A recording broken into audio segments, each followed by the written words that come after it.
The singer is currently out of danger as per the latest reports. Italy summoned Russia's ambassador to condemn Kremlin-orchestrated referendums in 4 regions of Ukraine to join Russia, which have been rejected by Ukraine and the West as having no legal validity. The leaders of Austria, Hungary and Serbia met in Budapest on Monday after Austria's announcement that it would start checking travel documents at its border with Slovakia to increase controls on immigration. The decision by Austria's Chancellor Karl Nehammer follows a similar decision by the Czech Republic to keep migrants from entering without authorization. Swedish researcher Svante Pääbo has won the 2022 Nobel Prize in Physiology or Medicine for his discoveries concerning the genomes of extinct hominins and human evolution. The Nobel Committee recognized the scientist's contribution to the development of methods for the extraction and analysis of ancient DNA. The official award ceremony will take place on December the 10th. US President Joe Biden left the White House for storm-ravaged Puerto Rico. Biden will be surveying the damage from Hurricane Fiona. Tens of thousands of people are still without power and water 2 weeks after the storm hit. The Category 1 hurricane knocked out electricity to the US territory of 3.2 million people. Clashes broke out between Israeli troops and Palestinian protesters angry at the killing of 2 Palestinians who were shot dead during a raid by Israeli security forces in the occupied West Bank. Protesters threw rocks and Israeli troops responded with rubber bullets. The military alleged that the men tried to ram their car into Israeli soldiers. The Turkish foreign minister and the defense minister traveled to Libya in a trip they said was aimed at supporting Libya. They arrived in Tripoli and underscored their support for the country and its security and stability following the developments in August that saw the killing of over 30 people over fighting between a group loyal to the Tripoli-based government against another set of armed groups allied with a rival administration. Iran has begun shelling of villages near Choman district in Idlib in the Kurdish region of Iraq, prompting hundreds of residents to flee the drone attacks and heavy artillery. It has been reported that hundreds of people have been displaced after Iranian shelling of the Kurdish villages in Iraq. Iran's supreme leader Ayatollah Ali Khamenei has accused Western nations, notably America, of involvement in the protests across his country following the death of Mahsa Amini over the way she wore her hijab during the graduation ceremony for military cadets. That's where the supreme leader of Iran spoke. New York City police are investigating after someone sprayed red paint across the facade of the Russian consulate. It happened on Friday and police say it is being investigated as criminal mischief and has been deemed a positive bias incident. Ukrainian President Volodymyr Zelensky hailed the launch of the Ukrainian Navy's first corvette warship. First Lady Olena Zelenska was also present for the inauguration of the Turkish-built corvette called the Hetman Ivan Mazepa in Istanbul. It's named after Ukraine's former leader. England captain Moeen Ali has said that the 3 Lions are not the favourites going into the T20 World Cup. He has chosen India and Australia as his frontrunners. I don't think we are the favourites for the World Cup. If I'm being honest, I don't feel that at all, but I know we're a very dangerous team to play and a lot of teams will fear playing us, but still I feel like the Australia, India are the two favourites. With less than 2 weeks to the start of the ICC Men's T20 World Cup, Australian legend Adam Gilchrist has selected his list of top T20I players in the world today, and he has also selected Indian all-rounder Hardik Pandya in his 11. The Indian women's table tennis team continued their winning run at the ongoing World Team Table Tennis Championships 2022. The women's team has defeated Egypt in their third group match 3-1. The Indian men's table tennis team has defeated Kazakhstan 3-2 in their third Group 2 match, continuing their winning run in the World Team Table Tennis Championships. All-rounder Marcus Stoinis has been ruled out of Australia's 2-match T20I series against the West Indies. As per reports, Marcus Stoinis has still not recovered from a side strain injury he suffered in early September. China cruised past America 3-0 in the ITTF World Team Championships. Women's Group 1. The two top teams in each group will progress to the round of 16. French tennis star Adrian Manarino fought back from a set down to beat Stanislaus Wawrinka in the Astana Open's first round. Also in tennis, Roberto Bautista Agut overcame 8th seed Felix Auger-Aliassime in straight sets on Monday and advanced to the second round of the Astana Open in Kazakhstan. The world number 21 beat Auger-Aliassime for the second time in his career, the first time in 4 meetings. Ajax trained on Monday ahead of their UEFA Champions League Group A match against Napoli as the Dutch side looked to stop the Italians' perfect start to the Champions League and halt their unbeaten record so far this season. Football fever has hit Qatar. The World Cup hosts football team's public training session at Jassim bin Hamad Stadium in Doha drew hundreds of fans over the weekend. They will play against Ecuador in the FIFA World Cup's opener at the Al Bayt Stadium in Al Khor.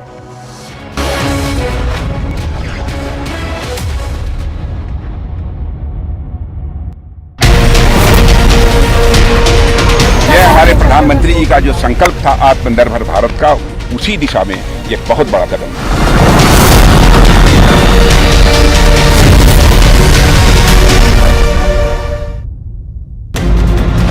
Tractor trolley carrying pilgrims overturned in Khatampur area in Kanpur. ये धमाका और जो पुल है वो ढह चुका है। We are now seeing lathi charge taking place on all the protesters. They want strong action against the perpetrator.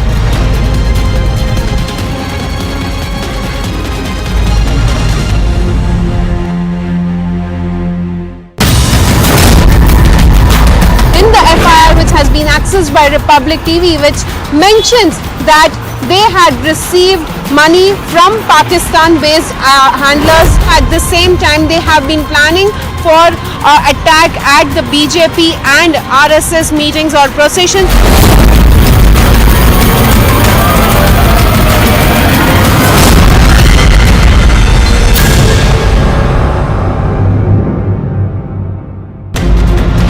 These are the first indigenously developed light combat helicopters. The flight, coming in from Iran, from Tehran, there was a bomb threat on board the flight. India stopped the plane from landing in Delhi. This is one of the major breakdown by the Hyderabad City Police.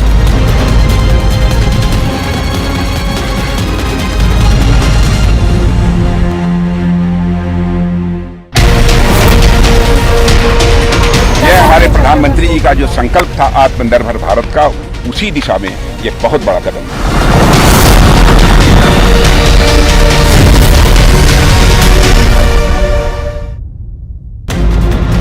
Tractor trolley carrying pilgrims overturned in Khatampur area in Kanpur. ये धमाका और जो पुल है वो ढह चुका है। We are now seeing lathi charge taking place on all the protesters. They want strong action against the perpetrator.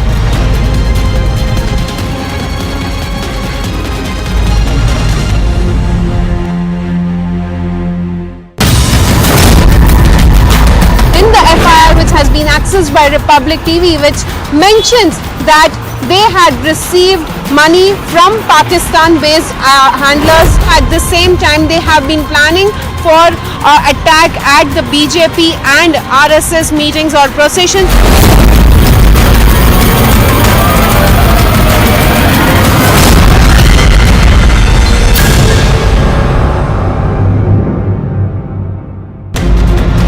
These are the first indigenously developed.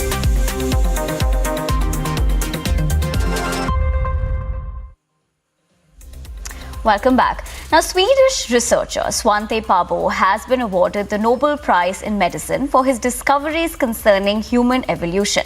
Now, the official award ceremony will take place on December 10 and will conclude with a Nobel banquet at Stockholm City Hall. Take a look. The Swedish researcher Svante Pääbo won the 2022 Nobel Prize in Physiology or Medicine for his discoveries concerning the genomes of extinct hominins and human evolution. as Sweden's Karolinska Institute announced during a Stockholm conference yesterday. Pabo sequenced the Neanderthal genome and also discovered the previously unknown hominin Denisova. His work showed genomic changes that distinguished humans from their closest relatives. He also showed that both Neanderthals and Denisovans contributed to the genes that still exist in modern humans. The Nobel Assembly at Karolinska Institutet has today decided to award the 2022 Nobel Prize in Physiology or Medicine to Svante Pääbo for his discoveries concerning the genomes of extinct hominins and human evolution. Here he is, the laureate. Svante Pääbo was born here in Stockholm, in Sweden, in 1955. He performed his prize-winning studies at the University of Munich in Germany and at the Max Planck Institute for Evolutionary Anthropology in Leipzig in Germany. The Nobel Committee recognized the scientist's contribution to the development of methods for the extraction and analysis of ancient DNA. Svante Pääbo was born in Stockholm in 1955. He performed his prize-winning studies at the University of Munich in Germany and at the Max Planck Institute for Evolutionary and Anthropology in Leipzig, Germany. Interestingly, his father, Swedish biochemist Carl Sune-Deltoff Bergström, won the Nobel Prize in Physiology or Medicine in 1982. The official award ceremony will take place on December 10th and will conclude with a Nobel banquet at Stockholm City Hall. Agency report for Republic TV.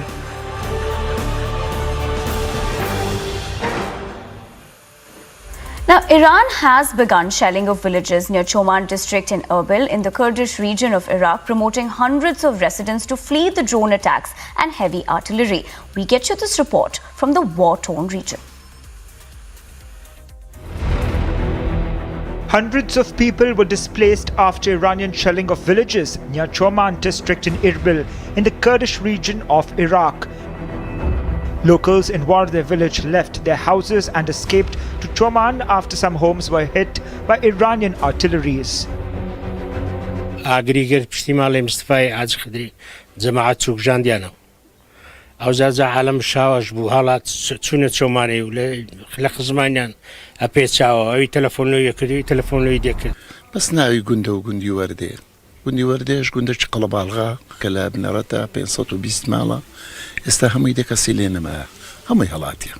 Several drones and artillery shells hit the villages and mountains in Choman district, targeting bases and militants of Iranian Kurdish parties in the area. According to reports, the country's Revolutionary Guard targeted bases of a separatist group in north of Iraq with precision missiles and suicide drones.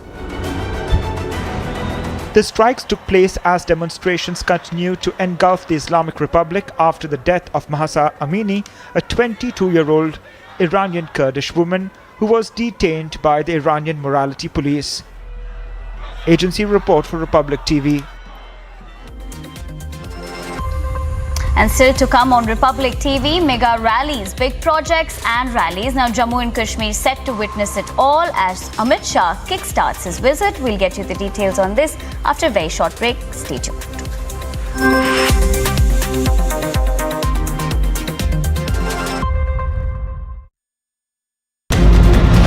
Tractor trolley carrying pilgrims overturned in Khatampur area in Kanpur. ये धमाका और जो पुल है वो ढह चुका है. We are now seeing lathi charge taking place on all the protesters. They want strong action against the perpetrator.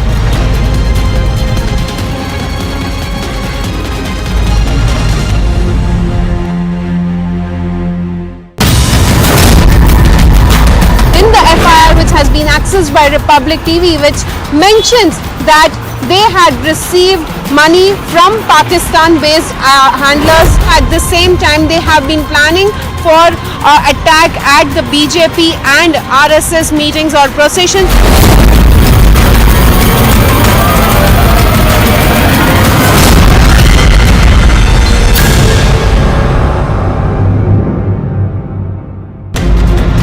These are the first indigenously developed light combat helicopters.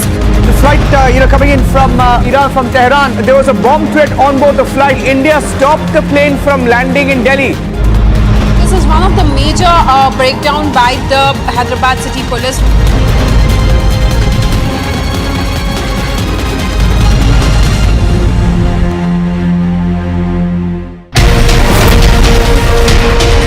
यह हमारे प्रधानमंत्री जी का जो संकल्प था आत्मनिर्भर भारत का, उसी दिशा में ये बहुत बड़ा कदम है।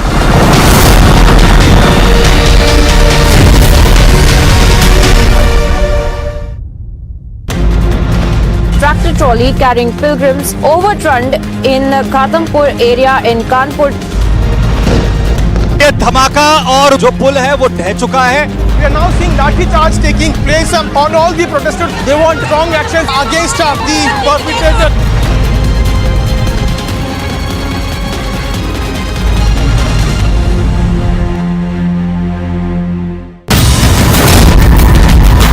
In the FIR which has been accessed by Republic TV, which mentions that they had received money from Pakistan-based handlers. At the same time, they have been planning for attack at the BJP and RSS meetings or processions.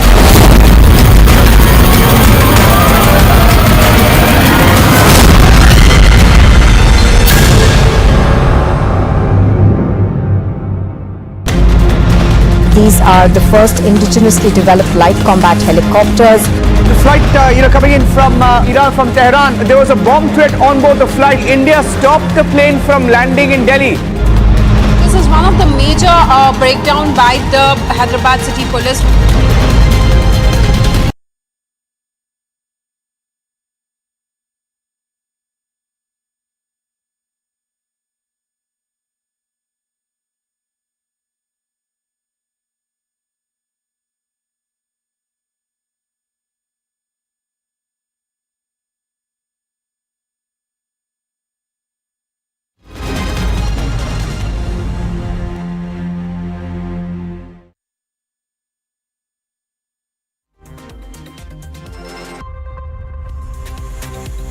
Home Minister Amit Shah on a 3-day visit to Jammu and Kashmir. Hectic parleys lined up.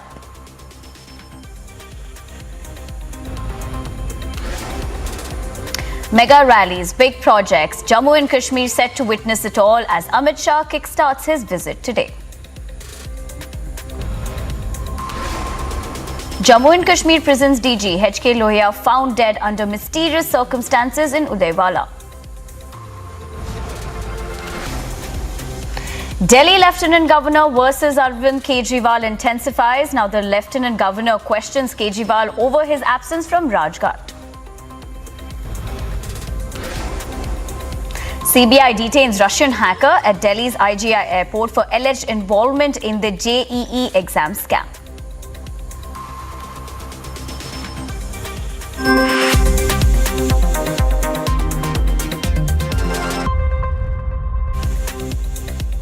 A very good morning. Thanks for tuning into Republic TV. You're watching This Morning with me, Nivedna Prabhu. In our top story of the hour, it's a crucial visit by Home Minister Amit Shah to the Union Territory Jammu and Kashmir, where he has an action-packed 3-day schedule. Here are all the details.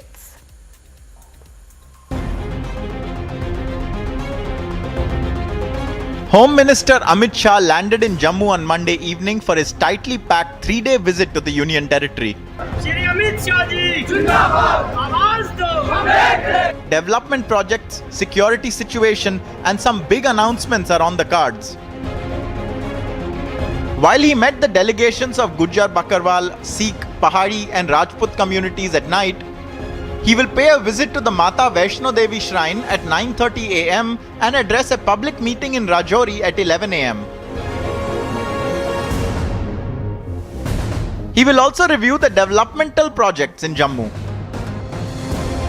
In the final leg of his J&K visit, he will hold a meeting with top security officials from the armed forces and address another public rally in Baramulla. The visit comes at a juncture where the Election Commission is gearing up to publish the final electoral rolls for the Union Territory. the centre set up delimitation commission, which despite allegations of gerrymandering, did a fine job of redistricting the assembly constituencies and submitted a report announced by Union Home Minister on August 5, 2019 itself, and reiterated by Prime Minister Narendra Modi from the ramparts of the Red Fort. The process of restoring the status of a state for Jammu and Kashmir and holding elections is on. But the question is the opposition ready? It also brings in focus Article 370 as the visit comes 3 years after the abrogation. मैं जब Jammu and Kashmir बोलता हूं, माननीय सदस्य इसलिए aggressive हूं कि Jammu and Kashmir के पीएको को आप भारत का हिस्सा नहीं मानते हो क्या? एग्रेसिव ना हो, जान दे देंगे इसके लिए। क्या बात कर रहे हो आप? एग्रेसिव होने की क्या बात कर रहे हो? जान दे देंगे इसके लिए। From then till now, the picture has changed in the Union Territory. What more this visit brings for the future of J&K is something that needs to be kept an eye on for the next 2 days. Bureau Report, Republic TV.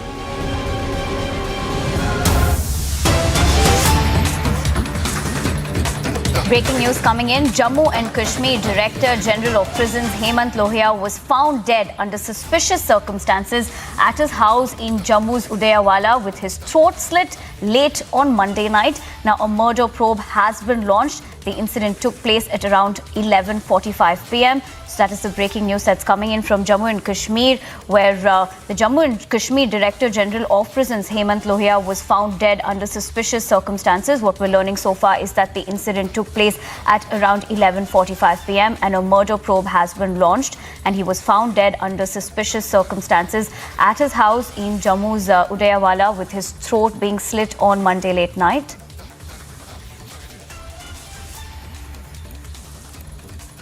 We'll also listen into a reaction coming in about this particular incident that has taken place. Let's listen in. मैं तो नीचे में देर को दरवाज़ा खोल लूँगा। मैं आया, अभी आ ही रहा था, पानी की बोतल भर के अभी आ ही रहा था नीचे, तो उसने बोला बस मैं पानी बोतल नीचे अभी आ ही रहा था, तब तक राजू सर की आवाज़ आ गई, ये फ़ोन क्यों नहीं उठा रहा, राजू राजू ऐसे ऐसे करने लगे, तो मैं घबरा गया, नीचे आ गया। नीचे आके देखा तो इन कमरों में ही आग की लपटों से वो चिंगारियाँ जैसी निकल रही थी। आग लगी हुई थी? आग लगी पूरे। तो आपने क्या किया? हमने किस दरवाज़ा तोड़ने की कोशिश की। दरवाज़ा बंद था? हाँ, फिर वो राजीव सर आए, फिर हमने कुछ दरवाज़ा किसी प्रकार भी तोड़ा तो अंदर फिर पड़े थे sir. For more information on this, we're joined in by Gursimran. Gursimran, very good morning to you. But this, of course, is a shocking incident that has, come out. Give us the latest details. What is the investigation revealing as well? Who are the police suspecting in this particular role? See, this is a shocker for the entire establishment in the Union Territory of Jammu and Kashmir, and especially at a time when everyone was occupied with the high-profile visit of Union Home Minister Amit Shah. It was around 10:30 yesterday evening when this brutal murder has taken place, and the domestic help who was inside the house of the friend of DG Prisons Lohia, Rajiv, is believed to be behind the murder, and police has issued a lookout notice for the same. The photo of Yasir, who was the domestic help, has been circulated by the Jammu and Kashmir police to all the checkpoints and the police stations so as to ensure that the murderer is nabbed at an earliest. Now the police is saying that the gruesome murder that has taken place could possibly due to some personal enmity or the grudge Yasir had for DG Lohia. Otherwise there seems to be no motive of the murder. In a twist to this, the terror group People's Anti-Fascist Front has also claimed the responsibility. However, the police is saying that they are looking into it, whether this is just to create a panic or there is a reality to it. Important to mention that DGP Lohia for most of his time has remained on the deputation. He has served in the BSF and other central agencies as well. And it was last year that he returned from the deputation, joined as the Additional Director General of the SDRF, later promoted to the DG rank, and was given the charge of DG Prison, which is one of the prestigious post in the Union Territory of Jammu and Kashmir. He was heading the DG Prisons office and was working for the welfare of the prisoners as well as to ensure that the prisons don't become a breeding ground for the terrorism. But what has unfolded yesterday evening is really shocking for the people. All right, thank you, Gursimran, for getting us those details. This, of course, is in terms of the DGP, Hemant Lohia, who was found murdered under suspicious circumstances in his house in Jammu. Now, like Gursimran told us, the police have gone on to further investigate the matter, but a role of his house servant, rather, has been suspected as well. But moving on to other news, the day after the Hyderabad police foiled a Pakistan-operated terror plot, Republic learned that Hindu festival events of the BJP and RSS were the targets. Now, the plan was allegedly to hurl hand grenades at the public gathering in Telangana's capital city with the motive of causing terror and communal tension. Here's more on this report. A Pakistan-sponsored plot to cause blasts in Hyderabad was underway. The targets were festive gatherings for Dussehra, RSS meetings, and BJP gatherings. The details and the depth of this plot will leave you aghast. They had been planning to create a terror attack and create tension among the common people. Well, one of the main things in the FIR which has been accessed by Republic TV, which mentions that they had received money from Pakistan-based handlers. At the same time, they have been planning for attack at the BJP and RSS meetings or processions. The fact is, there's been a perpetual denial of the threat to the RSS in the past. നിങ്ങൾക്ക് popular front of India ഭയമാണ്. ഇരുളിന്റെ മറവിൽ ഞങ്ങളുടെ പ്രവർത്തകരെ നിങ്ങൾ വേട്ടയാടുമ്പോൾ പകൽ വെളിച്ചത്തിൽ 10 സെക്കൻഡിൽ നിങ്ങളെ ഞങ്ങൾ കൈകാര്യം ചെയ്യുമെന്ന് നിങ്ങൾക്കറിയാം. All in a bid to villainize the organization. जितने भी हिंदू धर्म वाले आतंकवादी पकड़े गए हैं, सब संघ के कार्यकर्ता रहे हैं. There have been calls to give legal aid to terror suspects, especially in Hyderabad in the recent past. I will support anyone who wants legal help, irrespective of religion or caste. But appeasement at the cost of national security cannot be allowed. Pakistan का तो हमेशा से प्रयास रहा है कि वो इस प्रकार की घटनाओं को अंजाम देकर वहाँ पर अफरा तफरी का माहौल बनाने की कोशिश करे. कुछ ऐसे शहर हैं जहाँ इन लोगों को सपोर्ट भी मिलती है और इनके टेरर लिंक्स भी हैं. तो इसी आधार पर मुझे लगता है कि इन शहरों को मेन जो चुना गया है. False attempts to equalize the RSS with terrorists cannot sustain. Hyderabad में एक ही समय 3 जगह ब्लास्ट हुआ है. बेंगलुरु में हुआ है, भोपाल में हुआ है, बम्बई में हुआ है, दिल्ली में हुआ है. आप 7 साल से देखिए टेररिज्म एक्टिविटी को पूरा रोक लगाए. नरेंद्र मोदी सरकार टेररिज्म के विषय पर जीरो टॉलरेंस का पॉलिसी अपनाते हैं. Radical terror is real. प्रदेश सरकार ने ये पूरा इंटेलिजेंस डिपार्टमेंट को पॉलिटिकली इस्तेमाल कर रहा है. वो हर किस हम नहीं चाहते. तो इंटेलिजेंस डिपार्टमेंट पॉलिटिकल इंटेलिजेंस छोड़ देकर ऐसे आतंकवादियों के पीछे लगना है. ऐसे कुछ भी रहा तो तुरंत अरेस्ट करना है. उन लोगों को जो शिक्षा दिलवाना है वो तो कोशिश करना है. हर हिंदुस्तानी यही सोचेगा, यही कहेगा. Question is, when the reality of this ISI and Lashkar plot is out, what more proof is needed? Let's debate.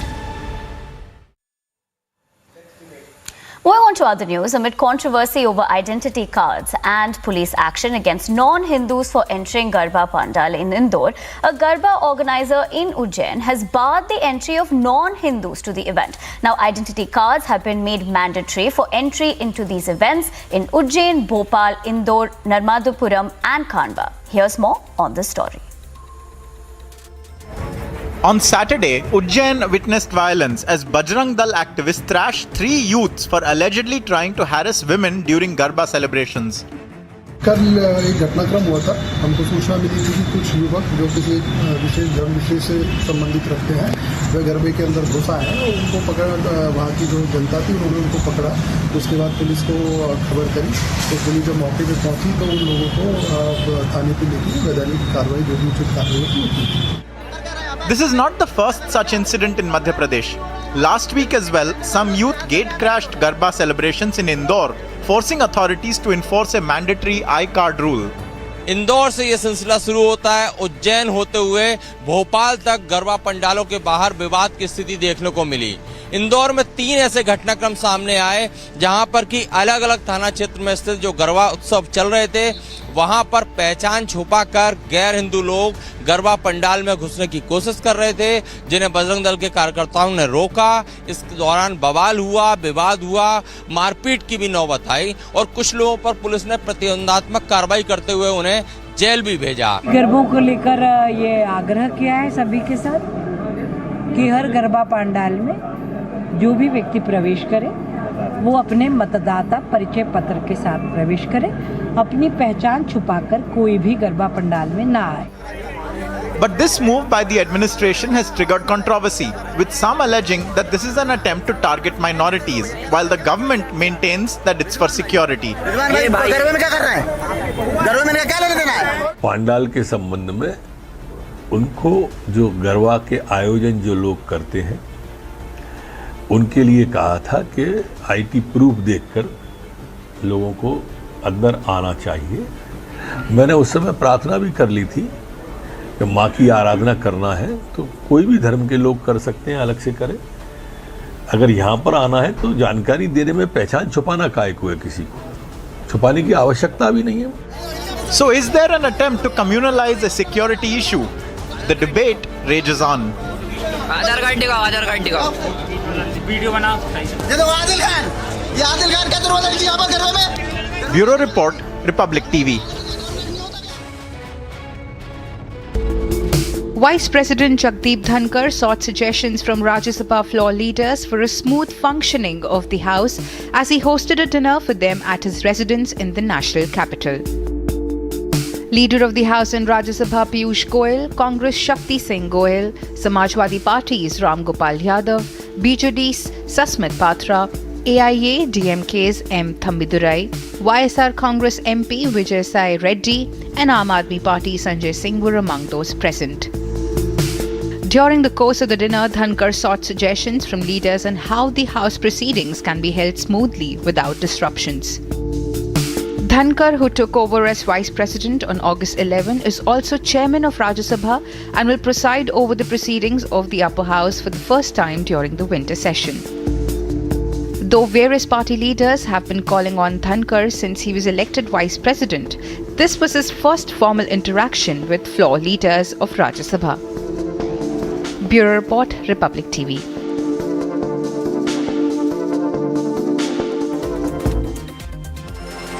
Time for a short break now, but on the other side, Delhi Lieutenant Governor versus Kejriwal intensifies as the Lieutenant Governor questions Kejriwal over his absence from Rajghat. And the CBI detains Russian hacker at Delhi's IGI airport for alleged involvement in the JEE exam scam. We'll get you the latest on that on the other side of this short break. Stay tuned to Republic TV.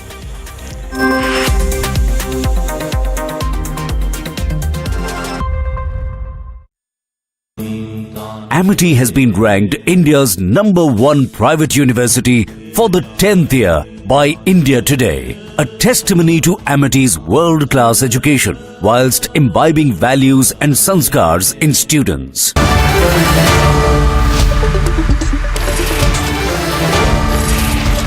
Good evening and welcome. Ladies and gentlemen, the Telangana police has arrested 3 terrorists with links to the Lashkar-e-Toiba and the ISI. They were caught with grenades. These grenades that were sponsored and provided for by Pakistan were meant to target the RSS processions and the BJP rallies. Viewers, it is time for all of us to step back and take a look at what's going on. For the longest time, some tried to feed a narrative that the RSS is extremist, that the RSS is the problem, not the terrorists. Today, the proof is out. whether it is the PFI hit list, the target is the RSS. Whether it is Pakistan-sponsored terrorists, the target is the RSS and the BJP. And I want you to ask yourself, whatever your political persuasion is, viewers, today, what does the RSS and the BJP represent that is such a threat to the terrorist groups? Is it the fact that they are fiercely nationalistic? Is it the fact that they boost the morale of our forces? Is it the fact that they don't play appeasement politics by seeking the mercy for terrorists? They don't glamorize terrorists? Is it because they talk of a united India that includes both POK and Aksai Chin? Is it because the RSS ensured 2 lakh volunteers at the New Delhi for the facilitation, sponsorship and distribution of tricolors for the Har Ghar Tiranga campaign? Or is it because they say Vande Mataram with pride? Viewers, fact is, the nationalistic vision of certain groups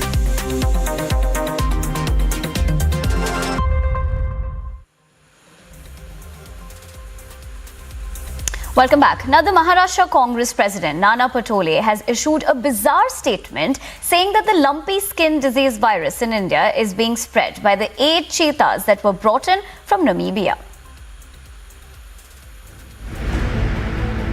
On September 17, when Prime Minister Modi welcomed 8 Namibian cheetahs to India, the entire nation celebrated the first cross-continental cheetah translocation project. 16 days later, Congress has given this a bizarre spin. ये lumpy रोग जो है Nigeria करके एक देश है, वहाँ पर ये कई सालों से था और ये चित्ता भी जो लाया गया उधर से ही लाया गया। तो चित्ते के चिट्ठे और गैया के चिट्ठे ये दोनों समान आते हैं। ये केंद्र की सरकार ने जानबूझकर किसानों का नुकसान करने के लिए ये व्यवस्था बनाई है। Congress's laughable claim has been questioned by many, especially because lumpy virus, a deadly infection that has killed over 57,000 cattle across India, has been in India since 2020. Maharashtra के कांग्रेस के प्रांत अध्यक्ष कह रहे हैं कि देश में आदरणीय प्रधानमंत्री जी के नेतृत्व में चीते आए। इस गौरव की बात का मजाक उड़ाते हुए गंभीरता से वे कह रहे हैं इन चीतों के कारण महाराष्ट्र में जानवरों की लिम्पी बीमारी आई। क्या संबंध है? ये कौन सा नया संशोधन कांग्रेस के प्रांत अध्यक्ष द्वारा किया गया? केवल और केवल सुर्खियों में बने रहे, इस कारण ये बयानबाजी। A needless controversy over cheetahs. Does this statement by top Congress leader in Maharashtra show the party's bankruptcy on issues? Bureau Report, Republic TV. In other news, the Karnataka police are probing the activities of the banned PFI and are looking into the alleged involvement of former police officers in training its cadre. Now, Karnataka police added that they are collecting details of the officials as a part of the probe. Here's more. The anti-India PFI is banned, but each day there are new startling revelations on the outfit. Republic has accessed super exclusive sensational details from inside the PFI camp. In the pictures, this is the PFI camp busted by Karnataka police. It was built in 2007 and was being used as a PFI training base. But the details emerging from the investigation of the center are even more shocking. In the investigation, it was revealed that PFI was using the retired cops from Kerala and Tamil Nadu to train its cadre. These retired cops were being allegedly used to train the cadre in targeting the VIPs and VVIPs. They would explain the possible loopholes and how to exploit them. They were allegedly given weapons training by these cops. The retired cops would also train the cadre on how to use these weapons in carrying out assassinations. The retired cops allegedly also trained the PFI workers on how to create riots and flee from the scene to escape the police and forces. Karnataka police, however, are currently tight-lipped on the identities of these cops. The court has sent them for 5 more days of custody of ATS. What is more important out here is, in the past, what ATS sources have informed us that they had recovered several incriminating documents during the raid. Remember, their custody with ATS is almost more than 12 days, and after the arrest of these 5 people, few more arrests took place in Maharashtra as well as in Mumbai. More details are yet to emerge in the case, and only a detailed further investigation will throw more light on the role of these policemen. Bureau Report, Republic TV. Here are the other stories that we're tracking at this hour. As the Home Minister Amit Shah is on a 3-day visit to Jammu and Kashmir, security has been tightened across the Union territory. Now, according to police, multi-layer security is in place. Now, during his visit, Amit Shah will address 2 rallies in Rajouri and in Baramulla. PDP has raised several questions over Home Minister Amit Shah's 3-day visit to Jammu and Kashmir. Now, PDP spokesperson Varinder Singh Sonu has also demanded restoration of Article 370 and 35A. Amit Shah ji देश के home minister हैं, कहीं भी जा सकते हैं, कर सकते हैं, लेकिन हम तो यही कहते हैं कि जो हमारे साथ रियासत जम्मू कश्मीर के साथ जो गलत बर्ताव किया गया, जो हमारे स्टेटस हमसे छीना गया, 5 अगस्त 2019 को जो हमसे छीना गया, हमारी रियासत को 2 हिस्सों में बांट दिया गया, उसको यूटी में तब्दील कर दिया गया, और आज रियासत की हर चीज़ के ऊपर नज़र है, जहाँ हर चीज़ को बाहर के लोगों को दिया जा रहा है। तो हम तो चाहेंगे, पार्टी तो ये चाहेगी कि अमित शाह जी आएँ, तो हमारा जो खोया हुआ हमारा स्टेटस है, हमारी पहचान है, उसको बहाल करें। The bail plea of former Maharashtra Minister Anil Deshmukh will be heard by Bombay High Court. Now, reportedly, the court is all set to pronounce the verdict at around 2:30 p.m. today. The Medanta Hospital has released a statement on the latest update of the Samajwadi Party patriarch Mulayam Singh Yadav. Now, the hospital has stated that Mulayam is in critical care unit.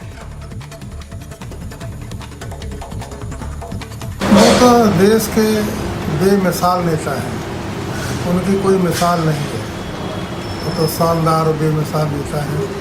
गरीबों के, लाचारों के, बेसहारा लोगों का मसला है देश का। अब सारे लोग ये प्रार्थना भगवान से करते हैं कि वो जल्दी स्वस्थ हों और ठीक हों। Uddhav camp leader Sanjay Raut's custody in the Patra Chaul scam is ending today. He will be produced before the special PMLA court today. Reportedly, the ED may seek extension of his custody. 2 groups clashed and hurled stones at each other over putting up a religious flag in Savli town in Gujarat's Vadodara district. Now, according to police officials, 36 people have been arrested. The incident occurred on Saturday night after a group of people objected to members of another community trying to put up a religious flag alongside their flag on an electricity pole.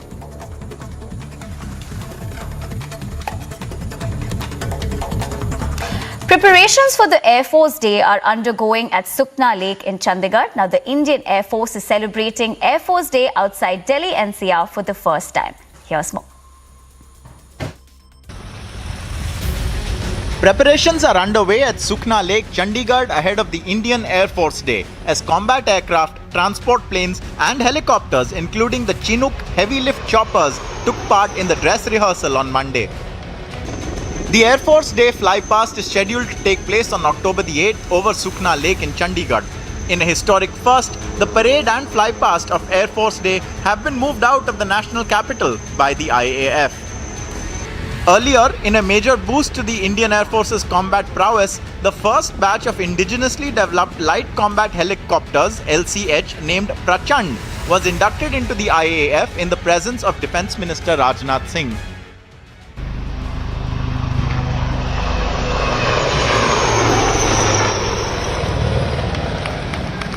The induction ceremony was held in Rajasthan's Jodhpur, where newly appointed Chief of Defence Staff, General Anil Chauhan, was also present along with the Union Minister.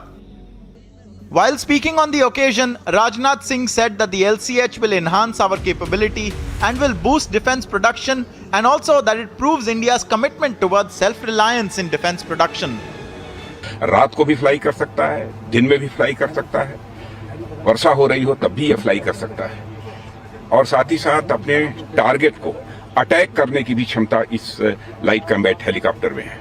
जैसा हमारे प्रधानमंत्री मोदी जी का संकल्प था कि यहाँ पर indigenous सारे प्लेटफॉर्म, वेपन्स और ये हेलीकॉप्टर्स और प्लेन्स बनने चाहिए, तो उनके इसी मंशा के अनुरूप, हमारे प्रधानमंत्री की मंशा के अनुरूप ही ये लाइट कॉम्बैट हेलीकॉप्टर जो कि पूरी तरह से इंडिजिनस है वो बना है।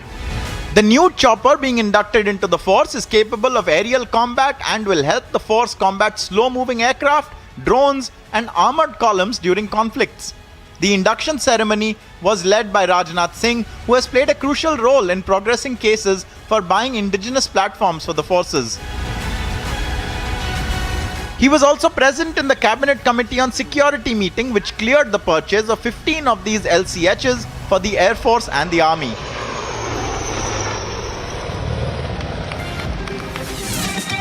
Well, that's all we have for you in this edition of This Morning. But still to come on Republic TV, Iran steps up its offensive against Iraq. Hundreds displaced as Iraqi village shelled.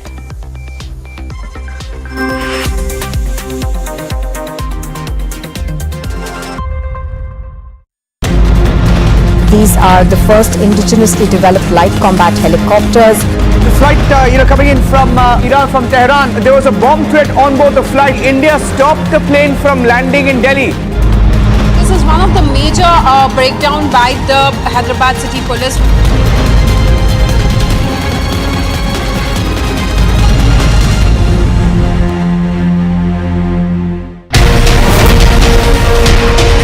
यह हमारे प्रधानमंत्री जी का जो संकल्प था आत्मनिर्भर भारत का, उसी दिशा में ये बहुत बड़ा कदम है।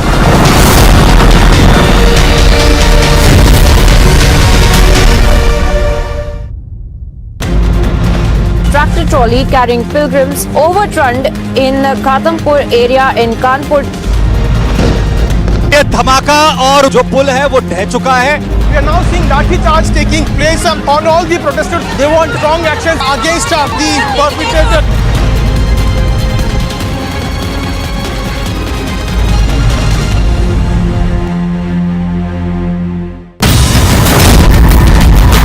In the FIR, which has been accessed by Republic TV, which mentions that they had received money from Pakistan-based handlers. At the same time, they have been planning for attack at the BJP and RSS meetings or processions.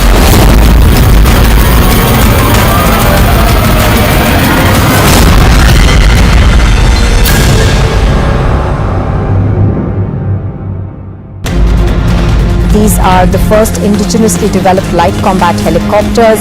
The flight, coming in from Iran, from Tehran, there was a bomb threat on board the flight. India stopped the plane from landing in Delhi. This is one of the major breakdown by the Hyderabad City Police. These are the first indigenously developed light combat helicopters. The flight, coming in from Iran, from Tehran, there was a bomb threat on board the flight. India stopped the plane from landing in Delhi. This is one of the major breakdown by the Hyderabad City Police.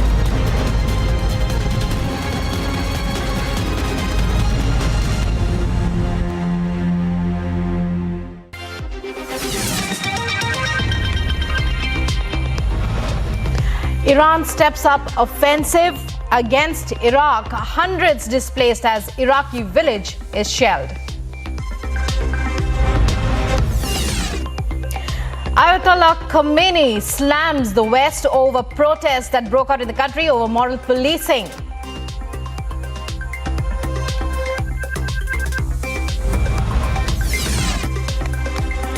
Italian government summons Russian envoy to declare its condemnation of the referendum in Ukraine.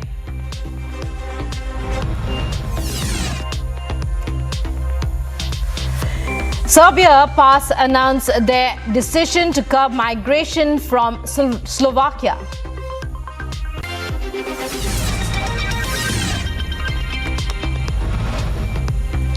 Qatar's team practices ahead of FIFA 2022 World Cup to be played in the country.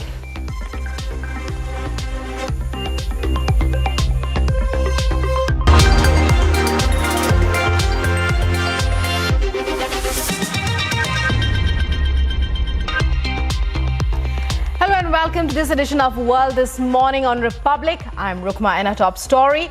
Iran has begun shelling of villages near Choman district in Erbil in the Kurdish region of Iraq, prompting hundreds of residents to flee the drone attacks and heavy artillery. We get you this report from the war-torn region. Hundreds of people were displaced after Iranian shelling of villages near Choman district in Erbil in the Kurdish region of Iraq. Locals in Wardah village left their houses and escaped to Choman after some homes were hit by Iranian artilleries. agriger pishtimal Mustafa az khadri jamaat chukjandiana awzaza alam shawash bu halat chune chomani ule خلق زمانيان أبيتشاو أي تلفون له يكدي تلفون له يديك بس ناوي جنده وجندي وردي جندي ورديش جندش قلب علغا كلاب نرتا بين صوت وبيست مالا استهم يديك سيلين ما هم يهلاتيا. Several drones and artillery shells hit the villages and mountains in Choman district, targeting bases and militants of Iranian Kurdish parties in the area. According to reports, the country's Revolutionary Guard targeted bases of a separatist group in north of Iraq with precision missiles and suicide drones. The strikes took place as demonstrations continued to engulf the Islamic Republic after the death of Mahsa Amini, a 22-year-old Iranian Kurdish woman who was detained by the Iranian morality police. Agency report for Republic TV.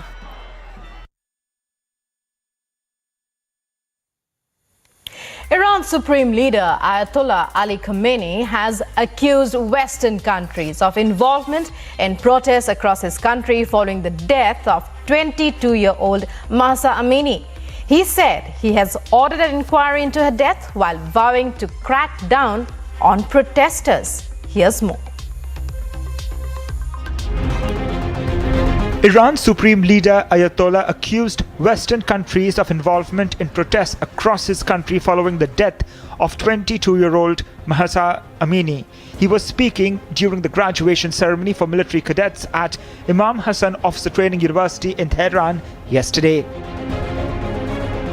دختر جوانی در گذشت خب حادثه تلخی بود دل ما هم سوخت ولی واکنش به این حادثه بدون اینکه تحقیقی شده باشه بدون اینکه هیچ گونه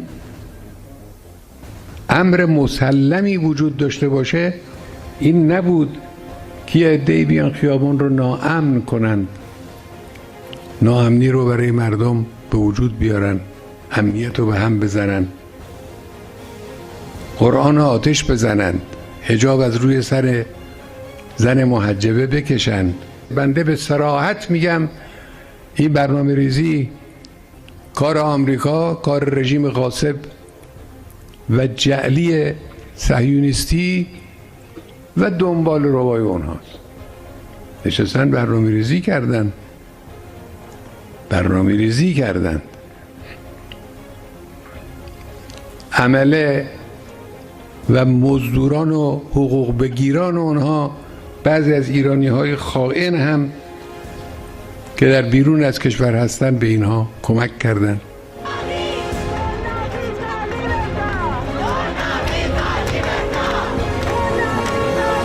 22-year-old Mahsa Amini collapsed into a coma while in custody and died on September 16th. She had been arrested by Tehran's morality police for allegedly violating strict hijab laws. The authorities claim she had a heart attack, while demonstrators say she was beaten.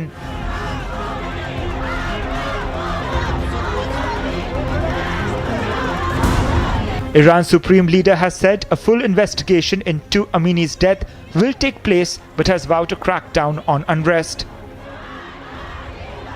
در اروپا در فرانسه هر چند وقت یه بار یه اغتشاش مفصل تو خیابان‌های پاریس به راه میفته آیا سابقه داره که رئیس جمهور آمریکا و مجلس نمایندگان آمریکا از اغتشاشگران حمایت بکنن؟ Meanwhile, human rights groups have estimated that around 130 people have been killed during protests in Iran, with thousands arrested. Agency report for Republic TV.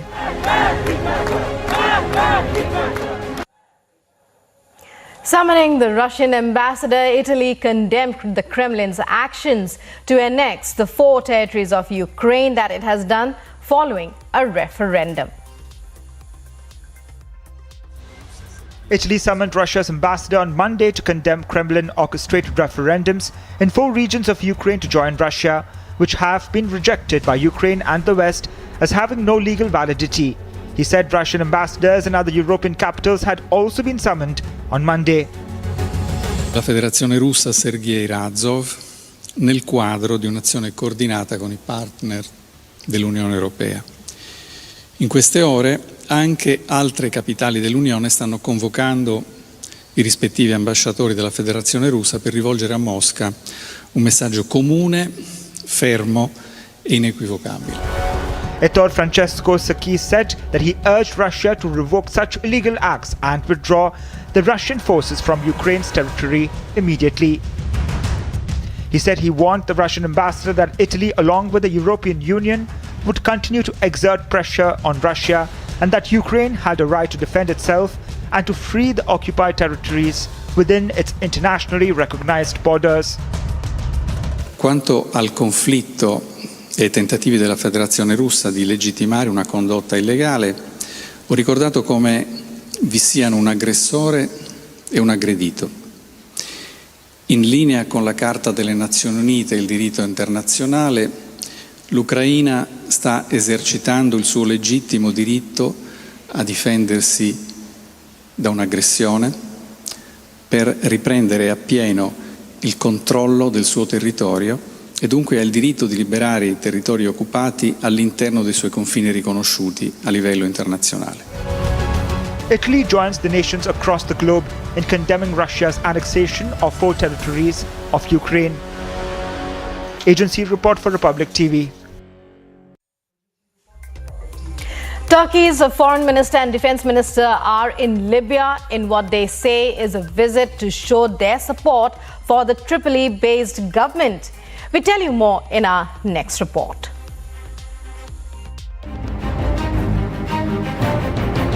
Turkey's foreign minister Mevlut Cavusoglu and defense minister Hulusi Akar traveled to Libya in a trip that Cavusoglu said was aimed at supporting Libya.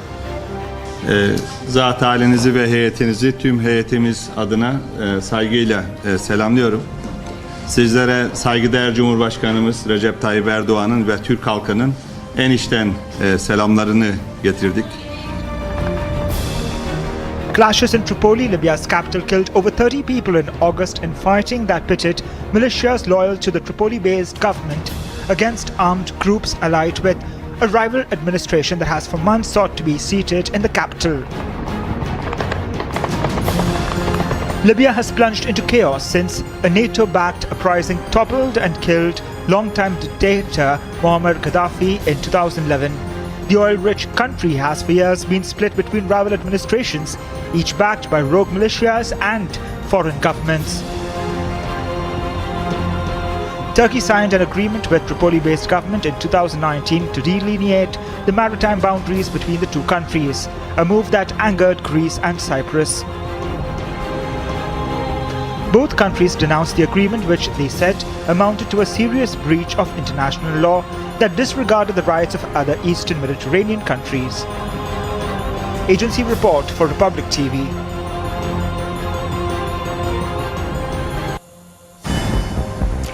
And more international news. Italy summons Russia's ambassador to condemn Kremlin-orchestrated referendums in 4 regions of Ukraine to join Russia, which have been rejected by Ukraine and the West as having no legal validity. Leaders of Austria, Hungary and Serbia met in Budapest on Monday after Austria's announcement that it would start checking travel documents on its borders with Slovakia to increase controls on immigration. The decision by Austria's Chancellor Karl Nehammer follows a similar decision by the Czech Republic to keep migrants from entering without authorization. Swedish researcher Svante Pääbo wins a 2022 Nobel Prize in Physiology or Medicine for his discoveries concerning the genomes of extinct hominins and human evolution. The Nobel Committee recognized the scientist's contribution to the development of methods for the extraction and analysis of ancient DNA. The official award ceremony will take place on the 10th of December and will conclude with a Nobel banquet at Stockholm City Hall. President Joe Biden left the White House for storm-ravaged Puerto Rico. Biden will be surveying the damage from Hurricane Fiona. Tens of thousands are still without power and water. 2 weeks after the storm hit, the Category 1 hurricane knocked out electricity to the U.S. territory of 3.2 million people, 44% of whom live below the poverty line. Clashes broke out between Israeli troops and Palestinian protesters, angry at the killing of 2 Palestinians who were shot dead during a raid by Israeli security forces in the occupied West Bank. Protesters threw rocks and Israeli troops responded with rubber bullets. The military alleges the men tried to ram their cars into soldiers. Turkish Foreign Minister Mevlut Cavusoglu and Defense Minister Hulusi Akar traveled to Libya on a trip that Cavusoglu says is aimed at supporting Libya. Cavusoglu says he arrived in Tripoli to underscore his support for Libya's security and stability following the developments in August that saw the killing of over 30 people in fighting that pitted militias loyal to the Tripoli-based government against other armed groups allied with a rival administration that has for months sought to be seated in the capital. Iran has begun shelling of villages near Choman district in Erbil in the Kurdish region of Iraq, prompting hundreds of residents to flee the drone attacks and heavy artillery.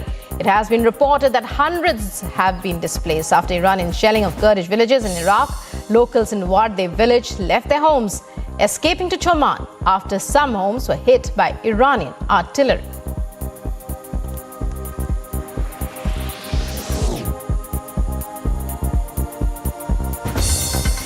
Iran's Supreme Leader Ayatollah Khamenei accuses the West of provoking unrest over the death of Mahsa Amini. Ayatollah Khamenei said Western countries are involved in protests across his country following the death of Amini during the graduation ceremony for military cadets at Imam Hassan Officer Training University in Tehran on Monday.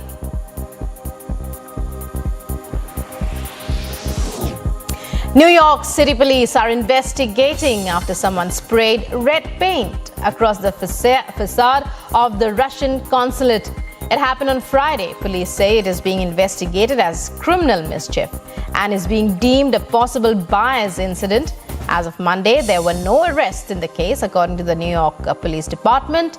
The vandalism in the city comes as Russian President Vladimir Putin and Moscow signed treaties to illegally annex large swathes of eastern and southern Ukraine 7 months after Russia invaded the country. Ukrainian President Volodymyr Zelensky hails the launch of the Ukrainian Navy's first corvette warship. First Lady Olena Zelenska was also present for the inauguration of the Turkish-built corvette Hetman Ivan Mazepa in Istanbul, which is named after one of Ukraine's former leaders.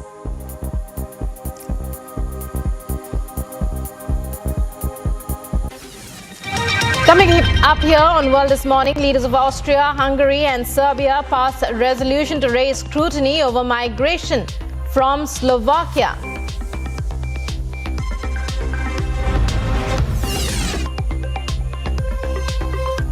Also coming up, Qatar's team practices ahead of the FIFA 2022 World Cup to be played in the country.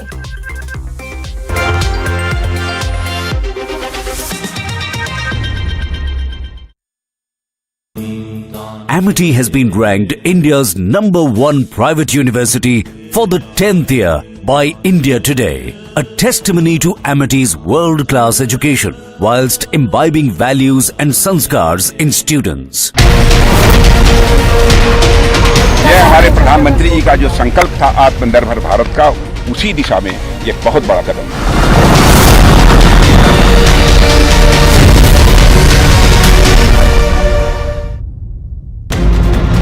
Tractor trolley carrying pilgrims overturned in Khatampur area in Kanpur. ये धमाका और जो पुल है वो ढह चुका है। We are now seeing lathi charge taking place on all the protesters. They want strong action against the perpetrator.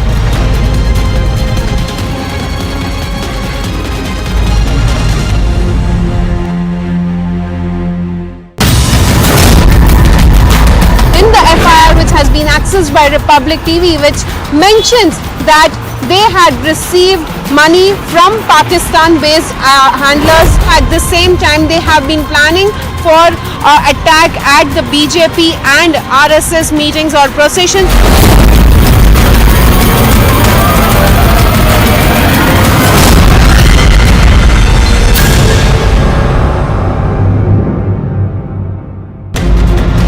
These are the first indigenously developed light combat helicopters. The flight, coming in from Iran, from Tehran, there was a bomb threat on board the flight. India stopped the plane from landing in Delhi. This is one of the major breakdown by the Hyderabad City Police.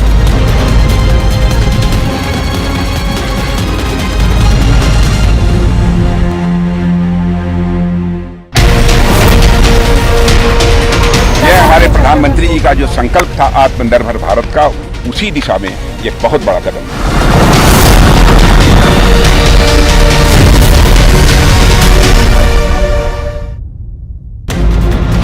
Tractor trolley carrying pilgrims overturned in Khatampur area in Kanpur. ये धमाका और जो पुल है वो ढह चुका है। We are now seeing lathi charge taking place on all the protesters. They want strong action against the perpetrator.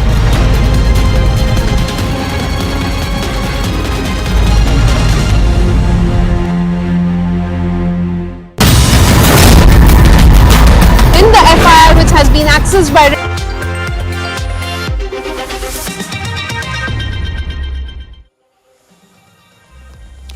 You're watching World This Morning here on Republic. In other world news now, leaders of Austria, Hungary and Serbia met in Budapest on Monday after Austria's announcement that it would start checking travel documents on its borders with Slovakia to increase controls on immigration. The decision by Austria's Chancellor Karl Nehammer follows a similar decision by the Czech Republic to keep migrants from entering without authorization. Here are the details. The leaders of Austria, Hungary and Serbia met in Budapest yesterday after Austria's announcement that it would start checking travel documents at its border with Slovakia to increase controls on immigration. The decision by Austria's Chancellor Karl Nehammer follows a similar decision by the Czech Republic to keep migrants from entering without authorization. The Austrian government says the border controls are intended to prevent migrant smugglers using Austria as an alternative route on their journey to Western Europe. Eben auch deshalb es so wichtig ist, weiter daran zu arbeiten, dass der Westbalkan an sich ein Teil der Europäischen Unionsstrategie ist und wird und bleibt, weil man eben nur im Vorfeld tatsächlich beginnen kann, den Druck von den Grenzen zu nehmen, und zwar solidarisch. Serbien darf eben dabei nicht alleine gelassen werden, wenn Serbien belastet ist durch irreguläre Migration. Nordmazedonien darf nicht alleine gelassen werden, wenn Nordmazedonien belastet ist durch irreguläre Migration. Nur dann haben wir Glaubwürdigkeit, wenn wir vor Ort den Ländern so helfen, dass die Partnerschaft sichtbar wird und effizient ist. Nehammer, along with Hungarian Prime Minister Viktor Orbán and Serbian President Alexander Vučić, addressed the issue in a joint news conference where Orbán, a strong opponent of migration, urged for the establishing of migrant hotspots outside the European Union territory. So-called hotspots are a method used by the European Commission whereby an area on the border of an EU country can be used as a camp and reception point for refugees and asylum seekers. Ha megváltoztatnánk az Európai Uniós jogrendet, amit én szívből kívánok és szorgalmazok, és kimondanánk, hogy menedékkérelmet csak és kizárólag az Európai Unió területén kívül lévő körzetekben, hotspotokban lehet benyújtani, és addig, amíg a kérelmeket nem bírálták el, nem lehet belépni Európa területére, akkor megoldódnának a gondjai. Serbian President Vučić dismissed the idea of a hotspot in his country, saying that his country doesn't want to see migrants just parking in their country. Srbija također ne želi da bude ni hotspot, niti parking za migrante i zato ćemo uvek poštujući međunarodno pravo i solidarnost prema ljudima koji su u teškoj situaciji tako se ponašati, ali ćemo i svoju zemlju sačuvati. While Serbia is not part of the European Union, Austria and Hungary belong to Europe's visa-free Schengen zone, where travelers typically can cross borders without presenting passports or visas. Schengen countries have adopted temporary border controls in the past for various reasons, including to curb illegal migration and to prevent the spread of COVID-19. Austria has introduced controls along its borders with Hungary and Slovenia in 2015 when more than 1 million asylum seekers from war-torn countries like Syria, Iraq and Afghanistan entered the European Union, most of them via Serbia. Most migrants don't want to stay in Central or Eastern European countries, but travel through them to reach the wealthier Germany, Sweden and Austria. Agency report for Republic TV.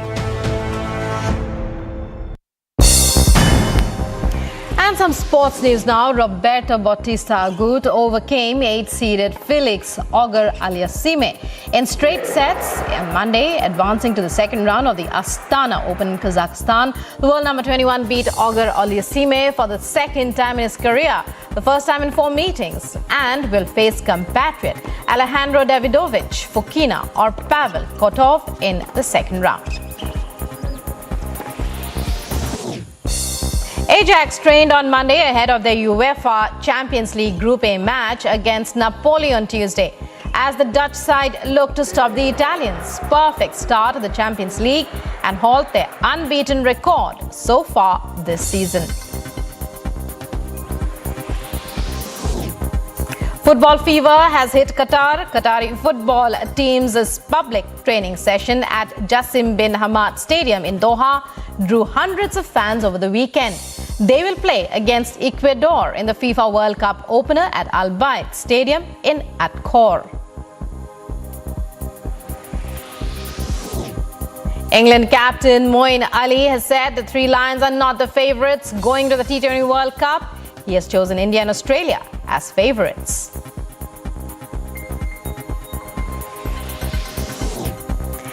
With less than 2 weeks to the start of the ICC Men's T20 World Cup, Australian legend Adam Gilchrist has selected his list of top T20 international players in the world today, also selecting Indian all-rounder Hardik Pandya on his list.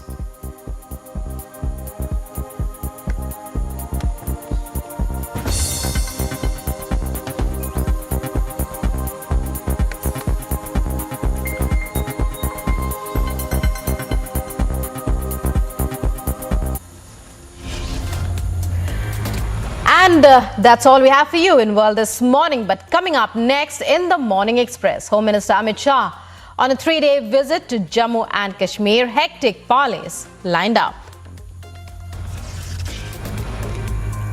Also coming up, Jammu and Kashmir Prison's DG H.K. Lohia found dead under mysterious circumstances in Udaiwala.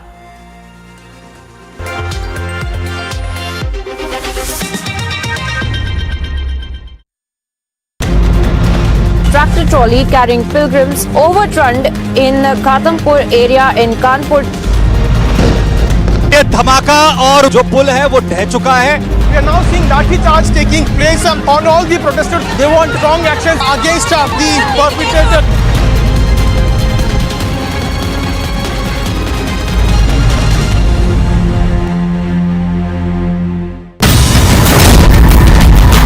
In the FIR which has been accessed by Republic TV, which mentions that they had received money from Pakistan-based handlers. At the same time, they have been planning for attack at the BJP and RSS meetings or processions.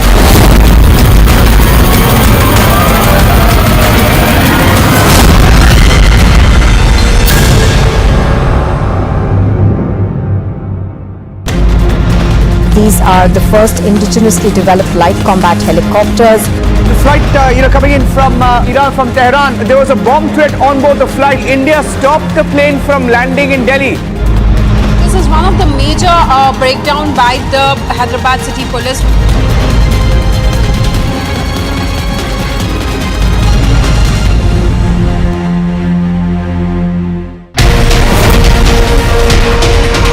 हमारे प्रधानमंत्री जी का जो संकल्प था आत्मनिर्भर भारत का, उसी दिशा में ये बहुत बड़ा कदम है।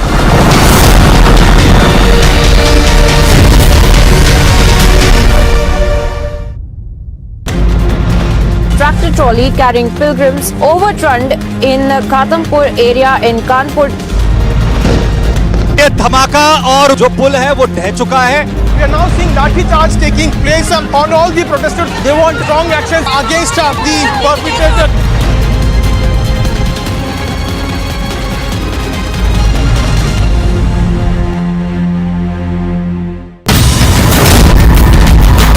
In the FIR which has been accessed by Republic TV, with tractor trolley carrying pilgrims overturned in Ghatampur area in Kanpur. ये धमाका और जो पुल है वो ढह चुका है। We are now seeing lathi charge taking place on all the protesters. They want strong action against the perpetrator.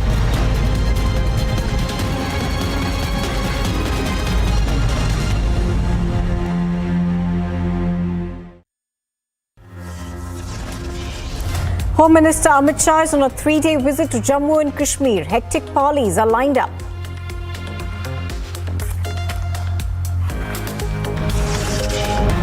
Mega rallies, big projects. Jammu and Kashmir is set to witness it all as Amit Shah kickstarts his visit. Jammu and Kashmir Prison's DG H.K. Loya is found dead under mysterious circumstances in Udaywala. Delhi's Lieutenant Governor versus Kejriwal battle intensifies. The LG now questions Kejriwal over his absence from the Rajghat.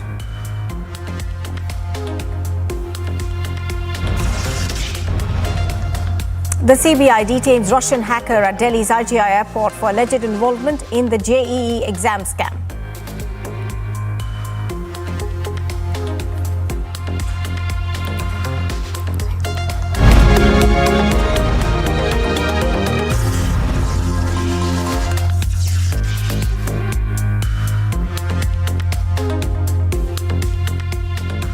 Good morning and welcome. You are watching the Morning Express on Republic TV. I'm Nupur Talwar Suri. Our big story this morning as the mega swoop down on the PFI continues.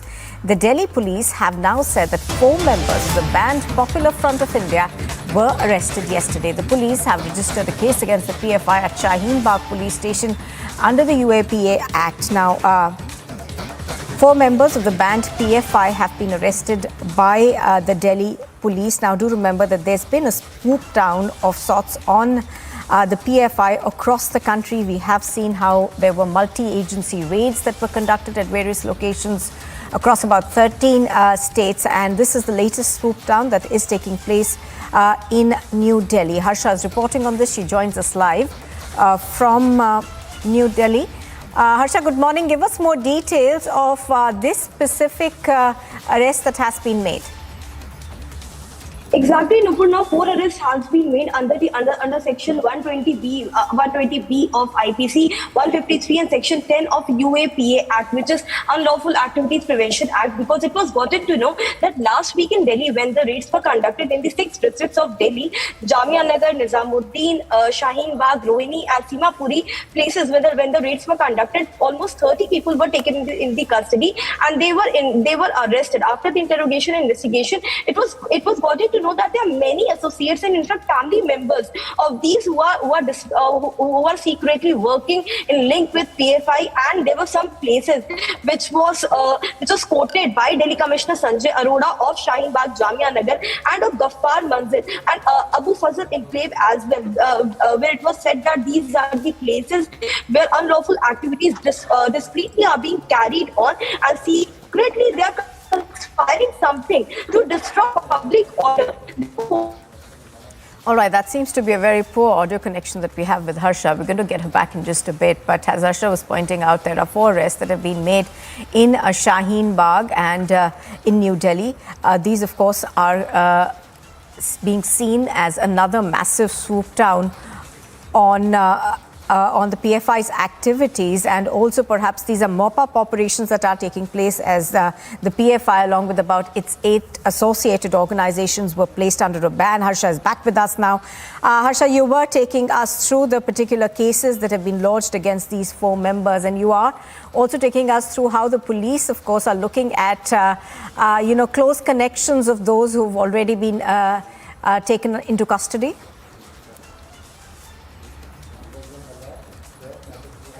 I'm afraid there's a bit of a problem that we're having over there with Harsha's connection. We're going to get her back in just a bit.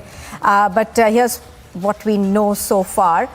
4 members of the banned PFI have been arrested by the Delhi police. These arrests were made last night. These arrests, of course, have come in from the Shaheen Bagh area.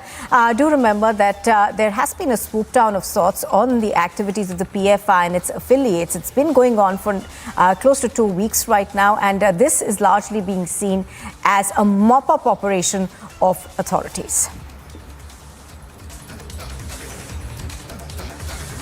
Now, poster war has broken out between the Congress and the BJP after the former released the Pay CM poster with Chief Minister Baswaraj Bommai's image with a QR code.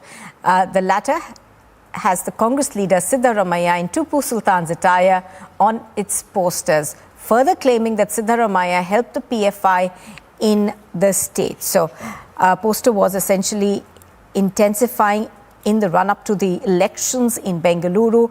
We had, of course, a while ago, nearly a couple of weeks ago, seen these pictures that have sprouted up at various junctions in Bengaluru, which had a poster of Baswaraj Bommai with a Pay CM QR written on it. There was also a QR code that was found on those, and when one clicked on this, it took you to a website that was run by the Congress party.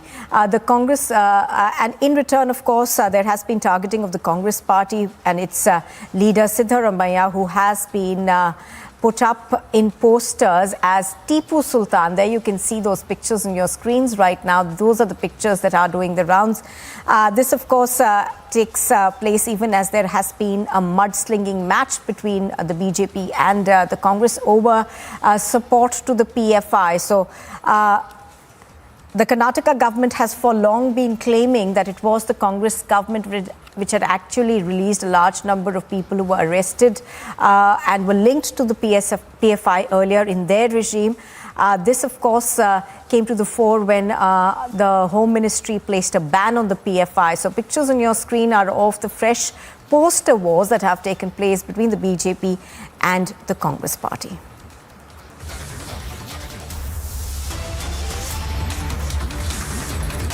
Well, we are seeing, of course, a pitched political battle between the two sides in the run-up to the elections in Gujarat. We have seen the targeting of top leaders, and also, of course, this particular poster that you see on your screen is essentially an intensification of the rhetoric that we are likely to see ahead of elections.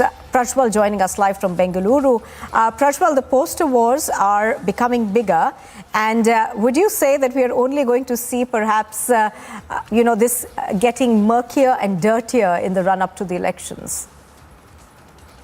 Good morning, Nupur, and seems like, yes, the poster wars are only getting murkier and dirtier as well, because now both the parties have started taking pot shots below the belt at each other now. And in the latest, during Siddaramaya's regime, we knew of popular schemes which was introduced by the then Siddaramaya government, which was the Anna Bhagya and the Shadi Bhagya Yojanas, which came into being. And now in the latest, it is the PFI Bhagya. And in this particular scheme, if you go ahead and scan these particular QR codes with your mobile, it will take you to a website which mentions the number of release of the PFI activists, which was 1,614 in number, and 175 cases were withdrawn by the then Karnataka government, which was being led by the former Chief Minister Siddaramaya. And it also clearly goes on and states that those people who were accused in the murder and mob and violent riots in 2009 in Shimoga, 2010 in Mysuru, and 2011 in Hassan,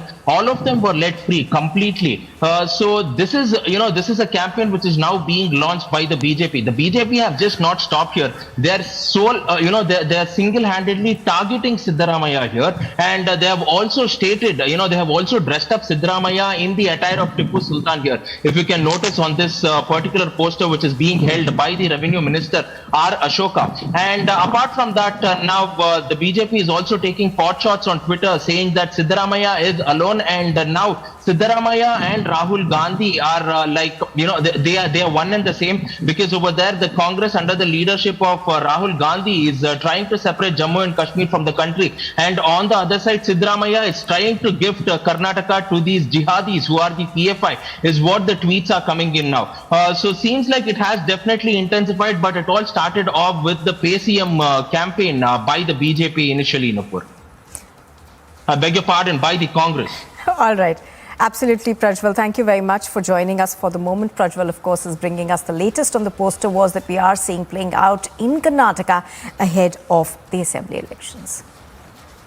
Well, it is a crucial visit by the Home Minister Amit Shah to the Union Territory of Jammu and Kashmir, where he has an action-packed 3-day itinerary. Here's more.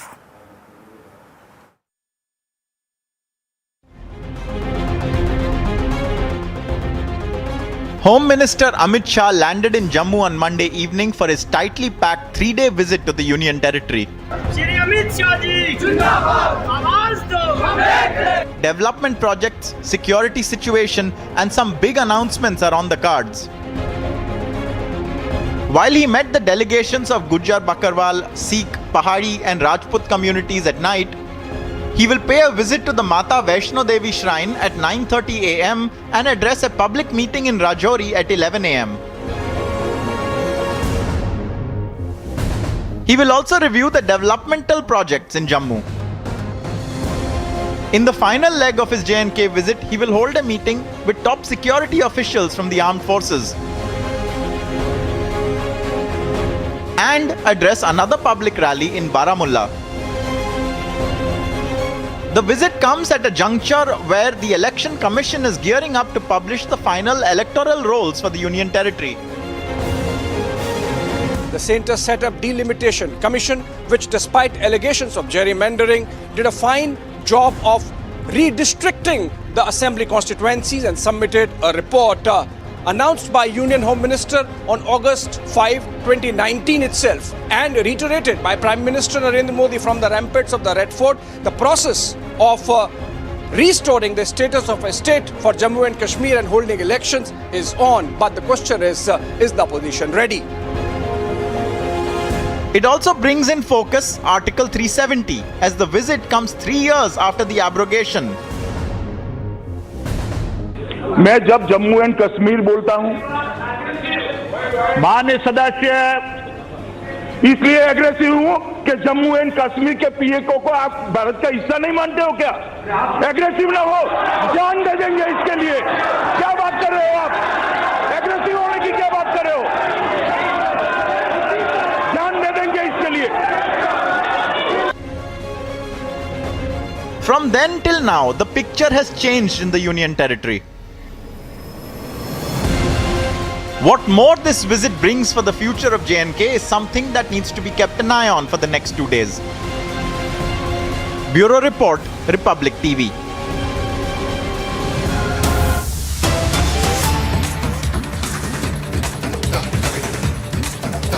In fact, mega projects are lined up as the Home Minister Amit Shah visits Jammu and Kashmir, but politics over the visit is continuing to rage on. The PDP has now questioned the visit, saying, why is Amit Shah not paying attention to the issue of the restoration of special status? So that's the latest that we are hearing. Do remember that even as Amit Shah, of course, the Home Minister visits Jammu and Kashmir, there is a row over the Gujar Bakarwal status as well. There are delegation-level meetings that will be held between Amit Shah as well as representatives from all these communities. Even as this happens, of course, the political rhetoric essentially increasing, with the PDP lashing out, asking why the Home Minister is not looking at special status. Let's listen into some reactions we are getting.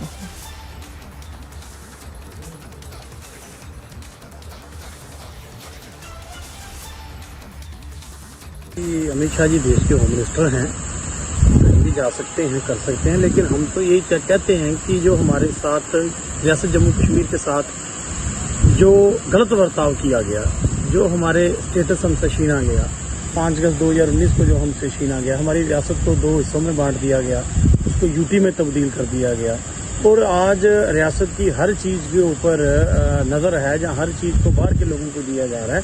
तो हम तो चाहेंगे, party तो ये चाहेगी कि अमित शाह जी आएँ, तो हमारा जो खोया हुआ हमारा स्टेटस है, हमारी पहचान है, उसको बहाल करें। Let's go across to Gursimran, who's reporting on this visit from Jammu.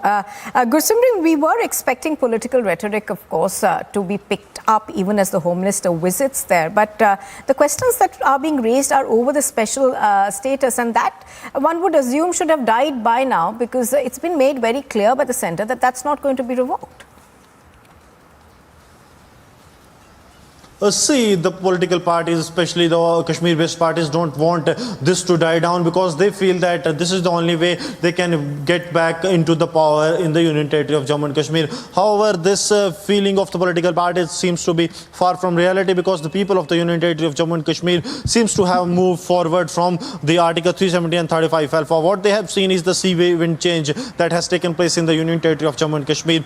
As Union Home Minister Amit Shah is reaching the Union Territory of Jammu and Kashmir, he will be inaugurating and laying stones of projects worth rupees 2,000 crores, and many more things are in pipeline that will be announced by the Union Home Minister. Now, what is haunting these political parties, that the work that is being done by the BJP, this may prove fatal for them in the upcoming assembly polls that are expected to held only in upcoming year.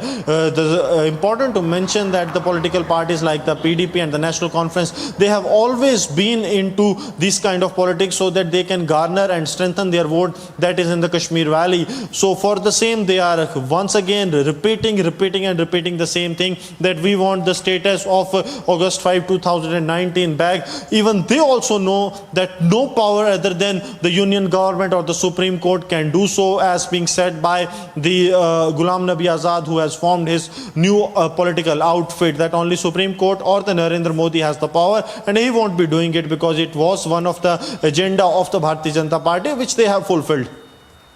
Absolutely. Gursimran, of course, bringing us those details, and it's going to be a packed day for the Home Minister. A lot of visits, a lot of projects that will be inaugurated. Thank you, Gursimran, for the moment, for joining us with those details.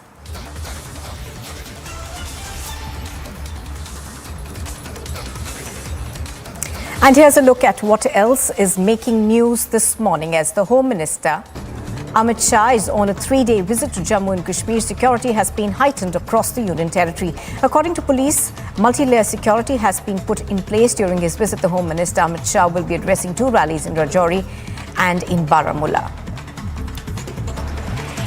The PDP has raised several questions over Home Minister Amit Shah's 3-day visit to Jammu and Kashmir. The PDP spokesperson Varinder Singh Sonu has also demanded restoration of Article 370 and 35A.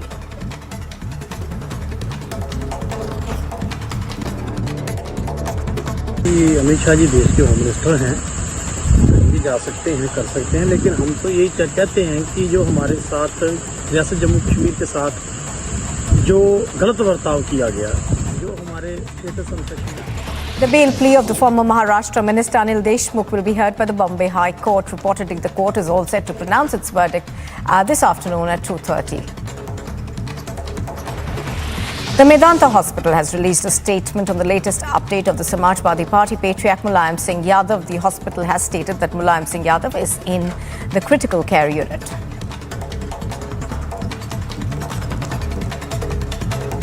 वो देश के बेमिसाल नेता हैं, उनकी कोई मिसाल नहीं है। वो तो शानदार और बेमिसाल नेता है। गरीबों के, लाचारों के, बेसहारा लोगों का मसला है देश का। अब सारे लोग ये प्रार्थना भगवान से करते हैं कि वो जल्दी स्वस्थ हों और ठीक हों।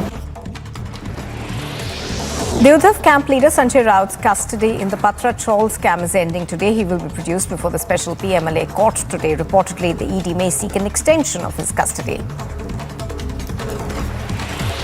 Two groups have clashed and hurled stones at each other over putting up of a religious flag in Savli town in Gujarat's Vadodara district. According to the police, 36 people have been arrested. The incident occurred on Saturday night after a group of people objected to members of another community trying to put up a religious flag alongside their flag on an electricity pole.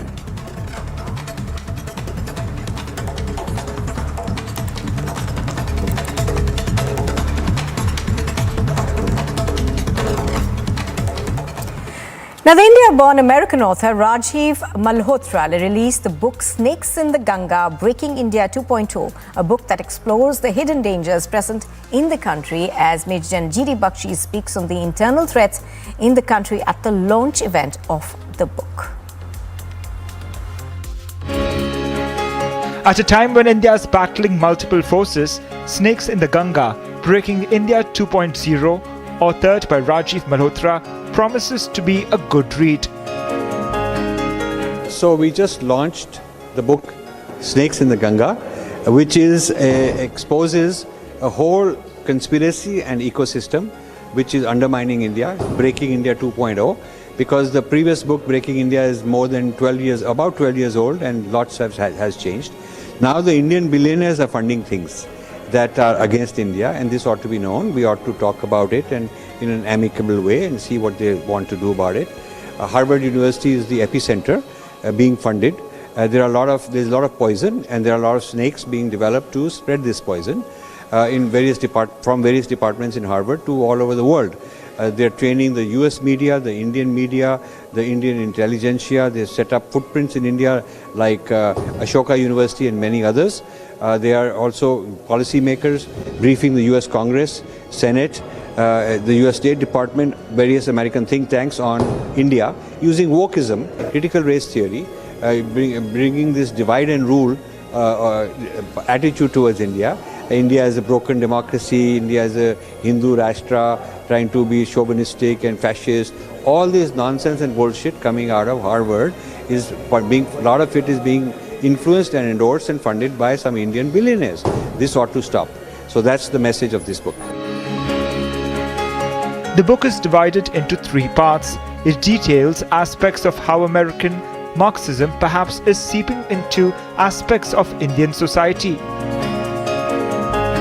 And what I wish to point out is that the colonial dispensation here had an agenda of divide and rule, and one of the thing that had shaken them up was the 1857 revolt. After the 1857 revolt, you have William, you have Sir Herbert Hope Risley, right? Herbert Hope Risley, who came up with the theory that identify every fault line in India, and which is the best fault line which can splinter this country. You know what he came up with? Caste. 1879, the first caste-based census is held in India, right? And Risley famously remarks, listen to this, as long as there is caste, there will be no India. The book speaks of an intense warfare against India's integrity is the work of a well-orchestrated global machinery driven by a new ideology that promises to be an eye-opener. Bureau Report, Republic TV. Now, amid the controversy over identity cards and police action against non-Hindus for entering Garba pandals in Indore, a Garba organization in Ujjain has barred the entry of non-Hindus to the event. Identity cards have been made mandatory for entry into Garba events in Ujjain, Bhopal, Indore, Narmadapuram and Khandwa. Here's more. On Saturday, Ujjain witnessed violence as Bajrang Dal activists thrashed 3 youths for allegedly trying to harass women during Garba celebrations. कल एक घटनाक्रम हुआ था। हमको सूचना मिली थी कि कुछ युवक जो किसी विशेष धर्म विशेष से संबंधित रखते हैं वे गरबे के अंदर घुसा है और उनको पकड़ा, वहाँ की जो जनता थी उन्होंने उनको पकड़ा। उसके बाद पुलिस को खबर करी तो पुलिस जब मौके पर पहुंची तो उन लोगों को थाने पर लेके वैधानिक कार्रवाई जो भी उचित कार्रवाई की। This is not the first such incident in Madhya Pradesh. Last week as well, some youth gate-crashed Garba celebrations in Indore, forcing authorities to enforce a mandatory I-card rule. Indore से ये सिलसिला शुरू होता है। उज्जैन होते हुए भोपाल तक गरबा पंडालों के बाहर विवाद की स्थिति देखने को मिली।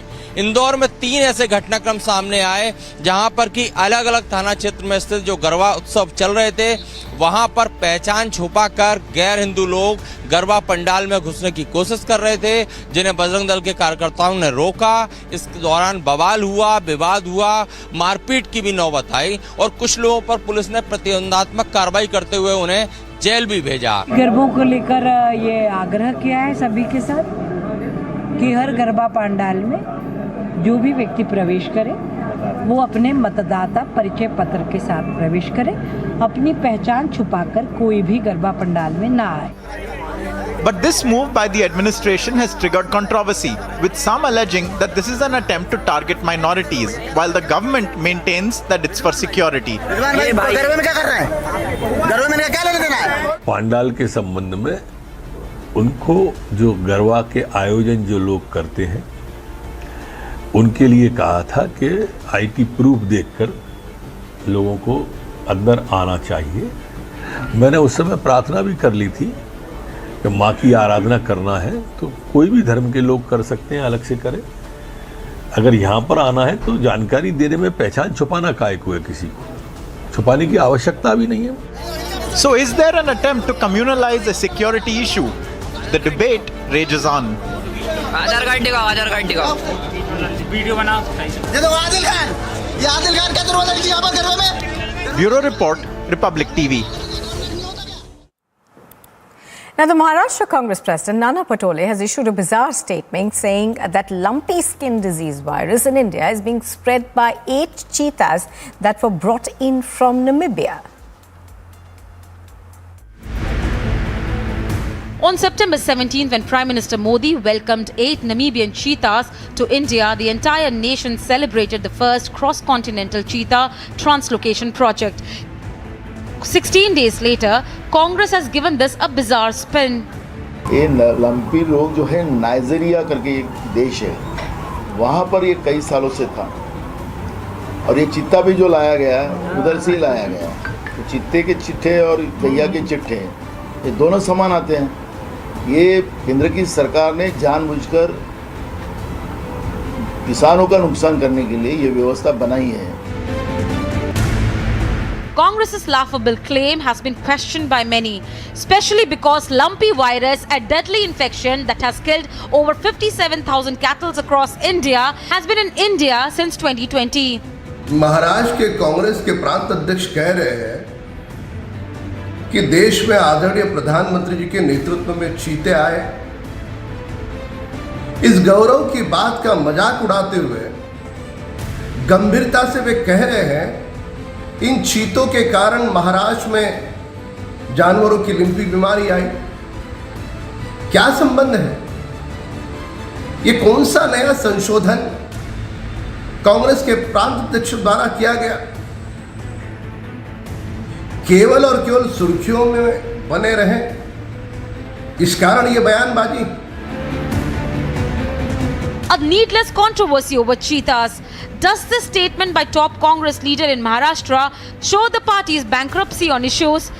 Bureau Report, Republic TV. And in fact, we're now getting these pictures from Uttar Pradesh's Gorakhpur, where the Chief Minister Yogi Adityanath performed Kanya Puja on the occasion of Navami.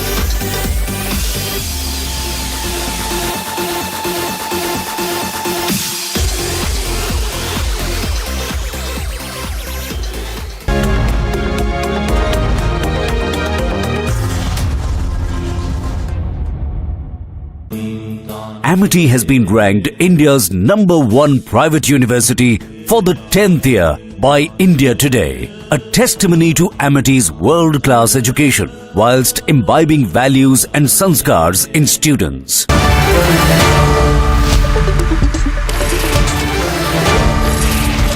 Good evening and welcome. Ladies and gentlemen, the Telangana police has arrested 3 terrorists with links to the Lashkar-e-Toiba and the ISI. They were caught with grenades. These grenades that were sponsored and provided for by Pakistan were meant to target the RSS processions and the BJP rallies. Viewers, it is time for all of us to step back and take a look at what's going on. For the longest time, some tried to feed a narrative that the RSS is extremist, that the RSS is the problem, not the terrorists. Today, the proof is out. Whether it is the PFI hit list, the target is the RSS. Whether it is Pakistan-sponsored terrorists, the target is the RSS and the BJP. And I want you to ask yourself, whatever your political persuasion is, viewers, today, what does the RSS and the BJP represent that is such a threat to the terrorist groups? Is it the fact that they are fiercely nationalistic? Is it the fact that they boost the morale of our forces? Is it the fact that they don't play appeasement politics by seeking the mercy for terrorists? They don't glamorize terrorists? Is it because they talk of a united India that includes both POK and Aksai Chin? Is it because the RSS ensured 2 lakh volunteers at the New Delhi for the facilitation, sponsorship and distribution of tricolors for the Har Ghar Tiranga campaign?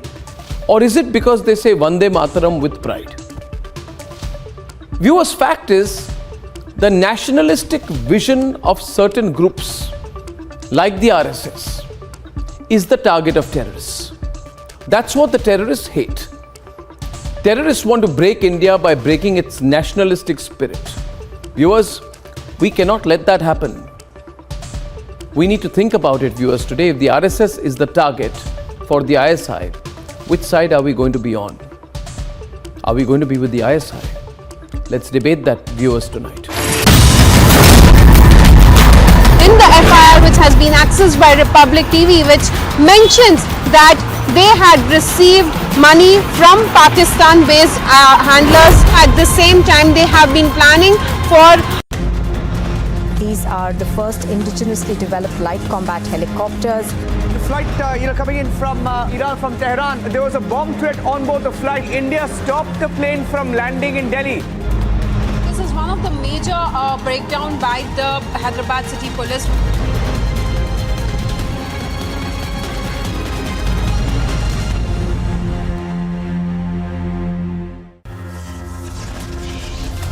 Here are the headlines at 8:30. Home Minister Amit Shah on a 3-day visit to Jammu and Kashmir. Hectic parleys lined up.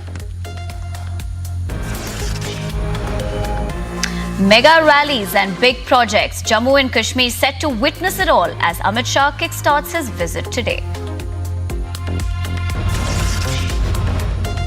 But politics continue. PDP now questions timing of visit, rakes up restoration of Article 370.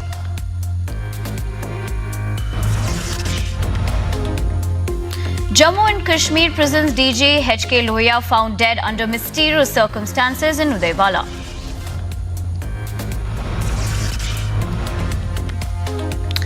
And mega swoop down on PFI continues. 4 more members of the radical PFI arrested from Shaheen Bagh under UAPA.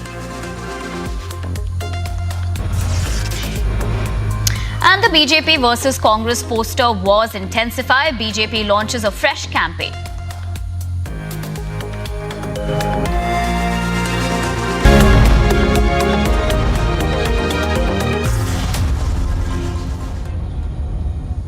A very good morning. Thanks for staying with us in the Morning Express. I'm Nivedna Prabhu. Straight up, starting with breaking news coming in. A massive fire broke out at a Ram Leela Pandal in Uttar Pradesh, Itawa. Now, reports suggest that the fire occurred due to an electrical short circuit before the burning of an effigy of Ravana. Now, the fire brigade reached the spot and brought the fire under control after 20 minutes of hard work. Now, that's the latest. We're trying to get more details about this, but this is about a massive fire that broke out at a Ram Leela Pandal in UP's Itawa. Now, reports are also suggesting that the reason for the fire having broken out could be due to an electrical short circuit. But on the other hand, we've also learned that the fire brigade did rush to the spot immediately and brought the fire under control after 20 minutes of hard work. Now, this incident also occurred due to an electrical short circuit, like stated, but before the burning of an effigy of Ravana. We also have a reaction coming in from the police official. Let's listen in.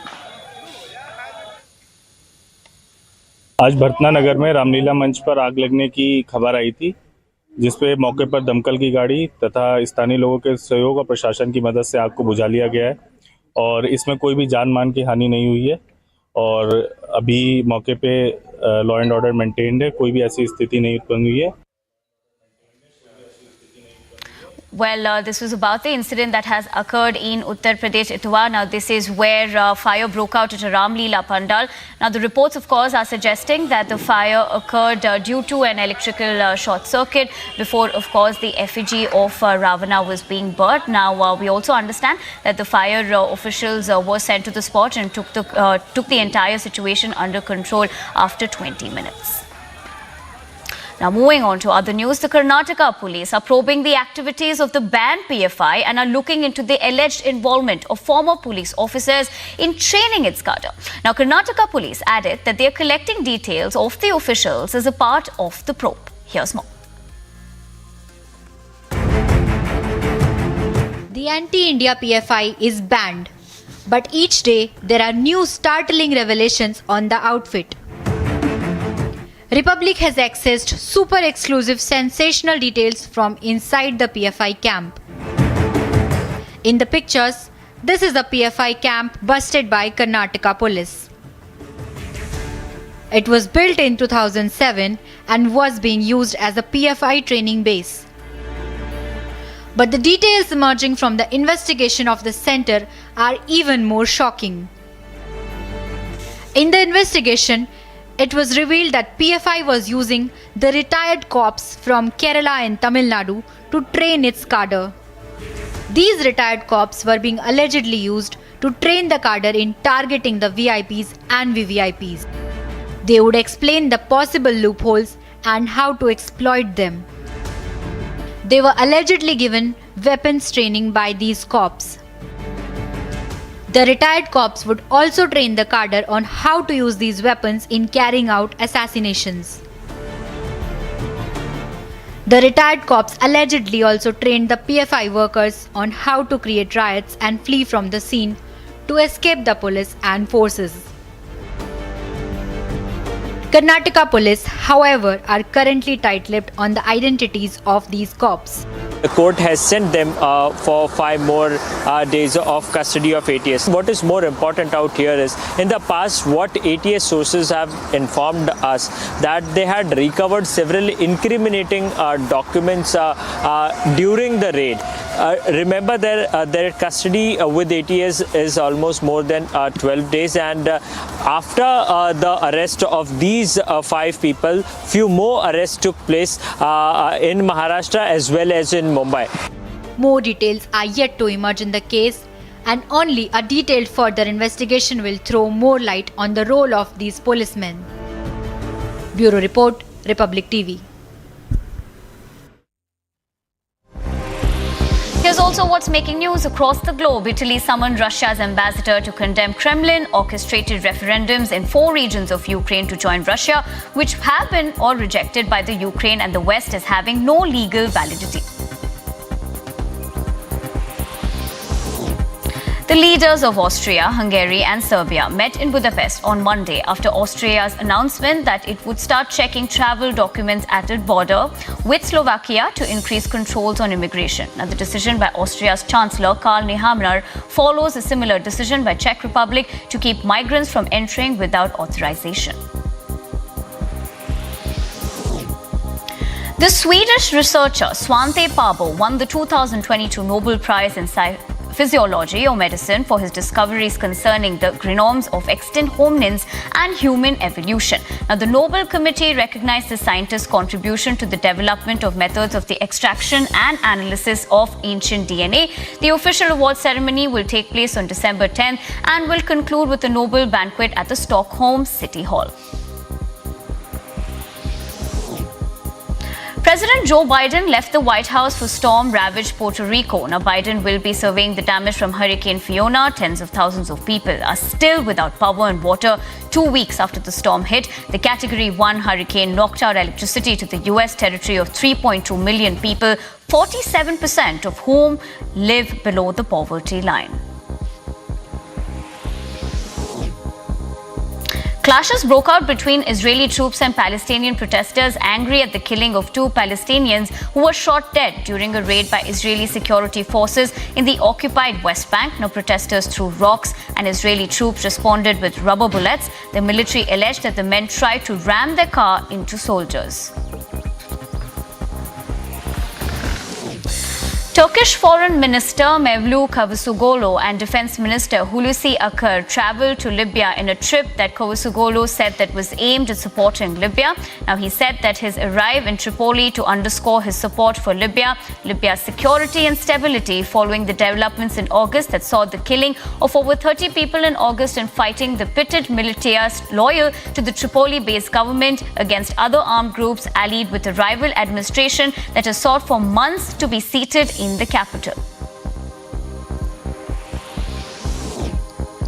Iran has begun shelling of villages near Choman district in Erbil in the Kurdish region of Iraq, promoting hundreds of residents to flee the drone attacks and heavy artillery. Now, it has been reported that hundreds of people have been displaced after Iranian shelling of Kurdish villages in Iraq. Now, locals in Ward village left their houses and escaped to Choman after some houses were hit by Iranian artillery.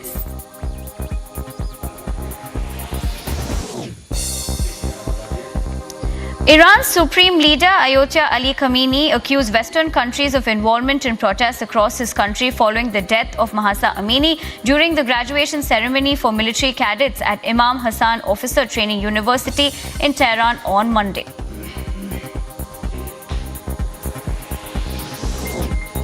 New York City police are investigating after someone sprayed red paint across the facade of the Russian consulate. It happened on Friday. Police say it is being investigated as criminal mischief and deemed a possible bias incident. As of Monday, there were no arrests in the case, according to the NYPD. The vandalism in New York came as Russian President Putin and Moscow signed treaties to illegally annex a large swath of eastern and southern Ukraine 7 months after Russia invaded the country.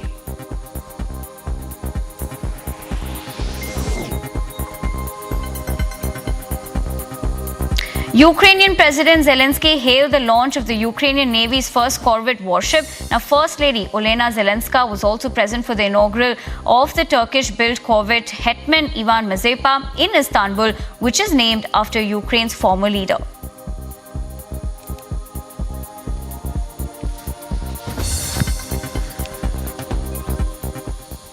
Iran's Supreme Leader Ayatollah Ali Khamenei has accused Western countries of involvement in protests across his country following the death of 22-year-old Mahsa Amini. He said that he has ordered an inquiry into her death while vowing to crack down on protesters.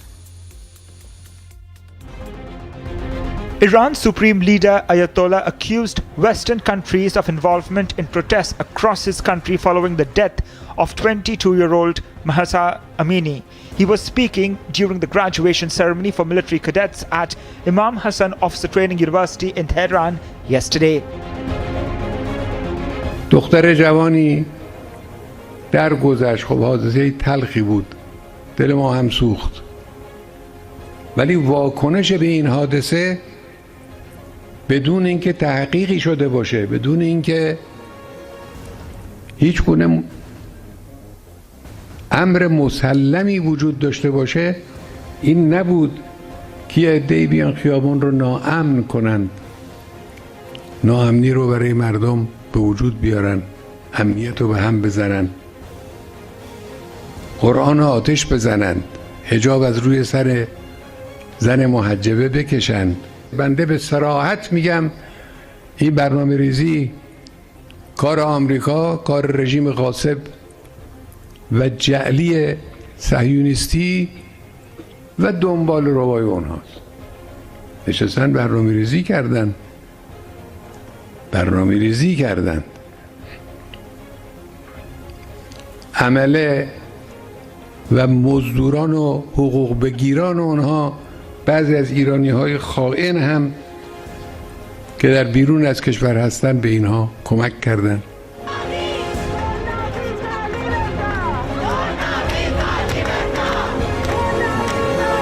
22-year-old Mahsa Amini collapsed into a coma while in custody and died on September 16th.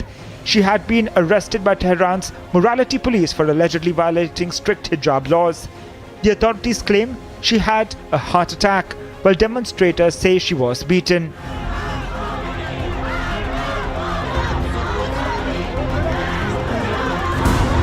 Iran's supreme leader has said a full investigation into Amini's death will take place, but has vowed to crack down on unrest.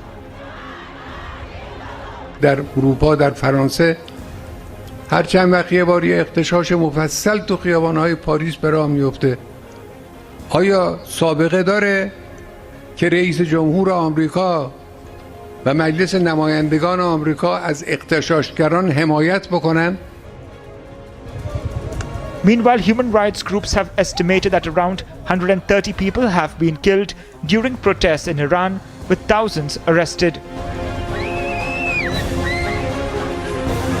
Agency report for Republic TV.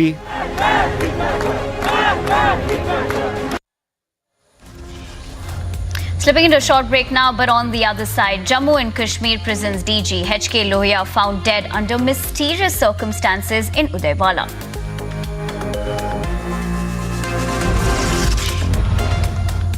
And the mega swoop down on PFI continues. 4 more members of the radical PFI arrested from Shaheen Bagh under the UAPA Act. We'll get you the latest on that on the Morning Express only after a short break.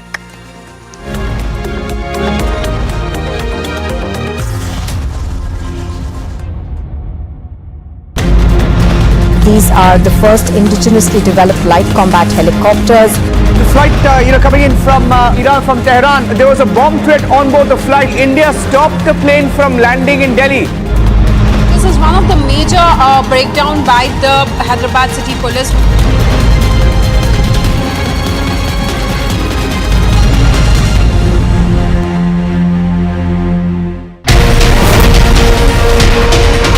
हमारे प्रधानमंत्री जी का जो संकल्प था आत्मनिर्भर भारत का, उसी दिशा में ये बहुत बड़ा कदम है।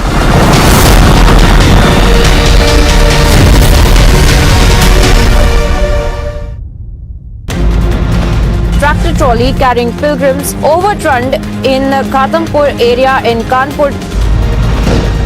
ये धमाका और जो पुल है वो ढह चुका है। We are now seeing lathi charge taking place on all the protesters. They want strong action against the perpetrator.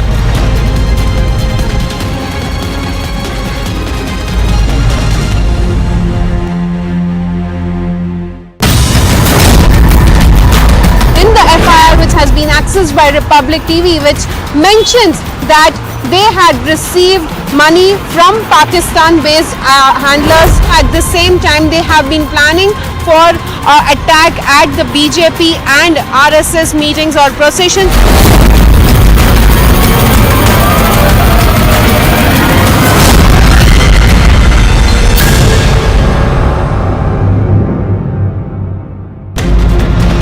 These are the first indigenously developed light combat helicopters. The flight, coming in from Iran, from Tehran, there was a bomb threat on board the flight. India stopped the plane from landing in Delhi. This is one of the major breakdown by the Hyderabad City Police.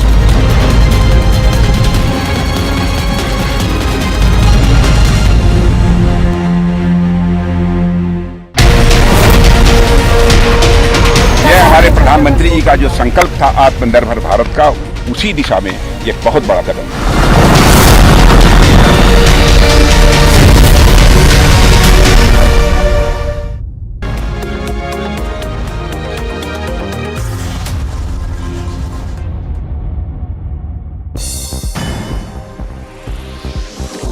Here's also what's making news in the world of sports. Roberto Bautista overcame his 8th seed Felix Auger in straight sets on Monday and advanced to the second round of the Astana Open in Kazakhstan. The world number 21 beat Auger for the second time in his career, the first time in 4 meetings, and he will face compatriot Alessandro Folinka or Pavel Kotov in the second round.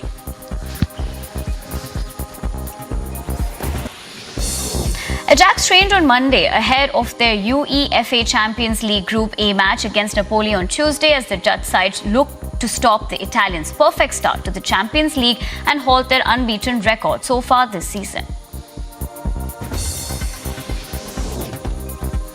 Football fever hits Qatar. Now, Qatari football team's public training session at Jassim bin Hamad Stadium in Doha draws hundreds of fans over the weekend. Now, they will play against Ecuador in the FIFA World Cup opener at Al Bayad Stadium in Al Khor.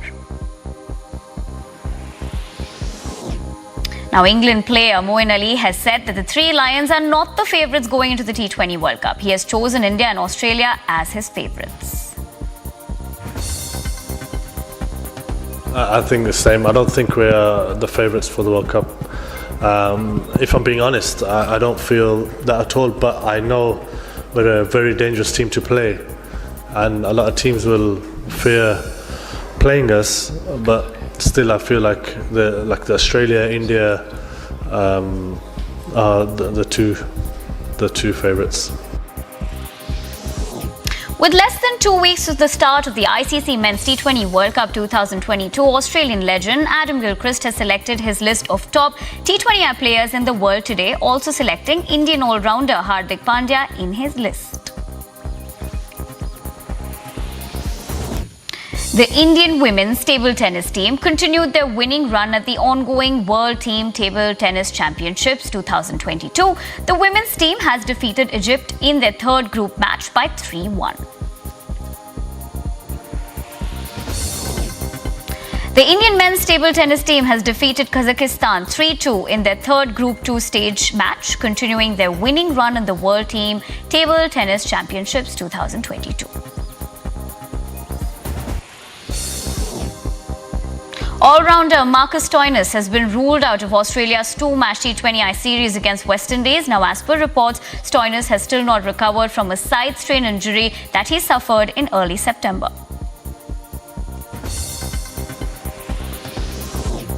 China cruised past USA 3-0 in the ITTF World Teams Championships Women's Group 1. The top two teams in each group will progress to the round of 16.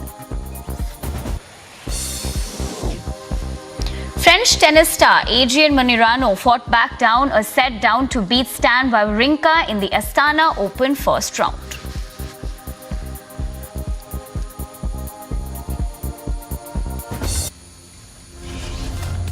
And still to come on Republic TV, Home Minister Amit Shah on a 3-day visit to Jammu and Kashmir. Hectic parleys lined up.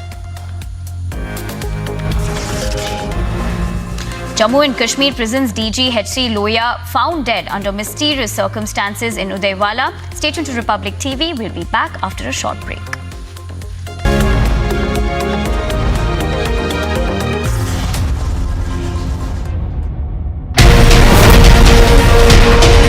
यह हमारे प्रधानमंत्री जी का जो संकल्प था आत्मनिर्भर भारत का, उसी दिशा में ये बहुत बड़ा कदम है।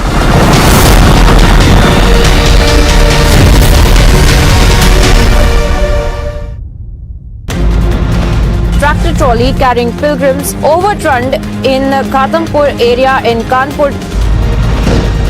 ये धमाका और जो पुल है वो ढह चुका है।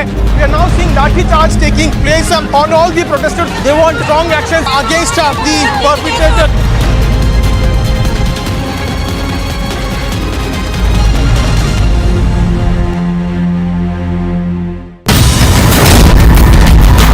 In the FIR which has been accessed by Republic TV, which mentions that they had received money from Pakistan-based handlers. At the same time, they have been planning for attack at the BJP and RSS meetings or processions.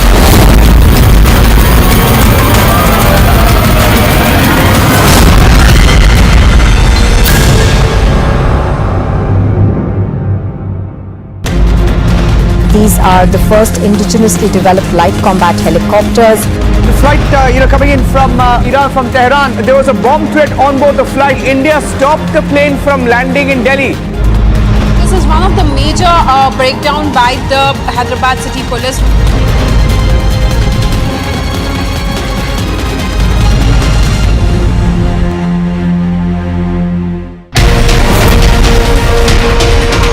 हमारे प्रधानमंत्री जी का जो संकल्प था आत्मनिर्भर भारत का, उसी दिशा में ये बहुत बड़ा कदम है।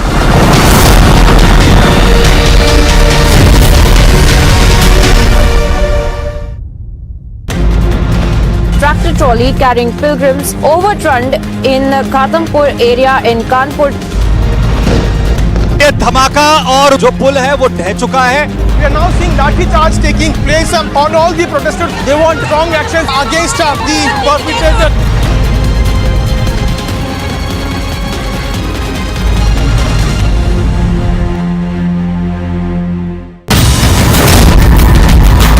In the FIR which has been accessed by Republic TV, which mentions that they had received money from Pakistan-based handlers. At the same time, they have been planning for attack at the BJP and RSS meetings or processions.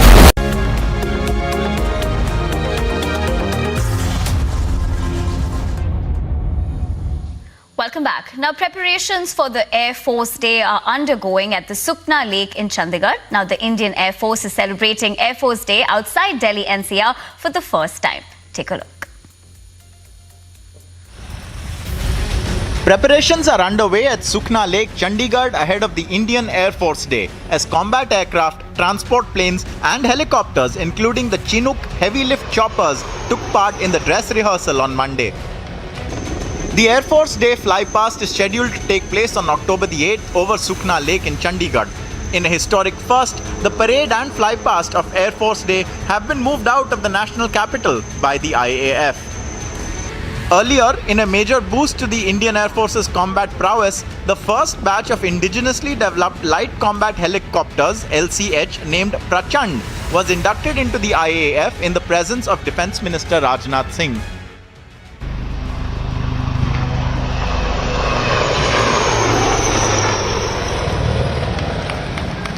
The induction ceremony was held in Rajasthan's Jodhpur, where newly appointed Chief of Defence Staff, General Anil Chauhan, was also present along with the Union Minister. While speaking on the occasion, Rajnath Singh said that the LCH will enhance our capability and will boost defence production, and also that it proves India's commitment towards self-reliance in defence production. रात को भी fly कर सकता है, दिन में भी fly कर सकता है, वर्षा हो रही हो तब भी ये फ्लाई कर सकता है, और साथ ही साथ अपने टारगेट को अटैक करने की भी क्षमता इस लाइट कॉम्बैट हेलीकॉप्टर में है। जैसा हमारे प्रधानमंत्री मोदी जी का संकल्प था कि यहाँ पर इंडिजिनस सारे प्लेटफार्म्स, वेपन्स और ये हेलीकॉप्टर्स और प्लेन्स बनने चाहिए, तो उनके इसी मंशा के अनुरूप, हमारे प्रधानमंत्री की मंशा के अनुरूप ही ये लाइट कॉम्बैट हेलीकॉप्टर जो कि पूरी तरह से इंडिजिनस है वो बना है। The new chopper being inducted into the force is capable of aerial combat and will help the force combat slow-moving aircraft, drones and armored columns during conflicts. The induction ceremony was led by Rajnath Singh, who has played a crucial role in progressing cases for buying indigenous platforms for the forces. He was also present in the Cabinet Committee on Security meeting, which cleared the purchase of 15 of these LCHs for the Air Force and the Army.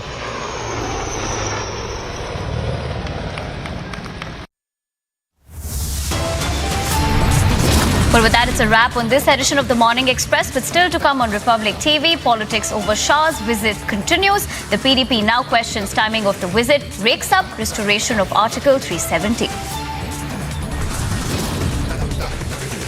And mega swoop down on the PFI continues. 4 more members of the radical PFI arrested from Shaheen Bagh under the UAPA Act. We'll bring you all of that on the other side of this short break.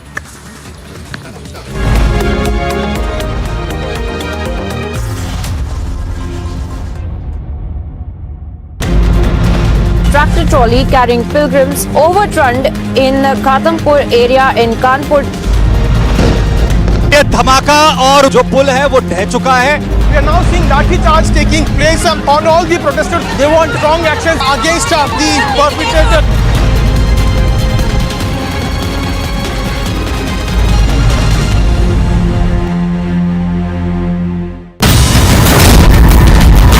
In the FIR which has been accessed by Republic TV, which mentions that they had received money from Pakistan-based handlers. At the same time, they have been planning for attack at the BJP and RSS meetings or processions.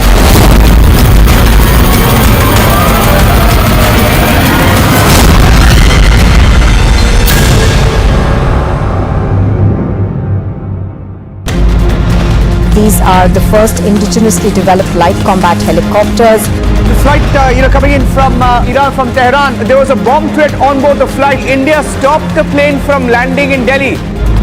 This is one of the major breakdown by the Hyderabad City Police.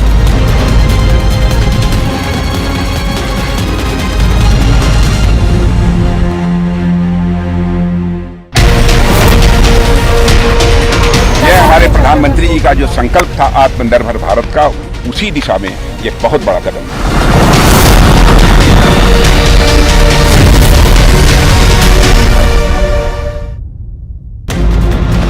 Tractor trolley carrying pilgrims overturned in Khatampur area in Kanpur.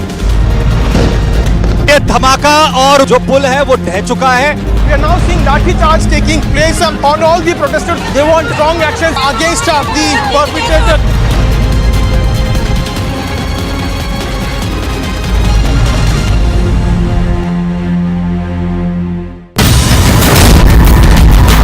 In the FIR which has been accessed by Republic TV, which mentions that they had received money from Pakistan-based handlers. At the same time, they have been planning for attack at the BJP and RSS meetings or processions.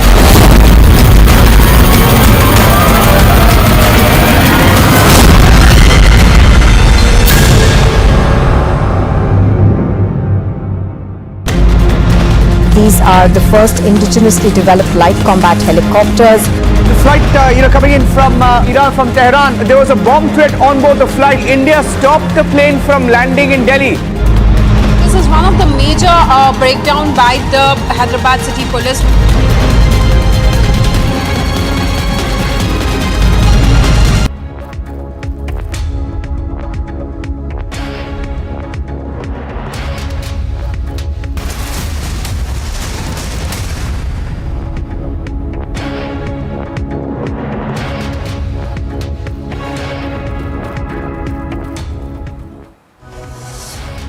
Good morning and welcome. You are watching live and breaking on Republic TV. I'm Nupur Talwar Suri. We're going to begin with the top headlines that we're tracking at 9 this morning. The Home Minister Amit Shah is on a 2-day visit to Jammu and Kashmir. Hectic parleys are lined up. Mega rallies, big projects.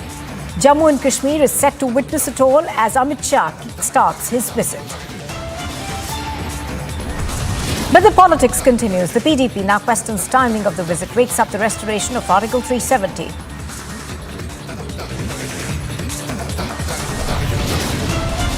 Jammu and Kashmir prison's DG H.K. Lohia is found dead under mysterious circumstances in Udaiwala. Mega swoop down on the PFI continues. 4 more members of the radical PFI are arrested from Shaheen Bagh under the UAPA. The BJP versus the Congress poster wars are intensifying. The BJP launches a fresh campaign, releases posters with Siddaramaiah dressed as Tipu Sultan.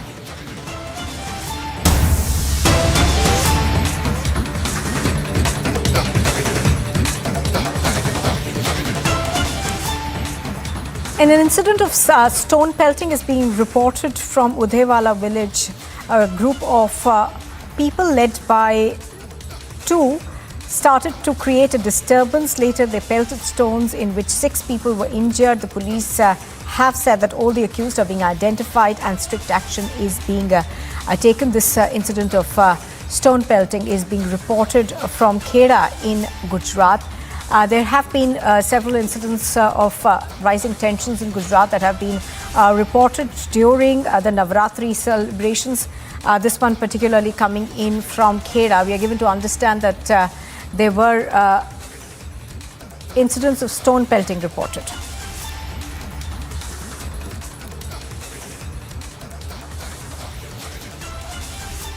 जो मातर police station है उसका उंडेला गांव है।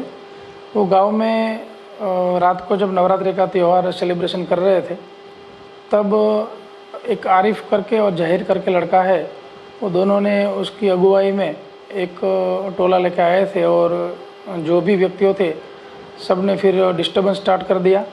और जो गांव के लीडर्स है उन लोगों ने उनको समझाने की भी ट्राई की, लेकिन वो लोग माने नहीं और उनके साथ झगड़ा करने लगे और फिर थोड़े दूर जाके पत्थर मारा स्टार्ट किया। तो स्टोन पेल्टिंग किया, उसमें बहुत 6-7 लोगों को छोटी मोटी इंजरी हुई है। उसकी अभी प्राइमरी ट्रीटमेंट चालू है और जितने भी लोग थे आरोपी में तो कौन कौन थे वो सब अभी ग्रामजनों जो है उनकी पूछताछ करके उनको आइडेंटिफाई किया जाएगा और जितने भी लोग हैं उनके खिलाफ सख्त से सख्त कार्रवाई की जाएगी। अभी गांव में पुलिस डिप्लॉयमेंट रख दिया है और कोई और आगे कोई अनिच्छनीय इंसिडेंट न बने इसलिए पूरा बंदोबस्त अभी कर दिया है।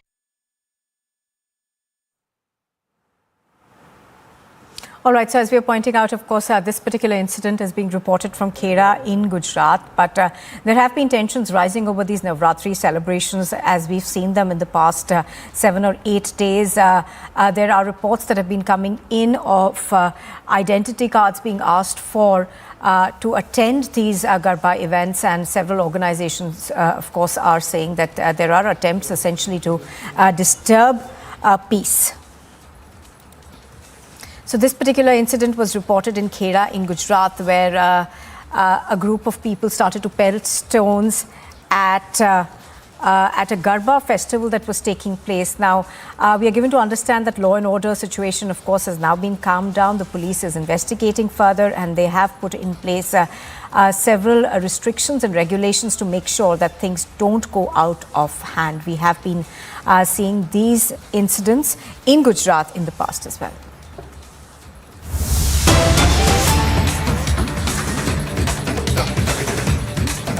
Now, the Jammu and Kashmir Director General of Prisons, Hemant Lohia, was found dead under mysterious circumstances at his home in Jammu's Udhewala with his throat slit late on Monday night. Now, sources have said that multiple raids in Ramban and Udhampur have been conducted to nab his servant. The last location of his domestic help is being traced to the hills of Udhampur. Teams in upper hills are trying to trace his domestic help. So the Jammu and Kashmir Director General of Prisons, Hemant Lohia, found dead under suspicious circumstances. Let's go across to Gursimran, who's reporting on this. He joins us right now from Jammu. Gursimran, give us more details in terms of what we are hearing from the police. The murder in itself appears to be quite barbaric. His throat was slit, and the police, of course, are looking for his domestic help.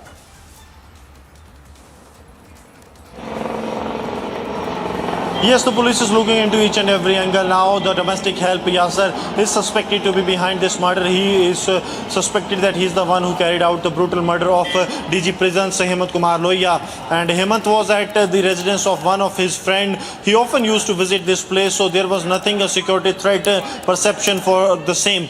But when this incident happened, the police swung into action. What we are getting to know from the sources that the multiple teams are raiding the locations in Udhampur as well as in the Ramban district. The last call location, the phone location of Yasser was traced in the upper hills of the Udhampur district, after which multiple teams have been rushed to there also.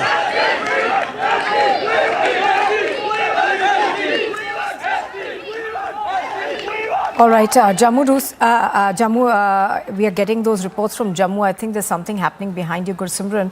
But as you're pointing out, of course, we are given to understand that the sequence of events, of course, is also under the scanner. So tell us more about what had actually happened in terms of the sequence of events.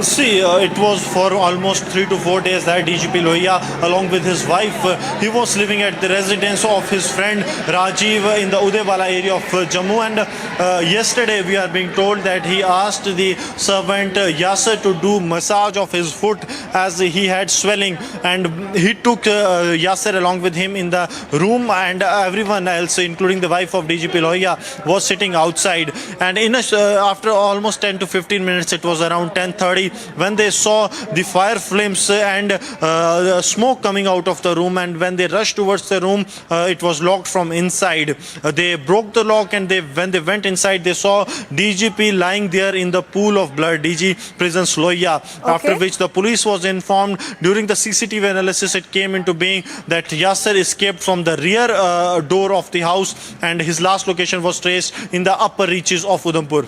All right, stay with us, Gursimran. Let's listen into some reactions that we are getting to the probe that's underway currently.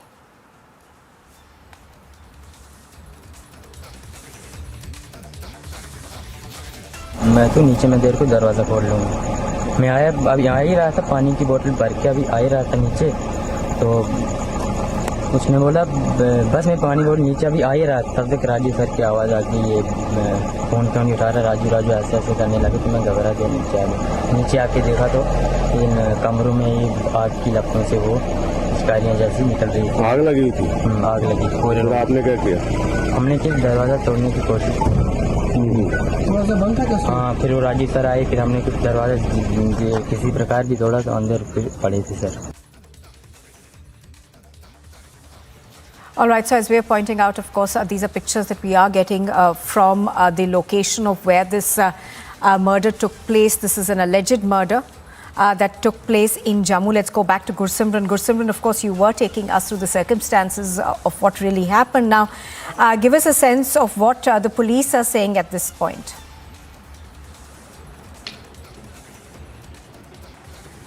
See, the police is saying that prima facie it seems to be a murder that has been done by the domestic help of Rajiv, the friend of DGP Lohia. But there is a new angle that is emerging to it. Is a letter that has been circulated by the terror group People Anti-Fascist Front. And in the letter, the terror group is claiming the responsibility for carrying out the killing of Director General Prisons Lohia. Now the police is also looking into this angle, whether this is a false claim that is being done by the People's Anti-Fascist Front so as to inflict fear among the locals, or there is some reality to it. And if it turns out to be true, that is really, really concerning. Now the multiple agencies are working round the clock since yesterday at around 11:45 was the time when the ADG Jammu zone reached. Within 15 minutes of the incident being reported to the police, he reached the spot, and since then he's monitoring the investigation by himself, because one of the senior most IPS officers have been brutally killed by the servant who is absconding as of now, and every forward and backward linkages are being traced upon by the Jammu and Kashmir police. All right, so as Gursimran is reporting, the domestic help of who was working at the home is now, of course, under the scanner. Thank you very much for joining us, Gursimran, with those details. And here's a quick look at what else is making news this morning as the Home Minister Amit Shah is on a 3-day visit to Jammu and Kashmir. Security has been tightened across the Union Territory. According to police, a multi-layer security has been put in place during his visit. The Union Home Minister will be addressing two rallies, one in Rajouri and another one in Baramulla. The PDP has raised several questions over the Home Minister Amit Shah's three-day visit to Jammu and Kashmir. The PDP spokesperson Varinder Singh Sonu has demanded the restoration of Article 370 and 35A.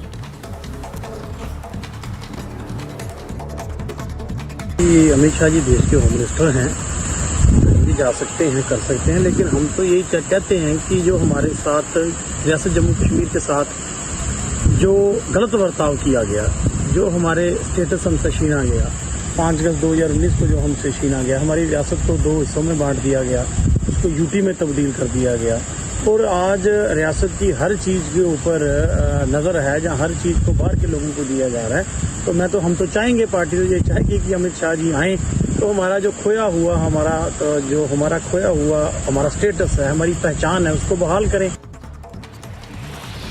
The bail plea of the former Maharashtra Minister Anil Deshmukh is going to be heard by the Bombay High Court today. The court is set to pronounce its verdict at around 2:30 this afternoon. Medanta Hospital has released a statement on the latest update of Samajwadi Party patriarch Mulayam Singh Yadav's health situation. The hospital has said that he is still in critical care. Uddhav Thackeray. देश के बेमिसाल नेता है, उनकी कोई मिसाल नहीं है, वो तो शानदार और बेमिसाल नेता है। गरीबों के, लाचारों के, बेसहारा लोगों का मसला है देश का। अब सारे लोग ये प्रार्थना भगवान से करते हैं कि वो जल्दी स्वस्थ हों और ठीक हों। Now, Uddhav Thackeray's camp leader Sanjay Raut's custody in the Patrachal scam is ending today. He will be produced before the special PMLA court. Reportedly, the ED may seek an extension of his custody. Two groups clashed with each other and hurled stones at each other over putting up of a religious flag in Savli town in Gujarat's Vadodara. According to the police, 36 people have been arrested so far. The incident occurred on Saturday night after a group of people objected to members of another community trying to put up a religious flag alongside their flag on an electricity pole.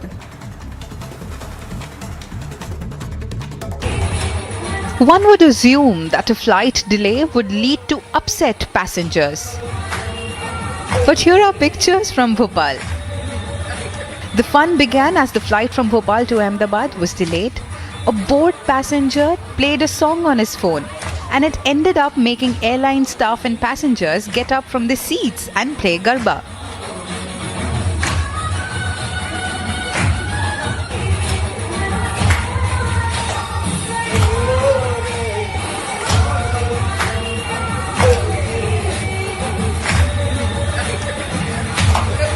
Soon the CISF personnel also joined the Garba and enjoyed the festive colours.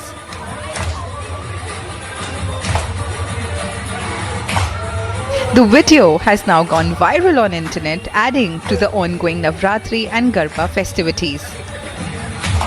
Bureau Report, Republic TV.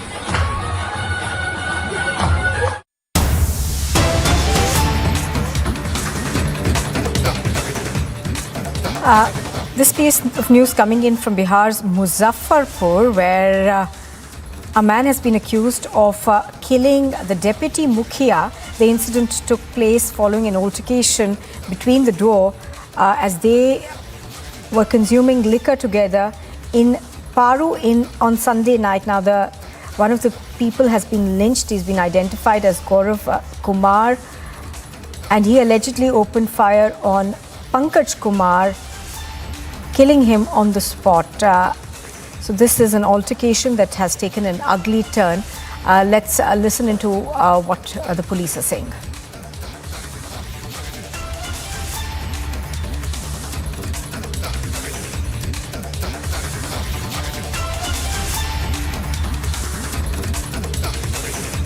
हमको तो 2 बजे रात में बेटी phone की जब पापा ऐसे ऐसे बड़े भैया के गोली मार दिया।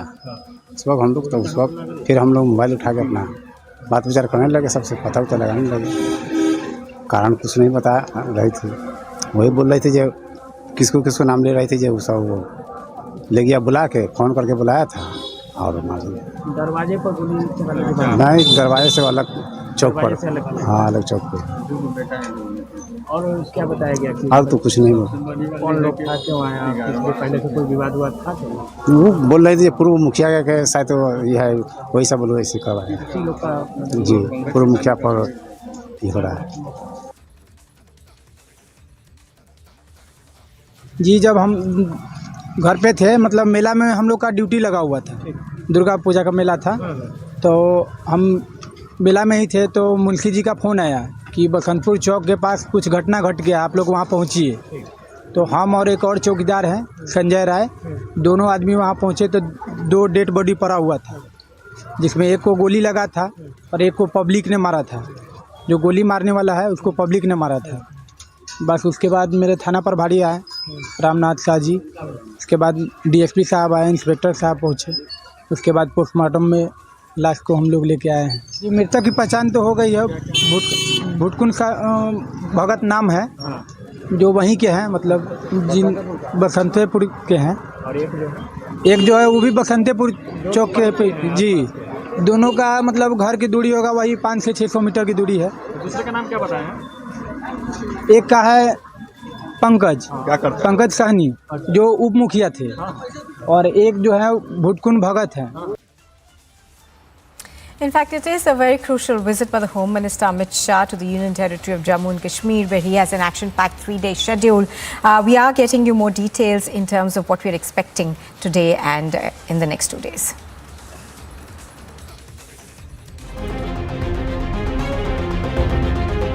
Home Minister Amit Shah landed in Jammu on Monday evening for his tightly packed 3-day visit to the Union Territory. Development projects, security situation, and some big announcements are on the cards. While he met the delegations of Gujjar Bakarwal, Sikh, Pahari, and Rajput communities at night, he will pay a visit to the Mata Vaishno Devi shrine at 9:30 a.m. and address a public meeting in Rajouri at 11 a.m. He will also review the developmental projects in Jammu. In the final leg of his J&K visit, he will hold a meeting with top security officials from the armed forces and address another public rally in Baramulla. The visit comes at a juncture where the Election Commission is gearing up to publish the final electoral rolls for the Union Territory. The centre set up Delimitation Commission, which despite allegations of gerrymandering, did a fine job of redistricting the assembly constituencies and submitted a report announced by Union Home Minister on August 5, 2019 itself, and reiterated by Prime Minister Narendra Modi from the ramparts of the Red Fort. The process of restoring the status of a state for Jammu and Kashmir and holding elections is on. But the question is the opposition ready? It also brings in focus Article 370 as the visit comes 3 years after the abrogation. मैं जब Jammu and Kashmir बोलता हूं, माननीय सदस्य इसलिए aggressive हूं कि Jammu and Kashmir के पीएको को आप भारत का हिस्सा नहीं मानते हो क्या? एग्रेसिव ना हो, जान दे देंगे इसके लिए। क्या बात कर रहे हो आप? एग्रेसिव होने की क्या बात कर रहे हो? जान दे देंगे इसके लिए। From then till now, the picture has changed in the Union Territory. What more this visit brings for the future of J&K is something that needs to be kept an eye on for the next 2 days. Bureau Report, Republic TV. Gursimran is reporting on Jammu from Jammu on this visit. Let's go across live to him now. Gursimran, there are 2 rallies, of course, that are going to be held. There is a lot of focus on those. We are expecting some announcements to come forward. Give us a sense of where you're reporting from and what are we expecting?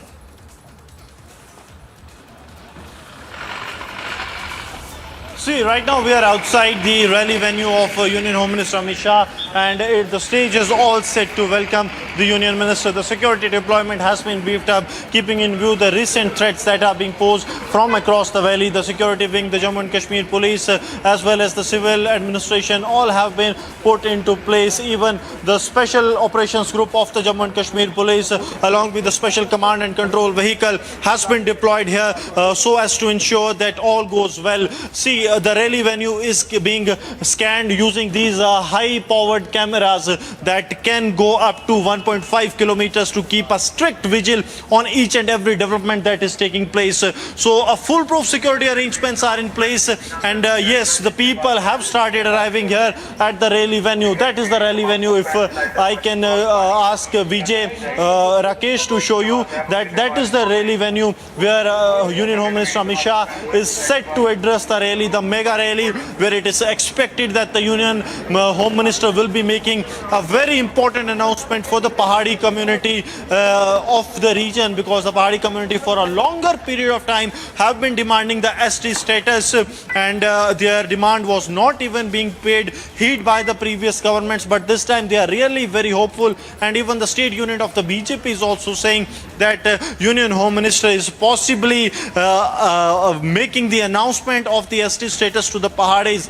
So high expectations from this rally of the Union Home Minister, who will be landing here at around 11:30. In a short while from now, Union Home Minister will leave from the Raj Bhavan in Jammu and will be heading towards Shri Mata Vaishno Devi, that is on the Navami. Union Home Minister will be paying obeisance at the Darbar of Shri Mata Vaishno Devi, after which he will be starting this rally. And also there are political angles to it. The Bharatiya Janata Party is terming this as the start of the poll process, as we are expecting the polls in the Union Territory of Jammu and Kashmir to be held in the start in the first quarter of the year 2023. So there is a lot of things attached to this high profile visit of Union Home Minister Amit Shah. Third visit of Amit Shah to the Jammu region, second to the Kashmir Valley. Expectations are really very high, while opposition continues to demand the restoration of Article 370 and 35 Alpha, but it has to be seen what the Union Home Minister say when he comes here and address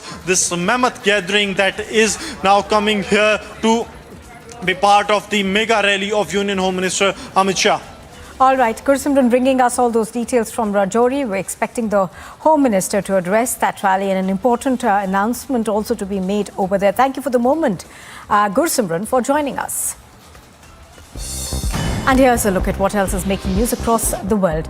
Ukrainian President Volodymyr Zelensky has announced that Ukrainian fighters who had been imprisoned by Russia for 2 months were reunited with their families. The release of the Azov fighters who defended the Azovstal steel plant in the besieged city of Mariupol was secured in a high-profile prisoner swap in September. In exchange for the release of 200 Ukrainian citizens and 15 foreign nationals, Ukraine gave up an ally of Russian President Vladimir Putin, the pro-Russian Ukrainian opposition leader Viktor Medvedchuk.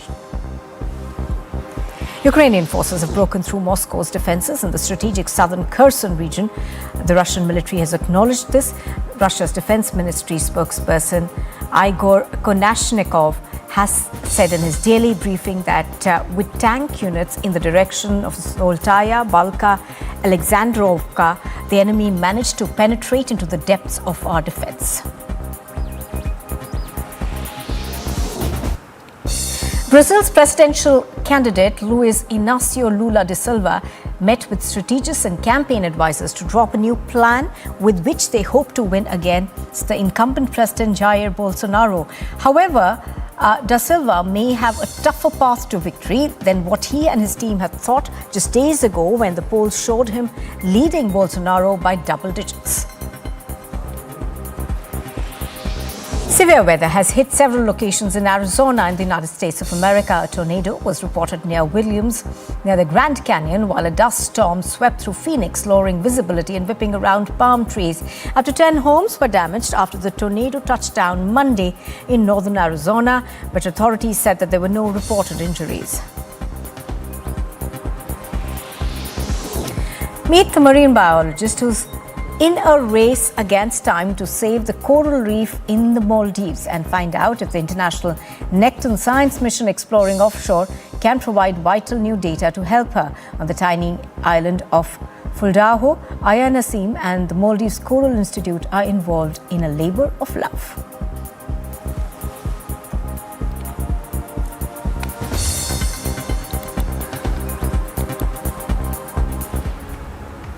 In fact, we are now cutting across to visuals that we are getting from Gujarat. This is Vadodara, where people are celebrating Navratri festival.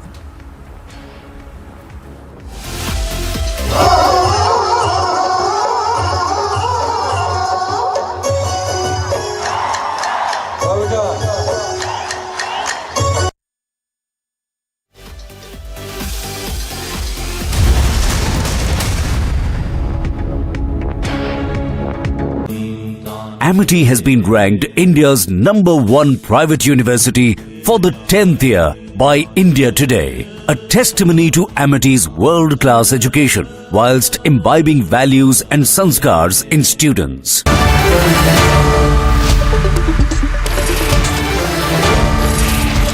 Good evening and welcome. Ladies and gentlemen, the Telangana police has arrested 3 terrorists with links to the Lashkar-e-Toiba and the ISI. They were caught with grenades. These grenades that were sponsored and provided for by Pakistan were meant to target the RSS processions and the BJP rallies. Viewers, it is time for all of us to step back and take a look at what's going on. For the longest time, some tried to feed a narrative that the RSS is extremist, that the RSS is the problem, not the terrorists. Today, the proof is out. Whether it is the PFI hit list, the target is the RSS. Whether it is Pakistan-sponsored terrorists, the target is the RSS and the BJP. And I want you to ask yourself, whatever your political persuasion is, viewers, today, what does the RSS and the BJP represent that is such a threat to the terrorist groups? Is it the fact that they are fiercely nationalistic? Is it the fact that they boost the morale of our forces? Is it the fact that they don't play appeasement politics by seeking the mercy for terrorists? They don't glamorize terrorists? Is it because they talk of a united India that includes both POK and Aksai Chin? Is it because the RSS ensured 2 lakh volunteers at the New Delhi for the facilitation, sponsorship and distribution of tricolors for the Har Ghar Tiranga campaign? Or is it because they say Vande Mataram with pride? Viewers, fact is, the nationalistic vision of certain groups, like the RSS, is the target of terrorists. That's what the terrorists hate. Terrorists want to break India by breaking its nationalistic spirit. Viewers, we cannot let that happen. We need to think about it, viewers, today. If the RSS is the target, tractor trolley carrying pilgrims overturned in Khatampur area in Kanpur. ये धमाका और जो पुल है वो ढह चुका है. We are now seeing lathi charge taking place on all the protesters. They want strong action against the perpetrator.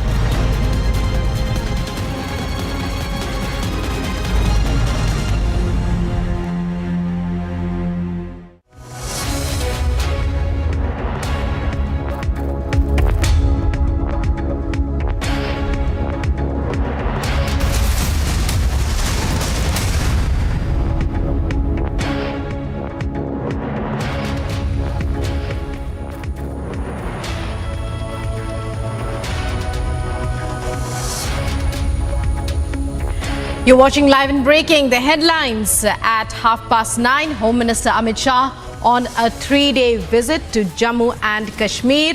Hectic parleys are lined up.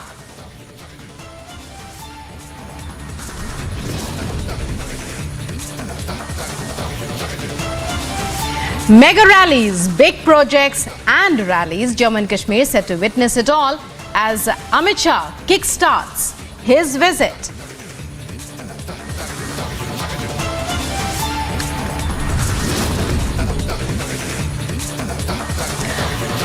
But politics continues. PDP now questions the timing of the visit, rakes up restoration of Article 370.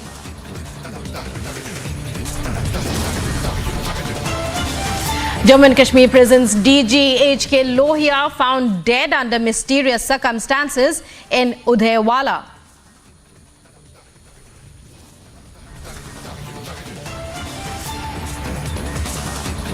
Mega swoop down on PFI continues. 4 more members of radical group arrested from Shaheen Bagh in New Delhi under UAPA. BJP versus Congress poster wars intensifies. BJP launches fresh campaign, releases posters with Siddaramaiah dressed as Tipu Sultan.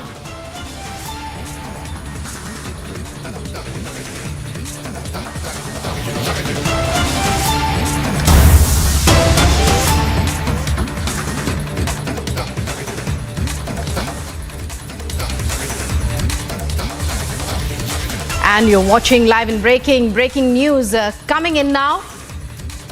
Republic has been informed that incriminating material has been found at the CFI office.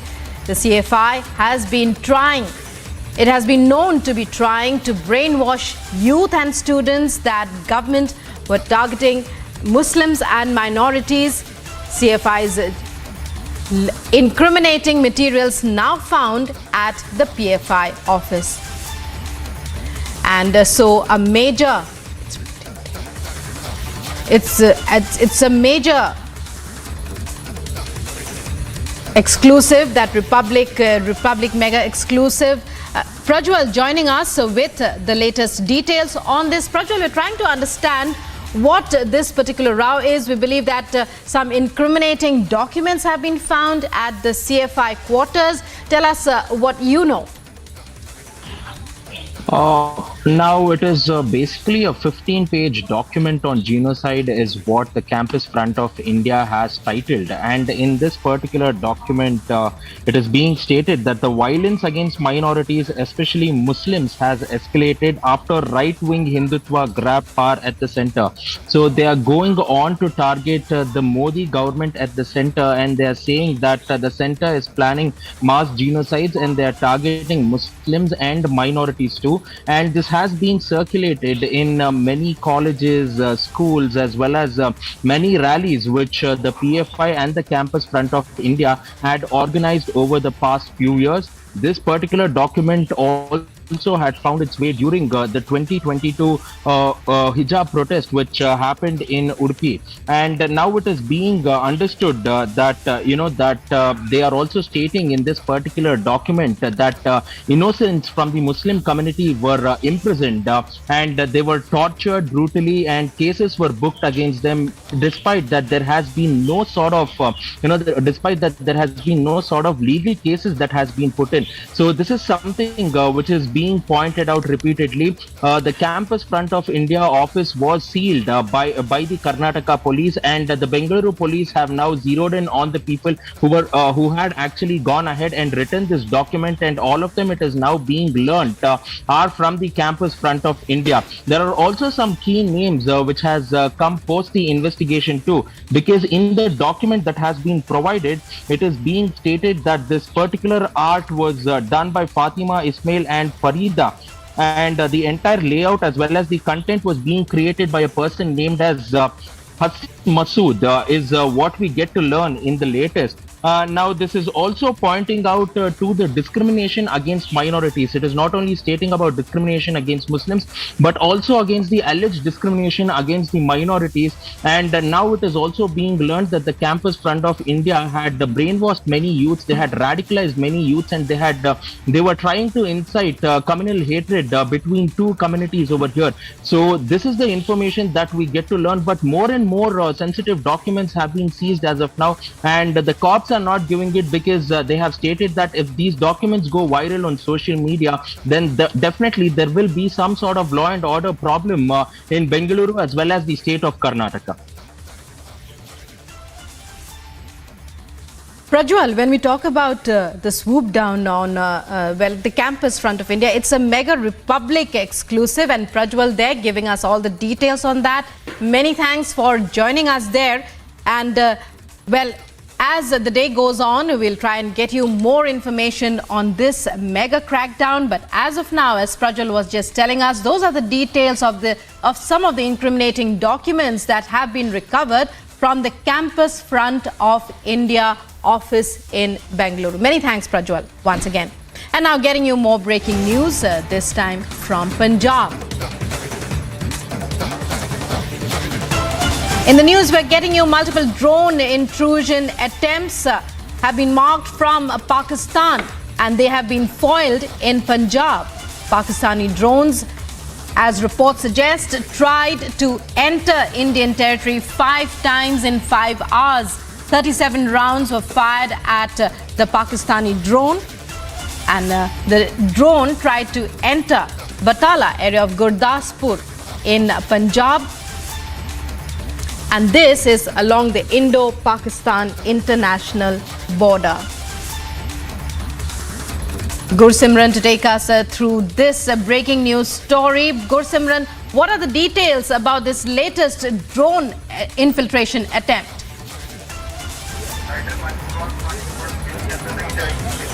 See, we have seen the recent attempts of the infiltration from the Pakistani side, how Pakistan is desperate to push in terrorists and weapons into the Indian territory. And the recent addition to this is the drone menace that is being used by the Pakistan. The incident has come forth from the Batala district, Batala area of Gurdaspur, where a Pakistani drone tried to enter the Indian territory from 10:22 to 3 a.m. in the morning. And in the 5 hours time, there have been 5 attempts from the Pakistani drone to enter the Indian territory. In an attempt, all the attempts that have been fired, BSF has fired 37 rounds on the Pakistani drone, and several illumination rounds have also been lightened so as to carry out the searches in the area. The searches are still on. DIG BSF Prabhakar Joshi is on the spot. He is monitoring the situation from ground zero itself. The searches have been intensified so as to ensure that there is no possibility of any weapon dropping or dropping of narcotics into the Indian territory, because Pakistan has been instrumental in pushing weapons and narcotics in Punjab, the proceeds of which can be used for the terror financing and carrying out the terror acts in Punjab. We know how several modules that are backed by the ISI and are being run by Khalistani terrorists have been busted by the Punjab police, where weapons are coming via drone from Pakistan and thus supplied to the Khalistani terrorists. Gursimran, we've seen back-to-back Pakistani attempts to infiltrate Indian territory in the past few weeks, whether by drone or through other means, not just into Jammu and Kashmir, but also into the Punjab. And there are even other political leaders in the state are suggesting that the state government could take a lot of measures, meeting the Home Minister, for example, and chalking out a strategy. What are the reactions that are coming in from the ruling state government?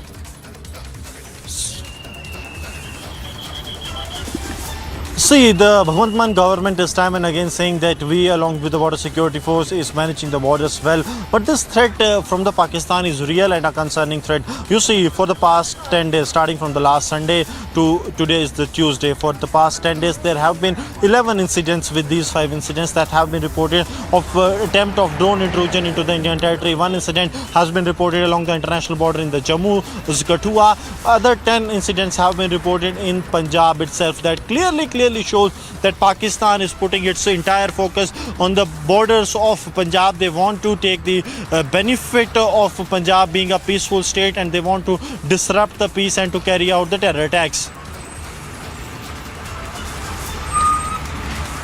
Well, many thanks, Gursimran, for joining us there and for giving us those details. So, a Pakistani drone attempt foiled there in Punjab along the Indo-Pak international border in Gurdaspur. Gursimran reporting from the ground and giving us those latest details. Moving on now to other top stories we are tracking at this hour.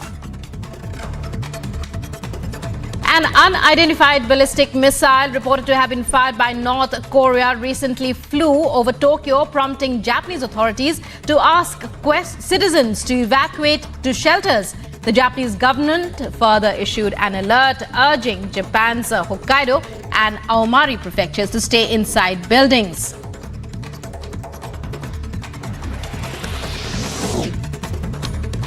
Jammu and Kashmir's Director General of Prisons, Hemant Lohia, was found murdered at his residence in Jammu, with police suspecting his domestic help as the main culprit. The servant in question is presently on the run.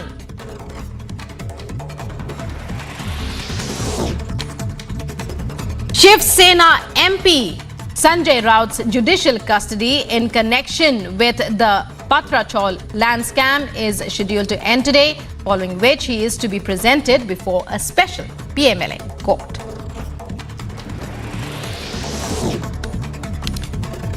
And Mukherjee's son, Rahul Mukherjee's cross-examination is scheduled to continue today before a special CBI court, with the cross-examination to be carried out by Indrani Mukherjee's lawyer in connection with the murder of Sheena Bora.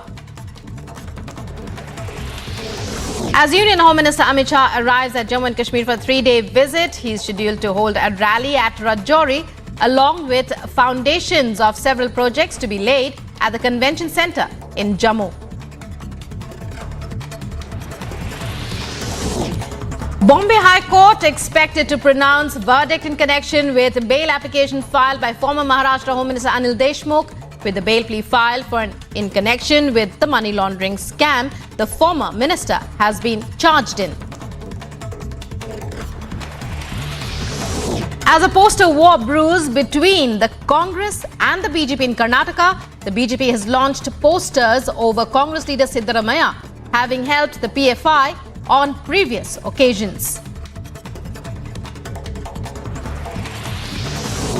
Maharashtra Deputy Chief Minister Devendra Fadnavis takes a pot shot at Congress leader Nana Patole over his cheetah remark, says the latter talks ignorantly for media attention, otherwise he will not be seen at all.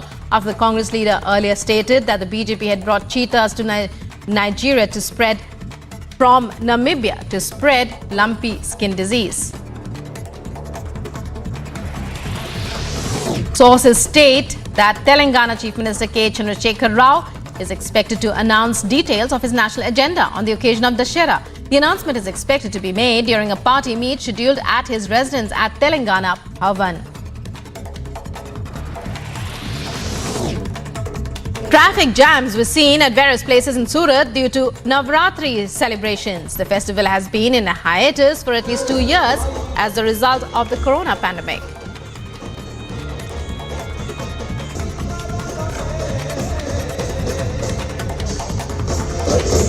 Union Home Minister Amit Shah is going to address a mega rally here in Rajouri, where Shah is expected to make mega announcements, especially for the Pahadi community that is eyeing for the ST status, and also other mega projects will be launched by Union Home Minister Amit Shah later in the evening at a function in Jammu. For more, stay tuned to Republic TV right after this short break.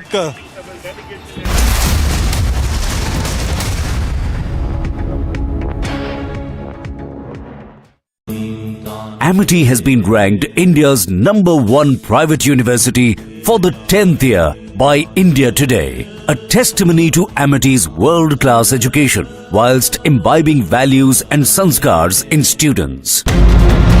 These are the first indigenously developed light combat helicopters.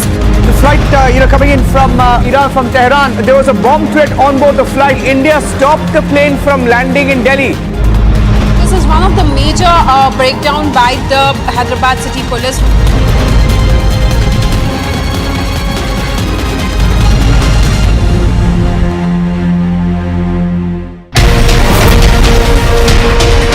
यह हमारे प्रधानमंत्री जी का जो संकल्प था आत्मनिर्भर भारत का, उसी दिशा में ये बहुत बड़ा कदम है।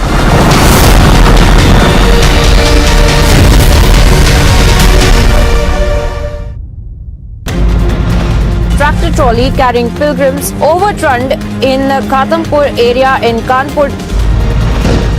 ये धमाका और जो पुल है वो ढह चुका है। We are now seeing lathi charge taking place on all the protesters. They want strong action against the perpetrator.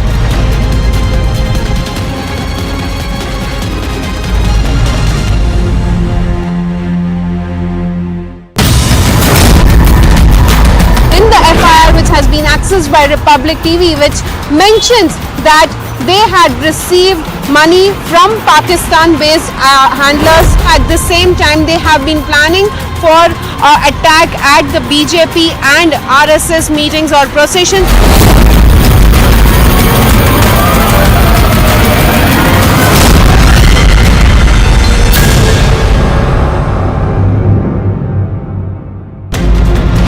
These are the first indigenously developed light combat helicopters. The flight, coming in.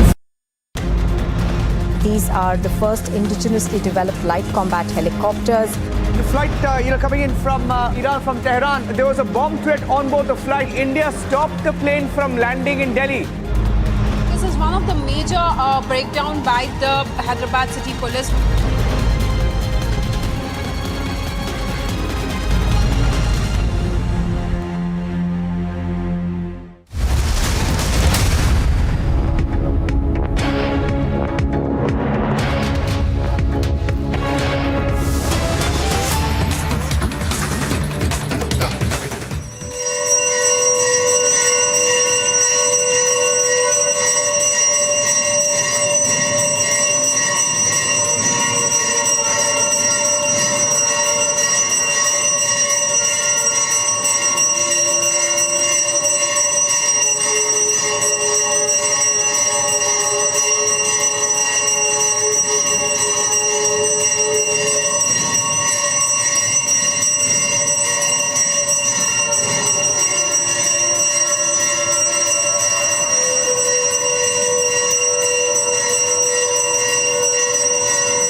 प्रधानमंत्री जी का जो संकल्प था आत्मनिर्भर भारत का, उसी दिशा में ये बहुत बड़ा कदम है।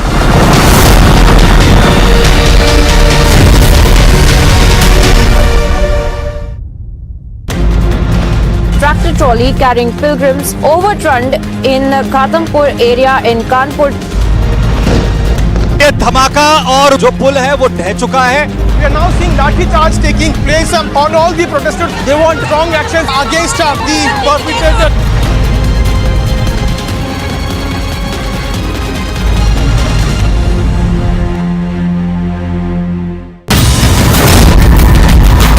In the FIR which has been accessed by Republic TV, which mentions that they had received money from Pakistan-based handlers. At the same time, they have been planning for attack at the BJP and RSS meetings or processions.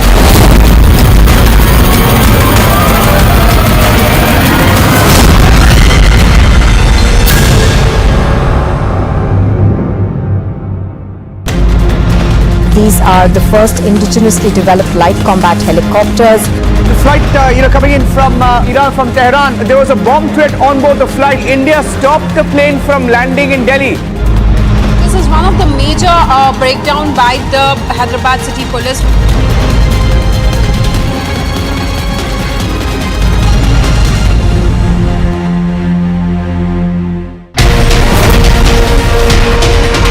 हमारे प्रधानमंत्री जी का जो संकल्प था आत्मनिर्भर भारत का, उसी दिशा में ये बहुत बड़ा कदम है।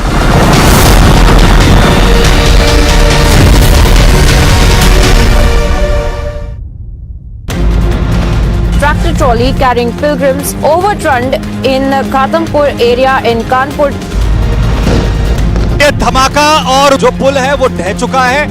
We are now seeing lathi charge taking place on all the protesters. They want strong action against the perpetrator.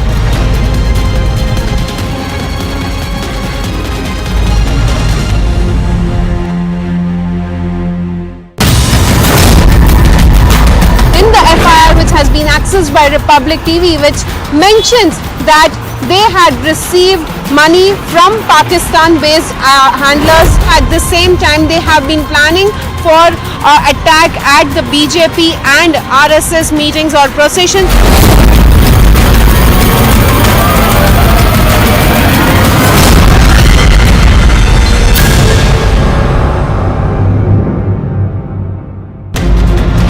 These are the first indigenously developed light combat helicopters.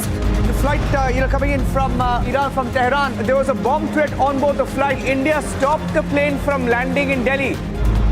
This is one of the major breakdown by the Hyderabad City Police.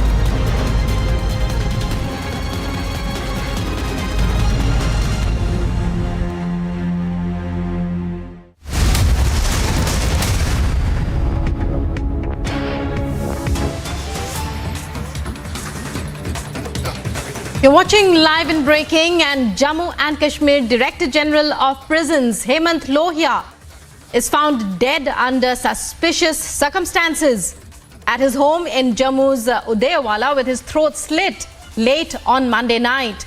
Sources have informed that terror group People's Anti-Fascist Front, the TRF offshoot, claims to have carried out the killing of DG H.K. Lohia.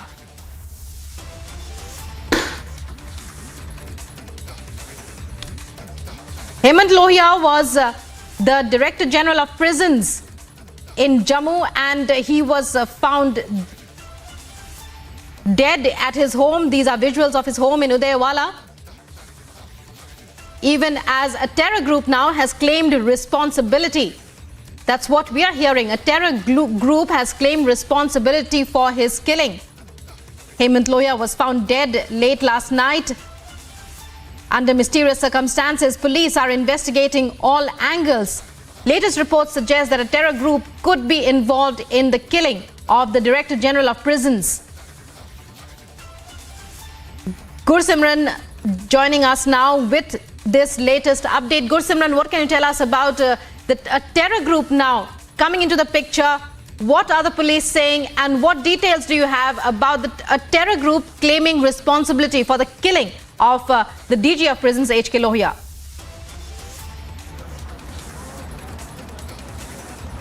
See, two angles have come into fore. First is the terror group People's Anti-Fascist Front, which is an offshoot of Lashkar-e-Toiba in Jammu and Kashmir. This terror group came into fore during the attack on the Indian Army in October 2021. That is on last year, when a Rajouri encounter took place. And this group has so far claims the responsibility of the attacks that have been actually the terror attacks. So no false claim so far in the history of this terror group, but it has to be seen whether the claim that they have made with regards to the killing of DG Prisons Hemant Kumar Lohia is true or not. Now what the police is saying, the police has come out with a statement. The statement is saying that there are no links of terror attack as of now, but anything can be ruled out only after thorough investigation. So police is not clearly ruling out the terror attack angle, and they are also investigating into it. Now it has to be seen how actually things pan out, because what has come so far into being from the police statement and the sources in the Jammu and Kashmir police, that Yasser, the domestic help, is on the run, and his last location has been traced in the upper reaches of Udhampur, that is in the hilly area of Udhampur. Multiple teams are raiding the multiple locations.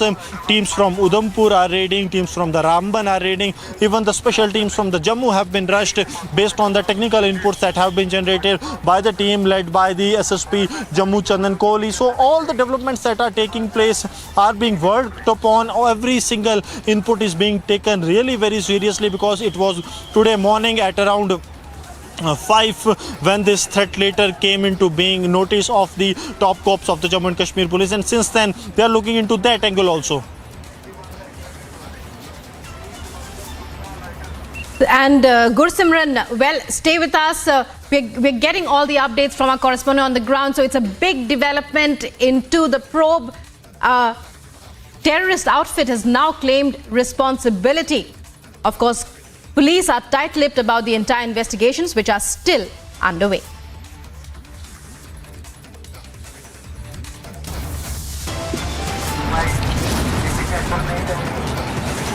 Terror angle has emerged in the killing of Director General Prisons H.K. Lohia in Jammu, and a terror group named People's Anti-Fascist Front has claimed the responsibility. Police is looking into every possible angle and saying that any angle can be ruled out after thorough investigation. For more, stay tuned to Republic TV right after this short break.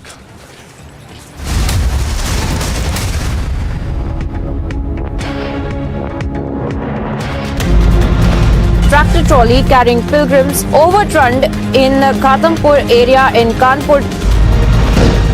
ये धमाका और जो पुल है वो ढह चुका है. We are now seeing lathi charge taking place on all the protesters. They want strong action against the perpetrator.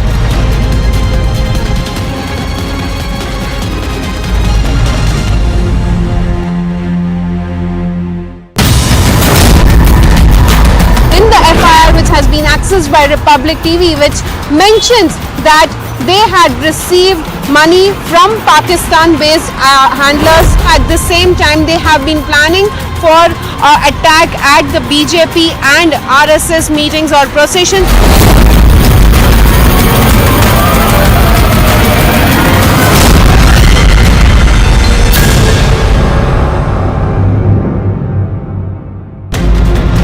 These are the first indigenously developed light combat helicopters.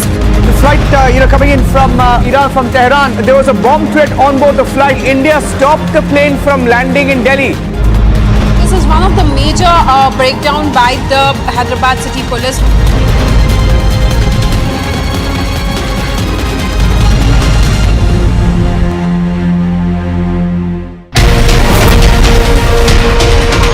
हमारे प्रधानमंत्री जी का जो संकल्प था आत्मनिर्भर भारत का, उसी दिशा में ये बहुत बड़ा कदम है.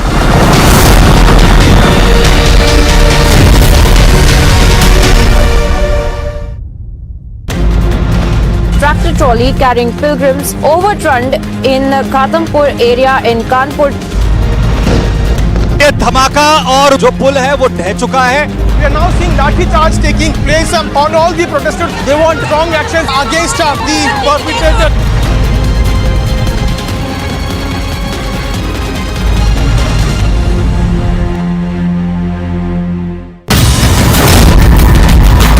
In the FIR which has been accessed by Republic TV, which mentions that they had received money from Pakistan-based handlers. At the same time, they have been planning for attack at the BJP and RSS meetings or processions.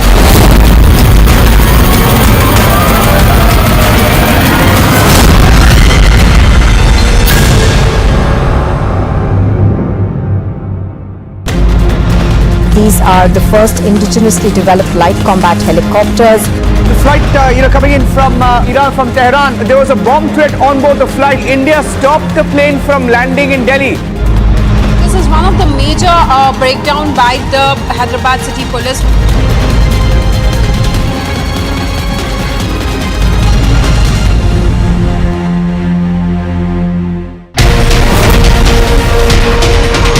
हमारे प्रधानमंत्री जी का जो संकल्प था आत्मनिर्भर भारत का, उसी दिशा में ये बहुत बड़ा कदम है.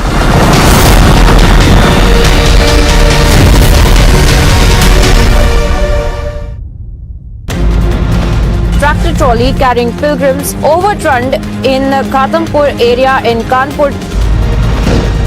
ये धमाका और जो पुल है वो ढह चुका है. We are now seeing lathi charge taking place on all the protesters. They want strong action against the perpetrator.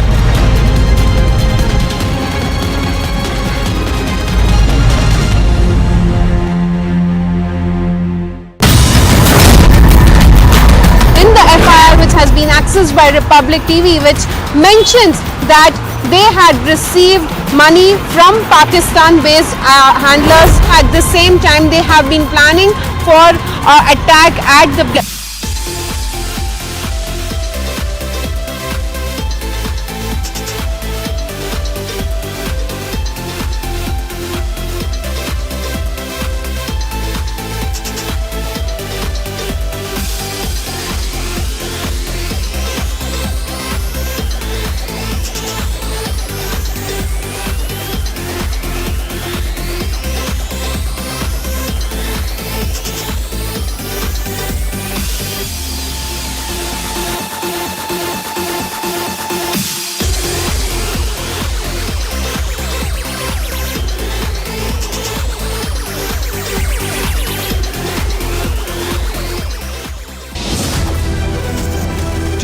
once again action our destiny.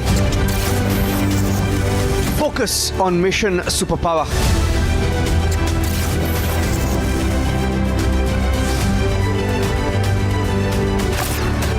Witness the India growth story. Republic Media Network brings you India's biggest economic summit.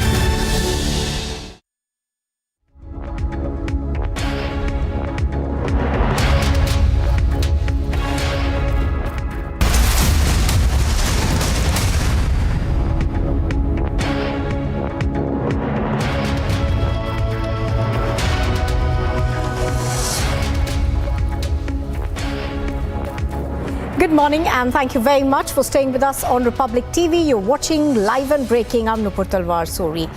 We take you through the top headlines at this hour to begin with. Home Minister Amit Shah is on a 3-day visit to Jammu and Kashmir. Hectic parleys are lined up. Mega rallies, big projects. Jammu and Kashmir is set to witness it all as Amit Shah kickstarts his visit.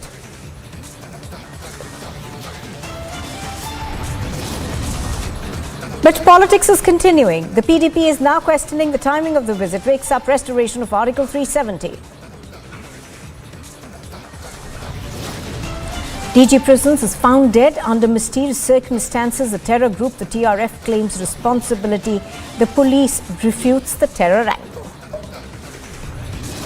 Mega swoop down on the PFI is continuing. 4 more members of the radical outfit are arrested from Shaheen Bagh under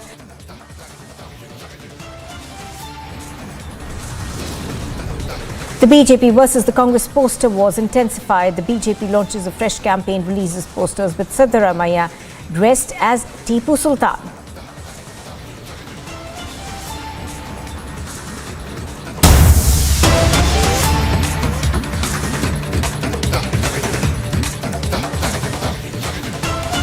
Well, Japan has condemned North Korea's firing of an intermediate-range ballistic missile over the country for the first time in 5 years, which has forced Japanese authorities to issue an evacuation notice and suspend trains. It was the most significant missile test by North Korea since January, when it fired an Hwasong 12 intermediate-range missile capable of reaching the United States territory of Guam.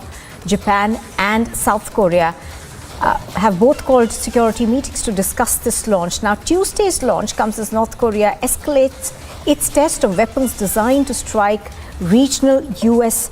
allies. Of course, the reactions that came into this test have been very stark. Japan was taken aback by these, and trains were suspended at the Hokkaido as well as the Omori regions until the government later issued a subsequent notice that North Korean missiles appear to have landed into the Pacific.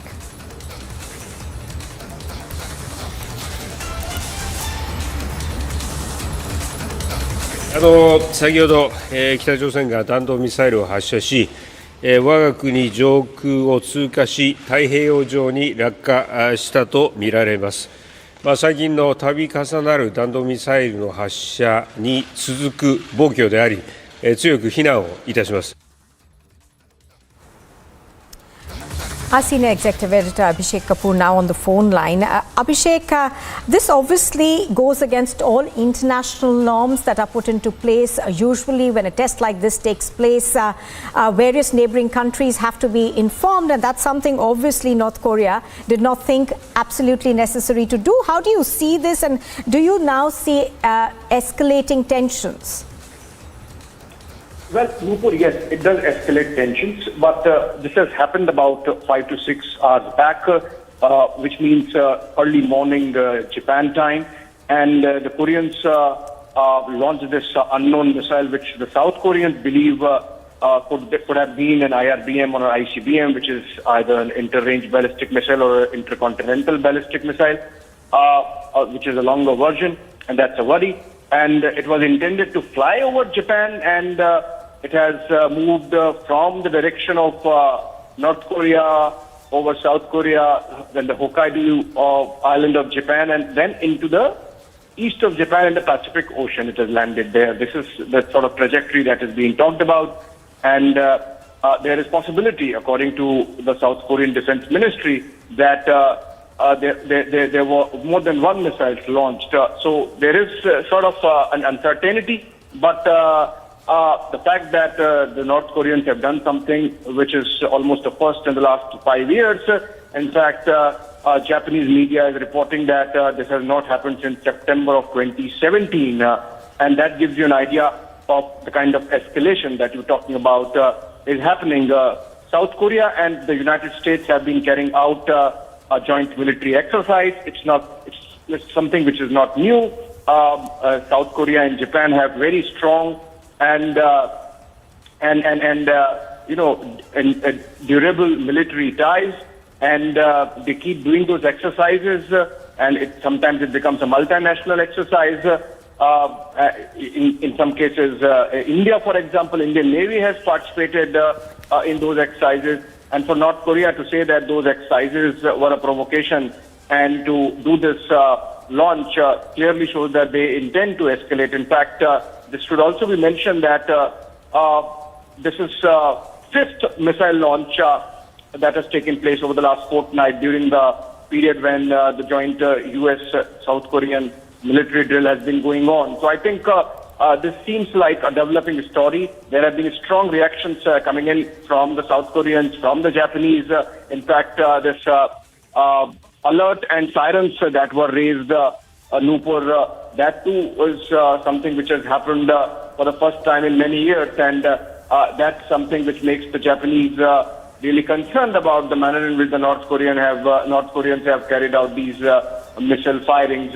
South Korea's Joint Chiefs of Staff, for example, has said that they have also detected launch of other ballistic missiles, which means this was not just one-off thing, and this was in fact the fifth round, as I was mentioning. But even on this day, when these sirens have gone off and a general alert sounded, people in fact asked to take measures to secure themselves by going into bunkers, for example, and those kind of drills put in place really shows there is a potential of escalation.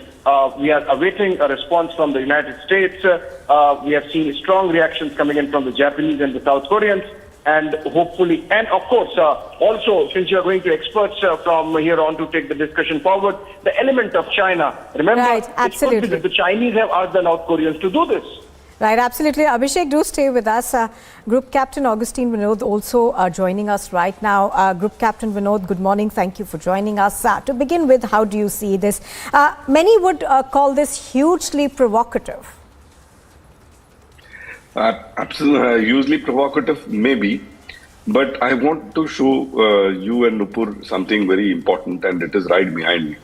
If you could tell your producers to sort of take me to 50-50, you'll be able to see it very clearly. So, while it comes up, let's talk about it. The geographical location of North Korea is such that wherever they are going to test the missile, it is going to fly over some territory. And most of their missile firing sites are facing towards East China Sea and towards Japan. And one of the firing sites is towards the South China Sea. If you see the trajectories, it goes between these two highlands called Hokkaido and Honshu.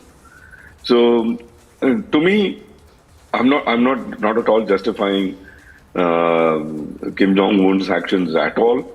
But if someone has, like any country which is sitting in the position where North Korea is sitting and wants to fire and test their ballistic missiles, which direction would they fire? So they are actually hamstrung in terms of geographical location. But be that as it may, but if you look at the larger perspective is the missile firings have been happening from North Korea not from now, it's been happening for a while. But since Kim Jong-un has taken over, 199 missile firings have happened. But as a parting shot, our previous friend mentioned something which merits a lot of attention, and it was also my research subject when I was doing my PhD, which is how the North Koreans and Pakistanis came together. Prime Minister Benazir Bhutto, allegedly through Pakistan's then top scientist, if you remember his name, Abdul Qadir Khan, AQ Khan. In fact, the missile facility is also called AQ Khan Lab, used to be called AQ Khan Lab, who was eventually, if you remember, Nupur, he was thrown under the bus saying he acted on his own. आपको याद होगा, Pervez Musharraf in one of the dinner parties was talking so, openly, and he admitted the technology for plutonium enrichment was given by Pakistan to North Korea. So North Korea today is acknowledged nuclear capable thanks to Pakistan. Now, militarily, does this mean that perhaps North Korea is developing technology and weapons that can defeat the costly and the complex missile system that we've seen America and Japan develop in that region? So how do you see all these developments back to back militarily? Yeah, see, in this region, I mean, right behind me, you can see the map. In this region, other than China, there is no one else who's, nuclear capable. And of course, now North Korea, which willy-nilly West is also started acknowledging. See, the one is being nuclear capable, and second, world acknowledging your nuclear capability, and UN acknowledging your nuclear capability. And UN, when UN does acknowledge your nuclear capability, then you come into that nuclear capable, but they have not clubs. The have clubs are different from the have not clubs. We are in the have not clubs, by the way.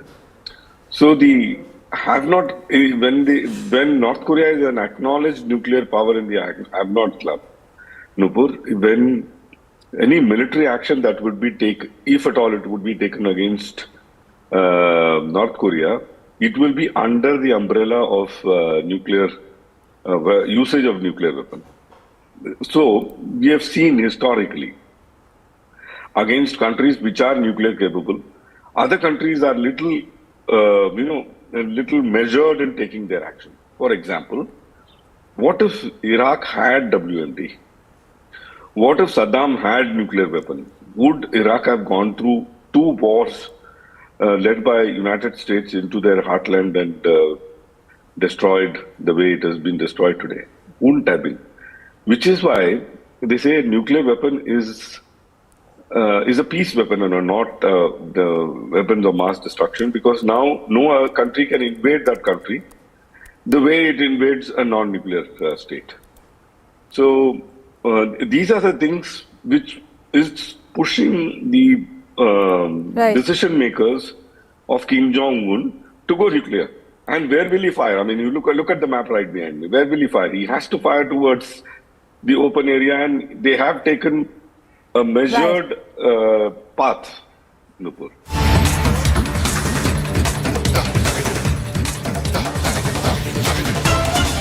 All right, so pictures on your screen are of the Union Home Minister Amit Shah currently in Jammu. Do remember that this is a visit on which there's been a lot of focus. He's on a 3-day visit to Jammu and Kashmir.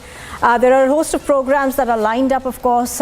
Key to watch out for is going to be the rally that he holds in Jammu today. One of the reasons for that, of course, is that we are hearing that perhaps ST status, I beg your pardon, will be given to the Paharis. So that is something that's been on the BJP's list of things to do. Right now, of course, I think he is now proceeding to the Mata Vaishno Devi shrine, where he will be praying. He's, of course, accompanied by the top officials of Jammu and Kashmir.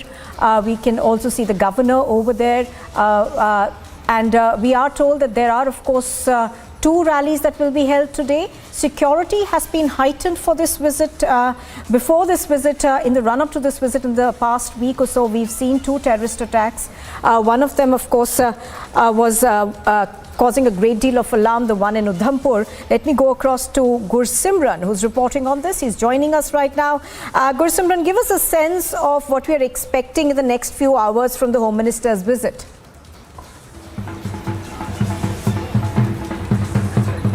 See, Union Home Minister has now reached the Darbar of Shri Mata Vaishno Devi, that is on the Navami, and he will be paying obeisance there in a short while from now at around 10:30. We are getting to know that he will take off from the Bhavan of Mata Vaishno Devi and will land here right now in Rajouri. You can see that the people are arriving here in large numbers.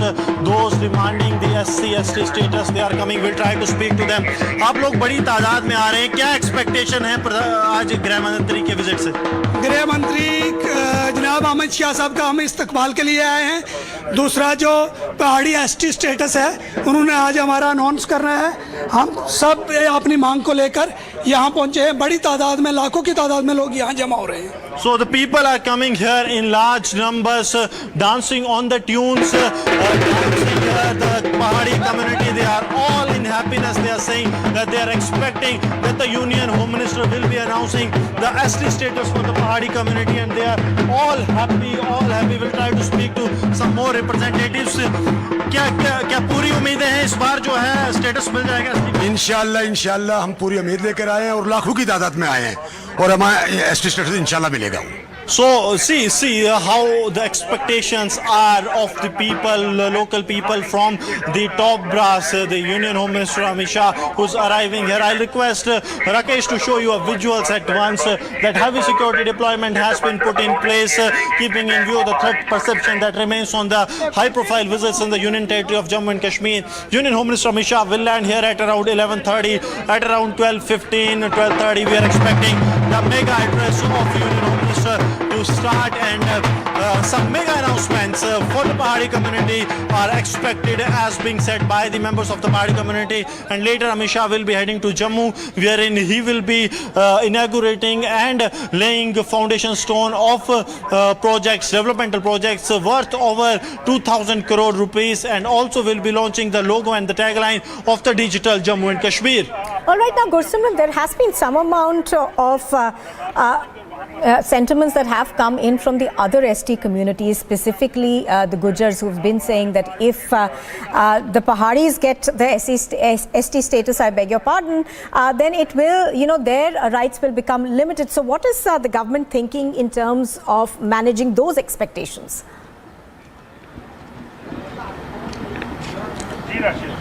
See, what the government is saying, that the government has made a commission that has already submitted its report, and the report says that the Pahadi community should be given the ST status. Now the government is trying to draw a balance between both the communities, but one thing is very sure, that the long pending demand of the Pahadi community seems to have been completed with today's rally of Union Home Minister Amit Shah, who is coming to Rajouri in a short while from now, and the mega announcement by the Union Home Minister is expected.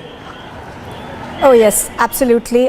Gursimran, of course, is continuing to be with us. Gursimran, what I also wanted to understand from you is, in terms of security, this is a very high-profile visit. Now, in the run-up to this, we saw those two attacks that took place in Udhampur. So, give us an overview of the kind of security that has been put in place for this high-profile visit.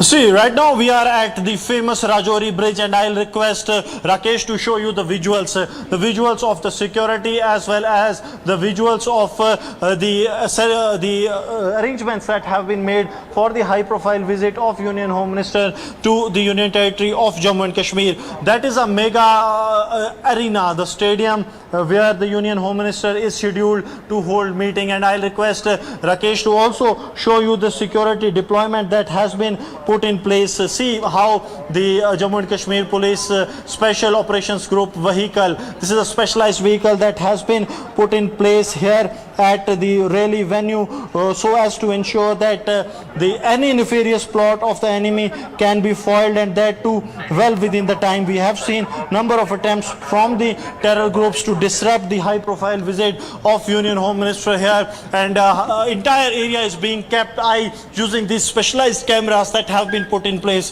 These cameras can zoom up to 1.5 kilometers. They can go at any distance within 1.5 kilometers to see each and every minute details. So the deployment of the Jammu and Kashmir Police, CRPF, Indian Army and other paramilitary forces has been done, and also the anti-sabotage checks are being conducted round the clock. Everyone going inside with a bag, the bag is being thoroughly checked. The person is going through multiple checks. Multi-level security has been put in place. If you can see the security wing of Jammu and Kashmir Police as well as the executive police, they too have been put in place, apart from the scanners that have been installed to check for any explosive or any kind of metal being taken inside the rally venue. So a foolproof security arrangements for the mega visit of Union Home Minister Amit Shah to the Union Territory of Jammu and Kashmir. Oh yes, absolutely. As Gursimran is pointing out, security measures being put in place. But Gursimran, give us also a sense of what else are we expecting during the visit, because this is a 3-day visit. He then, of course, heads to Kashmir.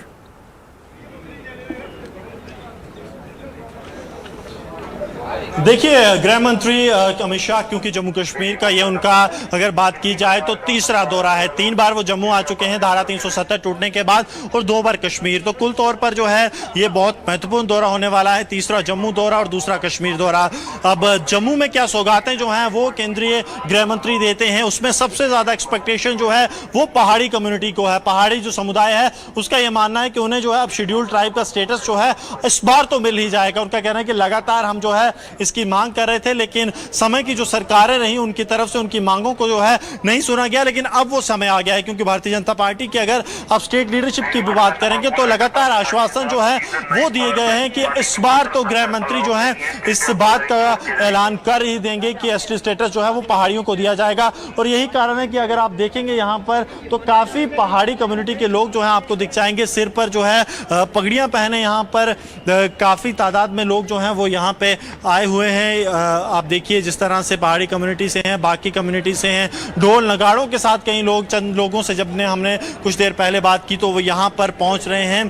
तो कहीं ना कहीं लोगों की जो उम्मीदें हैं केंद्रीय गृह मंत्री के इस दौरे से, वो उम्मीदें बहुत ज़्यादा हैं। और यही कारण है कि अब सभी नज़रें जो हैं गृह मंत्री के उस अभिभाषण पर रहेंगी, उस स्पीच पर रहेंगी, जो अब से तकरीबन 2 घंटे के बाद शुरू होगी राजौरी में। और उसके बाद दूसरी सबसे ज़्यादा नज़रें रहेंगी कि गृह मंत्री जब लाइन ऑफ कंट्रोल के पास रहेंगे। देखिए अभी भी लाइन ऑफ कंट्रोल के बिल्कुल पास हैं, ठीक उस तरफ पाकिस्तान है, और यहाँ से जो है अमित शाह गरजेंगे और बारामूला में जब पहुँचेंगे तो तब भी बिल्कुल पास में लाइन ऑफ कंट्रोल होगी और फिर अमित शाह जो है यहाँ से गरजेंगे। यानी कि Amit Shah line of control से दुश्मन के लिए क्या संदेश देते हैं वो भी बेहद ज़्यादा महत्वपूर्ण होने वाला है। पाकिस्तान के लिए क्या कहते हैं, क्योंकि लगातार कोशिशें जो है पाकिस्तान की तरफ से की जा रही हालात खराब करने की। और 370 टूटने से अगर कोई सबसे ज़्यादा निराश और हताश हुआ है तो वो पाकिस्तान है। तो देखना होगा कि आखिरकार क्या बातें जो हैं वो union home minister will be putting forward during his speech here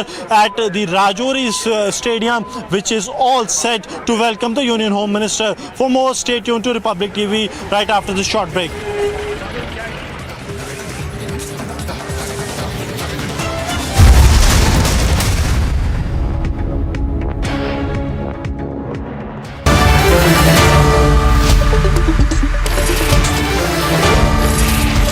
Good evening and welcome. Ladies and gentlemen, the Telangana police has arrested 3 terrorists with links to the Lashkar-e-Toiba and the ISI. They were caught with grenades.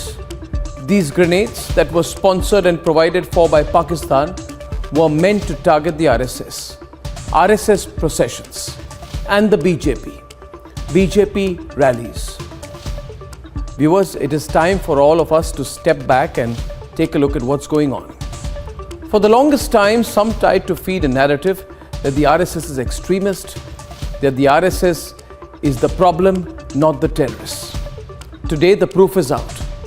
Whether it is the PFI hit list, the target is the RSS. Whether it is Pakistan-sponsored terrorists, the target is the RSS and the BJP. And I want you to ask yourself, whatever your political persuasion is, viewers, today, what does the RSS and the BJP represent that is such a threat to the terrorist groups? Is it the fact that they are fiercely nationalistic? Is it the fact that they boost the morale of our forces? Is it the fact that they don't play appeasement politics by seeking the mercy for terrorists? They don't glamorize terrorists? Is it because they talk of a united India that includes both POK and Aksai Chin?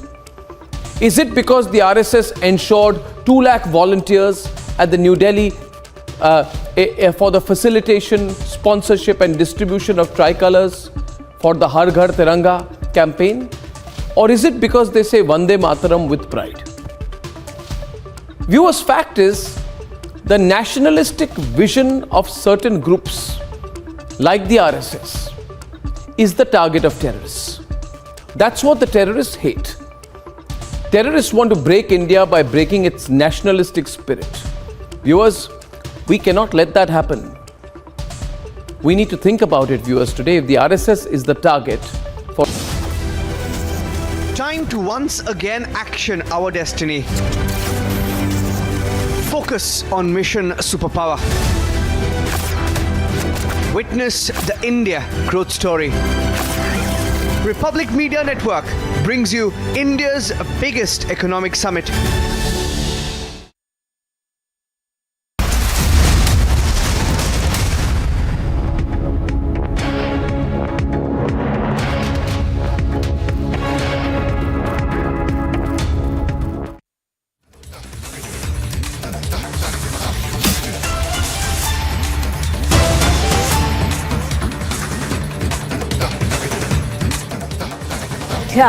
Taking you back to pictures that we are getting from the Mata Vaishno Devi temple, where the Home Minister Amit Shah is going to be praying in a short while from now, of course, going inside right now, accompanied by the senior leadership of the BJP as well as the administration of Jammu and Kashmir over there. This is a visit that has been very keenly watched. It's a 3-day visit that's taking place, and there are a host of expectations from various communities in Jammu and Kashmir for the union government to fulfill. Right now, of course, we are bringing you pictures of Amit Shah at the Mata Vaishno Devi temple. He arrived at Katra a short while ago, and now he's making his way up to the shrine. After this, of course, there are 2 very key rallies that one will be watching out for. Those, of course, one of them takes place in Rajouri, the other one takes place a little later in the day. We are going to continue to bring you the latest on that, but let's quickly dip into what Gursimran is telling us in terms of what we are expecting today. Yes, Gursimran.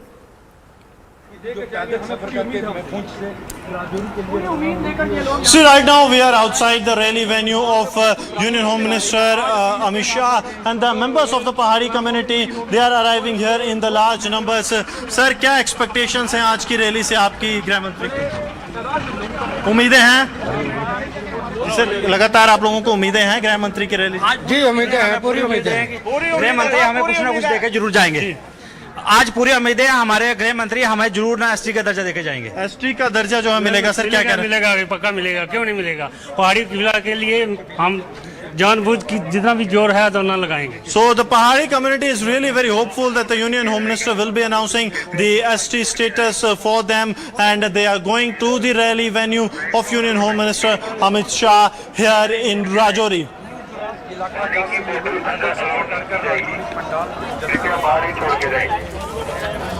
We'll be continuing with this mega rolling coverage of Union Home Minister Amit Shah's rally here from Ground Zero in Rajouri. For more, stay tuned right after this short break.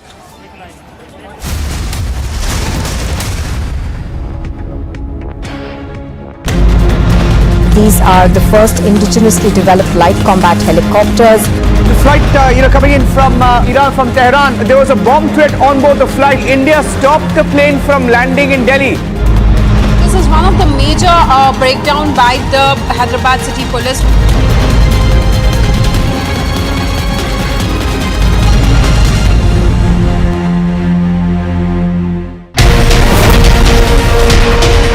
यह हमारे प्रधानमंत्री जी का जो संकल्प था आत्मनिर्भर भारत का, उसी दिशा में ये बहुत बड़ा कदम है।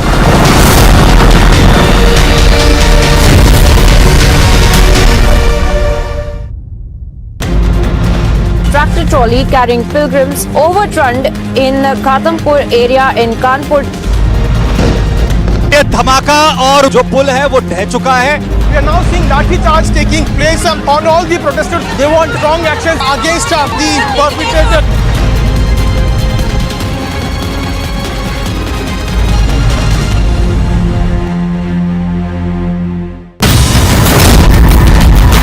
In the FIR which has been accessed by Republic TV, which mentions that they had received money from Pakistan-based handlers. At the same time, they have been planning for attack at the BJP and RSS meetings or processions.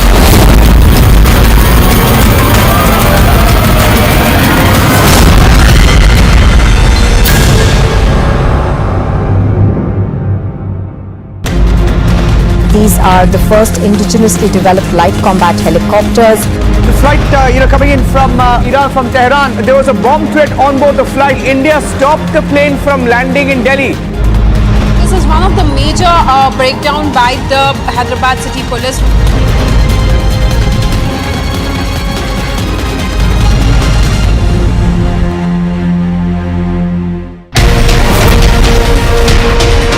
यह हमारे प्रधानमंत्री जी का जो संकल्प था आत्मनिर्भर भारत का, उसी दिशा में ये बहुत बड़ा कदम है।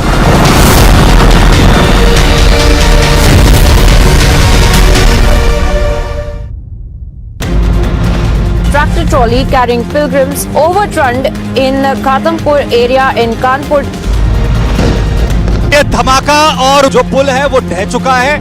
We are now seeing lathi charge taking place on all the protesters. They want strong action against the perpetrator.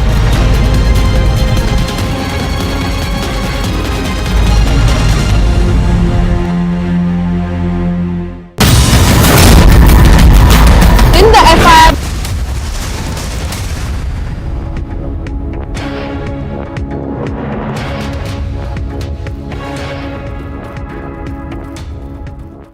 Thank you for staying with us on Live and Breaking. I'm Nivedna Prabhu. Straight away, starting off with visuals that we're getting in from Jammu, where Home Minister Amit Shah is at Vaishno Devi Temple. Now, he, of course, is beginning his visit today for 3 days in Jammu. In fact, a lot of projects are also scheduled for him to be announcing as well. Talking about his itinerary, of course, Shah is also likely to make an announcement on the issue of the ST status for the Pahari community during this particular visit. On the other hand, of course, he's going to be addressing 2 rallies, one in Rajouri district of the Jammu region and the other one, of course, in Baramulla in North Kashmir. So obviously everybody is looking forward to this highly anticipated visit of the Union Home Minister. We're getting in those visuals as well that you see on the screen, where he's, of course, going to be paying his respects at the Vaishno Devi Temple. Coming back to his particular itinerary and him being in Jammu, this is, of course, the Union Home Minister's first visit to Jammu after the abrogation of Article 370. Now, there are a lot of development projects as well that he is going to be announcing. But this is, of course, the latest in terms of Amit Shah's visit to Jammu. Will also, of course, be cutting across to our correspondent Gursimran in a while to give us the latest details on this. Talking about the security as well, we understand that has been heightened up ahead of his particular visit. They've also said that a thick security cover has been thrown around the venues of the 2 rallies, where, of course, Amit Shah is scheduled to address in Rajouri of Jammu and North Kashmir's Baramulla districts. Now, we are talking about the security elaborately. Roads leading to the venue where he is scheduled to address public gatherings in Rajouri and Baramulla have been made off limits for 3 days, is what we're learning. But let's cut across to our correspondent Gursimran, who's joining us live. Gursimran, of course, is a highly anticipated expectation of the Home Minister arriving in Jammu. Let's start off with the fact that what is the itinerary going to look like, especially for today, considering this is going to be his first day out of the 3 days that he's going to be in Jammu. So if you could shed light on that for us.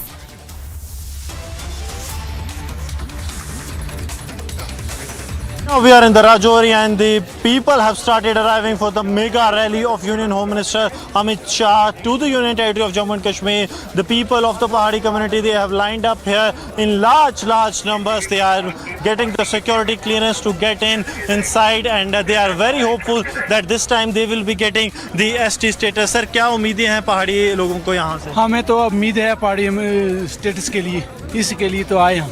इसके लिए आए हैं। चाचा क्या उम्मीद है, बड़ी देर से आप लोग डिमांड कर रहे हैं? 40 साल से डिमांड है हमारी पहाड़ी स्थिति। आज उम्मीद है पूरा हो जाएगा? हाँ हो जाएगा पूरा, आज हो जाएगा, आज पूरा हो जाएगा। क्या कहना चाहिए? जी मैं कैप्टन राज सिंह हूँ, कोटरंका ब्लॉक से हूँ और आज हमें पूरा विश्वास है कि माननीय गृह मंत्री अमित शाह जी आज हमें यहाँ पर एसटी स्टेटस दे के जाएंगे। एसटी स्टेटस जो है वो दे के जाएंगे। People lined up here just waiting for that mega announcement. चाचा क्या उम्मीदें हैं? बस बिना दिल से देखना लगेगा एसटी स्टेटस मिलने की उम्मीद है? मिलने की उम्मीद है जनाब, उम्मीद है। So they are really very happy, smiling faces can be seen. क्या उम्मीदें हैं आज? उम्मीद है कि हमको भी हक मिलना चाहिए जो बाकी वालों को मिलता है, हमारा भी हक होना चाहिए। उम्मीद है कि अनाउंसमेंट हो जाएगी? देखो उम्मीद है, उम्मीद है। So these smiling faces lining up for the mega rally of Union Home Minister Amit Shah here. They are saying that they are very hopeful that the announcement, the mega announcement of ST status to the Pahadi community will be made, and the people, as the clock is ticking to 11:30, the time where Union Home Minister is scheduled to arrive, the people are coming here in large numbers wearing the Pahadi pagdi, the turban that is a speciality of the पहाड़ी। चाचा पगड़ी भी पहन के आए हैं, उम्मीदें हैं कि स्टेटस मिल जाएगा? बिल्कुल उम्मीदें हैं कि हमको मिल जाएगी status. So this is the level of expectation of the people from the high-profile visit of Union Home Minister Amit Shah to the Union Territory of Jammu and Kashmir. Amit Shah has paid obeisance at the holy cave of Shri Mata Vaishno Devi Ji Shrine, and from now Amit Shah will be heading. Amit Shah is reportedly has left for the Rajouri. He will be reaching here at around 11:30, after which he will be addressing a mega rally. His address is scheduled to start at around 12:15 is the time when he is scheduled to speak, and after that Amit Shah will be going back to Jammu, where he will be laying stones and also inaugurating several developmental projects of worth around 2,000 crore rupees, and will also be launching the logo and the tagline of Digital J&K initiative. So this is all in the schedule of Union Home Minister Amit Shah for today evening at around 6. He will be leaving for the Kashmir Valley. Tomorrow morning at 10, a high-level security review meeting is scheduled at Kashmir Valley, wherein the police chiefs of all the forces will remain present, and after that Amit Shah will head towards Baramulla at around 12 tomorrow afternoon. He will be addressing a rally in the Baramulla district of Kashmir, after which at around 4 in the evening Amit Shah will inaugurate developmental projects in Kashmir as well, and then in the evening he will और पूजा अर्चना जो है हो चुकी है। आप अगर audio सुन पा रहे होंगे तो पीछे। Well, Amit Shah, of course, has arrived in Jammu, and he is paying his respects at the Shri Vaishno Devi Temple. Like, of course, our correspondent Gursimran was also getting us that information about what will be expected in terms of Amit Shah's visit to Jammu. He will, of course, be addressing a rally as well later in the day in Rajouri. And coming back to the visuals that we have on our screens, of course, is the fact that the Union Home Minister is paying. की रूपरेखा वहां पर पूरी रखी गई है कार्यक्रमों के मद्देनजर। अगर हम बात करें और हम बात करें विकास के अगर स्थितियों को देखें तो ठीक है देवेंद्र, आपको रोकना चाहूंगा। सुधाकर हमारे साथ हमारे सहयोगी जुड़ चुके हैं। सुधाकर, गृह मंत्री का ये दौरा काफी महत्वपूर्ण हो जाता है। विकास की परियोजनाओं को देखें और जो तमाम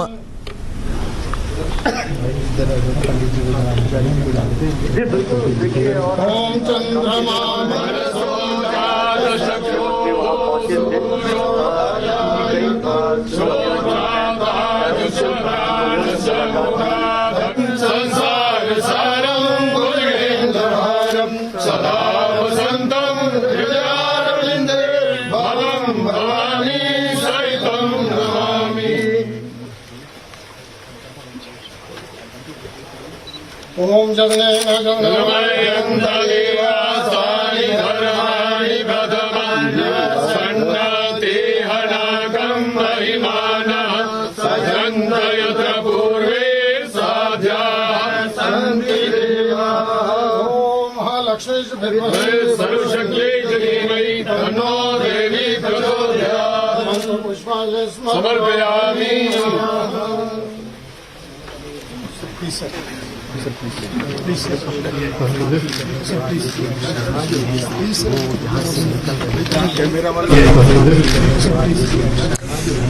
सुधाकर, जैसा कि हमने देखा, हम सीधी तस्वीरें दर्शकों को अपने दिखा रहे थे और यहाँ पर उन्होंने पूजा अर्चना कर ली है, तो ऐसे में काफी महत्वपूर्ण ये पूरा दौरा है और तमाम सौगातें जम्मू कश्मीर के लोगों को मिलने वाली है। बिल्कुल, देखिए बहुत सौगातें मिलने वाली है। कई अहम कार्यक्रम भी गृह मंत्री अमित शाह के आज हम जानते हैं कि इस कार्यक्रम के बाद वो दौरा भी करने वाले हैं। आज वो हालांकि जम्मू के इलाके में रहेंगे, कल वो घाटी का दौरा करने वाले हैं। राजौरी में 11:30 बजे उनकी जनसभा होने वाली है। कई जो विकास के कार्यक्रम है उसका उद्घाटन शिलान्यास वो करीब 4:30 बजे कार्यक्रम है उनका जम्मू में ही वापस होने वाला है। इसके बाद वो श्रीनगर के लिए भी रवाना होंगे। कल श्रीनगर में एक सुरक्षा बैठक की भी वो अध्यक्षता करने वाले हैं।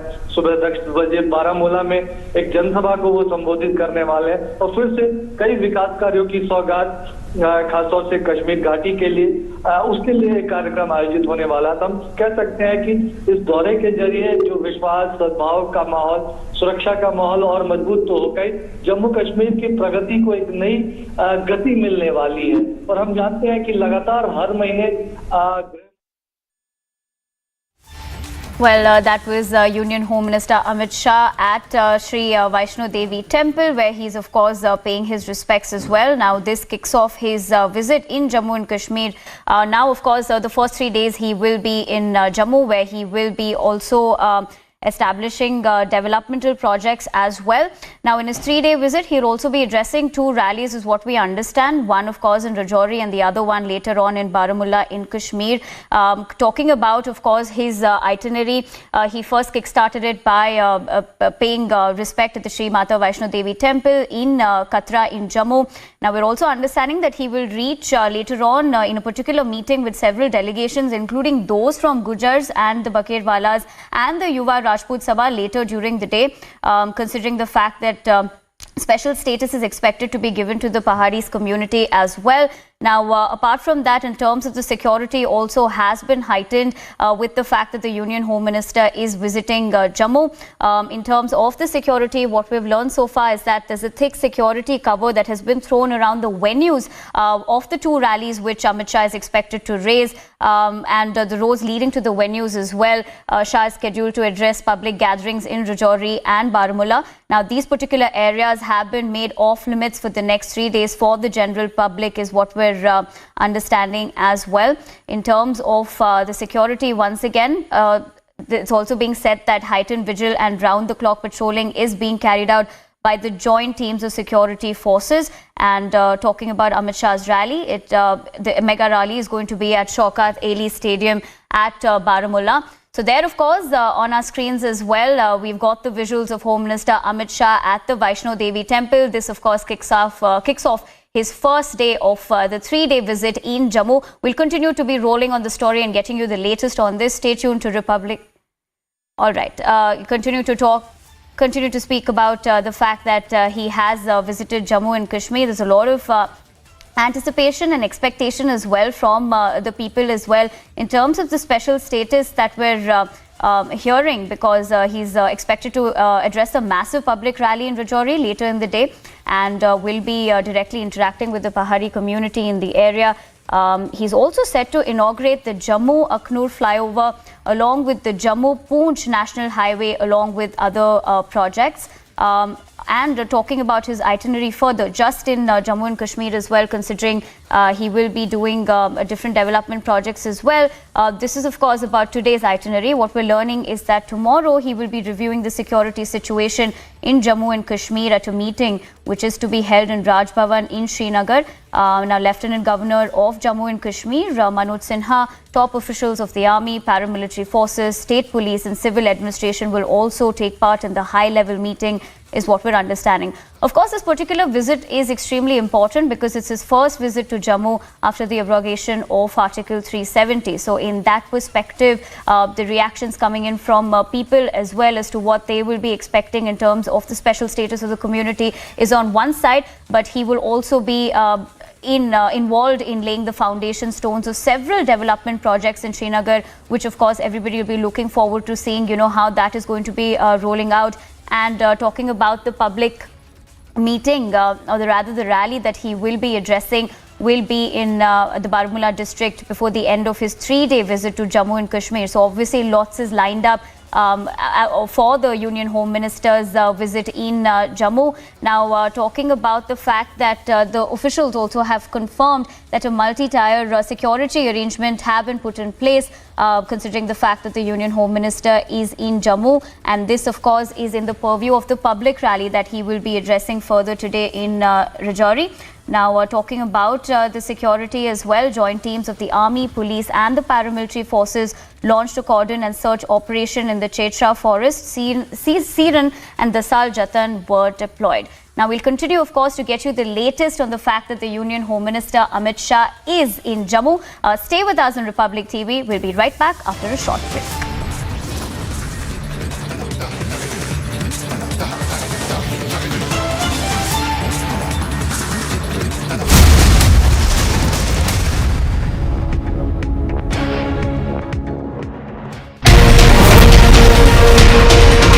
हमारे प्रधानमंत्री जी का जो संकल्प था आत्मनिर्भर भारत का, उसी दिशा में ये बहुत बड़ा कदम है।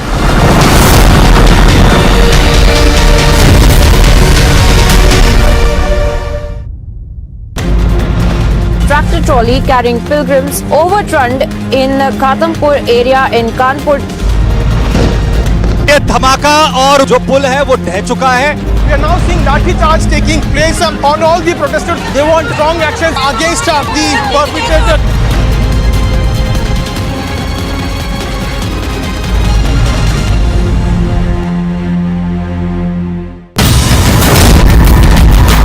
In the FIR which has been accessed by Republic TV, which mentions that they had received money from Pakistan-based handlers. At the same time, they have been planning for attack at the BJP and RSS meetings or processions.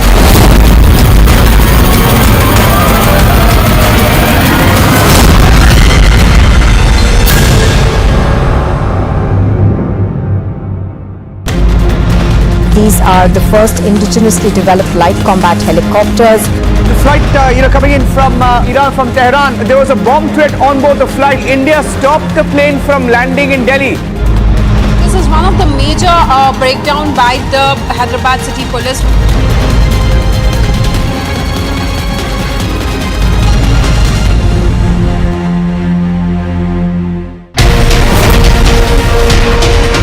हमारे प्रधानमंत्री जी का जो संकल्प था आत्मनिर्भर भारत का, उसी दिशा में ये बहुत बड़ा कदम है।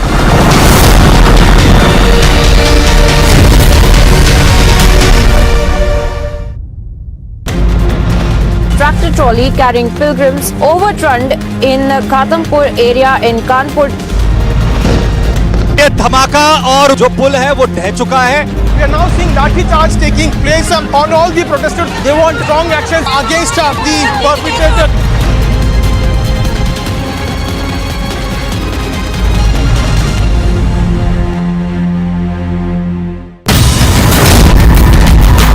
In the FIR which has been accessed by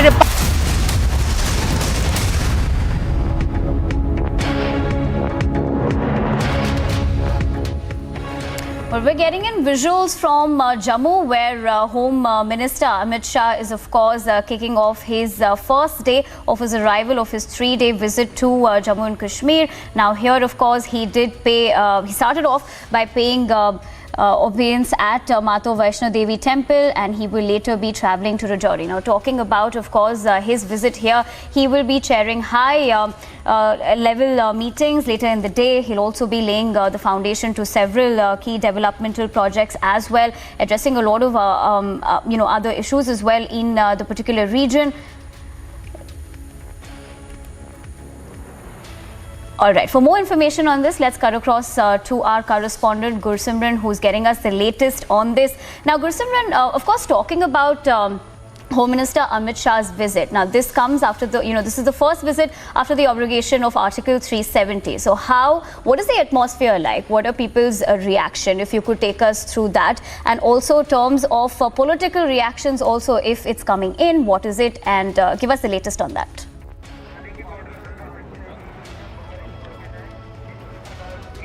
See, from this visit of Union Home Minister Amit Shah, the expectations of the Pahari community are skyrocketing. These are the people from the Pahari community lined up here in large numbers, and what they are expecting is the Pahari is getting the ST status. We'll try to speak to some of them. क्या उम्मीदें आज rally में जो है पहाड़ी community को? हमको जी लगता है कि बाड़ी मिल जाएगी आज, इसीलिए आए हैं हम इधर। ST स्टेटस मिल जाएगा? ST मिल जाएगा आज। मिलेगा जी, इसीलिए हम लोग आए, इसी चीज का इंतजार था हम लोगों को। ठीक है, गृह मंत्री से यही रिक्वेस्ट है हमारी कि वो हमें अपना कोटा दे। अपना कोटा दें, आप क्या कहना चाहेंगे? बिल्कुल जी, इसीलिए आए हम। इसीलिए आए हैं। So the people coming here in large numbers. If Rakesh can pan and show you the visuals that the people have gathering here in large numbers. They have the expectations from Union Home Minister Amit Shah that he will be making the announcement of the ST status to the Pahari community, and the people have lined up here in the large numbers. Almost in an hour from now, the Union Minister will be here, Home Minister will be here, and after that, the expectations of the Pahari communities, they are skyrocketing, and they want Union Home Minister to announce from this stage only that the Paharis be given the ST status. For more, stay tuned to Republic TV right after this short break.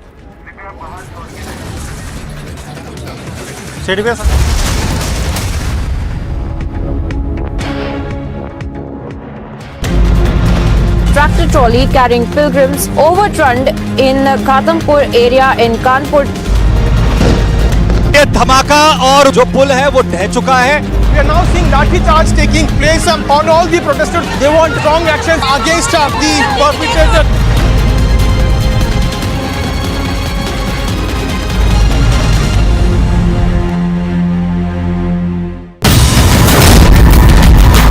In the FIR which has been accessed by Republic TV, which mentions that they had received money from Pakistan-based handlers. At the same time, they have been planning for attack at the BJP and RSS meetings or processions.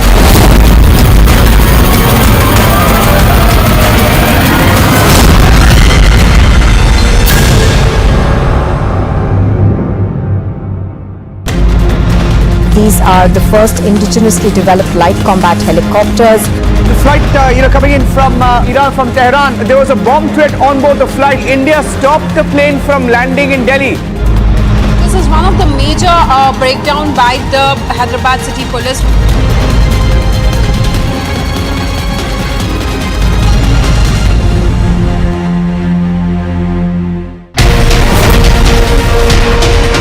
हमारे प्रधानमंत्री जी का जो संकल्प था आत्मनिर्भर भारत का, उसी दिशा में ये बहुत बड़ा कदम है।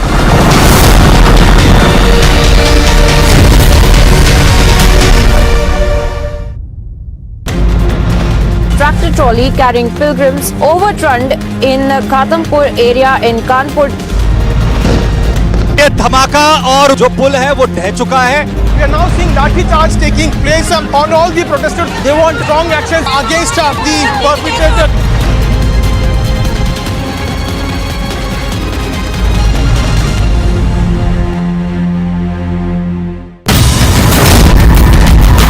In the FIR which has been accessed by Republic TV.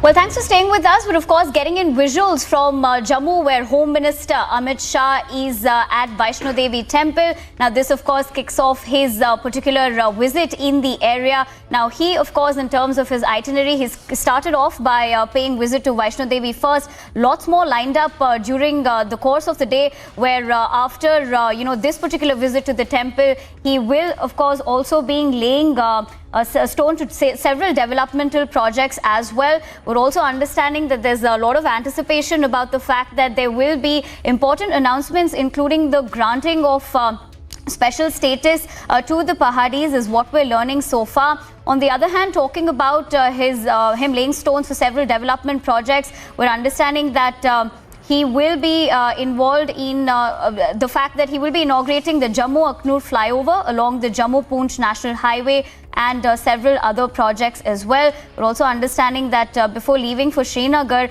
he will also be chairing a meeting of senior BJP leaders. Now talking about the security as well, with the fact that Union Home Minister Amit Shah has arrived in Jammu, there has been a thick security cover that has been thrown around the venues of the two rallies. Now he's of course expected to be addressing a rally as well in a couple of hours. This would be in the Rajouri area of Jammu. Now there'll be two of course rallies, this one of course being in Jammu, but later during his visit in North Kashmir's Baramulla district is where his other rally will also be taking place.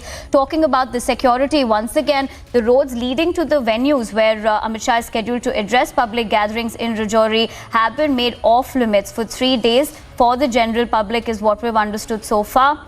And in Rajouri, where he is slated to address a mammoth gathering, checkpoints and additional deployment of troops have been made to prevent any untoward incidents. Also in Baramulla, heightened vigil and round-the-clock patrolling is being carried out by joint teams of security forces. Now Shah is of course scheduled to address a mega rally at Shaukat Ali Stadium in Baramulla. Now we're also having our correspondent Gursimran joining us on the phone lines with us. Gursimran, talking of course about this visit as well, take us through the security. We understand it's a multi-tier security that has been lined up, but give us more details on that front. See, right now we are in Rajouri, and I'll request Rakesh to keep showing you the visuals of the security cavalcade that is moving here. You can find that top security officials are moving in and around the rally venue, and also the deployment that have been done on the rooftops also. There has been adequate deployment of the snipers at many areas, and also the bulletproof bunkers have been put here on the standby. See, the jawans of the Jammu and Kashmir police, they have been deployed at some distance from the rally venue so as to ensure that each and every nefarious design of the enemy can be foiled. We have seen how desperate attempts are being made from the enemy so as to disrupt this high-profile visit. Also can be seen the visible deployment of the Jammu and Kashmir police on ground, the ways, the paths that are leading to the venue of Union Home Minister's visit, keeping in view the severe threat perception. The security, multi-layer security has been deployed, be it Jammu and Kashmir police or the civil security wing, as well as the paramilitary forces, all have been deployed here. All right, thank you Gursimran for getting us the latest on that. Of course, we'll continue to track all the latest development in terms of Union Home Minister Amit Shah's visit to Jammu. We're slipping in a short break. Don't go anywhere. We'll be right back.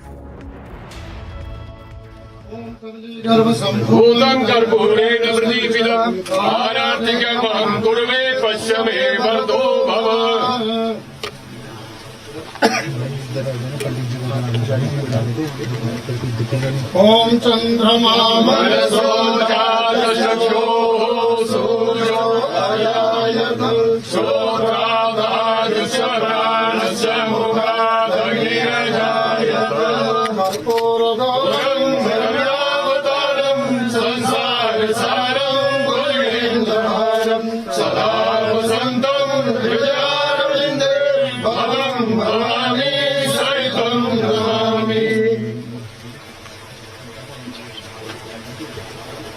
Om Jagannath Devasani Dharmani Pradamanya Sannati Hanakam Marimana Sajanta Yatra Purve Sadhya Santi Deva Om Mahalakshmi Sarvashakti Dhimai Tanno Devi Prachodhyat Samarpayami. In the FIR which has been accessed by Republic TV, which mentions that they had received money from Pakistan-based handlers. At the same time, they have been planning for attack at the BJP and RSS meetings or processions.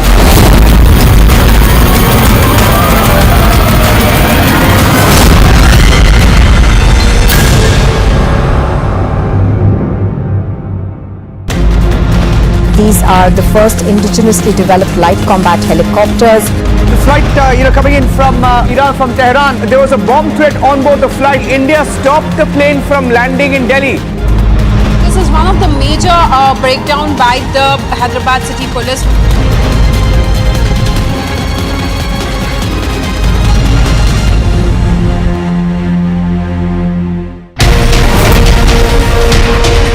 यह हमारे प्रधानमंत्री जी का जो संकल्प था आत्मनिर्भर भारत का, उसी दिशा में ये बहुत बड़ा कदम है।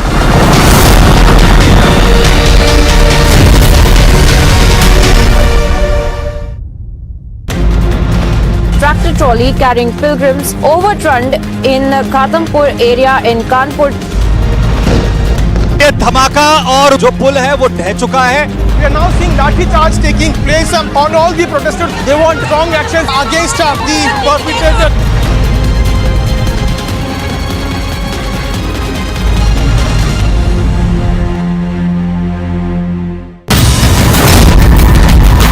In the FIR which has been accessed by Republic TV, which mentions that they had received money from Pakistan-based handlers. At the same time, they have been planning for attack at the BJP and RSS meetings or processions.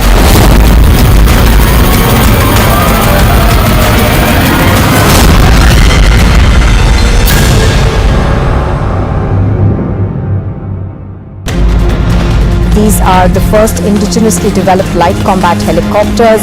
The flight, coming in from Iran, from Tehran, there was a bomb threat on board the flight. India stopped the plane from landing in Delhi.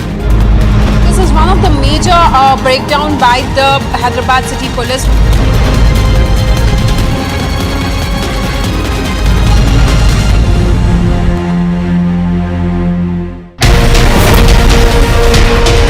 यह हमारे प्रधानमंत्री जी का जो संकल्प था आत्मनिर्भर भारत का, उसी दिशा में ये बहुत बड़ा कदम है।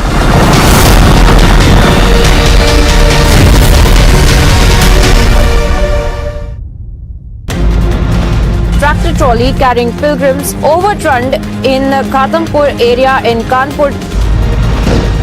ये धमाका और जो पुल है वो ढह चुका है। We are now seeing lathi charge taking place on all the protesters. They want strong action against the perpetrator.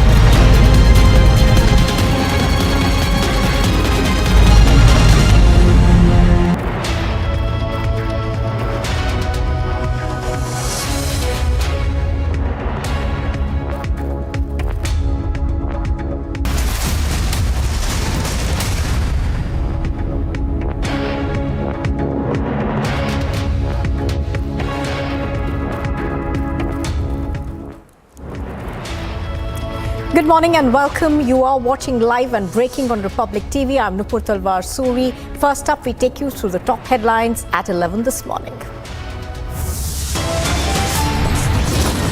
Home Minister Amit Shah is on a 3-day visit to Jammu and Kashmir. A lot of meetings and rallies lined up.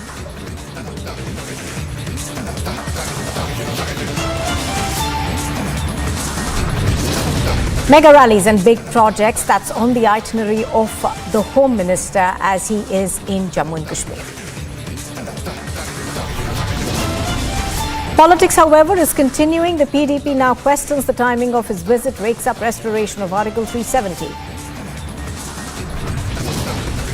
DG Prisons is found dead under mysterious circumstances. The terror group, the TRF, claims responsibility. The police refutes the terror angle. Mega swoop down on the PFI continues. 4 more members of the radical outfit are arrested from Shaheen Bagh under UAPA. The BJP versus the Congress poster wars are intensifying. The BJP launches a fresh campaign, releases posters with Siddaramaiah addressed as Tipu Sultan.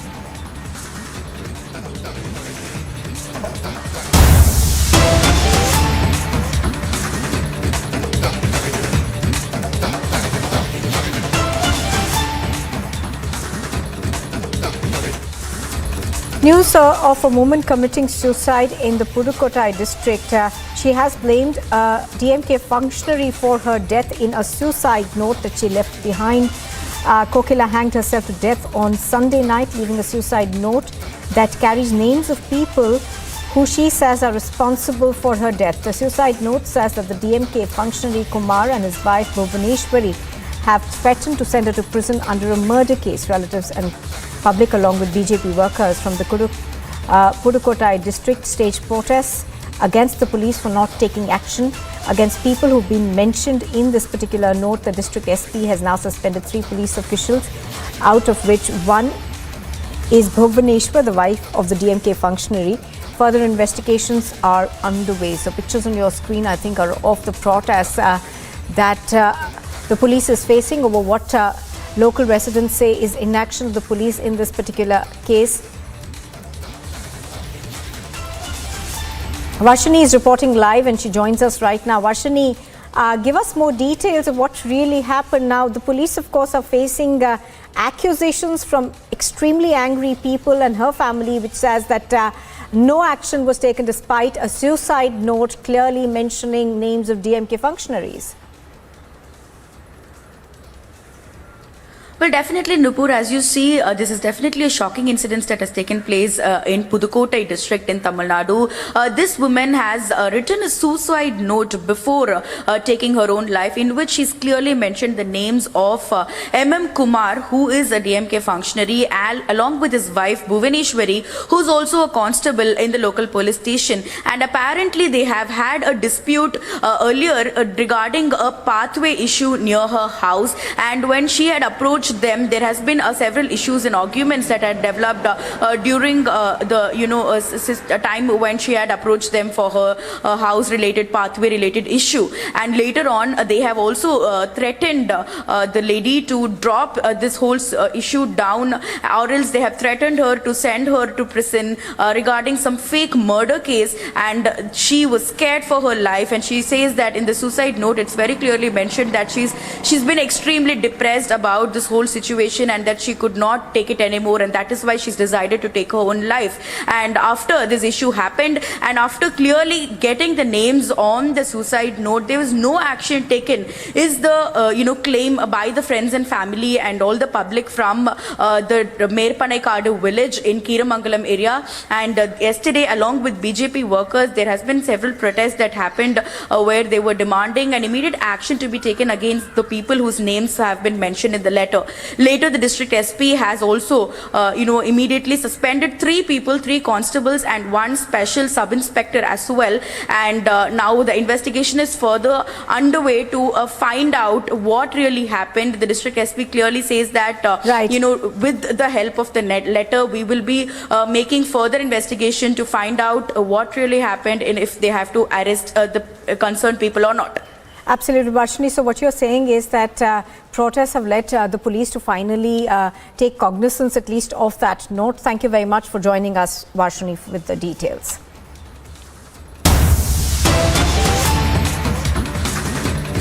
Now, the Jammu and Kashmir Chief Secretary Arun Mehta and the Home Secretary R.K. Goyal have reached the residence of DG Prisons H.K. Lohia. Do remember that H.K. Lohia was found dead under mysterious circumstances at his home in Jammu's Udaiwala with his throat slit late Monday night. Sources within the police, of course, say that the police are on the lookout for a domestic help who's on the run after this particular incident.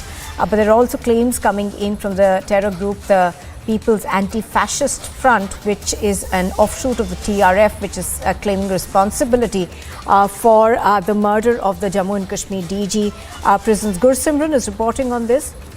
He joins us live right now. Gursimran, tell us more in terms of what you are hearing. Now, there are 2 sides to this. One, of course, is the fact that we are now hearing that the People's Anti-Fascist Front says that they are responsible for this murder, but the police largely have dismissed it, this claim, and said that this was a disgruntled domestic employee, perhaps, who was behind this.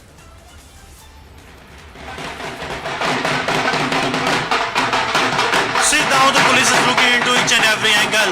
The police is saying that no terror angle has been found in the investigation so far, but they want to do a thorough investigation to rule out any possibility. Now coming to what the DGP has said, we are getting to know that DGP too has denied any terror angle so far in the investigation that has been carried out, and also the Union Home, J&K Home Secretary and the Chief Secretary both are inside the house where the DG Hemant Lohia was brutally murdered by the servant. The servant is still at large. Multiple raids are taking place across the Union Territory of Jammu and Kashmir at multiple locations so as to ensure that the Yasir Ahmad, the domestic help of the DGP's friend, can be arrested at an earliest, and the motive behind this can be tracked, because this has created a shocker for the people across the Union Territory of Jammu and Kashmir, that one of the senior most officers of the Jammu and Kashmir, highly decorated officer, serving officer, being brutally murdered by a domestic servant, and now a terror group coming into the light by claiming the responsibility. Right, Gursimran, are also now questions being raised about safety and security of senior officials, because the manner in which this mysterious death has come to the fore has raised several questions.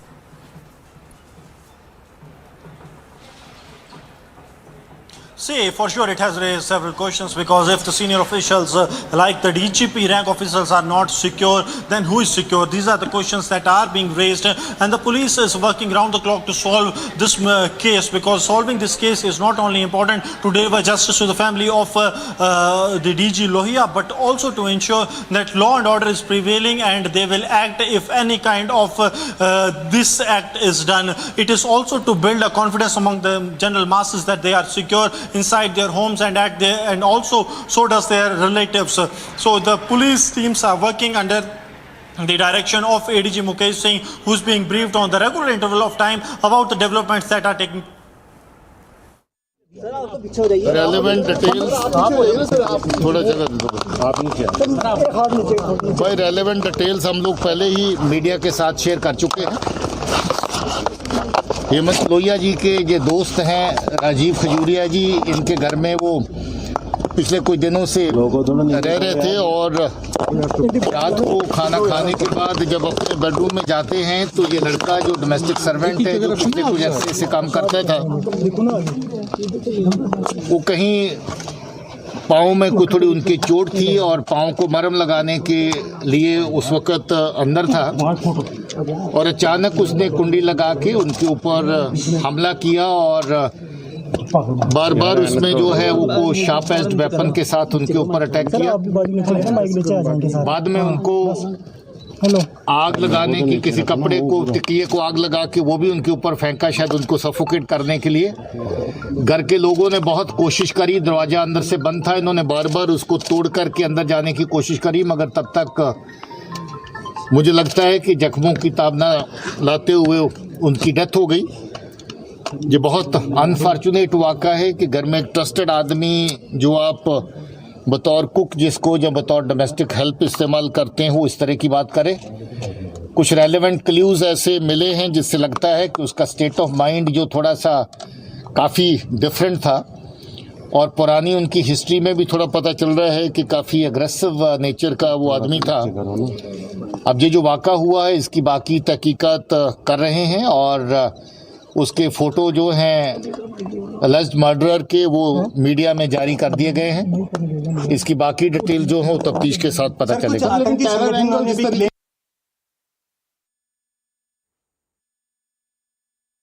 Well, that was, of course, the statement that we are now getting from a senior police official who is investigating this case. He, of course, seemed to suggest that there is no terror angle involved. He, of course, also seemed to suggest that there was perhaps an over-aggressive domestic employee who could have been behind this murder, giving us the details of how the police actually is on the hunt to nab the accused. But Gursimran also bringing us more details on this. Gursimran, the police over there completely throwing out of the window the terror angle. They, of course, continue to maintain that this was a case of a domestic employee who perhaps was disgruntled, aggressive. Is that's what the word the police used? Who's behind this?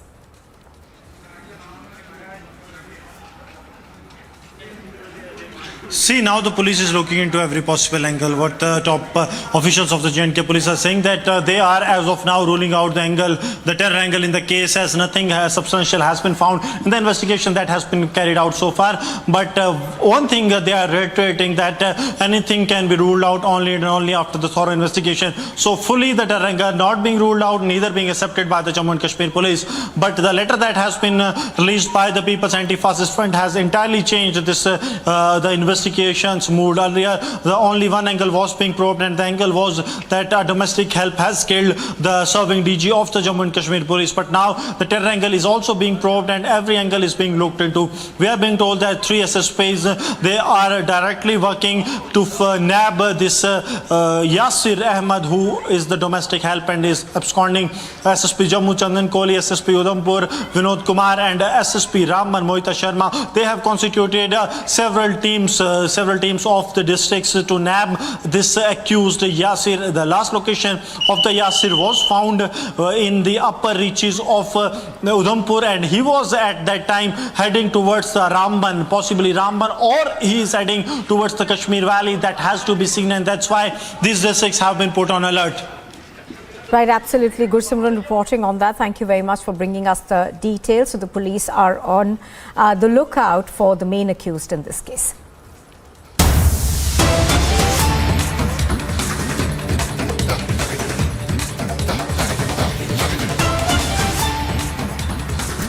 A massive fire has been reported from Havra.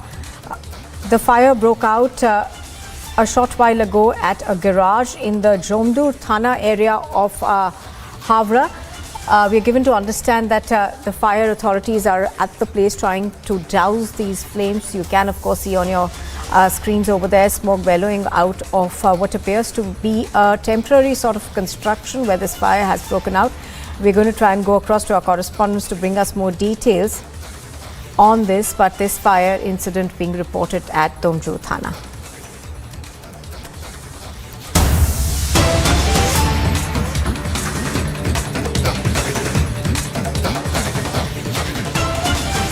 Swapna Suresh, the accused in the Kerala gold smuggling case, has appeared before the CBI in Kochi in connection with Life Mission case. Now, this is the second time that Swapna has been called in by the CBI, allegedly of the 18.5 crores granted for the construction of 140 apartments for homeless. Only 14.5 crores was used, and the rest of the money was diverted as kickbacks for a free housing project sponsored by the Red Crescent of the Kerala government. Now, the contract was handed over to Unitac and its MD.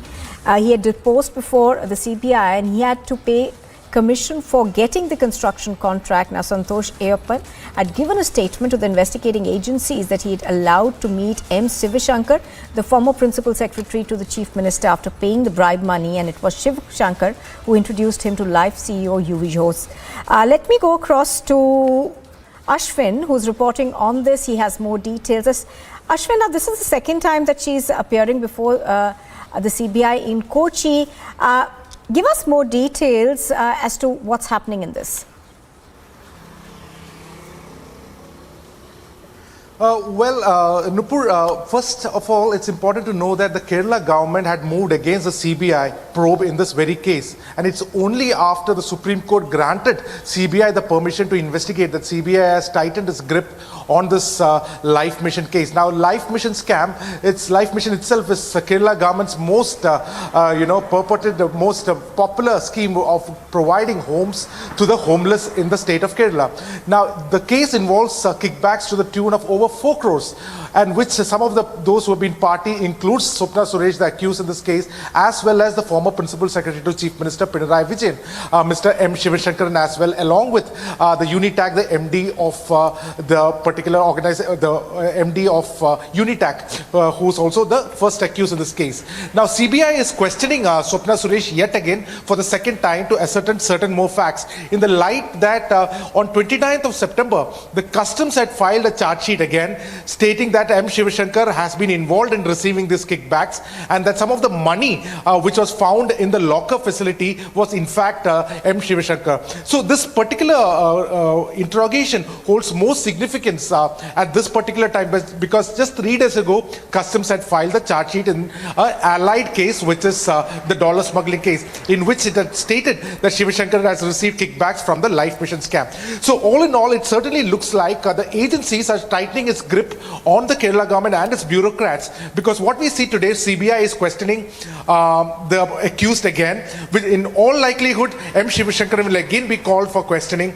Number two, the Enforcement Directorate has in fact asked the Supreme Court to transfer the trial of the gold smuggling to the neighboring state of Karnataka, to which the Kerala government has opposed and approached the Supreme Court. Number three, we see the CBI is re-questioning all the accused in this case. All in all, points out that the agencies are certainly trying to grip the government and tightening its probe in the gold smuggling case and its allied cases, both the Life Mission case as well as the dollar smuggling case. Nupur. Now, what has the response, Ashwin, of the state government been so far? Because obviously the central agencies are only deepening their probe, and not just deepening it, that they're widening the ambit as well. Well, when the gold smuggling case came forward, it was the Chief Minister of Kerala, Pinarayi Vijayan, who himself wrote to Prime Minister stating that a deep investigation is required in this matter, and after which all the central agencies had come in. But after which, over the last 2 years, what we see is that the state government has been trying to put obstructions to the probe in different way. We have seen how the customs officials were harassed. In fact, the previous commissioner had even complained that there were attempts on his life at least 5 times. Now we have also seen the Enforcement Directorate also put in a different soup, where some audio tapes was released, which eventually found out to be fake. That also worked against the Enforcement Directorate. Now, with regard to the CBI, we have seen the state government approaching the Supreme Court as well, telling that CBI should not investigate this matter. So in every agency probe, we see that the state government has been trying to create obstacles, but certainly it looks like the agencies are moving ahead with the investigation in all fronts. Nupur. All right, Ashwin reporting on that from Thiruvananthapuram. Thank you very much for joining us with all the details. And here's a look at what else is making news. Jammu and Kashmir's Director General of Prisons, Hemant Keloia, was found murdered at his residence in Jammu, with police suspecting his domestic help to be behind the murder. The domestic help in question is presently on the run. Multiple raids were undertaken at Ramban and Udhampur in order to nab the domestic help suspected in the case of the Jammu and Kashmir prisons DG H. Keloia after he was found dead at his home in Jammu. 6 people were injured during a stone pelting incident. 2 people have been identified as suspects amid Navratri celebrations at the village of Unkhela in Gujarat. Police have been deployed at the village in order to avoid any further escalation. Stone pelting किया, उसमें बहुत 6-7 लोगों को छोटी मोटी injury हुई है, उसकी अभी प्राइमरी ट्रीटमेंट चालू है। और जितने भी लोग थे आरोपी में, तो कौन कौन थे वो सब अभी ग्रामजनों जो है उनकी पूछताछ करके उनको आइडेंटिफाई किया जाएगा, और जितने भी लोग हैं उनके खिलाफ सख्त से सख्त कार्यवाही की जाएगी। A minor boy was made to perform the Bethalu Save, or the nude worship ritual, in a district of Hubballi in Karnataka. 3 accused were also stripped thereafter, and this video was uploaded on the social media. A major fire broke out at a Ramleela Pandal in Itawa in Uttar Pradesh. The fire was the result of a short circuit as an effigy of Ravana was burned during Navratri celebrations. At least 5 attempts to infiltrate drones from Pakistan were foiled by the Punjab police at the border in the state. The police fired at least 37 rounds of drones as they attempted to enter the country 5 times in 5 hours. The drones were spotted near Batala in Punjab's Gurdaspur. Maharashtra Congress President Nana Patole has sought to link the spread of lumpy virus disease amongst cattle to the cheetahs that have been brought in from Namibia and released last month. thereby blaming the BJP for bringing the virus into the country. Maharashtra's Deputy Chief Minister Devendra Fadnavis took a pot shot at the Congress leader Nana Patole over his cheetah remark and said that the latter talks ignorantly for media attention, otherwise he won't be seen altogether, after the Congress leader earlier stated that the BJP had brought the cheetahs from Nigeria to spread the lumpy skin disease. The CBI recently declared that the death of a fisherman named Paresh Mehta during a riot that took place in the district of Hanover in Karnataka in 2016 was an accident. The report by the CBI comes 4.5 years after the incident. Singaporean diplomat Ong Keng Yong, while commenting on relations between India and China, stated that there ought to be a conclusion for the differences between the two countries, further stating that smooth business was being hampered in the region as a result. I think the important thing now is that both sides have to sit down and go through all the possible scenario, all the possible options, and then have a commonsensical conclusion. Yeah. We maintain our respective position, we cannot get any conclusion.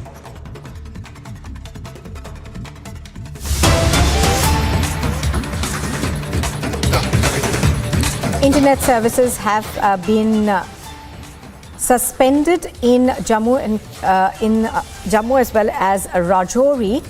This, of course, is taking place even as the Home Minister is in Jammu and Rajouri for his visit. He is expected to be attending a huge rally in Rajouri, and that is why internet services and mobile data services have been suspended as a precautionary measure. This, of course, is part of the huge security deployment and security measures that have been put in place in Jammu and Kashmir for the visit of the Home Minister Amit Shah. He is in Jammu and Kashmir with over a 3-day visit. Today he was in Katra earlier, and now, of course, he is making his way to Rajouri, where he's expected to make certain announcements at a huge rally that has been organized at Rajouri. So temporary suspension of internet services has been done in Jammu as well as Rajouri as a precautionary measure that's been put in place for the Home Minister's visit. This, of course, has been put in place to ensure that these services cannot be misused by anti-national elements that may cause a worsening in public order. So this notice has been issued a short while ago. These internet suspension notice has been put in place even as we are expecting the Home Minister to be reaching Rajouri shortly. The time for the rally, of course, was about 11:30, so it should be beginning any time now.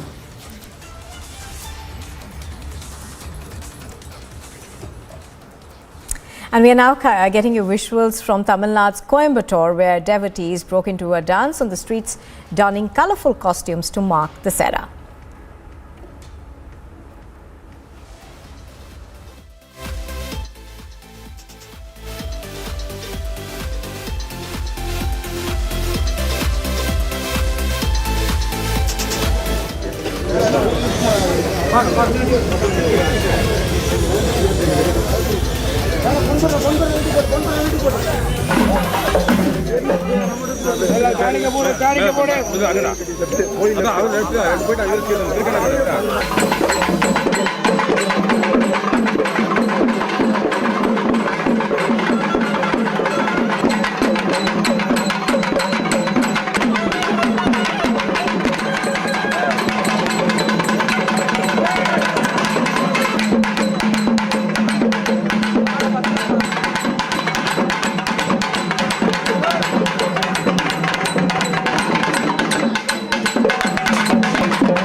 All right, we're cutting across right now to pictures that we are getting of the Union Home Minister who will be addressing a huge public rally in Rajouri any time now. He's, of course, accompanied by top officials of the Jammu and Kashmir administration. I think he was still at the Vaishno Devi temple where he performed prayers.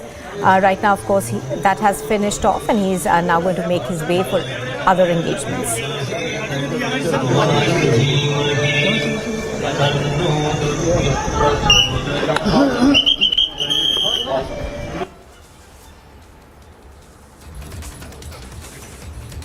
So pictures on your screen are of the Union Home Minister who's currently exiting from the Vaishno Devi shrine.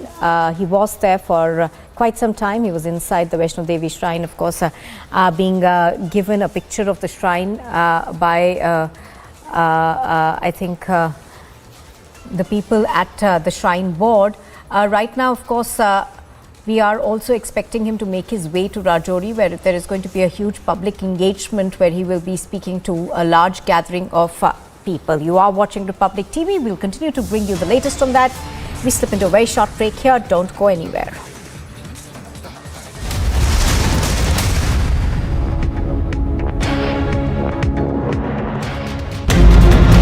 These are the first indigenously developed light combat helicopters. The flight, coming in from Iran, from Tehran, there was a bomb threat on board the flight. India stopped the plane from landing in Delhi. This is one of the major breakdown by the Hyderabad City Police.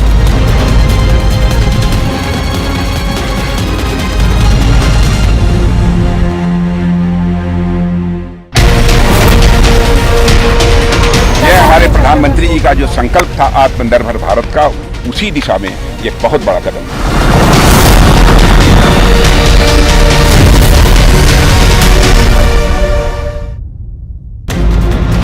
Tractor trolley carrying pilgrims overturned in Ghatampur area in Kanpur.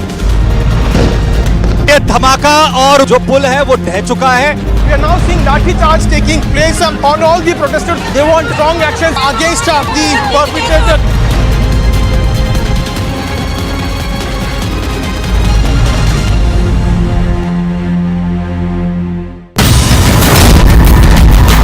In the FIR which has been accessed by Republic TV, which mentions that they had received money from Pakistan-based handlers. At the same time, they have been planning for attack at the BJP and RSS meetings or processions.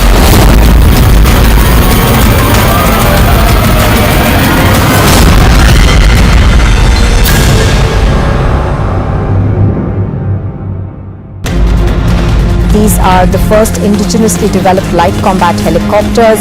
The flight, coming in from Iran, from Tehran, there was a bomb threat on board the flight. India stopped the plane from landing in Delhi. This is one of the major breakdown by the Hyderabad City Police.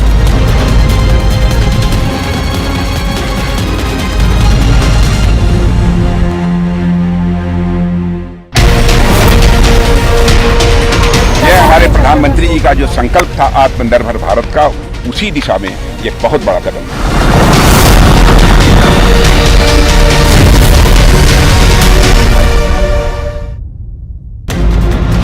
Tractor trolley carrying pilgrims overturned in Ghatampur area in Kanpur. ये धमाका और जो पुल है वो ढह चुका है. We are now seeing lathi charge taking place on all the protesters.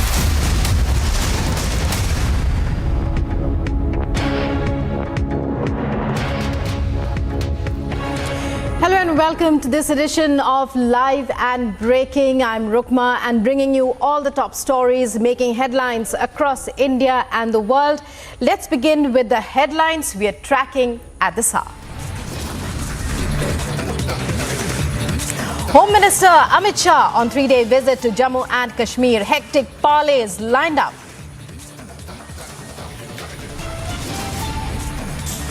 Mega rallies, big projects and rallies. Jammu and Kashmir set to witness it all as Shah kickstarts his visit.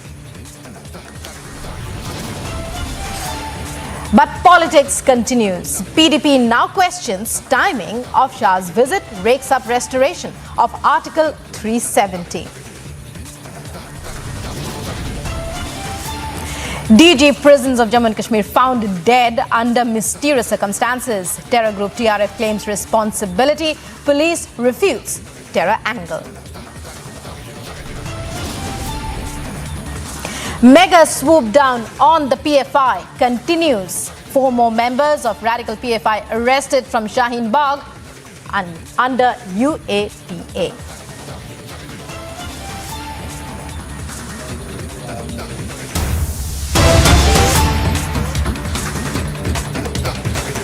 And breaking news coming in now from Maharashtra. Sanjay Raut's judicial custody has been extended till the 10th of October. He will be produced before the special PMLA court on the 10th of October. The same day the court is to hear his bail application. So no relief for Uddhav Thackeray's top man as his judicial custody has been extended till the 10th of October. The court will be hearing his bail application on the 10th. On that day, Sanjay Raut has filed an application for bail. As of now, there is no relief for Uddhav Thackeray's top man, as the court extends his judicial custody till the 10th of October. And joining us is Sandeep on this story. Sandeep, what can you tell us about all that happened in court? We believe there's no relief as of now for Uddhav Thackeray's top man. So yes, Uddhav Thackeray's top man, in fact, one of the close associate of Uddhav Thackeray, is still facing the money laundering charges in the Patra Chaul land scam case. And in fact, in the same sequence, he was in judicial custody. And as his judicial custody was ending today, he's been sent, in fact, judicial custody has been extended for next 5-7 days. In fact, till 10th of October. He will be behind the bars, and in fact this is the same day wherein his bail application will be heard. So it will be very much important to see what happens that day, whether Sanjay Raut will be getting bail or not. Rukma. And Sandeep, when we talk about his counsel, was there any reaction as far as the options they would be considering and and all other details as far as Raut is concerned, where he stands as far as the case is concerned, as far as investigations are concerned? See, Sanjay Raut is one of the influential person in Shiv Sena also, and he is a political person as well. So, and remember, in the past also there were attempts being made to harass the witness by Raut family, in fact, and there are several cases also registered in regards to this. So, there are chances that Sanjay Raut may come out and may influence the witnesses as well. So in the same sequence, his judicial custody has been extended and he is not been given any kind of relief. But it will be very much important to see what happens on the day of bail hearing, that is on the 10th of October. So it will be very much crucial what kind of arguments takes place on that day and whether he will be given bail or not. So that will be very much important. Well, many thanks, Sandeep, for joining us there. Sanjay Raut's bail application not approved so far. His judicial custody instead extended till the 10th of October.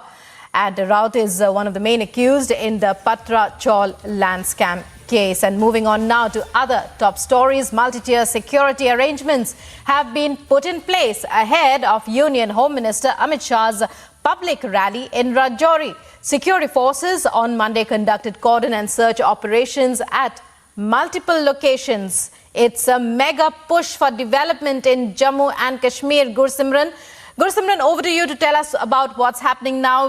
Earlier we had seen the Home Minister offering prayers at the revered shrine of Vaishno Devi. And it's over to you now for the latest updates. See, the stage is all set for the mega welcome of Union Home Minister Amit Shah to the Rajouri district, and the people from the Pahadi community, they are just waiting to see the glimpse of Union Home Minister.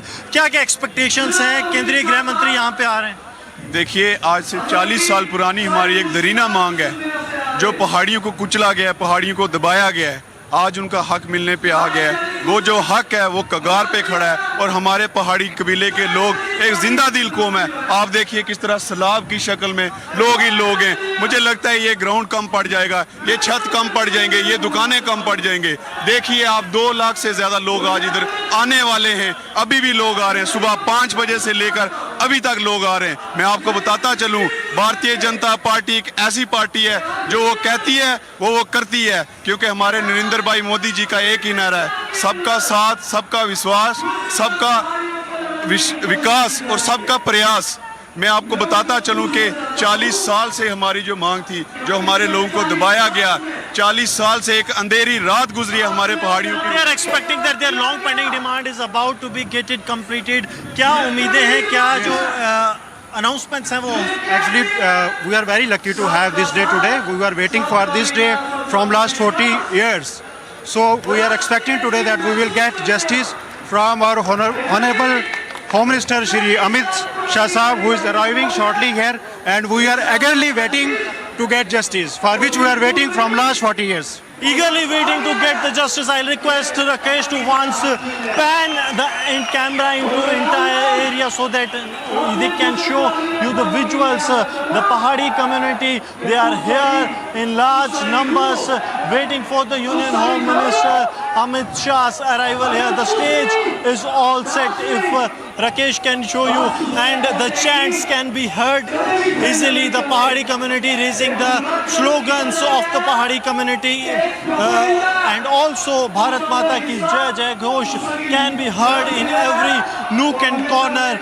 The youth and the elders all have gathered here in large numbers with one demand, that is the ST status for the Pahadis. We'll try to speak to some more people. मुझे ये बताइए कितनी उम्मीदें हैं और क्या चाहते हैं? बहुत सी उम्मीदें हैं हमारी। पिछले 33 सालों से जो हमें जो पहाड़ी कबीले को कुचला हुआ कौम थी ये वाली, और आज लग रहा है कि हमें जो इंसाफ मिलने जा रहा है।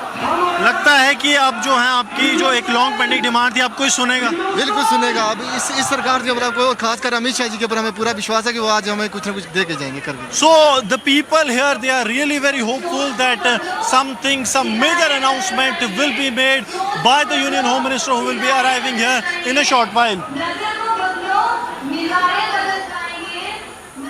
Right, Gursimran, but also, well, back-to-back assaults, back-to-back attempts at infiltration, and those back-to-back incidents of violence that took place in, even as the state was preparing, as the Union Territory was preparing for the Home Minister's visit, well, that has led to massive security deployment. Give us the latest update on that and a roundup of the security situation.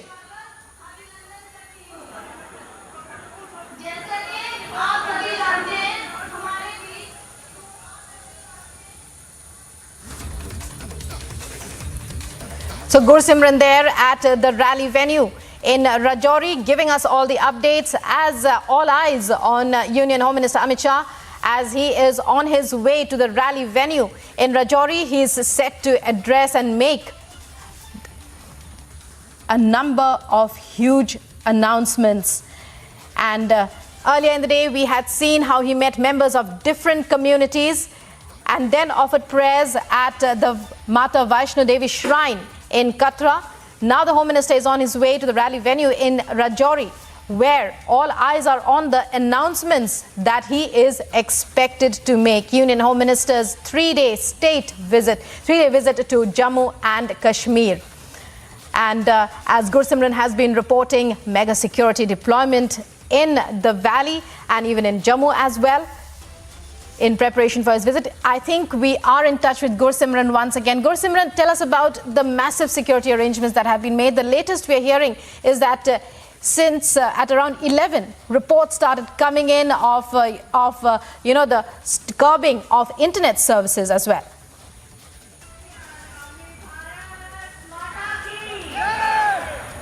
See, maintenance service were ordered to be snapped in the area that is 1.5 kilometers from here. But as of now, nothing has been done as the law and order situation remains under control. I'll request Rakesh to show you a complete entire scenario of this area, and then we will speak to some people of the Pahari community. We'll speak to some of the people from the Pahari community and how this is going to help this community to grow further, because we have many of the representatives of this community. Sir, पहाड़ी community की काफ़ी लंबे समय से demand थी, क्या उम्मीदें लेकर आज आप यहाँ पर आए हैं? शुक्रिया आपका बहुत बहुत। हम पुणे से आए हैं, पुणे से कम 50,000 आदमी आया होगा। हमारी यही उम्मीद है कि आज अमित शाह आ रहे हैं और पहाड़ियों के लिए कुछ न कुछ सिग्नल देंगे और ऐलान कर भी सकते हैं। और हमें यकीन है कि हम 40 साल से हम दबे हुए लोग थे कि हमें आज यकीन है कि हमारा पूरा ये मंजिल तक पहुंच जाएंगे। So they are very hopeful that will be giving a green signal. We have some more people with us. चाचा, क्या उम्मीदें हैं पहाड़ी कम्युनिटी को आज के इस जलसे से? सर मैं जी बताएं। सर मैं मेरी 80 साल उम्र है। 1947 में जब हम आज़ाद हुए उससे लेकर जब भी जो भी कोई हुकूमत आई, कांग्रेस आई या एनसी आई, जम्मू कश्मीर की बात करता हूँ, एनसी आई, कांग्रेस आई, एनसी आई या पीडीपी आई, उन्होंने हमारे साथ धोखा किया और गुज्जर बरादरी को सवारा, पहाड़ियों को इग्नोर किया। आज हम पूरा उम्मीद हैं ये बीजेपी हुकूमत आई है, ये उन्होंने जो शेर बोला है वो भी मैं सुनाता हूँ। उन्होंने कहा आसाई और अमन की दुनिया में हम यूं ही गुजारा करते हैं, इखलाक से जिया करते हैं और प्यार से मारा करते हैं। आज हम तंग आकर मैदानों में आए, हमारे नौजवानों ने मेहनत की, हमने भी मेहनत की। आज ये पहाड़ी कबीला बाहर आया और इन्होंने हिंदू मुसलमान सिख अताज किया। आज हमें पूरा उम्मीद है ये गवर्नमेंट जो ज़बान से कहती है वो पूरा करती है। आज पूरा उम्मीद है हम कि ये हमें पहाड़ी स्टेटस देकर हमें हमारे बच्चों की मुस्तकबिल के बारे में सोचेंगे। So they are very hopeful that the government, successive governments have failed to, but this government will pay heed to their demands. क्या डिमांड्स आप लगातार कर रहे थे लेकिन किसी ने नहीं सुने इतने साल, आज लगता है पूरी हो जाएगी? पिछले 40 साल से राजौरी पुंछ के जो पहाड़ी लोग हैं, कम अज कम 10, 12, 15 हज़ार, उनकी ये डिमांड थी कि हमें शेड्यूल कास्ट हमें दिया जाए, हम पिछड़े हुए हैं, ये हमारे साथ धोखा किया है पुरानी साबका सरकारों ने, हमारे साथ 40 साल से फ्रॉड करते आए हैं। अब की बार बीजेपी की सरकार, और ये मैं कहूँगा कि आज जितनी भी जनता यहाँ आई है ये 40 साल से दबी अपना हबार निकालना चाहती है। आज हमें उम्मीद है जो बीजेपी का मिशन है, मोदी जी का मिशन है, आज इस वक्त जो है वो कहते हैं, जो वो कहते हैं वो करते हैं। डिसीजन लिए हैं जो इलाके में मकबूल हुए हैं। आज लोगों की ये ख्वाहिश है कि वो बीजेपी के झंडे तले आएं और हिंदुस्तान में। So they are all in place for the Bharatiya Janata party. We have some youth with us also. क्या एक्सपेक्टेशन है यूथ की, क्योंकि आप लोगों ने वो समय भी देखा जब आपके forefathers ये डिमांड किया करते थे, अब आप लोग डिमांड कर रहे हैं? This government contribute to us very carefully. The demand of people like remote people, Rajouri Punch belongs to a Pahari community. They want Pahari. This government help us to reside Pahari. We are very thankful to our Honorable Home Minister Amit Shah ji for the residing of our Pahari status. If they give the Pahari status from this much, we are very highly core of our thankful to the high expectations from the Union Home Minister Amit Shah's visit. Will be staying on this rolling coverage right after the short break.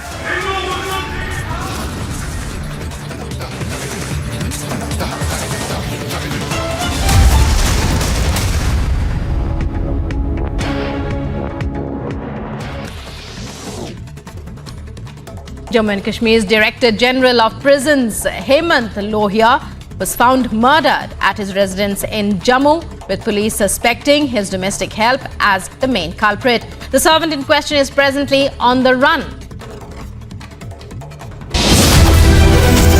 Time to once again action our destiny. Focus on mission superpower. Witness the India growth story. Republic Media Network brings you India's biggest economic summit. Steady amid recession. Steady amid inflation. Goal is global dominance. Witness the India growth story. Republic Media Network brings you India's biggest economic summit. Time to once again action our destiny. Focus on mission superpower.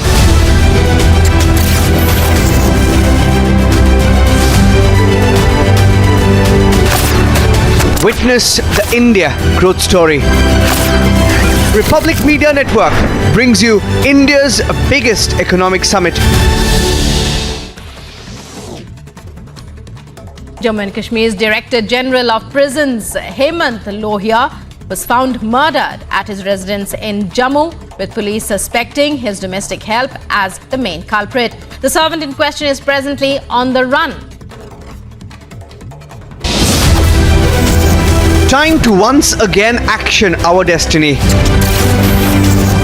Focus on mission superpower. Witness the India growth story. Republic Media Network brings you India's biggest economic summit. Steady amid recession. Steady amid inflation. Goal is global dominance. Witness the India growth story.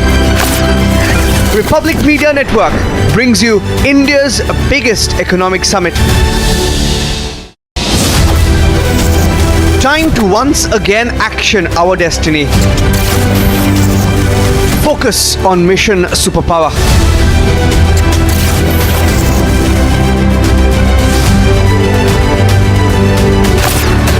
Witness the India growth story. Republic Media Network brings you India's biggest economic summit. Jammu and Kashmir's Director General of Prisons, Hemant Lohia, was found murdered at his residence in Jammu, with police suspecting his domestic help as the main culprit. The servant in question is presently on the run. Time to once again action our destiny. Focus on mission superpower. Witness the India growth story. Republic Media Network brings you India's biggest economic summit. Steady amid recession. Steady amid inflation. Goal is global dominance. Witness the India growth story. Republic Media Network brings you India's biggest economic summit.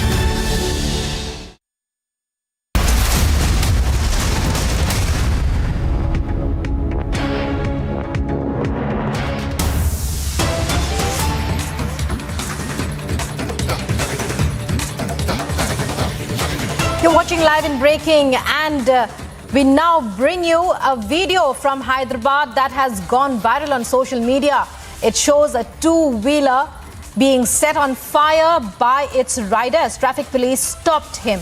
In this regard, Hyderabad traffic police have said that they would like to inform that the two-wheeler was stopped as the driver was driving in the wrong direction.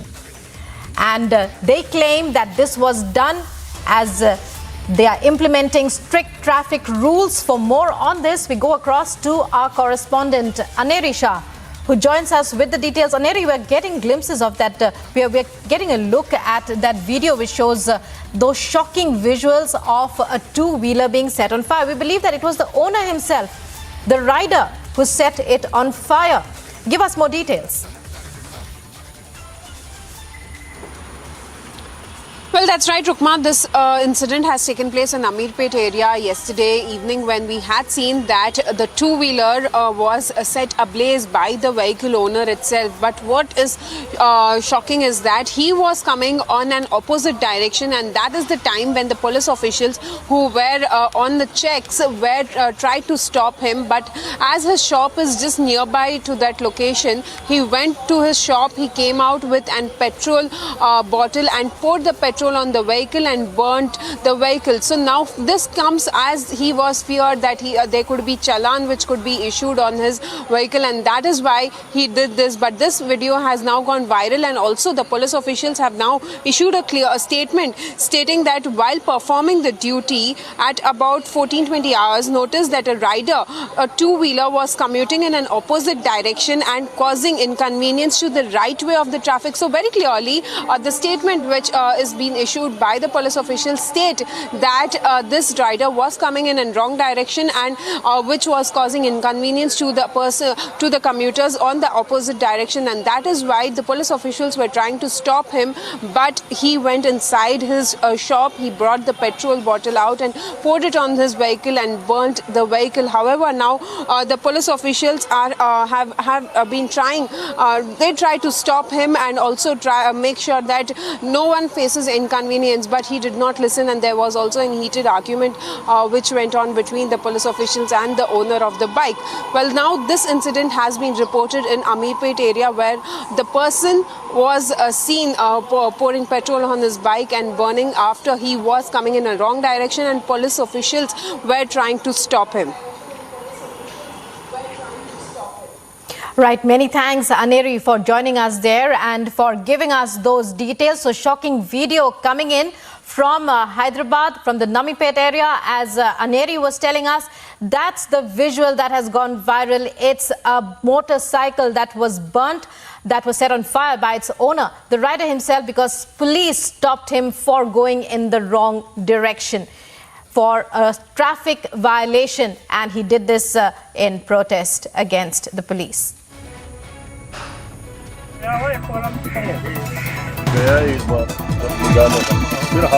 Pakistan is not bending its way and is continuously resorting to push weapons and terrorists into the Indian territory so as to vitiate the peace process. In the past 10 days, 11 incidents of drone dropping have been reported in the Union territory of Jammu and Kashmir as well as in Punjab, where the Pakistan is not missing an opportunity to push drones into the Punjab territory. Recent incident has come into fold from the Gurdaspur district, where a Pakistani drone tried to enter the Indian territory 5 times yesterday at around 10:30 to 3 in the morning. All the 5 attempts have been foiled by the border security force.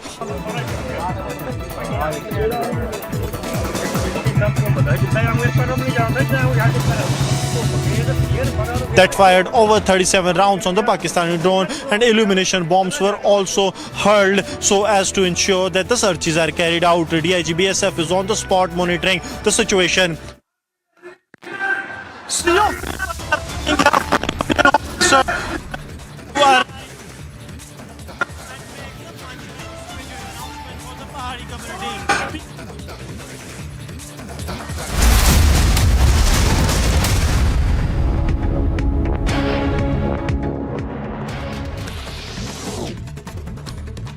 Jammu and Kashmir's Director General of Prisons, Hemant Lohia, was found murdered at his residence in Jammu, with police suspecting his domestic help as the main culprit. The servant in question is presently on the run. As Union Home Minister Amit Shah arrives at Jammu and Kashmir for a 3-day visit, he is scheduled to hold a rally at Rajouri, along with foundations of several projects to be laid at the convention centre in Jammu. As a poster war brews between the Congress and the BJP in Karnataka, the BJP has launched posters over Congress leader Siddaramaiah, having helped the PFI on previous occasions. Time to once again action our destiny. Focus on mission superpower.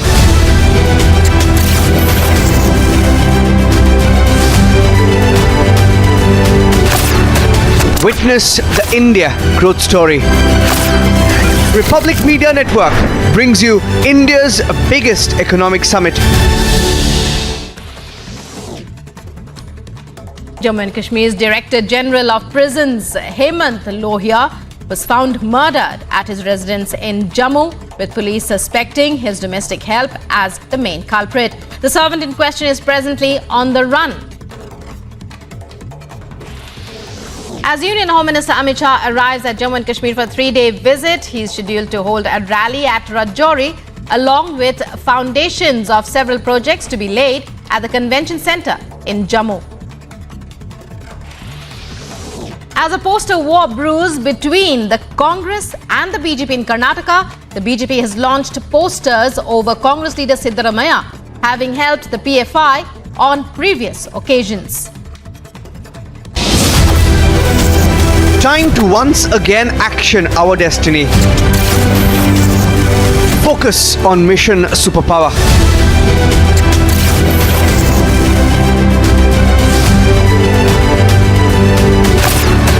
Witness the India growth story. Republic Media Network brings you India's biggest economic summit.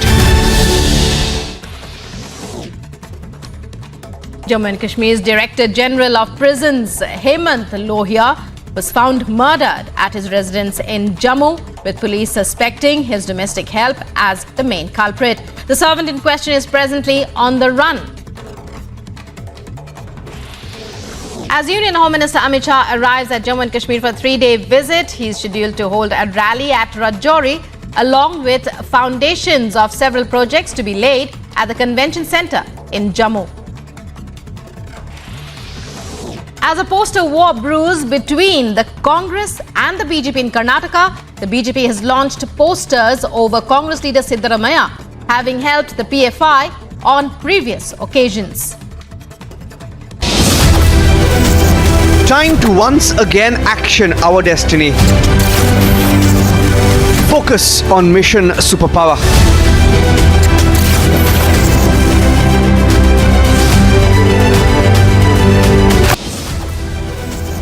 Time to once again action our destiny.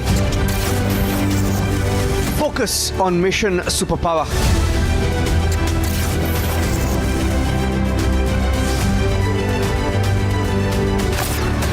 Witness the India growth story. Republic Media Network brings you India's biggest economic summit.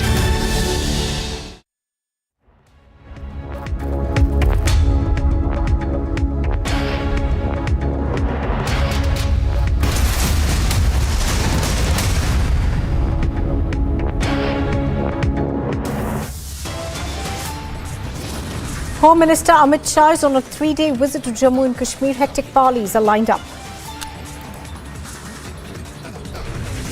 Mega rallies, big projects and rallies. Jammu and Kashmir is set to witness it all as Shah kickstarts his visit.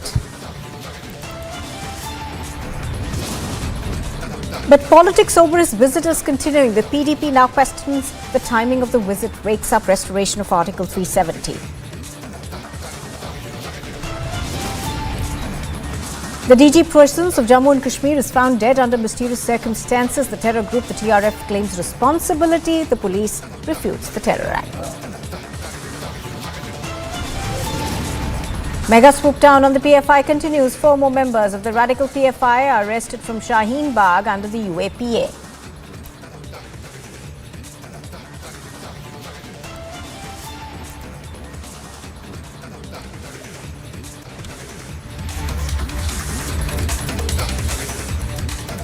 Good afternoon. You're watching live and breaking on Republic TV. I'm Nupur Talwar Suri. Now, multi-layer security arrangements have been put in place ahead of the Union Home Minister Amit Shah's public rally in Rajouri. Security forces on Monday conducted cordon and search operations at various locations. In a mega push for development in the region, the Union Home Minister Amit Shah will be launching multiple development projects worth about 2,000 crore rupees in the Union territory. The Home Minister will also review the security situation, attend public meetings and lay foundations of various projects during his 2-day visit to Jammu and Kashmir. Pictures on your screen are of pictures on your screen are of what's happening right now. He was, of course, earlier at the Vaishno Devi temple in Katra. Thereafter, of course, he is going to be making his way to the public meeting in Rajouri, upon which a lot of focus has been placed, because one is expecting a huge announcement over there as far as the scheduled tribes are concerned, perhaps the inclusion of the Pahari community in the scheduled tribes. Let's go across to Gursimran, who's joining us from outside the venue of this mega rally. Gursimran, to begin with, give us an overall sense of the kind of security that you are seeing around you, and of course you're now, I think, inside the venue.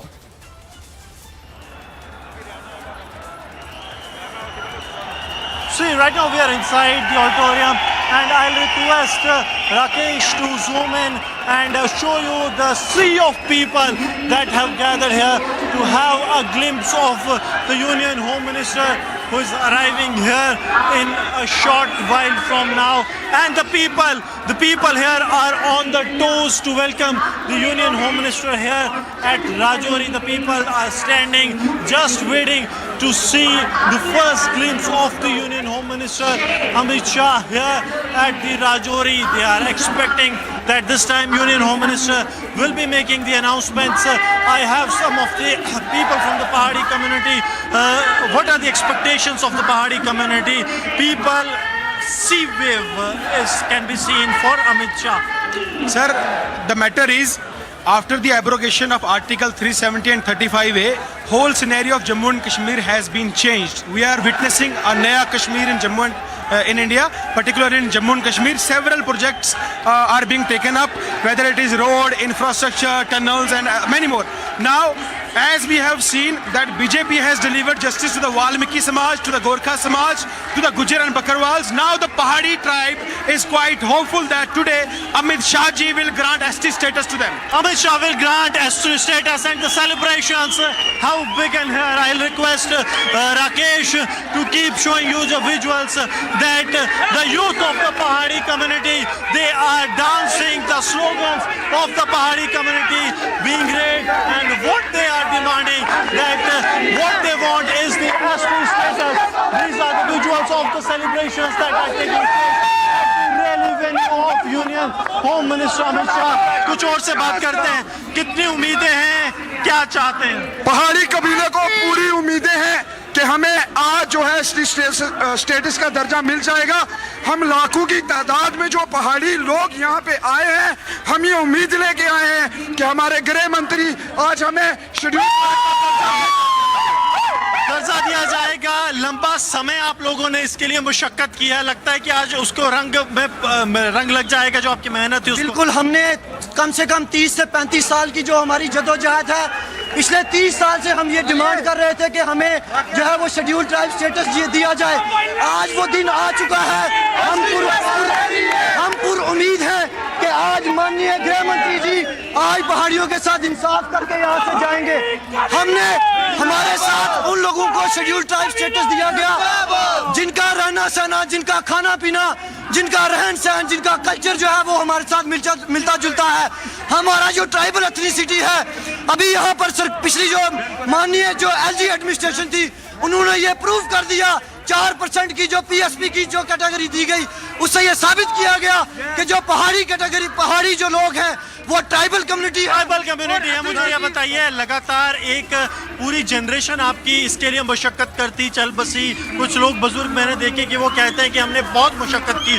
कैसा लग रहा है, अब expectations क्या है? देखिए, जो 40 साल पहले की आवाज़, 40 साल हो गए थे, आवाज़ दबी हुई थी, और आज पहाड़ी लीडर्स ने वो फाइलें उठा के अमित शाह साहब के टेबल में रखी और उसको जगाया।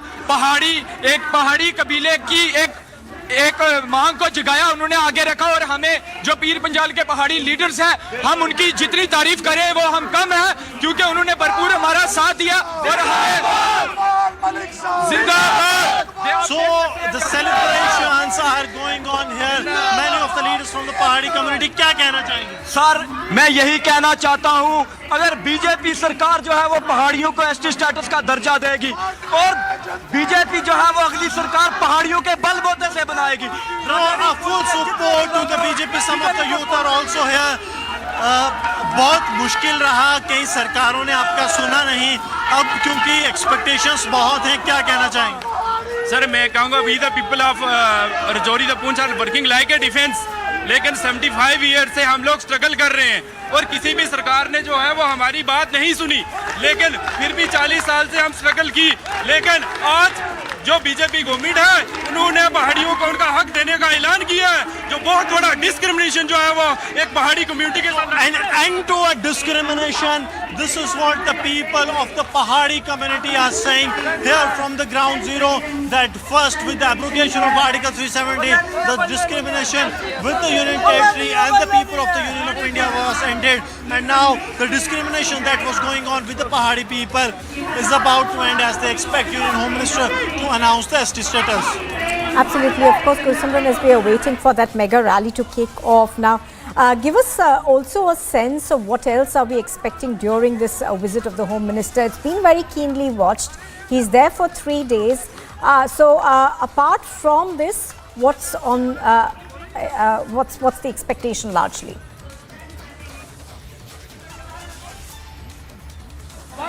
See, Union Home Minister is on 3-day visit. I request Rakesh to keep showing you the visuals that how the people here have come here in large numbers. If Rakesh can come and show a view from a high altitude, this will help the viewers understand that how the people in thousands, lakhs have gathered here, and those who haven't got the opportunity in the ground to sit, they are sitting on the rooftops there.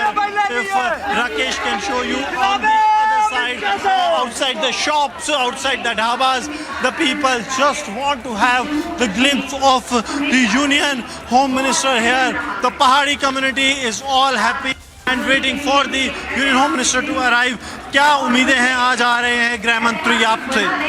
बड़ी खुशी की बात है कि अरसा दराज से 40 साल से पहाड़ी कौम को दबाया जा रहा है, लेकिन जब से ये बीजेपी की सरकार आई है 2014 में जब पीएसपी हमें मिली तो हमें उम्मीद की दोबारा से एक किरण जगी हमारे अंदर कि हमें कोई पार्टी दे सकती है एसटी स्टेटस, तो वो भारतीय जनता पार्टी है। क्योंकि मौजूदा जितनी भी सरकार हैं, चाहे वो नेशनल कॉन्फ्रेंस रही हो या पीडीपी रही हो, उन्होंने हर महाज पे चाहे So they are saying that the other political parties, they have played with the sentiments, but these people, these Pahadi people, they now have the expectations from the Pahadi community. I'll request some of more of the Pahadi community leaders are with me. Sir, आप लोगों की एक लंबी जदोजहद रही है, अब क्या लगता है आज अनाउंसमेंट हो जाएगा? औज़ुबिल्लाह मिनश शैतानिर रजीम, बिस्मिल्लाहिर रहमानिर रहीम। मैं मेंढर से जो ब्लॉक मनकोट है वहाँ का हेडक्वार्टर सरपंच हूँ, शहीद हुसैन खान मेरा नाम है।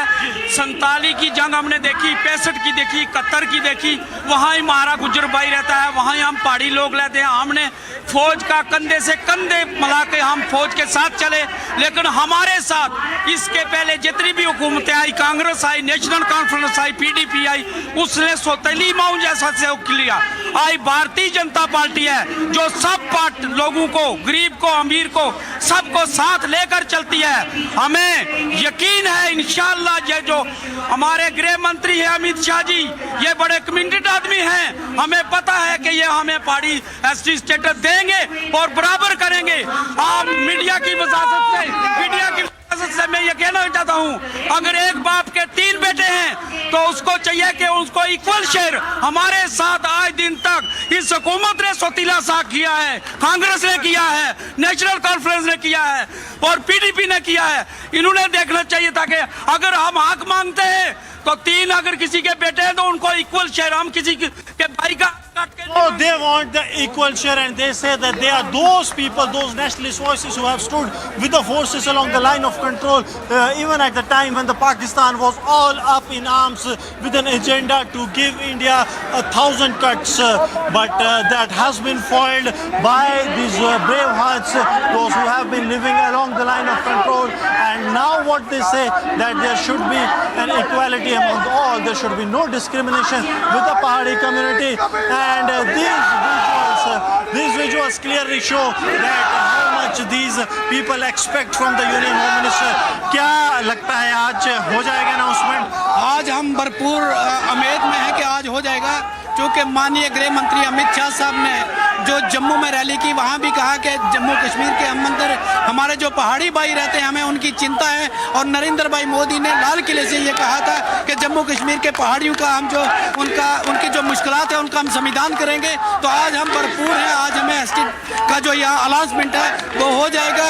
और ख़ासकर ये जम्मे गफीर जो दुनिया है ये एसटी स्टेटस के लिए है। और नरेंद्र भाई मोदी का जो एक ही नारा है, सबका साथ, सबका विकास और सबका प्रयास, उसी की वजह से ये पूरी दुनिया जो है आज यहाँ पे जमा है। और आज यहाँ राजौरी और पुंछ का बच्चा बच्चा जो है भारतीय जनता पार्टी के साथ है। भारतीय जनता पार्टी के इंसाफ की वजह से ये लोग जो हैं ये जुड़े हुए हैं। So the people say that the BJP has at last done justice to them, but these visuals of the celebration that are coming here from the rally venue of Union Minister Amit Shah clearly speaks that how the people, they want to speak and they want to express their feelings. The youth of the community is also here. एक सवाल आपसे, expectations और जब announcement होता है तो फिर sir हम हमेशा एक क्वेश्चन करते हैं कि गाइस हाउस द जोश इज हाई, वेरी हाई। आज हमें पूरा भरोसा है कि पहाड़ियों को शेड्यूल ट्राइब का दर्जा जरूर मिलेगा। और अगर आज भारतीय जनता पार्टी हमें शेड्यूल ट्राइब का दर्जा देगी तो हम वादा करते हैं कि 70+ सीटें बीजेपी के खाते में डालेंगे। So a big political boost for the BJP just in case it happens that the Pahari community is saying that it will be a clean sweep for the BJP in the upcoming assembly polls. They are really very charged to see how the things actually pan out. अभी कुछ देर में गृह मंत्री आने वाले हैं, क्या कहना चाहेंगे? I am Malik from Darhal. Today all the Pahadis, whether they are from Sundarbani, Nishara, Rajouri proper, Thana Mandi, Poonch, Mandar, both two twin districts of Jammu and Kashmir gather here to welcome our Honorable Home Minister Amit Shah ji sahab, and we are 100% hopeful that they gives us our pride demand, which is our basic right, that is ST, and if they provide us ST, we are sure that we complete above 50 seats to BJP. BJP Zindabad. So the people, they are all in praise for the BJP, and what they are demanding is this ST status. We'll try to speak to some more people. मुझे आप ये बताइए, आपको लगता है कि जो पहले जिस तरह से 370 तोड़ के पूरे देश से डिस्क्रिमिनेशन खत्म की गई, अब आपको दर्जा दे के आपके साथ जो डिस्क्रिमिनेशन हो रही थी वो भी खत्म होगी? बिल्कुल, पिछले 40 साल से हमारे साथ जितनी भी सरकारें रही, चाहे वो कांग्रेस की सरकार हो, चाहे वो नेशनल कॉन्फ्रेंस की सरकार हो, चाहे पीडीपी की सरकार हो, जितनी भी सरकारें यहाँ पर रही, उन्होंने पहाड़ी लोगों का के वोट का इस्तेमाल किया। लेकिन आज हम पूरी उम्मीद है कि भारतीय जनता पार्टी जो है वो पहाड़ी कबीले के साथ इंसाफ करेगी। और हम ये अश्योर करते हैं, आज आप देख सकते हैं कि एक जन सैलाब जो है वो पहाड़ी लोगों का यहाँ पर माननीय अमित शाह जी की रैली में आया है। ये दर्शाता है कि आज पहाड़ी जाग चुका है, आज पहाड़ी जो है वो घर घर से निकल कर बाहर आ चुका है और पहाड़ी चाहता है कि उसकी जो पुरानी दरीना मांग है वो दरीना मांग पूरी हो।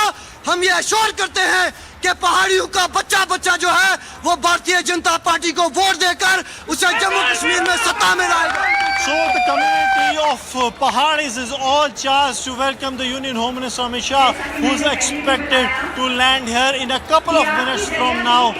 These are the last minutes of waiting for the Pahadi community, which is expecting that a major announcement be made soon. Yes. Now, Gursimran, politically, obviously, it's going to perhaps boost the BJP's chances, as this visit is also being seen largely in some sectors, at least, as being politically important.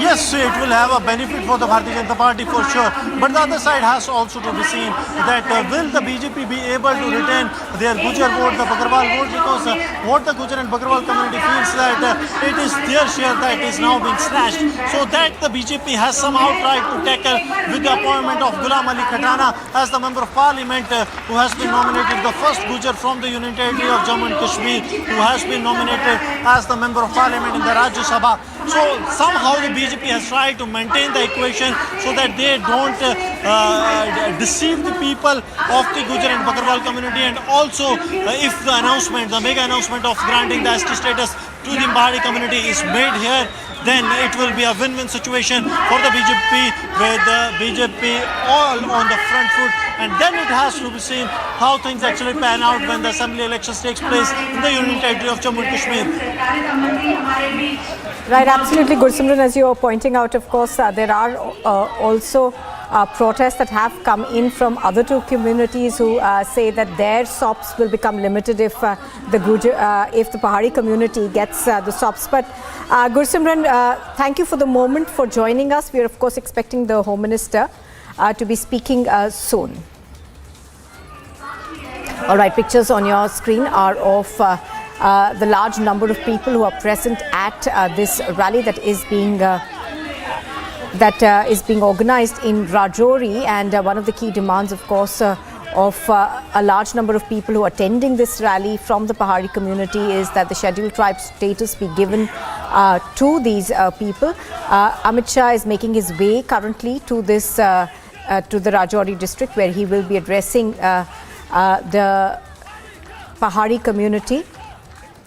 Gursimran is with us now. Gursimran, even as we are looking at this these pictures that are coming in from Rajouri, give us a sense of the kind of security that has been put in place. Now, right in the lead up to the Home Minister's visit, there have been two attacks which essentially were nullified by security forces, but those did bring back the focus on security.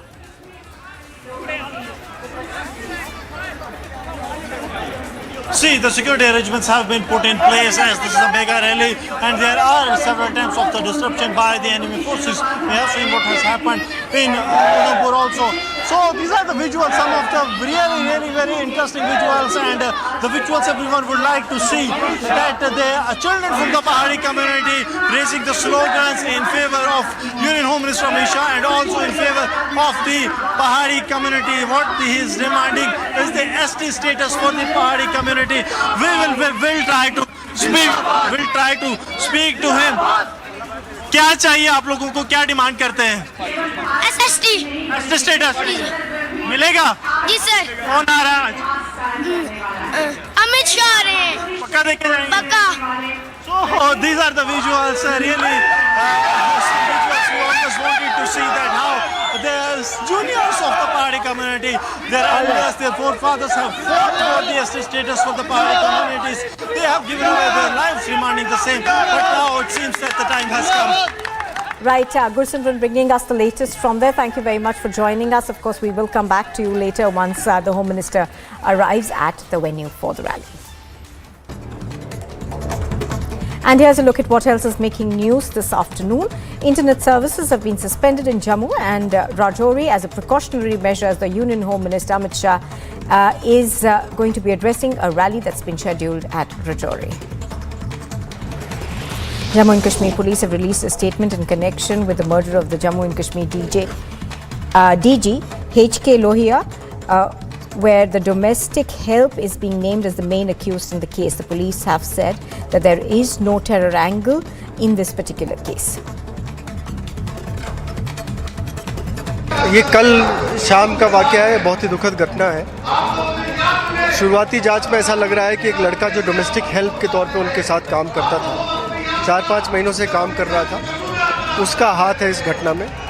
CCTV footages available है जिसमें वो भागता हुआ नज़र आ रहा है। जो हथियार इस कांड में इस्तेमाल हुआ है उसको बरामद कर लिया गया है। फिलहाल टेरर एंगल का कोई भी एविडेंस इसमें नहीं आया। As the crackdown on the PFI continues in the country, with at least 4 members of the organization being arrested in New Delhi, a message allegedly by PFI workers was found in Bengaluru. A DMK functionary was named as the reason of a woman committing suicide at the Pudukkottai district in Tamil Nadu. The DMK functionary and his wife allegedly threatened to send her to prison under a false murder case, and that is why she allegedly committed a suicide. The BJP held protests at Pudukkottai demanding the arrest of people mentioned in the suicide note. The police eventually acted on the case and suspended 3 police officers, including the wife of the DMK functionary. A special PMLA court has extended Shiv Sena MP Sanjay Raut's judicial custody, denying him his bail. His custody has been extended till the 10th of October in connection with the Patrachal case. RJD leader Manoj Shah was denied permission to visit Pakistan for an event by the Ministry of External Affairs, stating that the event was organized in the memory of Asma Jahangir, a co-founder of the Pakistan Human Rights Commission. Manoj Shah called the denial of permission unfortunate. ये अस्मा जहांगीर जी की memory में थी और पूरे दक्षिण Asia में उनके काम से हर कोई वाकिफ है। बड़े लोगों के बच्चे बिजनेस कर लें पाकिस्तान के साथ, वहाँ के लोगों के साथ, लेकिन मैं जहाँ अपने देश का पक्ष रख सकता था वो डिनाई होता। और विसंगति देखिए, MHA FCRA क्लियरेंस देता है जो मुझे कल मिला, और MEA पॉलिटिकल क्लियरेंस डिक्लाइन करता है। A major fire broke out at a garage in the Lalbari area of Domjur in Howrah, leading to at least 4 vehicles being set on fire. As a result of the incident, firefighting operations were undertaken at the site and no injuries were reported.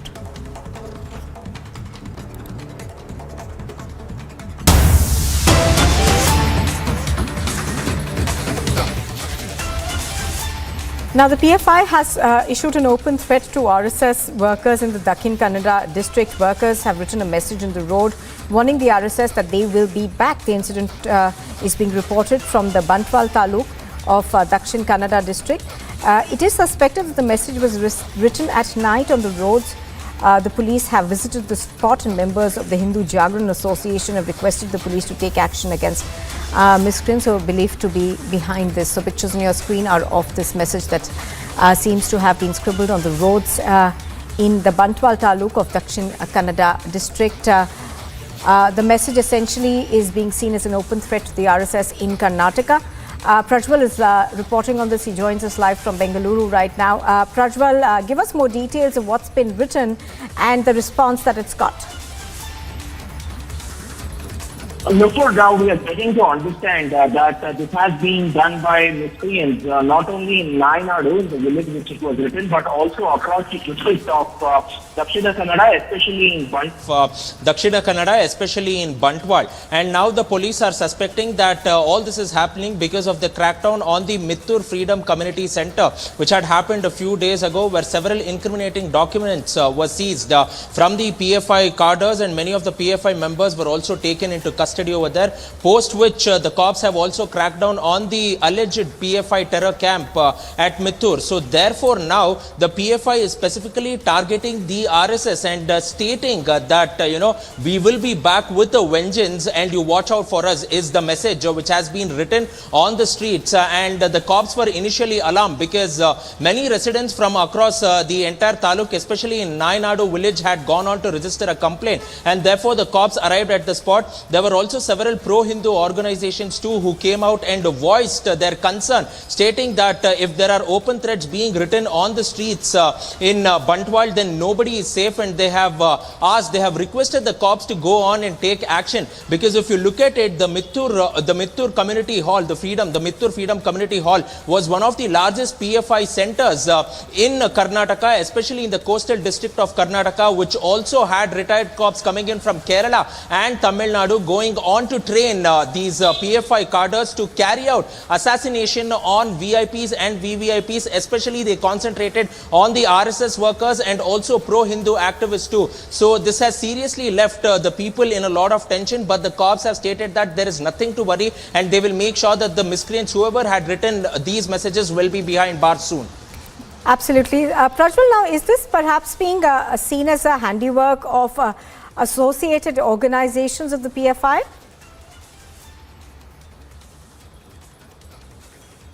The cops do suspect that, Nupur. They have initially stated that no miscreants would come on the road and do this. So they have stated that this might be, either those PFI workers who had not been detained, or else those affiliate organizations who might be involved in this, and they are doing this to go on and take vengeance against them and send out a message to the government here.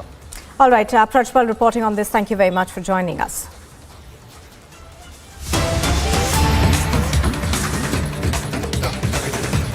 Well, the main accused in the murder of the DG prisons, Hemant Lohia, seems to have been apprehended by the police. We're now learning that the interrogation of the accused has started.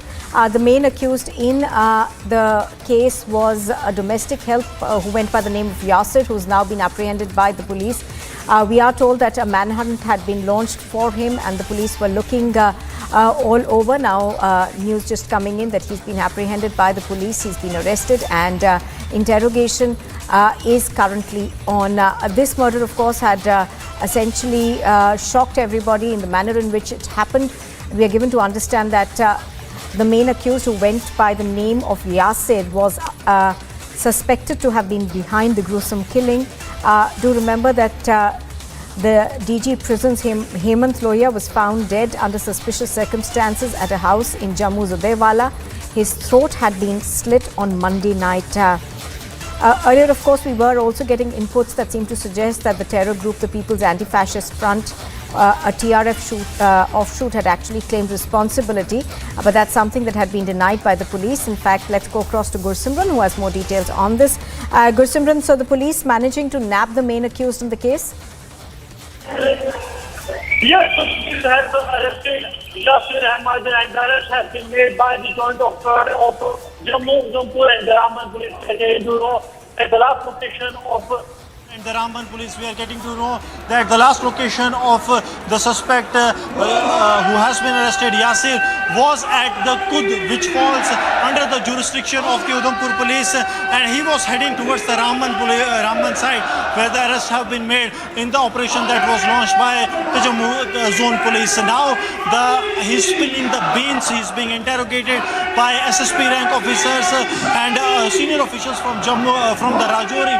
They too will be leaving shortly after the visit of the Union Home Minister Amit Shah to Jammu, and they too will be interrogating, because it's really very important to look at all the forward and the backward linkages as the terror angle has emerged so far after the letter that has been released by the terror outfit People Anti-Fascist Front. So now the police wants to ensure that they reach the root cause, what has led to this incident and why this has happened, why the gruesome murder of the serving DGP has taken place, what has led him to kill a serving DGP, what was his motive behind it, was he radicalized by someone to carry out this kind of killing? This all is part of the investigation that is going on. All right, as you're pointing out now, this arrest was made after there was a huge manhunt for the main accused in this particular case. Now, the police seem to suggest that he was of an aggressive, he had been aggressive in the past as well. So, give us more details.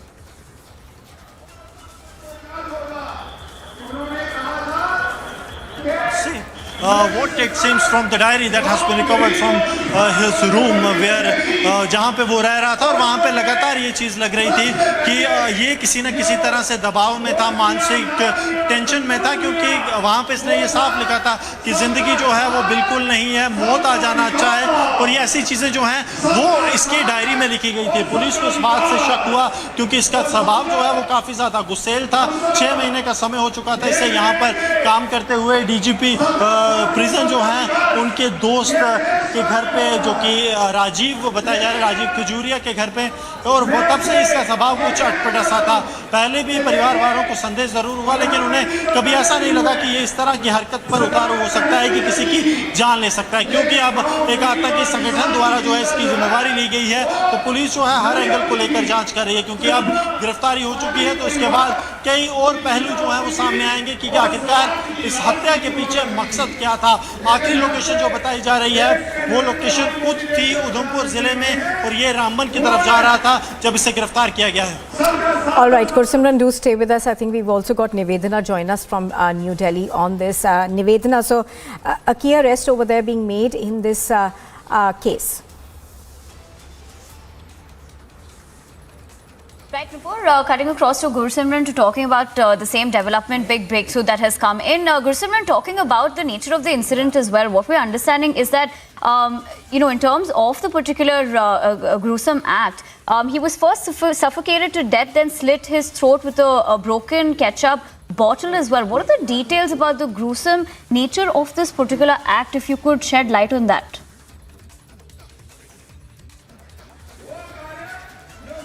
निवेदना, देखिए अभी जो गिरफ्तारी को लेकर एक बड़ा update आया है कि इससे जम्मू के कानाचक इलाके में ये कहीं जो वहां पर खेत थे उनमें छुपने का प्रयास कर रहा था, वहां से इसे गिरफ्तार किया गया है।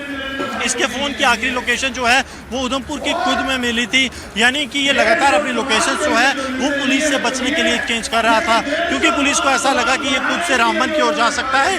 वहाँ पर भी टीमें जो है वो बनाई गई थी, अलर्ट जो है वो यहाँ पे साउंड किया गया था और उसके बाद जो है ये गिरफ्तारी हुई है। लेकिन आप देखिए कि लगातार पुलिस को चकमा देने के लिए ये फ़ोन इसका कहीं और था, फ़ोन की लास्ट लोकेशन के बाद इसने अपनी जो लोकेशन है वो पूर्ण तौर पर चेंज कर दी थी। तो अब पुलिस जो है इससे जाँच करेगी कि आखिरकार किसके कहने पर डीजीपी लोहिया की जो है हत्या की गई, हत्या के कारण क्या थे और क्या इसे किसी की तरफ से बरगलाया गया था, क्या आतंकी angle.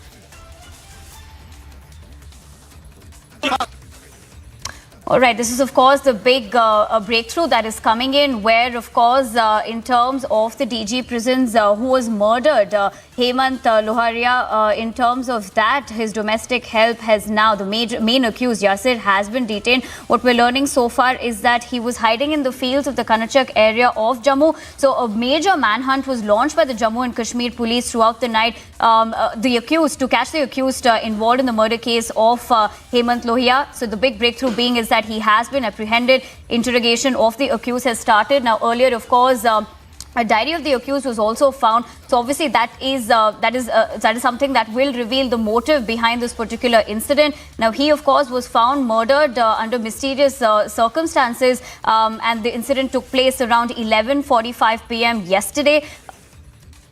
And of course, the big breakthrough coming in right now is the fact that the main accused in this particular case, the house help of the DG prison Lohia, has been apprehended. Now, of course, the interrogation is underway, so we'll have to wait and watch as to what are the details that will emerge out of this. Also, because of the fact that the diary of the main accused Yasir was found. So, what will that reveal? What was the motive behind this?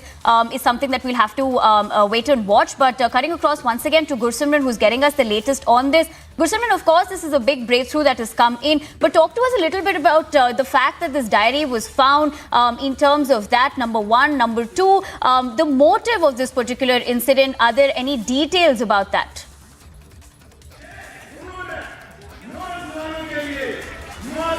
See, the motive is yet to be ascertained, as the security agencies are still probing him. We are getting to know that the SSP Jammu is himself part of the team that is carrying out the interrogation, and he wants him to spill the beans. He wants him to tell the motive behind this.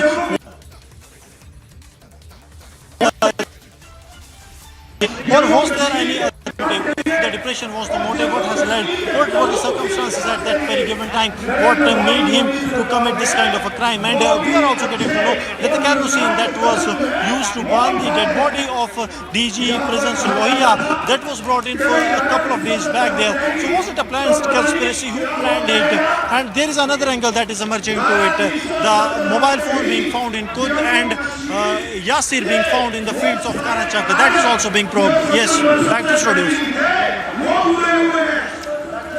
All right. Thank you, Gursimran, for getting us the latest on that. That, of course, is the big breakthrough that is coming in terms of Hemant Lohia, who was murdered under suspicious circumstances. Now, the incident, of course, took place last night at around 11:45 p.m. Now, the main accused has been apprehended and the investigation is underway. We'll continue to track that big story right here on Republic. But moving on to other breaking news that has come in, Lieutenant Governor has asked the Chief Secretary to inquire into the irregularities and discrepancies in the power subsidy given by the AAP government to the BSES Discoms. Now, the LG has sought the report in 7 days. So that is the big breaking that is coming in terms of the fact that the Lieutenant Governor seeks a reply with the next 7 days.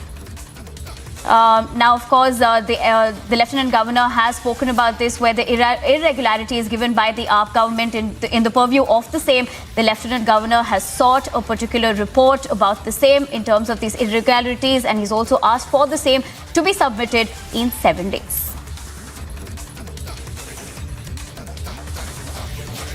All right. The Lieutenant Governor has asked the Chief Secretary to probe into the irregularities given by the AAP government. And what we're also understanding so far is that the Lieutenant Governor has sought a reply for the same has asked for the same report in 7 days. Now, the Lieutenant Governor has asked the Chief Secretary to inquire into the irregularities and discrepancies in the power subsidy given by the AAP government to the BSES discoms. Now, talking about the same, the Lieutenant Governor has asked for a report. Now, the deadline for the same report to be submitted is 7 days is what we're learning so far. We're trying to get more information about this particular big breaking that is coming through. But so far, of course, we're understanding is that the Lieutenant Governor has asked the Chief Secretary to probe into the irregularities given by the Aam Aadmi Party government. So we have to wait and watch what are the details that emerge out of this. For more information on this, we're joined by our political editor, Aishwarya Kapoor, on the phone lines with us. Aishwarya, what can you tell us about this? The fact that, of course, the Lieutenant Governor has sought the report within 7 days and also about the irregularities. But over to you to give us the latest details on this.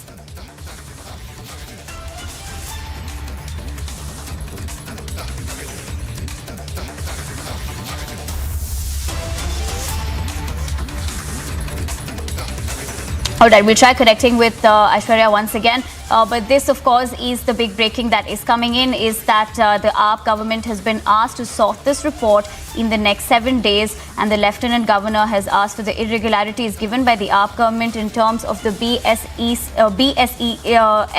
discoms. Now, the Lieutenant Governor has asked this Chief Secretary to be submitting a report in the next 7 days. We'll also cut across to our executive editor for politics, Aishwarya Kapoor, joining us on the phone lines. Aishwarya, we of course understand that the Lieutenant Governor has sought the report in 7 days in terms of these irregularities. But what else can you tell us? What is the latest? Over to you to give us the latest details on this. Well, it's a daily affair now. Let there be no doubt about it. At this point of time, there is a direct political tussle between the LG's office and the Delhi Chief Minister's office. We see these daily reports which are being sought by the LG, and then we see a counter. Even yesterday, we saw the LG's office hitting it out at the Delhi Chief Minister's office, and then Delhi Chief Minister writing it back because the Chief Minister was in Gujarat, he wasn't present. And now we have another, that the LG has asked Chief Secretary to inquire into the irregularities and discrepancies in the power subsidy given by the AAP government to BSES discoms. And LG has sought this report in 7 days. And now we are being told that there is going to be a counter press conference of the Aam Aadmi Party. So it's a full-blown political tussle. Let there be no doubt about it, between the LG's office and the Delhi Chief Minister's office. But this has been on ever since Arvind Kejriwal became the Chief Minister of Delhi. He has never had a working relationship with the Delhi LG's office. Though the Aam Aadmi Party puts the blame on the LG Governor's office and the LG's office put it on the Delhi Chief Minister's office. But this time around, it's about corruption.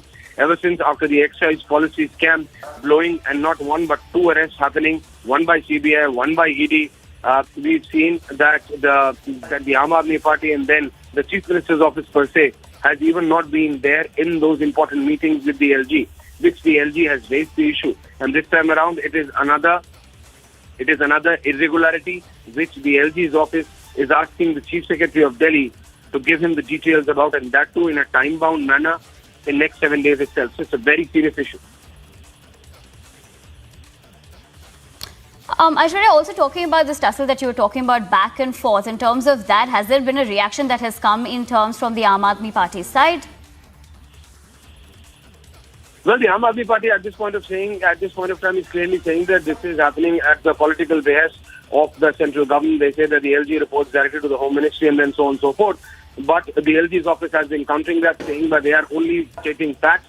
Like this time around, they are saying that when if the Delhi LG's office is saying that there are irregularities in it, if there are none, then the Delhi Chief Secretary should submit that there are no irregularities. But if that's the case, then why is there a reluctance or resistance on the part of the Delhi government to give details not only about this, whether it's the teacher recruitment scam, whether it is about the school, whether it is about the low-floor buses. So all of these issues have been legitimately raised by the Delhi LG's office.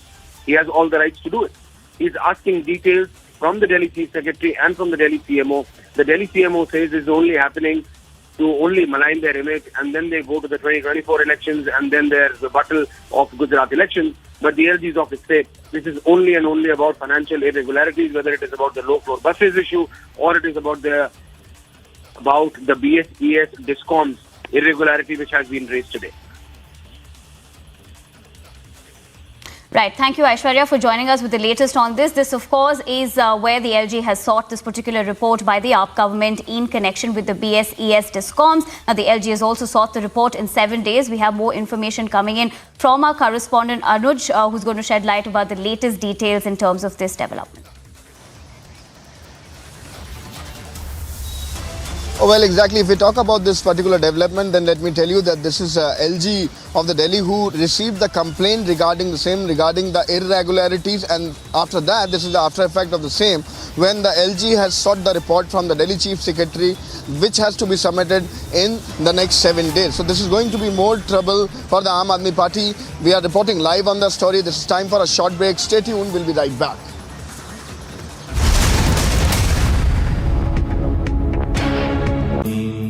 Amity has been ranked India's #1 private university for the 10th year by India Today, a testimony to Amity's world-class education whilst imbibing values and sanskars in students.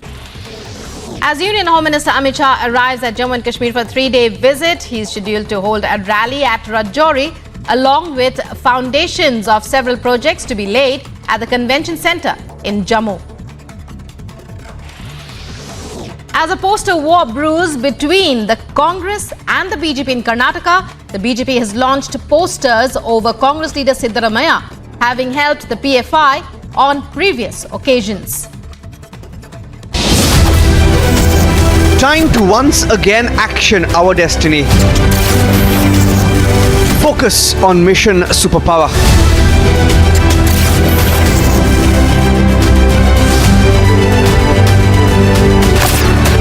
Witness the India growth story.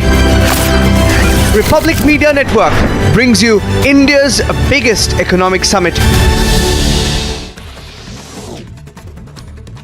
Jammu and Kashmir's Director General of Prisons, Hemant Lohia, was found murdered at his residence in Jammu, with police suspecting his domestic help as the main culprit. The servant in question is presently on the run. As Union Home Minister Amit Shah arrives at Jammu and Kashmir for a 3-day visit, he is scheduled to hold a rally at Rajouri along with foundations of several projects to be laid at the convention centre in Jammu. As a poster war brews between the Congress and the BJP in Karnataka, the BJP has launched posters over Congress leader Siddaramaiah, having helped the PFI on previous occasions. Time to once again action our destiny. Focus on mission superpower.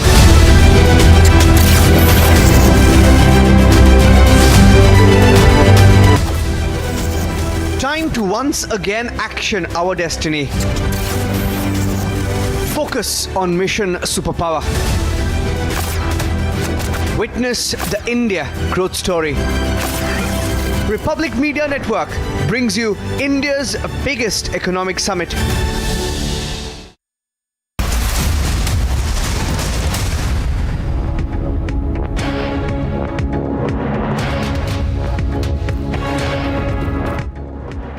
Well, Union Home Minister Amit Shah is, of course, in Jammu, and we've been tracking this major development in terms of his itinerary. Of course, he's kick-started his first day today, where he went on to offer his prayers at the Shri Vaishno Devi temple, after which, of course, he will be addressing a rally as well in Rajouri. Now, in terms of his particular itinerary in the day, he will also be chairing high-level meetings, and on the other hand, several developmental projects as well.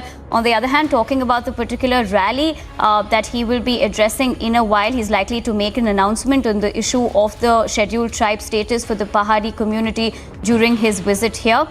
Now, all right, these are the visuals that we're getting in right now of Amit Shah's big visit to Jammu, where he'll be addressing this rally. Now, in the rally that he's planning to address in the next couple of minutes, where we will be, of course, getting the latest on that, is the fact that he is likely to make an announcement on the issue of the scheduled tribe status for the Pahari community during the visit. Now, earlier in the day, of course, he was seen at the Vaishno Devi temple, and right now on your screens, you can see those visuals as well, where we're shortly expected to see the Home Minister Amit Shah arrive at Rajouri to address this big public mega rally. Talking about his visit to Jammu, today is, of course, his first day. He's on a 3-day visit to Jammu and Kashmir. Several things are lined up, including developmental projects, as well as addressing the Pahari community in this particular rally. Now, there are 2 rallies that are part of his itinerary. One being, of course, today, which will be happening in Rajouri, and later, of course, in Baramulla in the couple of days to come. We're talking about how he started off his day today was at Vaishno Devi, where, of course, the Lieutenant Governor and also several top Jammu officials were also seen. For more information on this, we're joined in by Gursimran. Gursimran, tell us the latest. Of course, everybody is anticipating Amit Shah to be addressing this particular rally, but what is the atmosphere like? What is the latest details, if you can give us that?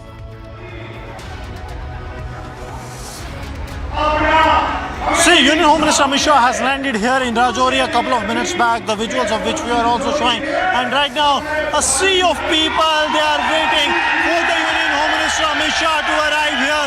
The people from the different parts of Jammu and Kashmir, they have arrived here. The leaders from the Gujar community as well as from the Pahari community have arrived. Madam, आप लोगों ने एक लंबी जंग लड़ी है, क्या उम्मीदें हैं आज? बिस्मिल्लाहिर्रहमानिर्रहीम। मेरा ये रहेगा कि मेरे हक के साथ कोई छेड़े ना। अगर इनको, मेरी ये इतनी सब कम्युनिटी है, ये मेरे लोग हैं, ये सब बीजेपी के साथ आएंगे, लेकिन इनका हक भी कहीं जायज़ है तो इनको भी मिलना चाहिए, मुझे कोई आपत्ति नहीं है। लेकिन मैं ये कह रही हूँ कि मेरे 10% के साथ छेड़छाड़ नहीं की जाए। अगर 40-50% इन लोगों को ऑलरेडी पहले से मिल रहा है तो कोई बात नहीं। अगर कोई दे भी रहा है इनको, हमारे साथ नाइंसाफ़ी हो रही है, तो मुझे लगता है कि साडा हक गलत नहीं होना चाहिए। So what they are saying is they want that the rights of the Pahari community be given to them, the rights of the Pahari community be given to the people of the Pahari community who have gathered here in large numbers. And the only demand these people from the Pahari community are putting is that they want the status of Pahari to be given, status of ST to be given to Paharis. क्या-क्या मांगे हैं जिनको लेकर आज उम्मीदों से यहाँ आए हैं? देखिए, जैसा कि आप सब तो लोग देख रहे हैं, यहाँ पे एक जल सैलाब जो है, यहाँ पे नौजवानों का, बुजुर्गों का, हमारी महिलाओं का यहाँ पे उमड़ चुका है। तो इसमें लोगों की यही दरीना मांग हमारी पहाड़ियों की थी। मैं खुद पहाड़ी कबीले से बिलोंग करता हूँ। 40 साल हम जदोजहद करते रहे, लेकिन आज बीजेपी के कार्यकाल में और माननीय गृह मंत्री श्री अमित शाह जी के नेतृत्व में हमें 40 साल के बाद इंसाफ मिलेगा और इंशाल्लाह आज हमारी ये दरीना मांग पूरी होगी। This is the enthusiasm for the Union Home Minister Amit Shah as he arrives here in Rajouri. The youth of the Pahari community, they are saying that the only demand remains to the ST community, ST status be given to the Pahari community. They are really very happy that this announcement is expected this time, and we will be continuing with this rolling coverage right from the Rajouri ground right after this short break.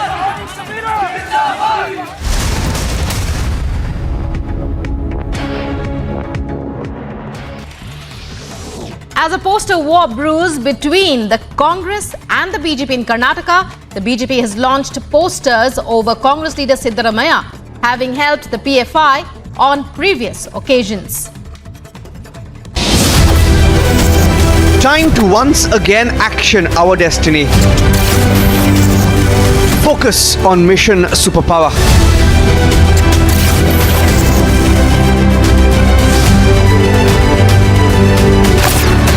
Witness the India growth story.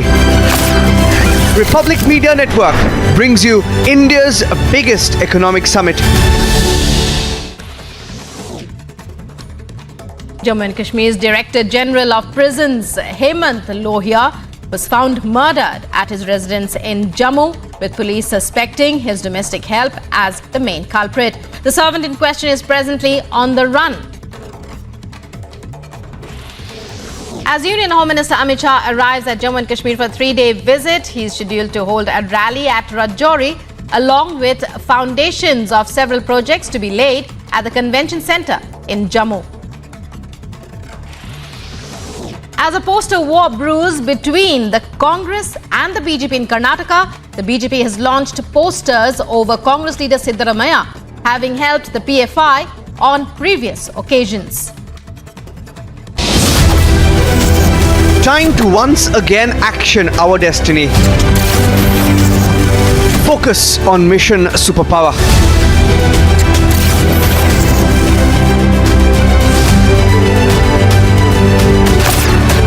Witness the India growth story. Republic Media Network brings you India's biggest economic summit.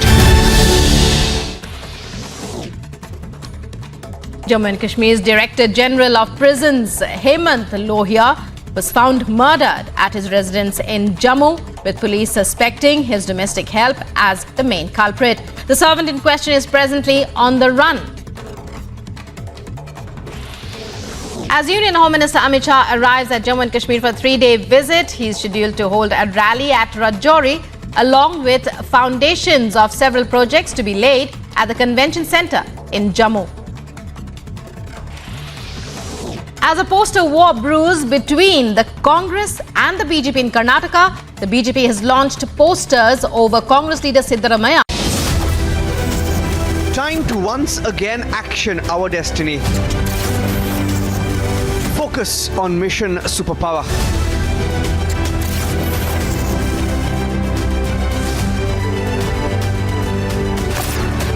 Witness the India growth story. Republic Media Network brings you India's biggest economic summit.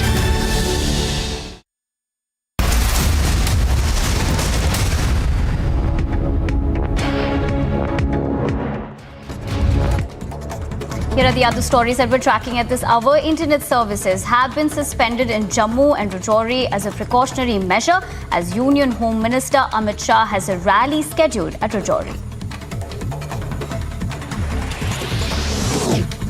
Jammu and Kashmir police released a statement in connection with the murder of Jammu and Kashmir DG HK Lohia, with the servant Yasir being named as the main accused in the case. The police further stated that there was no terror angle apparent in the case, as the weapon of offence had been recovered. As a crackdown on the Popular Front of India continues in the country, with at least 4 members of the organisation arrested in New Delhi, a message alleged to be by the PFI, with the message reading, "We will be back," was found in Mangaluru. A DMK functionary was named as the reason that a woman committing suicide at the district of Pudukkottai in Tamil Nadu. Now, the DML functionary and his wife allegedly threatened to send her to prison under a murder case.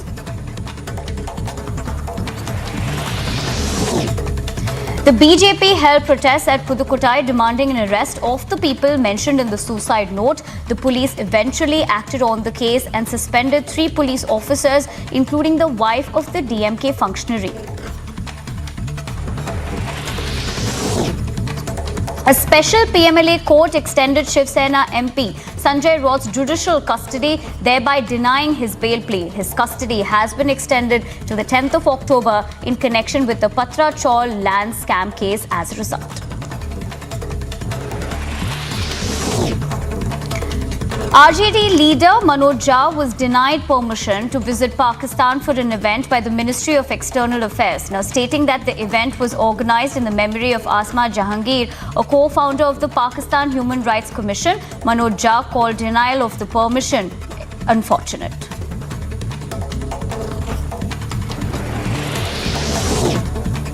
A major fire broke out at the garage and at the Lalbari area of Domchur in Howrah, leading to at least 4 vehicles burning as a result of the incident. Now, firefighting operations were undertaken at the site with no injuries being reported following the incident.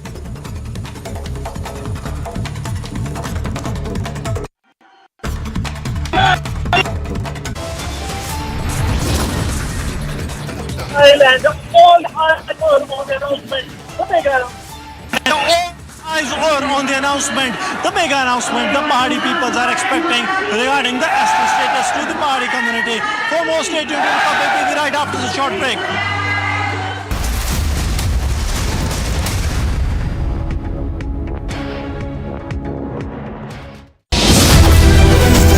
Time to once again action our destiny. Focus on mission superpower.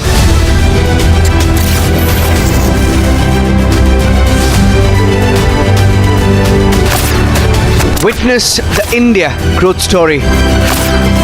Republic Media Network brings you India's biggest economic summit. Jammu and Kashmir's Director General of Prisons, Hemant Lohia, was found murdered at his residence in Jammu, with police suspecting his domestic help as the main culprit. The servant in question is presently on the run. As Union Home Minister Amit Shah arrives at Jammu and Kashmir for a 3-day visit, he is scheduled to hold a rally at Rajouri, along with foundations of several projects to be laid at the convention centre in Jammu. As a poster war brews between the Congress and the BJP in Karnataka, the BJP has launched posters over Congress leader Siddaramaiah, having helped the PFI on previous occasions. Time to once again action our destiny. Focus on mission superpower.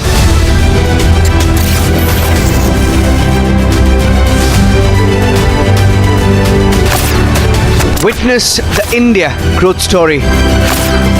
Republic Media Network brings you India's biggest economic summit. Jammu and Kashmir's Director General of Prisons, Hemant Lohia, was found murdered at his residence in Jammu, with police suspecting his domestic help as the main culprit. The servant in question is presently on the run. As Union Home Minister Amit Shah arrives at Jammu and Kashmir for a 3-day visit, he is scheduled to hold a rally at Rajouri, along with foundations of several projects to be laid at the convention centre in Jammu.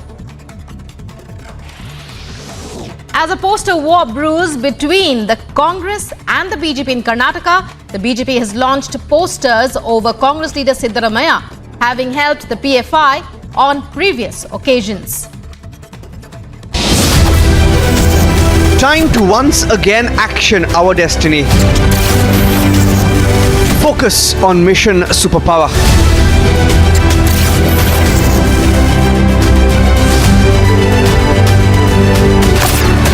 Witness the India growth story. Republic Media Network brings you India's biggest economic summit. Jammu and Kashmir's Director General of Prisons, Hemant Lohia, was found murdered. Time to once again action our destiny. Focus on mission superpower. Witness the India growth story. Republic Media Network brings you India's biggest economic summit.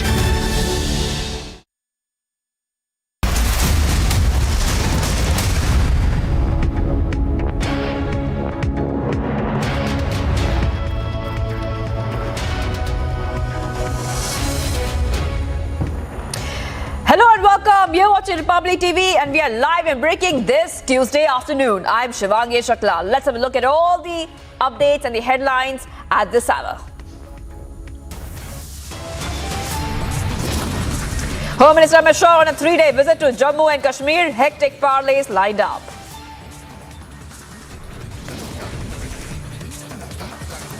Mega rallies, big projects and meetings. Jammu and Kashmir set to witness it all as Shah kickstarts his visit.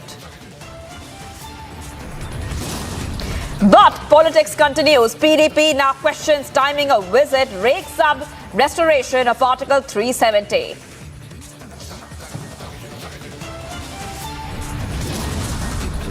DG prisons found dead under mysterious circumstances. Main suspect, house help Yasir, arrested. Grilling is on.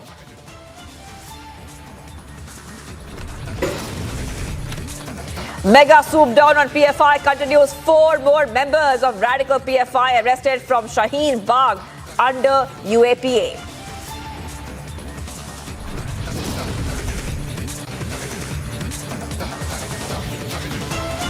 Delhi LG versus Kejriwal face-off intensifies. LG now alleges irregularities by Aam Aadmi Party government in Discom schemes, demands a probe.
चला था जान में मंजिल मगर लोग साथ आते गए और कार वहां बनता गया।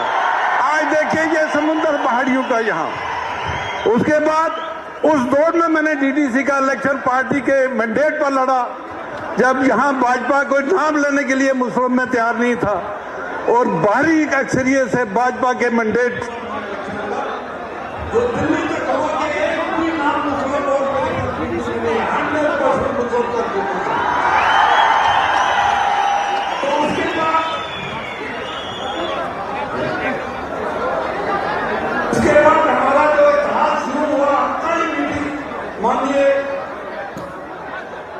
All right, viewers, we are broadcasting live from the Shah rally venue in Rajouri. The Union Home Minister Amit Shah is scheduled to address a historic public rally in Jammu and Kashmir's Rajouri town, where viewers, he might also announce ST reservation for the Pahari community. So we are in fact keeping an eye on this big story that we're tracking coming from Jammu and Kashmir. In fact, multi-tier security arrangements have been put in place ahead of Amit Shah's public rally in Rajouri.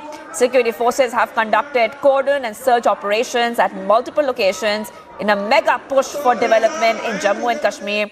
Amit Shah will launch multiple developmental projects worth around 2,000 crores in the Union territory. And Home Minister Amit Shah will also review the security situation, attend public meetings and lay foundation stones of various projects during his 2-day visit to Jammu and Kashmir. And Gursimran is reporting live from location of the Shah rally venue. Gursimran, what is happening on ground?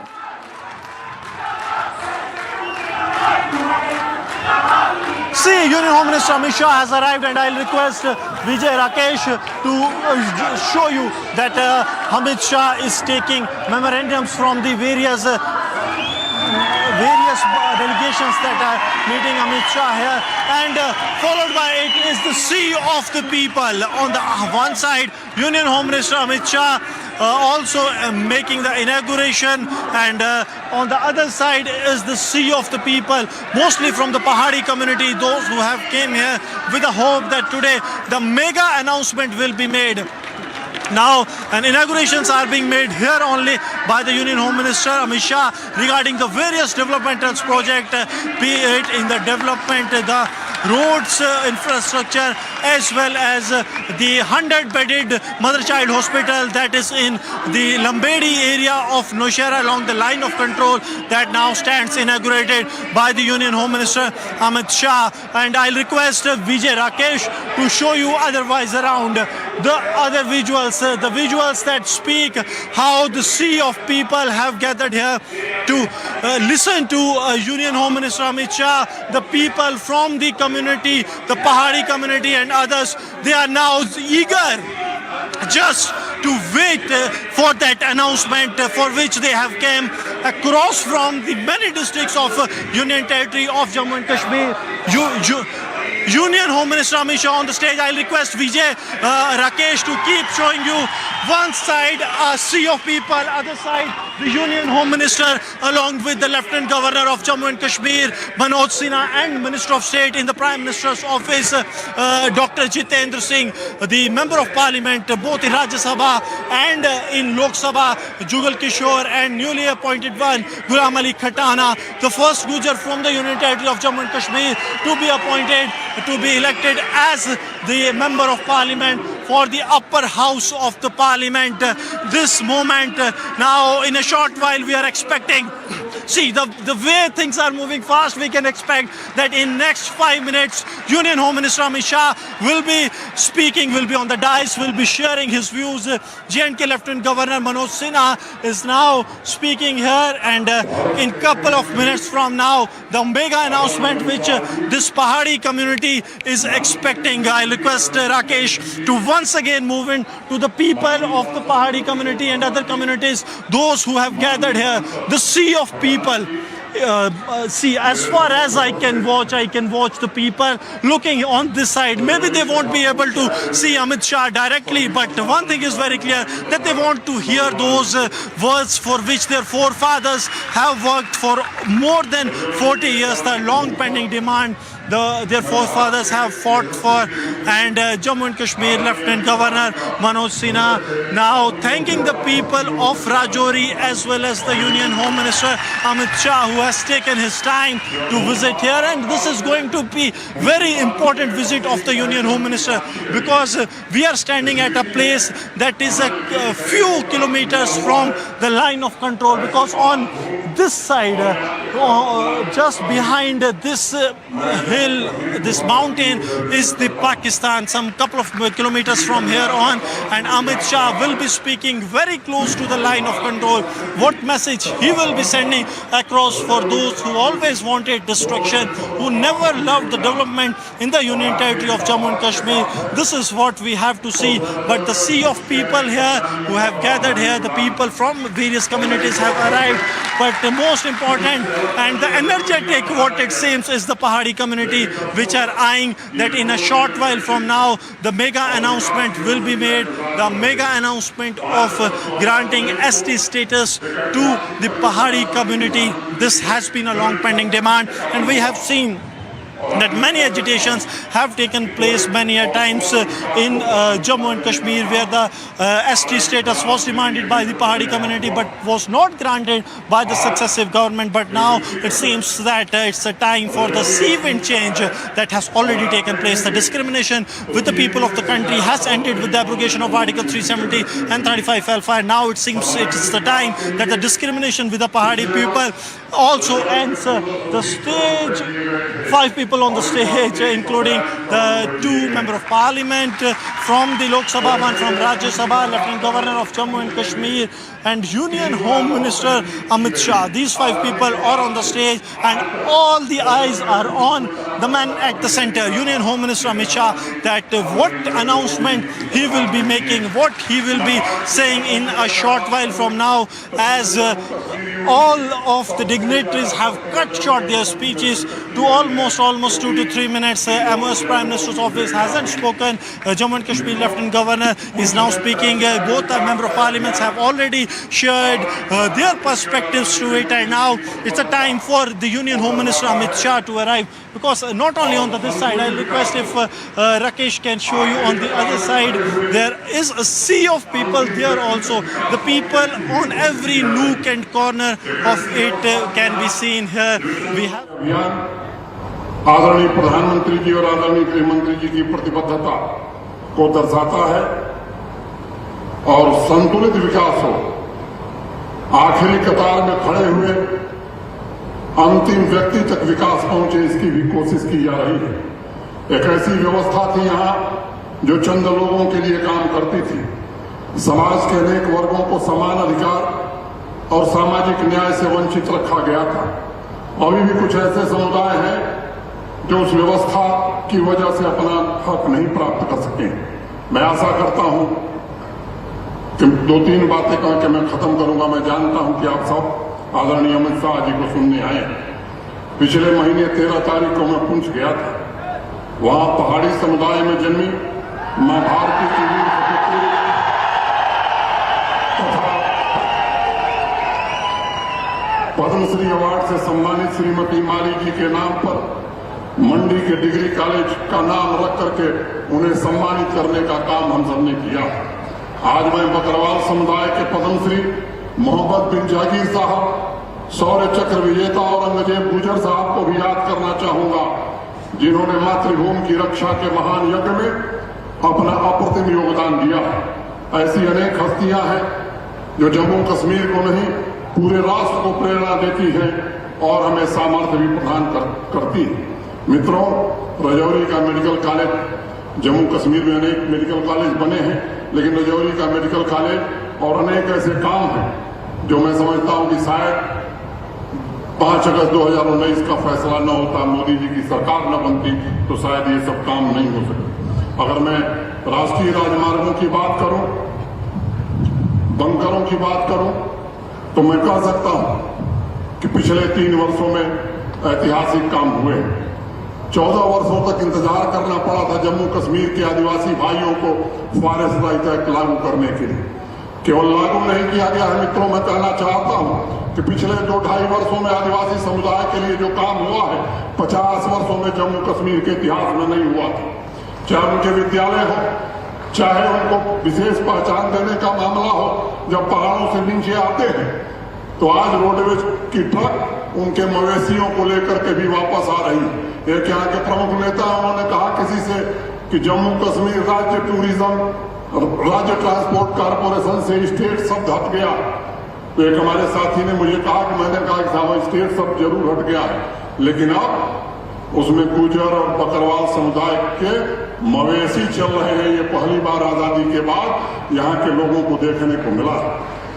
चाहे उनके शिक्षा का सवाल हो, scholarship का सवाल हो, tribal village plan लागू करना हो, मैं कह सकता हूं कि पूरी शिद्दत के साथ प्रधानमंत्री जी के नेतृत्व में वंचित वर्ग के लिए काम करने की कोशिश की गई। पिछले 50 वर्षों में जितने हॉस्टल बने थे इन बच्चों के लिए, आने वाले 1.5 वर्ष में उससे ज्यादा हॉस्टल बना करके आदरणीय मोदी जी के नेतृत्व में हम सब आपको सुपुर्द करने जा रहे हैं। 6 एकलव्य मॉडल रेजिडेंशियल स्कूल यहाँ शुरू किए गए हैं और स्कॉलरशिप की राशि भी दोगुनी बढ़ा दी गई है। 45 करोड़ रुपए की छात्रवृत्ति केवल इस समुदाय के बच्चों को दी जा रही है। नीट हो, जेई हो, सिविल सर्विसेज की तैयारी हो, पूरे कोचिंग का भार जम्मू कश्मीर प्रशासन आदरणीय गृह मंत्री जी के निर्देश पर वहन कर रहा है।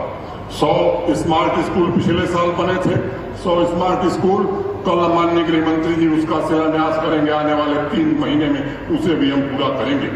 चाहे वो बंधन सेल्फ हेल्प ग्रुप का काम हो, डेयरी स्कीम का काम हो या बंधन योजना लागू करने का काम, सभी कामों में चाहे वो मॉडल विलेज बनाने का काम हो, मैं कह सकता हूं कि सर्वोत्कृष्ट व्यवस्था करने की कोशिश हम सबने की है।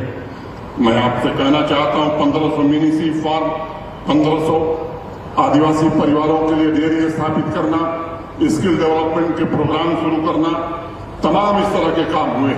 आज 1 लाख करोड़ रुपए के हाईवे और टनल के प्रोजेक्ट जम्मू कश्मीर में चल रहे हैं। अगर मैं टूरिज्म की बात करूं तो 1.5 करोड़ से ज्यादा लोग यहाँ आए। मित्रों, मैं आपसे कहना चाहता हूं कि समतामूलक समाज की स्थापना हो, गरीब आदमी पर संसाधन ज्यादा से ज्यादा खर्च किए जाएं, यही गृह मंत्री जी का निर्देश है और इसे हम आगे बढ़ाने की कोशिश कर रहे हैं। इस अमृत कालखंड में जम्मू कश्मीर प्रशासन ने संकल्प लिया कि समता और सामाजिक समरसता के रास्ते पर चलते हुए ऐसे जम्मू कश्मीर का निर्माण करना है जिसमें सभी वर्ग को समान अधिकार और न्याय मिले। और जैसा 15 अगस्त को मैंने कहा था कि भयमुक्त, भ्रष्टाचार मुक्त, नशा मुक्त और रोजगार युक्त जम्मू कश्मीर बनाना, यही प्रधानमंत्री जी का निर्देश है, यही गृह मंत्री जी का निर्देश है और इस निर्देश का पूरी तरह आप सबके सहयोग से हम सब पालन करेंगे। मैं फिर से आप सबके प्रति इस विशाल समूह, जनसमूह को मैं प्रणाम करता हूं कि आप सब आदरणीय गृह मंत्री जी को सुनने आए हैं और फिर से आप सबकी ओर से गृह मंत्री जी का हृदय से अभिनंदन करते हुए अपनी बात पूरी करता हूं। धन्यवाद। जय हिंद।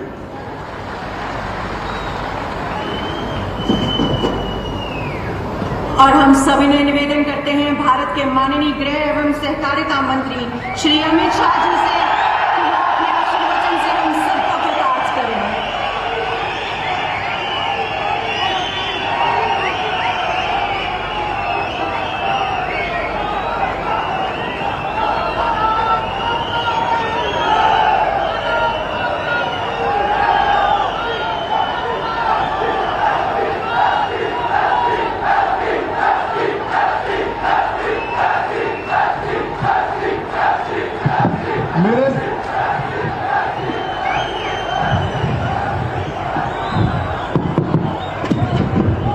मेरे साथ बोलिए, भारत माता की। अरे भाई, पीर पंजाल से दिल्ली तक आवाज जानी चाहिए। मेरे साथ दोनों हाथ उठाइए, खुशहाल कश्मीर के संकल्प की मुट्ठी दीजिए और प्रचंड आवाज से बोलिए, भारत माता की, भारत माता की। मंच पर उपस्थित जम्मू कश्मीर के उपराज्यपाल श्रीमान मनोज सिन्हा जी, हमारे जम्मू के नेता और पीएमओ में मंत्री डॉक्टर जितेंद्र सिंह जी, मेरे मित्र और जम्मू के सांसद श्री जुगल किशोर शर्मा जी और आप सबके प्रतिनिधि जिनको मोदी जी ने अभी अभी राज्यसभा का सांसद नियुक्त किया है। इंजीनियर साहब आगे आओ, अगर आगे आओ, सब लोग ताली बजाओ। इंजीनियर गुलाम अली खटाना जी और आज के कार्यक्रम में आए हुए मेरे गुर्जर, बकरवाल और प्यारे पहाड़ी भाइयों को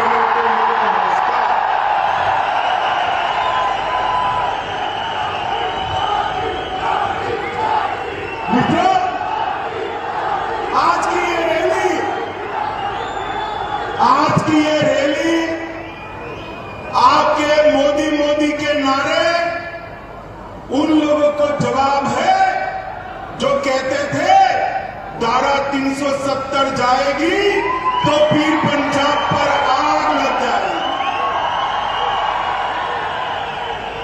आज की ये रैली उन लोगों को जवाब है जो कहते थे धारा 370 जाएगी तो खून की नदियां बह जाएगी। मित्रों, आज सबसे पहले मैं मेरे सभी पहाड़ी भाइयों बहनों को प्रणाम कर धन्यवाद करना चाहता हूं, क्योंकि ये जनता लेड कार्यक्रम हो रहा है, फिर भी एक धूप में, कड़ी धूप में, हैंगर के पार, मकानों पर, दीवारों पर, जहां पर भी नजर पड़ती है लोग ही लोग नजर आते हैं। मोदी जी के प्रति आपका जो ये प्यार है, मोदी जी के प्रति आपका ये जो विश्वास है, मैं मन से, दिल से कहता हूं, हम लोगों का कश्मीर और जम्मू के लिए और विशेषकर पूंछ और राजौरी के लिए ज्यादा काम करने का उत्साह बढ़ाता है। मित्रों, उत्साह आज मैं जम्मू क्षेत्र में हूं। जम्मू में भी पूंछ और राजौरी के क्षेत्र में आया हूं। ये महाभारतकालीन पहाड़ियां ये भारत की सीमाओं का मजबूत द्वार है, मजबूत द्वार है। आज मैं मेरे पहाड़ी भाइयों बहनों, माताओं को, गुर्जर बकरवाल समुदाय को दो हाथ जोड़कर प्रणाम इसलिए करता हूं कि जब जब भारत पर खतरा आया, ये मेरे पहाड़ी भाई गुर्जर बकरवाल चट्टान की तरह दीवार बनकर खड़े रहे। आने वाले को मुंह तोड़ जवाब दिया।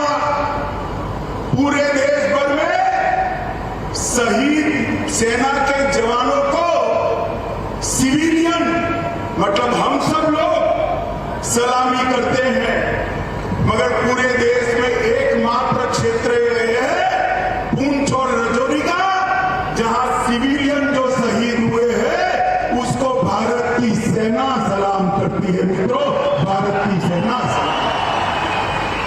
आपने भारत की सुरक्षा का एक अभेद दीवार यहां पर बनाया हुआ है और इसके कारण देश भर के भारतीय आपके भरोसे चैन की नींद सो पाते।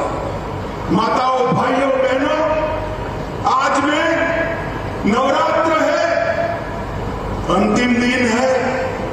माता वैष्णो का दर्शन कर खुशहाल कश्मीर का आशीर्वाद मांगकर यहां आया हूं। मित्रों, खुशहाल कश्मीर। मैं मनोज जी का भी धन्यवाद करना चाहता हूं। 1947 से देश आजाद हो गया, मगर महाराजा के जन्मदिन पर छुट्टी नहीं मनाई जाती थी। बताओ मुझे, मनाई जाती थी भाई? मनाई जाती थी। मनोज जी ने महाराजा जी के जन्मदिन को छुट्टी घोषित कर उनका जो योगदान है उसको श्रद्धा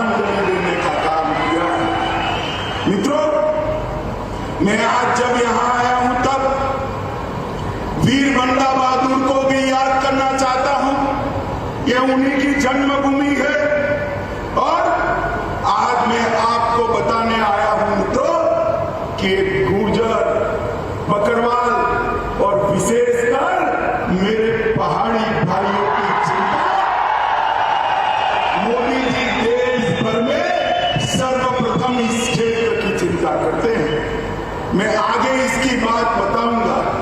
मित्रों, मैं जब यहां आया हूं तब 70 साल जिन लोगों ने कश्मीर में राज किया, ये 3 परिवारों ने राज किया। लोकतंत्र तो आजाद हुआ तब से आया था, मगर लोकतंत्र का मतलब उन्होंने अपने परिवारों में बना दिया था। मुझे बताओ मेरे पहाड़ी भाइयों बहनों, मेरे गुर्जर बकरवाल भाइयों बहनों, आपको कभी भी ग्राम पंचायत, तहसील पंचायत, जिला पंचायत का अधिकार मिला था क्या? अरे जोर से बोलो, मिला था क्या? उन्होंने लोकतंत्र का, जमहूरियत का मतलब निकाल दिया। हमारे ही कच्चे पक्के जो है उनको सुख से रहना, पीढ़ियों तक शासन करना। देश में सरकार बदली, 2014 से नरेंद्र मोदी जी प्रधानमंत्री बने। मोदी जी ने सबसे पहले पंचायत के चुनाव कराए और 19 के बाद तहसील पंचायत, जिला पंचायत के चुनाव कराए। मित्रों, आज जो पहले 3 परिवार के पास था, इसकी जगह आज 30,000 लोगों के पास जम्मू कश्मीर का शासन आया है। मित्रों, 30,000 लोगों के पास। मित्रों, मोदी जी ने 5 अगस्त 2019 को एक महत्वपूर्ण फैसला दिया और धारा 370 और 35 से उखाड़कर फेंक। सब लोग विरोध करते थे। मुझे एक बात बताओ, ये धारा 370-35 से न जाती तो ट्राइबल रिजर्वेशन मिलता क्या? अरे यार जोर से बोलो, मिलता क्या? ये आयोग जो बनाया हमारे एमपी साहब ने, वो आयोग बनता क्या? धारा 370 को हटाने से यहां पिछड़ों को, दलितों को, आदिवासियों को और पहाड़ियों को अपना अधिकार मिलने वाला है।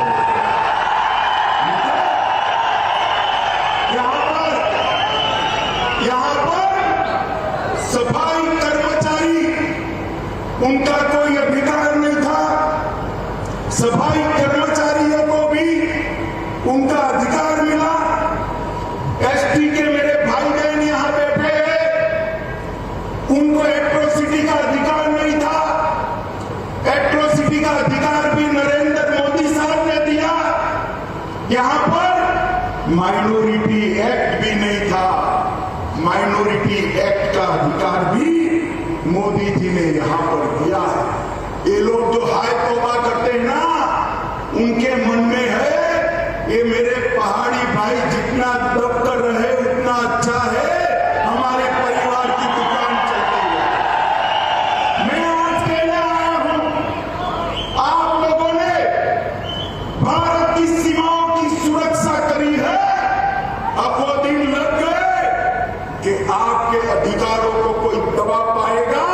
ये नरेंद्र मोदी की सरकार है, आपके अधिकारों को कोई नहीं छीन सकता।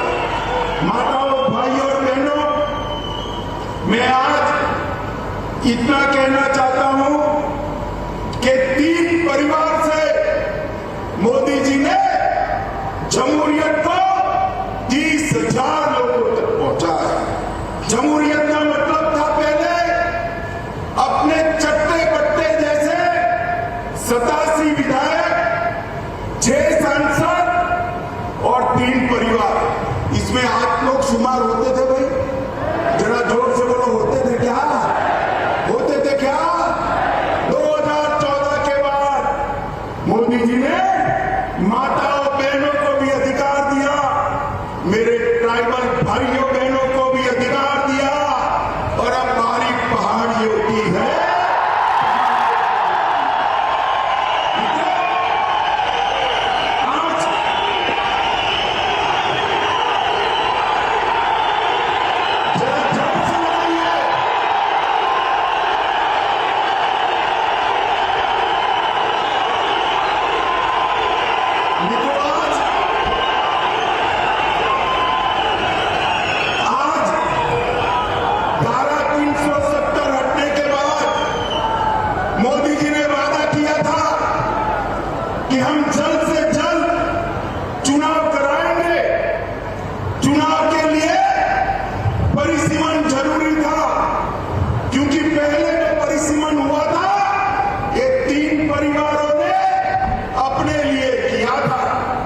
परिसीमन आयोग के नियमों के अनुसार नहीं किया था।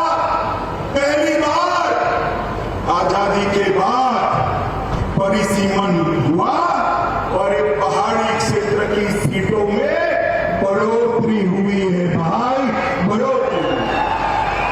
परिसीमन के कारण राजौरी, पूंछ, डोडा, किश्तवाड़ जिन लोगों को अन्याय होता था, वो अन्याय को मोदी जी ने एक झटके में परिसीमन की प्रक्रिया शुरू कर समाप्त कर दिया।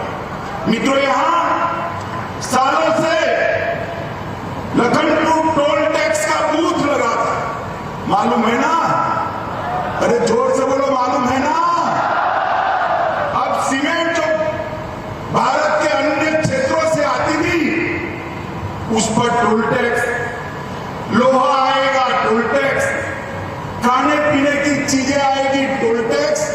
महंगाई किसकी बढ़ती थी भाई? आप लोगों की बढ़ती थी ना। मोदी जी ने टोल टैक्स को समाप्त कर महंगाई को कंट्रोल करने का काम किया है। ये तीन परिवारों ने भ्रष्टाचार करने में कोई चीज नहीं छोड़ी। मुझे बताओ माताओं, भाइयों, बहनों, आज मोदी जी पूरे जम्मू कश्मीर के 27 लाख परिवार को 5 लाख तक का स्वास्थ्य का पूरा खर्चा दे रहे हैं। 70 साल में 3 परिवारों ने दिया गया। जोर से बोले, दिया गया। आपको उनको पूछना चाहिए, नहीं पूछना चाहिए कि क्यों नहीं दिया भाई? पूछना चाहिए, नहीं पूछना चाहिए? पूछोगे? मैं बता देता हूं क्यों नहीं दिया। क्योंकि जो कुछ भी पैसा आता था वो भ्रष्टाचार कर घर ले जाते थे। आपके लिए पैसा ही नहीं बचता था, कहां से आपके आरोग्य की चिंता करें। ये मोदी जी ने ढेर सारी नई शुरुआतें की है, मैं बाद में इस पर भी आता हूं। मित्रों, करप्शन को कंट्रोल करने के लिए एंटी करप्शन ब्यूरो बनाया गया। विसल ब्लोअर एक्ट को यहां लागू कर दिया गया। उमंग के माध्यम से आपके मोबाइल से फरियाद लेने की शुरुआत की गई। सतर्क नागरिक मोबाइल एप्लीकेशन खोल दिया गया। विजिलेंस की ऑफिस खोल दी गई और इलेक्ट्रॉनिक विजिलेंस क्लियरेंस की सिस्टम भी आ गई। माताओं, भाइयों, बहनों, पूंछ हो, राजौरी हो, अपना जम्मू हो कि घाटी हो, सबसे ज्यादा रोजगारी हमारे जम्मू कश्मीर में अगर कहीं से है तो मुझे बताओ पर्यटन से है या नहीं है? जरा जोर से बोलो, पर्यटन से रोजगारी आती है या नहीं आती है? मैं आज आपको एक आंकड़ा कहने आया हूं। आज तक आजादी के 75 साल में कभी भी इतने पर्यटक जम्मू कश्मीर में नहीं आए हैं। जनवरी 22 से लेकर आज तक 1,62,00,000 पर्यटक हमारे जम्मू कश्मीर के अंदर आए हैं। 70 साल से हमारी मांग थी कि यहां से अंतर्राष्ट्रीय उड़ान शुरू हो, नहीं होता था। अब मोदी जी ने श्रीनगर से शारजाह तक सीधी फ्लाइट शुरू कर दी। रात को किसी को जाना है तो जम्मू और श्रीनगर से रात्रि की फ्लाइट नहीं थी। मोदी जी ने जम्मू और कश्मीर में, श्रीनगर में रात्रि की फ्लाइट करने का भी फैसला ले लिया। और ये कहते थे कि धारा 370 हटाओगे तो खून की नदियां बह जाएगी। मैं आपको हिसाब देने आया हूं। पहले कांग्रेस के समय में 2006 से 2023 में जो आतंकवादी घटनाएं मित्रों कितनी थी? 4,766 आतंकी घटनाएं हुई थी और ये जाने के बाद 370 जाने के बाद 2019 से 22 में 4,766 से घटकर सिर्फ 721 रह गई है मित्रों, 721।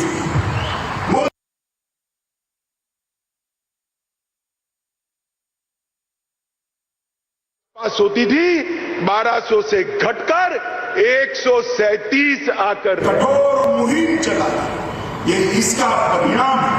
और मित्रों, पहले जो सुरक्षा बलों की मृत्यु होती थी वो 1200 के आसपास होती थी, 1200 से घटकर 137 आकर रह गई है। यही बताता है कि जम्मू कश्मीर सुरक्षित हुआ। पहले मुझे बताओ भाइयों बहनों, आए दिन पथराव के समाचार अखबार में आप पढ़ते थे या नहीं पढ़ते थे? बोलो भाई, जोर से बोलो, सुना ही नहीं पड़ा, पढ़ते थे या नहीं पढ़ते थे? अब पथराव के समाचार आते हैं क्या? आते हैं क्या? मोदी जी ने युवाओं के हाथ से पत्थर लेकर लैपटॉप थमाने का काम किया है, नौकरी देने का काम किया। ये परिवर्तन जम्मू कश्मीर के लिए बहुत महत्वपूर्ण है। माताओं, भाइयों बहनों, मैं रजौरी आया हूं, मैं आपको कहना चाहता हूं, रजौरी में मेडिकल कॉलेज की आपने कभी कल्पना भी की थी क्या? जरा जोर से बोलो, की थी क्या? रजौरी में मोदी जी ने मेडिकल कॉलेज भेजकर न केवल यहाँ के बच्चों को डॉक्टर बनने का मौका दिया है, मेरे पहाड़ी भाइयों के लिए मुफ्त में इलाज हो इसकी व्यवस्था यहीं पर कर दी है। आपको किसी को जम्मू जाना नहीं पड़ेगा। इसके साथ साथ कठुआ, डोडा, अनंतनाग, बारामूला और अपना रजौरी, ये सारे मेडिकल कॉलेज बनाए सिर्फ रजौरी के लिए 139 करोड़ रुपया मोदी जी ने खर्च करने का काम किया है। रजौरी, धन्ना मंडी और सूरनकोट रोड 480 करोड़ रुपया खर्च कर इसको आगे बढ़ाया है। Border area development education plan के तहत 21 करोड़ और 28 योजनाएं मोदी जी ने भेजी है और प्रधानमंत्री ग्राम सड़क योजना के तहत लगभग 3885 किलोमीटर के रोड बनाने का निर्णय किया है। जम्मू पूंछ राजमार्ग को 4 लेन का, अब जम्मू पूंछ राजमार्ग 4 लेन का बनना है और इसके लिए 1337 करोड़ रुपया मोदी जी ने किया है। और मैं एक महत्वपूर्ण आंकड़ा बोलना चाहता हूं, माताएं आप ज्यादा, बहनें आप ताली बजाकर स्वागत करना। ये अपने पहाड़ी क्षेत्र में 20,000 से ज्यादा घरों में पहली बार बिजली भेजने का काम हमारे नरेंद्र मोदी जी ने किया है। बिजली भेजने का 75 साल के बाद यहाँ की आबादी में रोशनी आई है। पहले रोशनी उनके लिए होती थी, अब रोशनी माताओं के घर में बिजली पहुंचाने के लिए हमने करी है। पूरे जम्मू कश्मीर में 3,80,000 घरों में रोशनी पहुंचाई है। प्रधानमंत्री विकास पैकेज, इसके तहत ढेर सारे काम हमने किए हैं। मित्रों, मैं आज आप सभी को कहने आया हूं कि पूरे जम्मू क्षेत्र के विकास के लिए हमने ढेर सारे कदम जम्मू क्षेत्र के विकास के लिए हमने उठाए हैं। इसकी सूची बहुत लंबी है, बहुत कुछ तो मैं बोल नहीं सकता, मगर कुछ जरूर बताना चाहता हूं। मित्रों, कीरू योजना के तहत 624 मेगावाट पन बिजली उत्पन्न होगी। कार HED के तहत 540 मेगावाट 2793 मेगावाट और ऊंच के तहत 90 मेगावाट एम्स जम्मू में लाए, IIT जम्मू में आई है, भारतीय प्रबंधन संस्थान IIM वो भी जम्मू में आया है, भारतीय जनसंचार संस्थान IIMC वो भी जम्मू में आया है, नीट भी हमारी बच्चियों को नीट भी जम्मू में आया है, मेडिकल कॉलेज बनाए और GMC इंस्टीट्यूशन भी जम्मू में लाए हैं। ढेर सारे विकास के काम मोदी जी यहाँ किए हैं और ये विकास का काम चलने वाला है। मित्रों, आज मैं एक दूसरी बात भी बताना चाहता हूं। आजादी से लेकर आज तक पूरे जम्मू और कश्मीर में 15,000 करोड़ का औद्योगिक निवेश आया। कितना आया था जरा बोलिए भाई, बोलना पड़ेगा। 15,000 करोड़ का कितना आया था? जोर से बोले, कितना? 2019 से अब तक ये 3 साल में 72 साल में 15,000 करोड़ और ये 3 साल में 56,000 करोड़ रुपया इन्वेस्टमेंट मेरे जम्मू और कश्मीर में आया है, क्योंकि मोदी जी ने एक औद्योगिक नीति की घोषणा की। इससे जम्मू और कश्मीर के सभी युवाओं को रोजगारी का तांता लगने वाला है और ढेर सारे सहायता समूह बनाए हैं, 4500 से ज्यादा यूथ क्लब बनाए हैं और कई सारी योजनाएं की हैं। लगभग 2 लाख लोगों को जम्मू और कश्मीर में अपना घर देने का काम किया है। 5 लाख घरों में नल से जल पहुंचाने का काम किया है। पोषण अभियान, मातृवंदना योजना और स्वास्थ्य मिशन, इसको बहुत अच्छे तरीके से हमने आगे लगाया है। माताओं, भाइयों, बहनों, हम लोग मैं यहाँ पर हमारे 3 सांसद बैठे, वो हमेशा लगे रहते कि अमित भाई अटका है जरा करा दो, LG साहब में अटका है करा दो, प्रधानमंत्री जी के वहां पर भी जाते हैं और ये सबके कारण ये जम्मू कश्मीर का विकास मोदी जी की प्रायोरिटी है, इसके कारण इतना विकास हुआ है। और मित्रों, मैं आप लोगों को कहना चाहता हूं, मेरे पहाड़ी भाई आए हैं, गुर्जर बकरवाल आए, मुझे बताओ भाई, आप लोगों को अब तक अन्याय हुआ है या नहीं हुआ? जोर से बोलो, हुआ है या नहीं हुआ? विकास का काम तो भेज दिया, मगर पहले आपको आरक्षण मिलता था क्या? मिलता था? गुर्जर बकरवाल को भी पहले मिलता था क्या? मोदी जी ने आरक्षण के लिए 370 हटाकर रास्ता खुला कर दिया है। 370 हटने के बाद शेड्यूल ट्राइब का आरक्षण का रास्ता खुला। और मित्रों, मैं आप लोगों को कहूं, जस्टिस शर्मा का कमीशन बना है, जस्टिस शर्मा ने अपनी सिफारिशें भेज दी है और वो सिफारिशों में मेरे पहाड़ी, बकरवाल और गुर्जर तीनों को आरक्षण की सिफारिश की। मित्रों, मैं आपको कहने आया हूं, देश के प्रधानमंत्री का बहुत बड़ा मन है, ये सिफारिशें जो भेजी है उसकी एडमिनिस्ट्रेटिव प्रक्रिया समाप्त होते ही गुर्जर, बकरवाल और पहाड़ी भाइयों को आरक्षण का लाभ मिलेगा।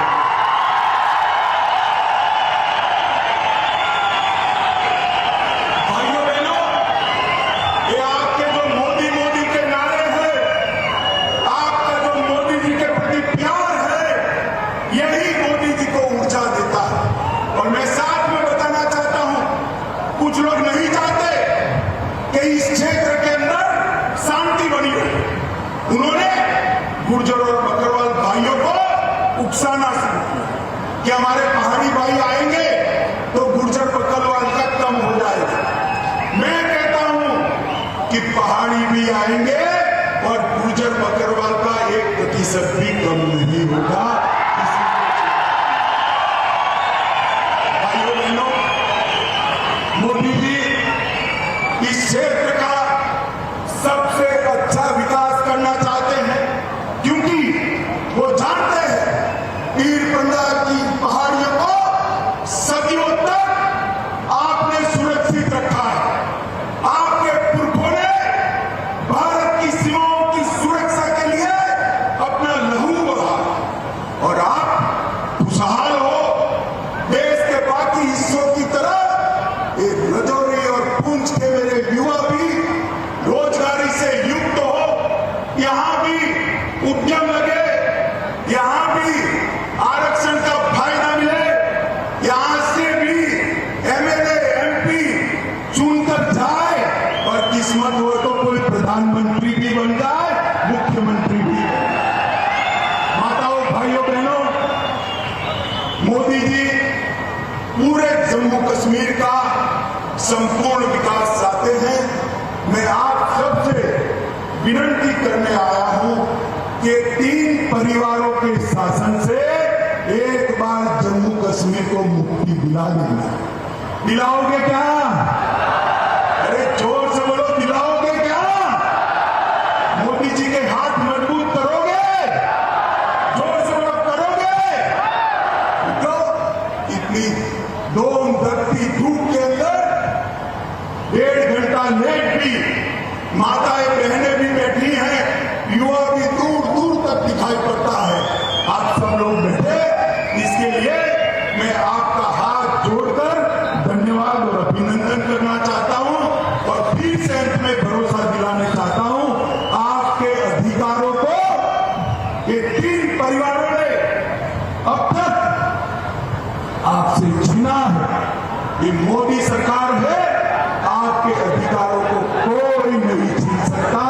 इतना वादा कर मेरी बात को समाप्त करता हूं। मेरे साथ बोलिए, भारत माता की, भारत माता की, वंदे वंदे वंदे। धन्यवाद महोदय, और धन्यवाद प्रस्ताव आप सबके समक्ष रखने के लिए।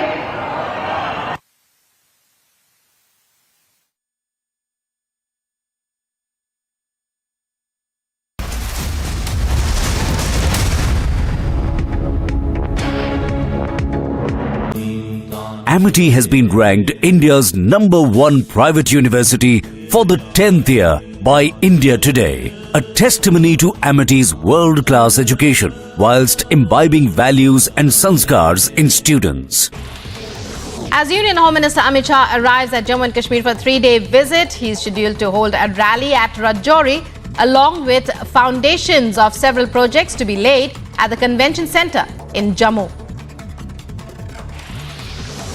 As a poster war brews between the Congress and the BJP in Karnataka, the BJP has launched posters over Congress leader Siddaramaiah having helped the PFI on previous occasions. Time to once again action our destiny. Focus on mission superpower.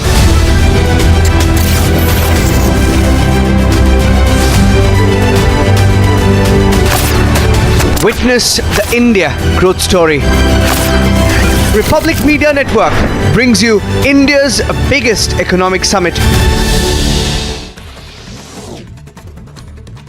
Jammu and Kashmir's Director General of Prisons, Hemant Lohia, was found murdered at his residence in Jammu, with police suspecting his domestic help as the main culprit. The servant in question is presently on the run. As Union Home Minister Amit Shah arrives at Jammu and Kashmir for a 3-day visit, he is scheduled to hold a rally at Rajouri along with foundations of several projects to be laid at the convention centre in Jammu. As a poster war brews between the Congress and the BJP in Karnataka, the BJP has launched posters over Congress leader Siddaramaiah having helped the PFI on previous occasions. Time to once again action our destiny. Focus on mission superpower.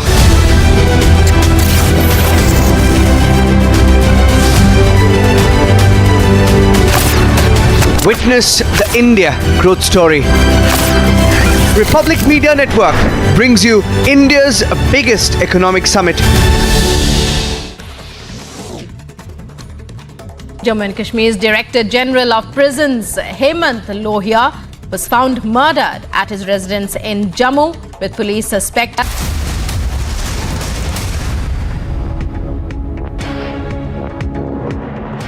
Viewers, we are live and breaking. We just heard Amit Shah addressing that historic public rally in Rajouri. Now let's have a look at what else is making news from across India.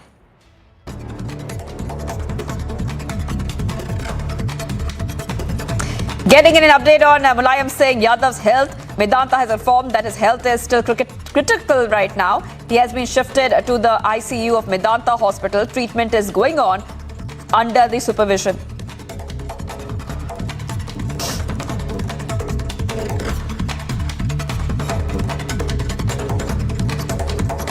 Internet services have been suspended in Jammu and Rajouri as a precautionary measure, as Union Home Minister Amit Shah has now scheduled a rally at Rajouri. He just spoke there in that historic rally.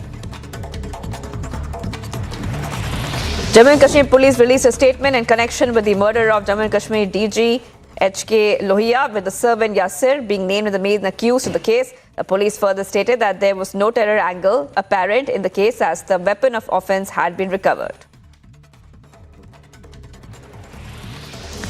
As the crackdown on the PFI continues in the country, with at least 4 members of organization arrested in New Delhi, a message alleged to be by the PFI with a message reading "We will be back" was found at Mangaluru. A DMK functionary was named as a raison of the woman committing suicide in the district of Pudukkottai in Tamil Nadu. The DMK functionary and his wife allegedly have threatened to send her to prison under a murder case. The BJP held protests there demanding an arrest of the people mentioned in the suicide note. The police eventually acted on the case and suspended 3 police officers, including the wife of the DMK functionary. A special PMLA court extended Shiv Sena MP Sanjay Raut's judicial custody, thereby denying his bail plea. His custody has been extended till the 10th of October in connection with the Patra Chaul land scam case as a result.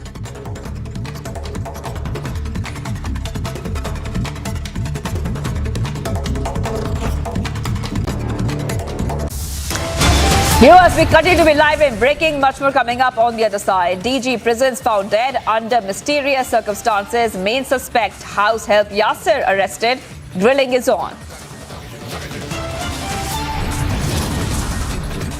And Delhi LG versus Kejriwal face-off intensifies. LG now alleges irregularities by Aam Aadmi Party government in Discom schemes. Demands probe.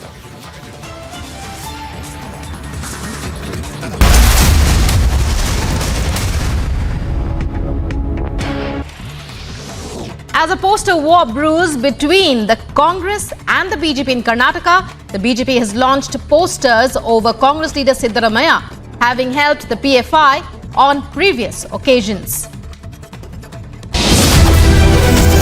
Time to once again action our destiny. Focus on mission superpower.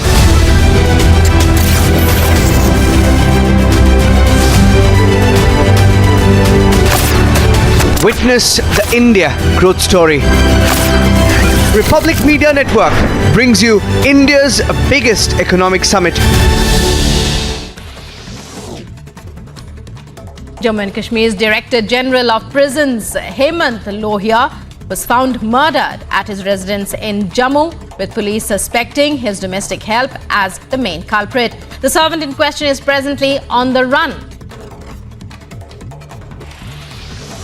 As a poster war brews between the Congress and the BJP in Karnataka, the BJP has launched posters over Congress leader Siddaramaiah having helped the PFI on previous occasions.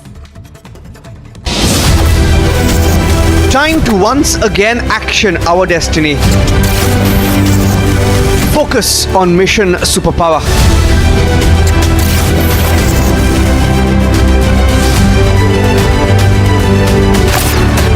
Witness the India growth story.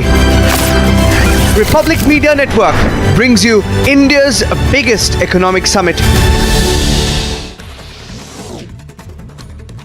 Jammu and Kashmir's Director General of Prisons, Hemant Lohia, was found murdered at his residence in Jammu, with police suspecting his domestic help as the main culprit. The servant in question is presently on the run. As a poster war brews between the Congress and the BJP in Karnataka, the BJP has launched posters over Congress leader Siddaramaiah having helped the PFI on previous occasions. Tractor trolley carrying pilgrims overturned in Khatampur area in Kanpur. ये धमाका और जो पुल है वो ढह चुका है. We are now seeing lathi charge taking place on all the protesters. They want strong action against the perpetrator.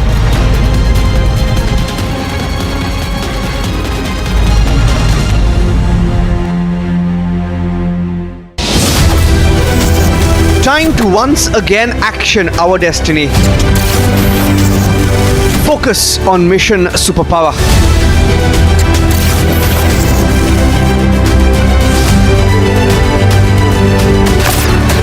Witness the India growth story. Republic Media Network brings you India's biggest economic summit.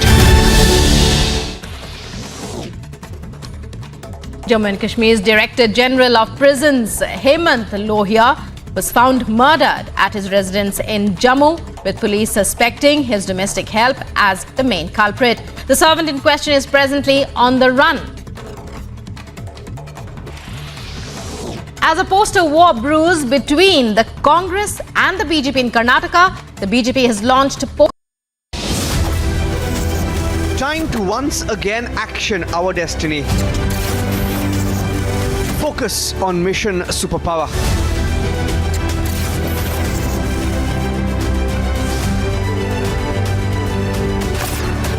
Witness the India growth story. Republic Media Network brings you India's biggest economic summit. Viewers, even as Gujarat dons the colours of Navratri, even External Affairs Minister S.J. Shankar could not hold himself back and participated in Navratri celebrations. Take a look.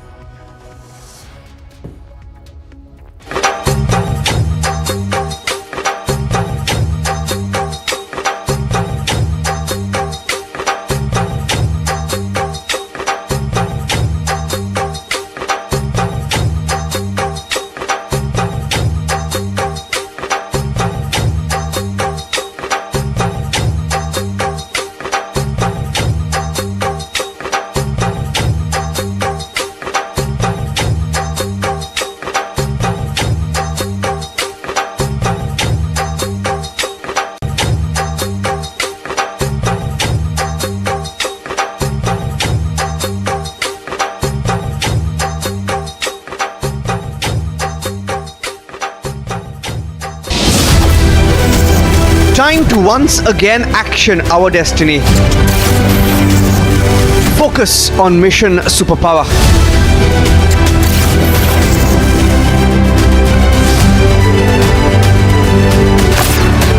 Witness the India growth story.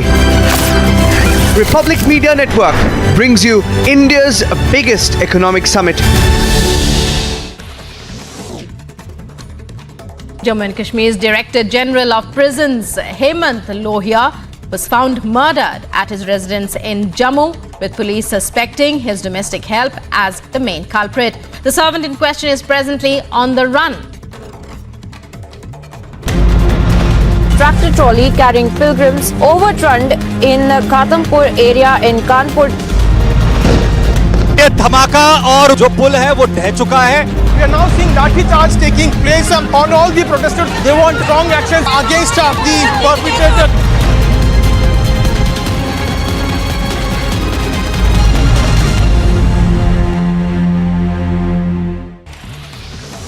As a poster war brews between the Congress and the BJP in Karnataka, the BJP has launched posters over Congress leader Siddaramaiah, having helped the PFI on previous occasions. Time to once again action our destiny. Focus on mission superpower.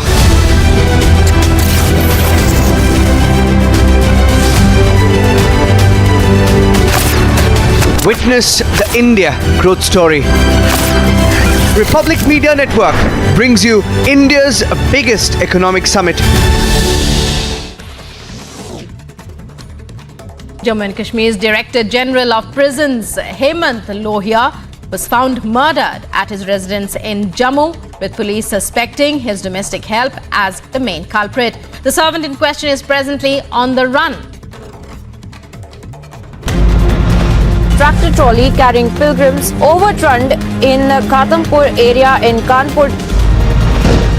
ये धमाका और जो पुल है वो ढह चुका है. We are now seeing lathi charge taking place on all the protesters. They want strong action against the perpetrator.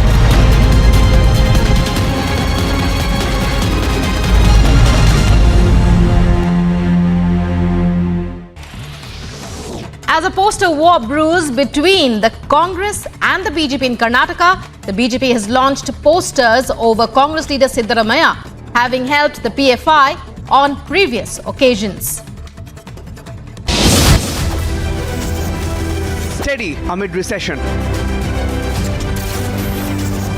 Steady amid inflation. Goal is global dominance. Witness the India growth story. Republic Media Network brings you India's biggest economic summit.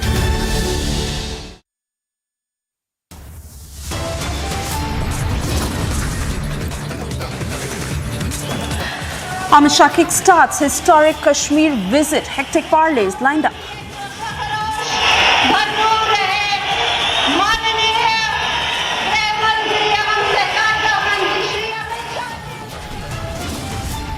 जब जब भारत पर खतरा आया, ये मेरे पहाड़ी भाई गुर्जर पकड़वाओ, चट्टान की तरह दीवार बनकर खड़े रहे. Integrated, unity and nation first. Amit Shah's big message resonates across the valley.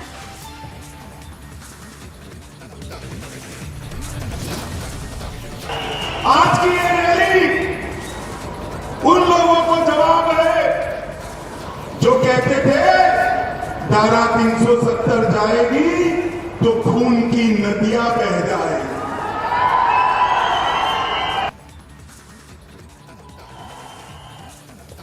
Big rallies, key meetings and mega projects.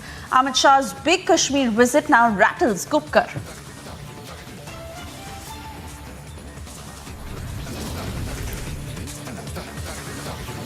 DG Prisons found dead under mysterious circumstances. Main suspect, house help Yasir, arrested.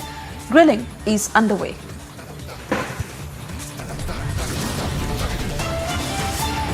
Delhi LG versus Kejriwal face-off intensifies. LG now alleges irregularities by the Aam Aadmi Party government in DISCOM schemes and demand probe.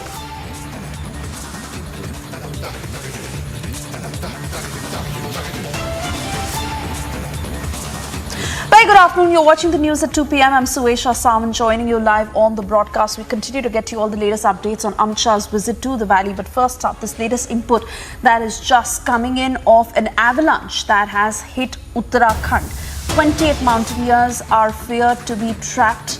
Uttarakhand Chief Minister Pushkar Singh Dhami has said that the rescue operations are underway.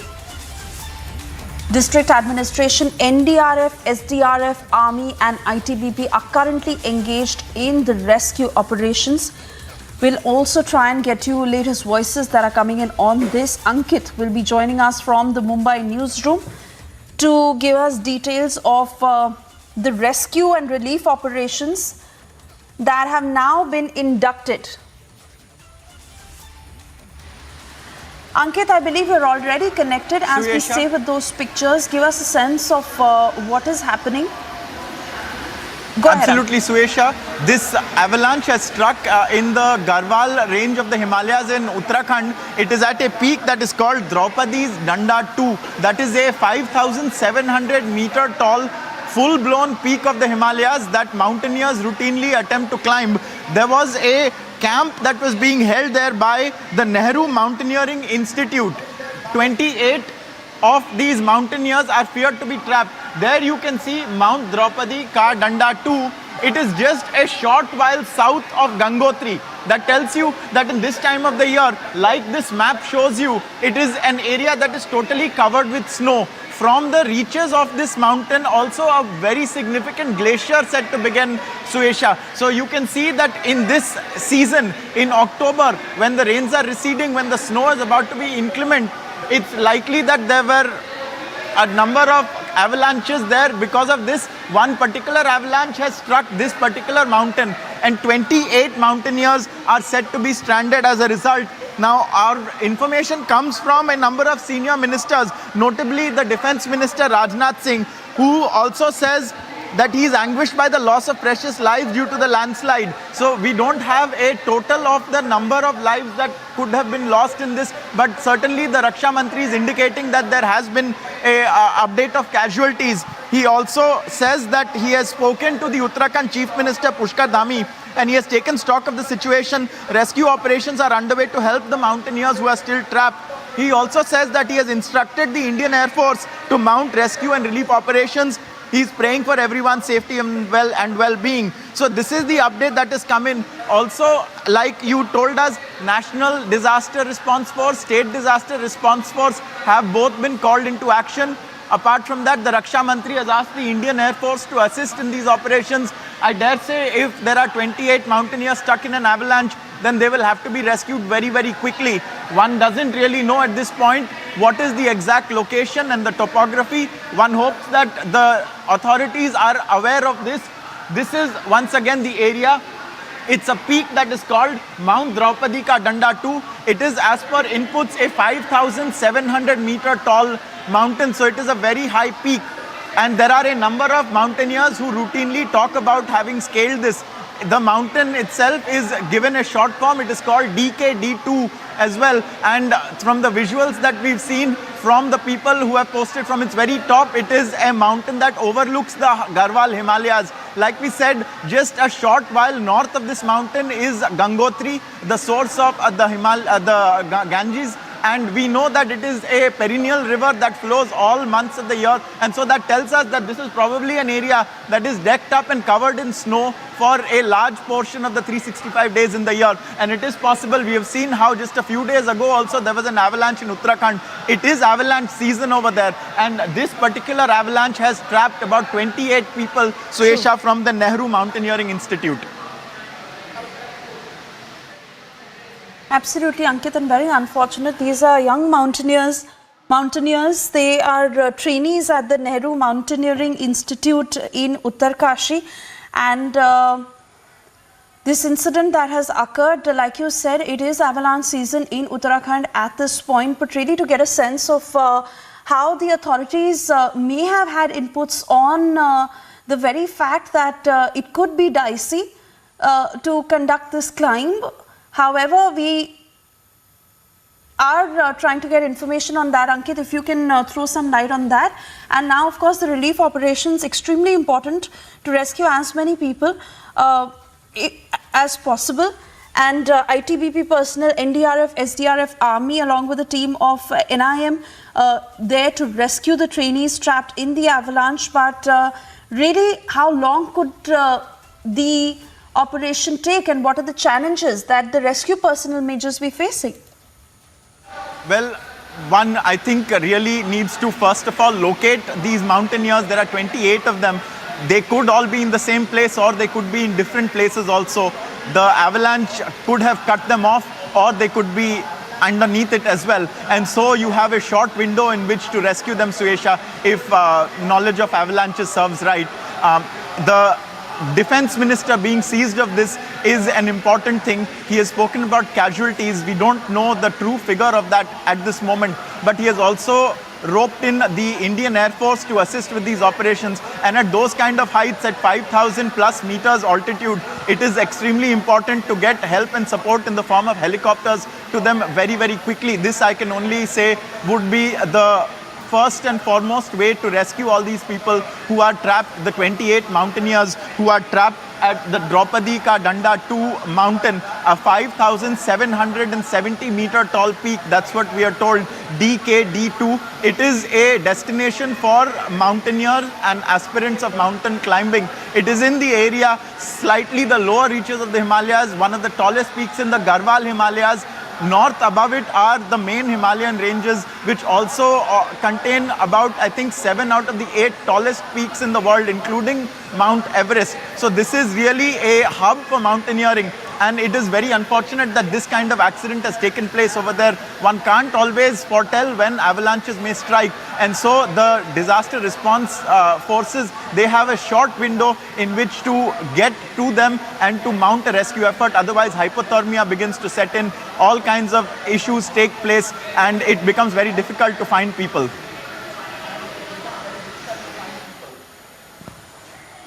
Absolutely, it does, Ankit, and we can only imagine how tough it must be for the rescue personnel to really conduct those operations. Then again, Ankit, if we have a sense of what the weather conditions are like at this point and how it is set to improve as per the IMD, if it is in the days to come, and most importantly, like you said, that the defense minister has asked the teams to ensure that the rescue operations are given utmost priority, and the chief minister has also been spoken with. But any updates from the CMO?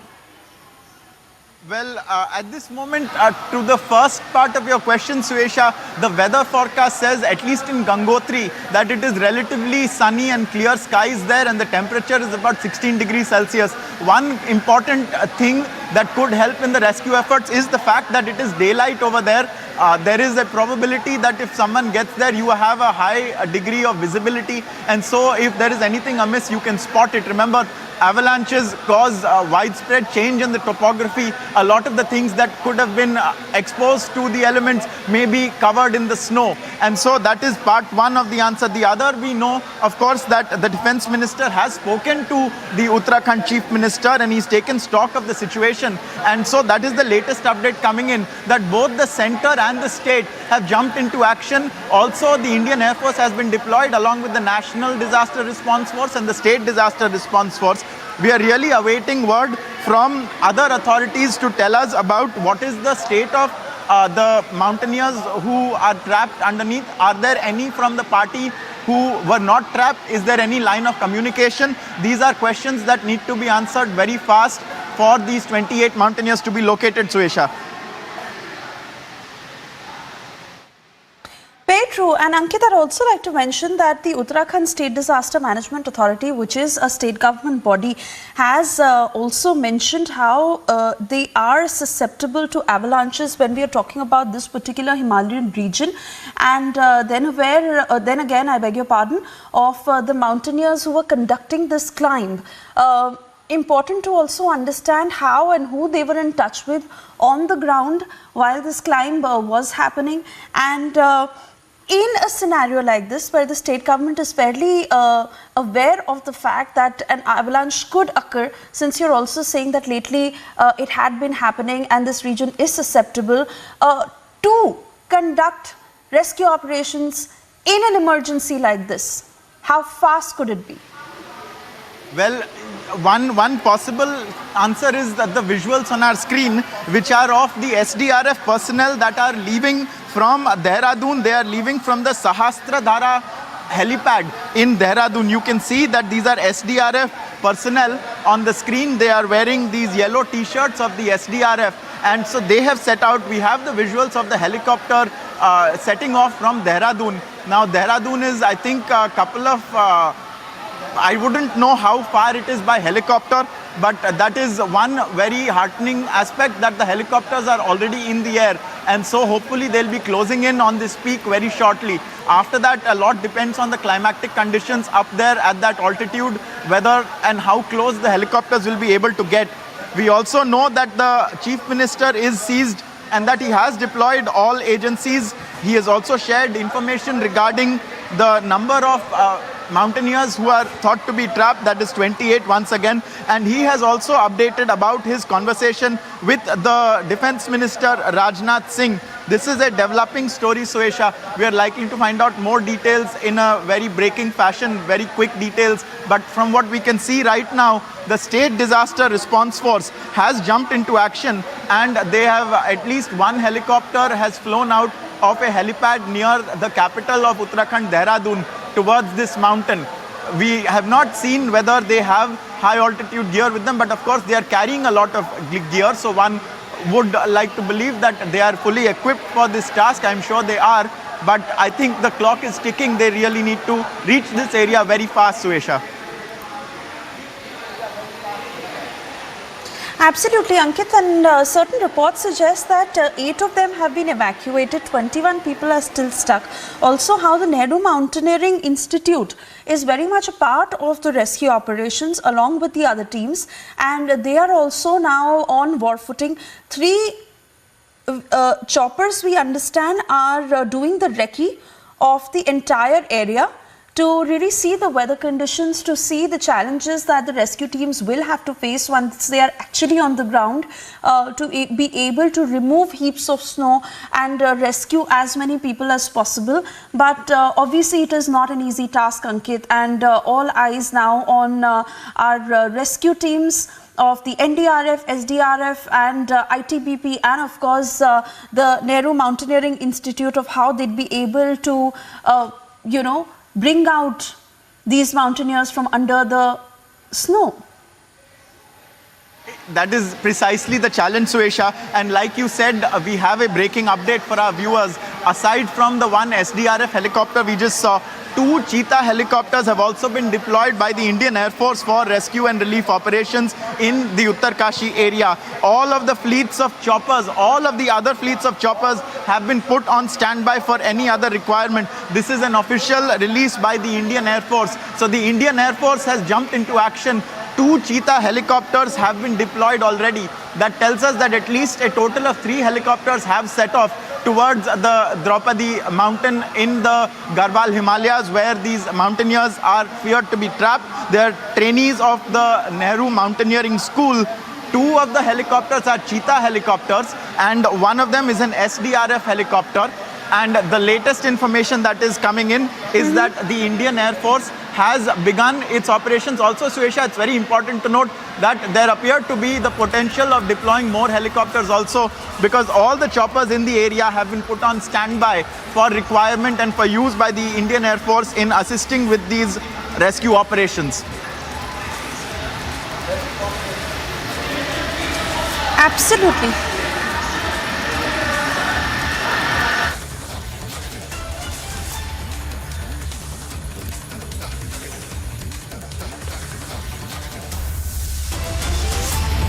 All right, we also have an environmentalist now joining us on the phone line. Mr. Anil, if you can hear me, give us details of the kind of challenges that the rescue teams here could be facing, because we understand the various sides of how the government is aware that this particular region is susceptible to avalanches, and especially of the kind of incidents that have been occurring for the past few days. But now that 28 mountaineers are stuck under the snow, how exactly would it be for the rescue teams to go about? Well, the only thing one really needs to understand that everything is not being on time. Normally, we have the snowfall at the time when the winter begin, and at least at the time when November, December are the months. And that same snow become the glacier within 2-3 months. Now, the whole thing is, in fact, if this is again a snowfall that came before the time. And if you remember the last time when in rainy, similar avalanche came, it came at the time of February. In fact, this is a climate shift and change kind of a thing. And it is all because of the global warming and global change, you must have seen that. We had the rains in October. And what does it mean? The rain was the kind of a rain which you normally receive sometime in July. It is, as a fact is, this is because of the climate change, climate shift. We have late rains and especially this snowfall came at a time when it was not supposed to be. Only snowfall becomes good when it's November, December, and it takes time and it becomes glacier. At the end of the season, when the snowfall comes, it again become avalanche, and it came also before the time. And plus the factor is that the temperature, which unfortunately is not one which is supposed to be now. So that is all the reason that avalanches will come. The only thing is that we are really supposed to be very serious about the issue, and we cannot take everything so lightly. And that is the reason I am doing this currently a cycle march from Pragati to Prakriti, from Mumbai to Uttarakhand, and undertaking this march just to aware the people that it is ultimately the lifestyle that we have are causing all things of this time. I think it is a collective, we will have to be very serious about the nature. But also, Mr. Joshi, of course, understanding that these are mountaineers, but they are trainee mountaineers. So there is really still grasping the ropes of knowing the tricks of mountaineering, especially in such regions, because this is a height of 13,000 feet that we are talking about. And given the weather conditions... in the given circumstances... Yes, sir. Make your point, please. We should not allow the mountaineering kind of a thing, because the given circumstances, everybody knows what is all happening in the mountain now. See, the mountain are now became more fragile. What it was 10 years ago, they are more fragile, more susceptible and prone to this kind of things. So I think the government and everybody, I believe, have to be very careful about it. Absolutely. Everyone does have to be very careful. And this is a point of secondary debate on whether this climb should have been allowed in the first place. But for the moment, the entire focus on the rescue operations that are underway.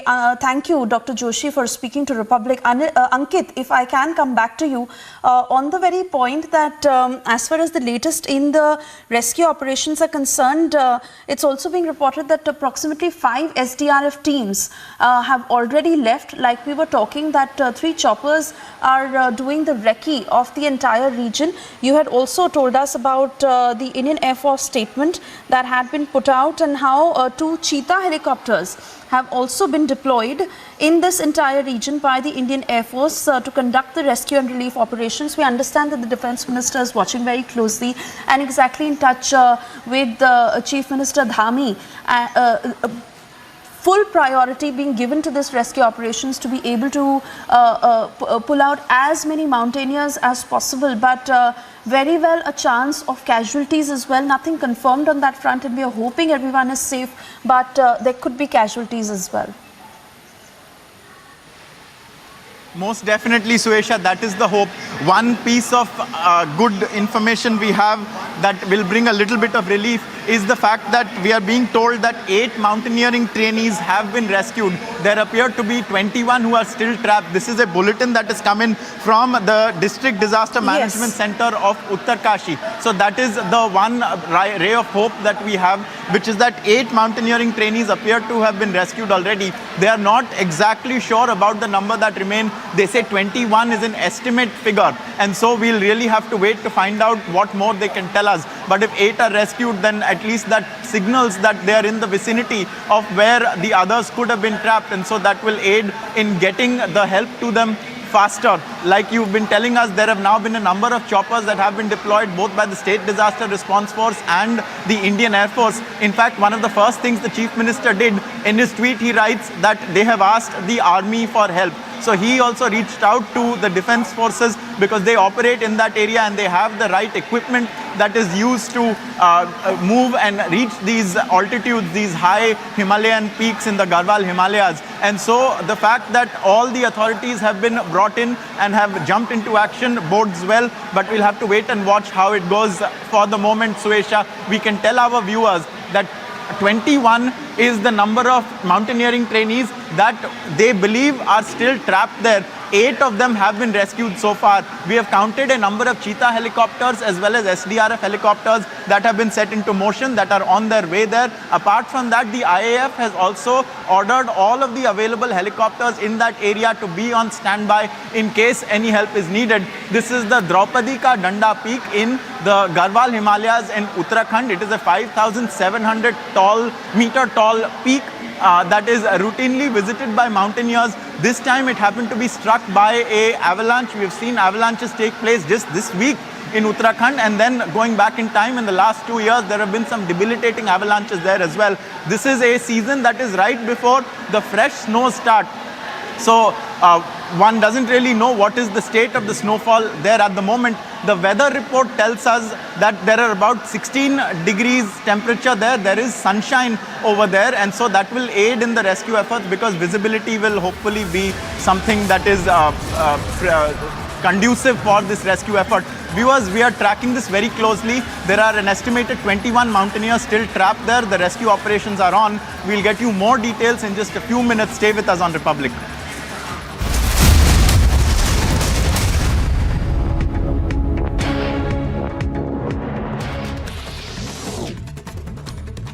Jammu and Kashmir's Director General of Prisons, Hemant Lohia, was found murdered at his residence in Jammu, with police suspecting his domestic help as the main culprit. The servant in question is presently on the run.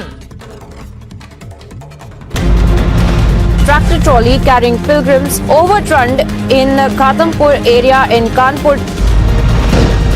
ये धमाका और जो पुल है वो ढह चुका है. We are now seeing lathi charge taking place on all the protesters. They want strong action against the perpetrator.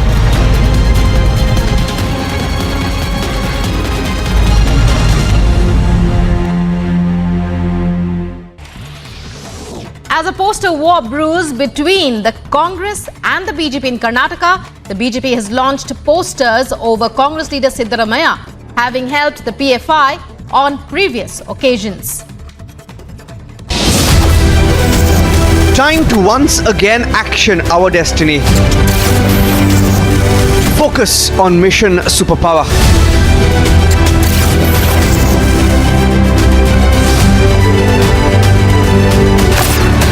Witness the India growth story.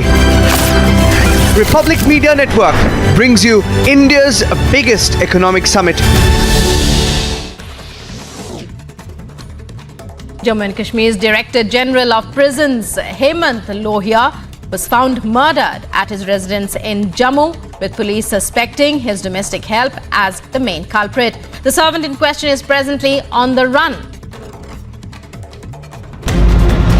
Tractor trolley carrying pilgrims overturned in Khatampur area in Kanpur. ये धमाका और जो पुल है वो ढह चुका है. We are now seeing lathi charge taking place on all the protesters. They want strong action against the perpetrator.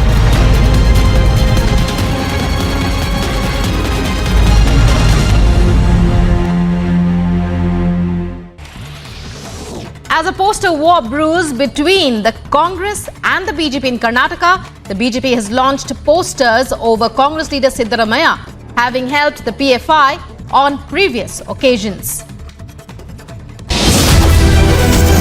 Time to once again action our destiny. Focus on mission superpower.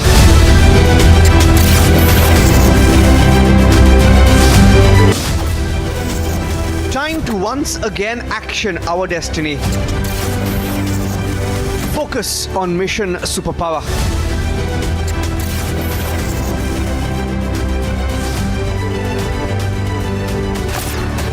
Witness the India growth story. Republic Media Network brings you India's biggest economic summit. These are the first indigenously developed light combat helicopters. The flight, coming in from Iran, from Tehran, there was a bomb threat on board the flight. India stopped the plane from landing in Delhi. This is one of the major breakdown by the Hyderabad City Police.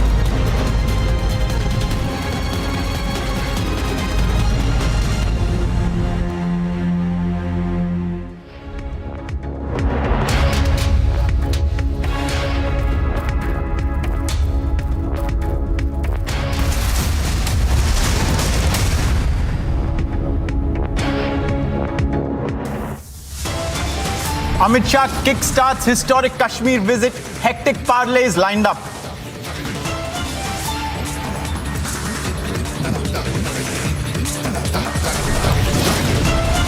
जब जब भारत पर खतरा आया, ये मेरे पहाड़ी भाई भूलकर पकड़वाओ, चट्टान की तरह दीवार बनकर खड़े रहे. Integration, unity and nation first. Amit Shah's big message resonates across the valley.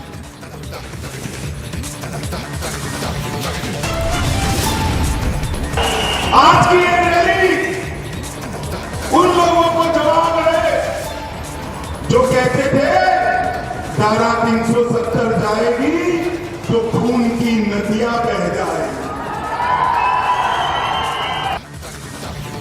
Big rallies, key meetings and mega projects. Amit Shah's big Kashmir visit now rattles Gupkar. Jammu's DG prisons found dead under mysterious circumstances. Main suspect house help Yasir arrested and the grilling is on. It's the Delhi LG versus Kejriwal and the face-off has intensified. The Lieutenant Governor now alleges irregularities by the AAP government in DISCOM schemes, demands a probe.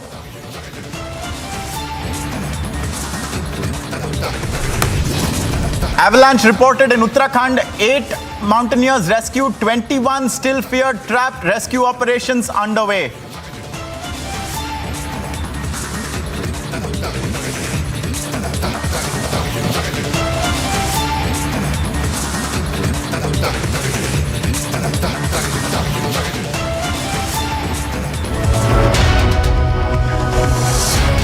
Hello and welcome viewers, I'm Ankit Prasad and you are watching Live and Breaking on Republic TV. We are going to be moving to our big story at this point where an avalanche struck Uttarakhand at a mountain called Draupadi Ka Danda 2, which is a 5,700 meter tall peak, and 28 mountaineers were feared trapped in the initial information that came out.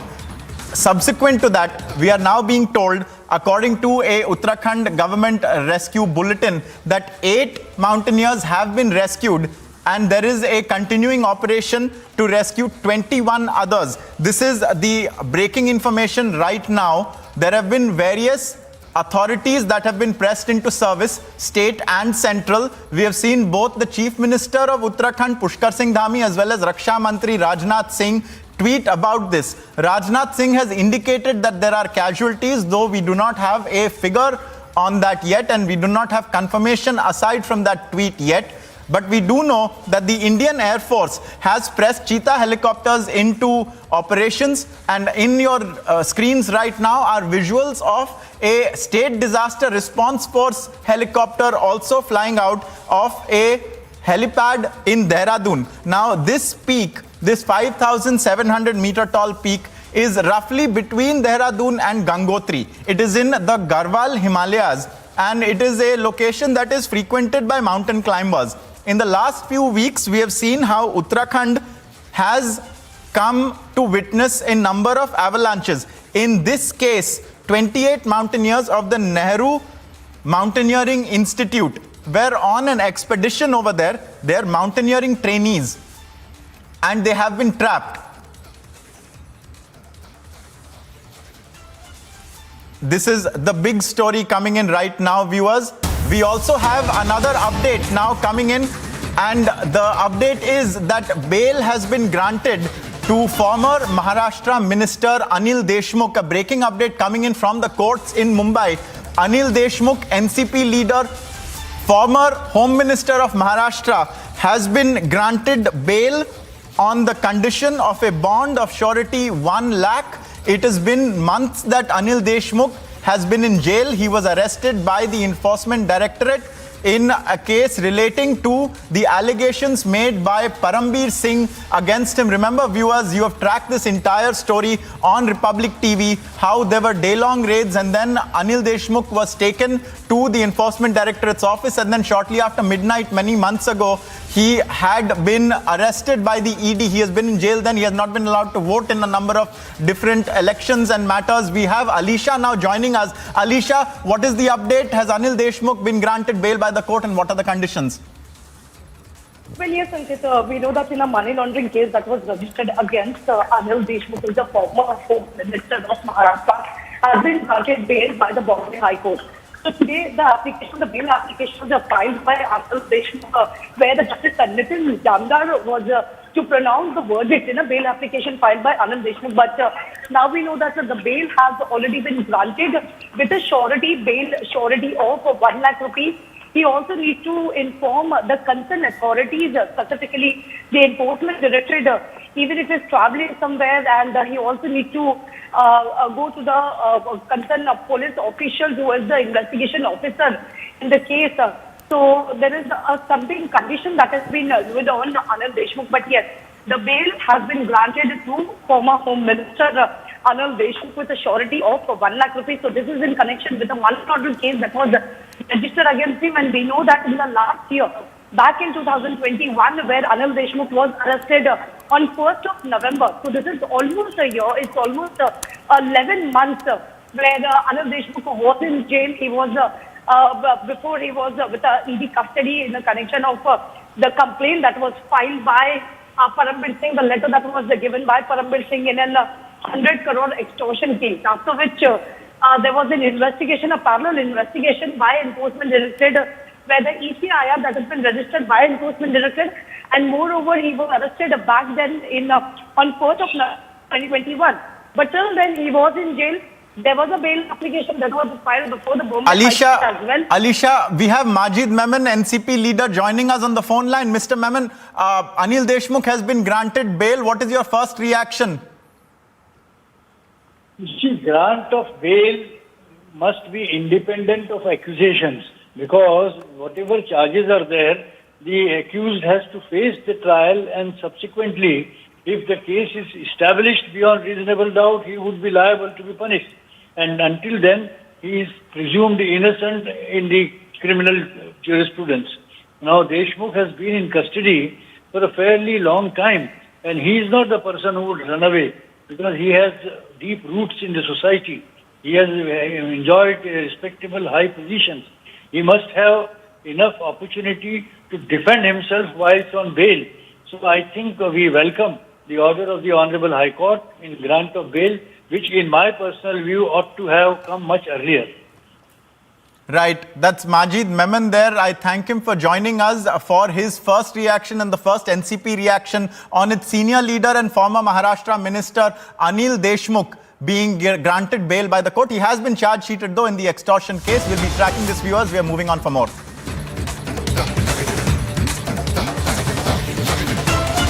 Viewers, there has been a big development in the freebie debate. The Election Commission of India has written to political parties to provide authentic information to voters to assess the financial viability of their election promises. The Election Commission says it cannot overlook inadequate disclosures on poll promises and consequential undesirable impact on financial sustainability. So this is the big update that has come in. The Election Commission has asked the parties to share information on the viability of their promises with the voters. So from now, the Election Commission, one presumes, will ask these political parties, if they promise any kind of freebies, to also inform the voters of the impact of the freebies on the financial viability front. This is even as the debate goes on, both in political circles and also in the Supreme Court. This was a debate that has been termed various things. The freebie debate is one of the names in the battle between the BJP and the Aam Aadmi Party over it. It's something that the Prime Minister has earlier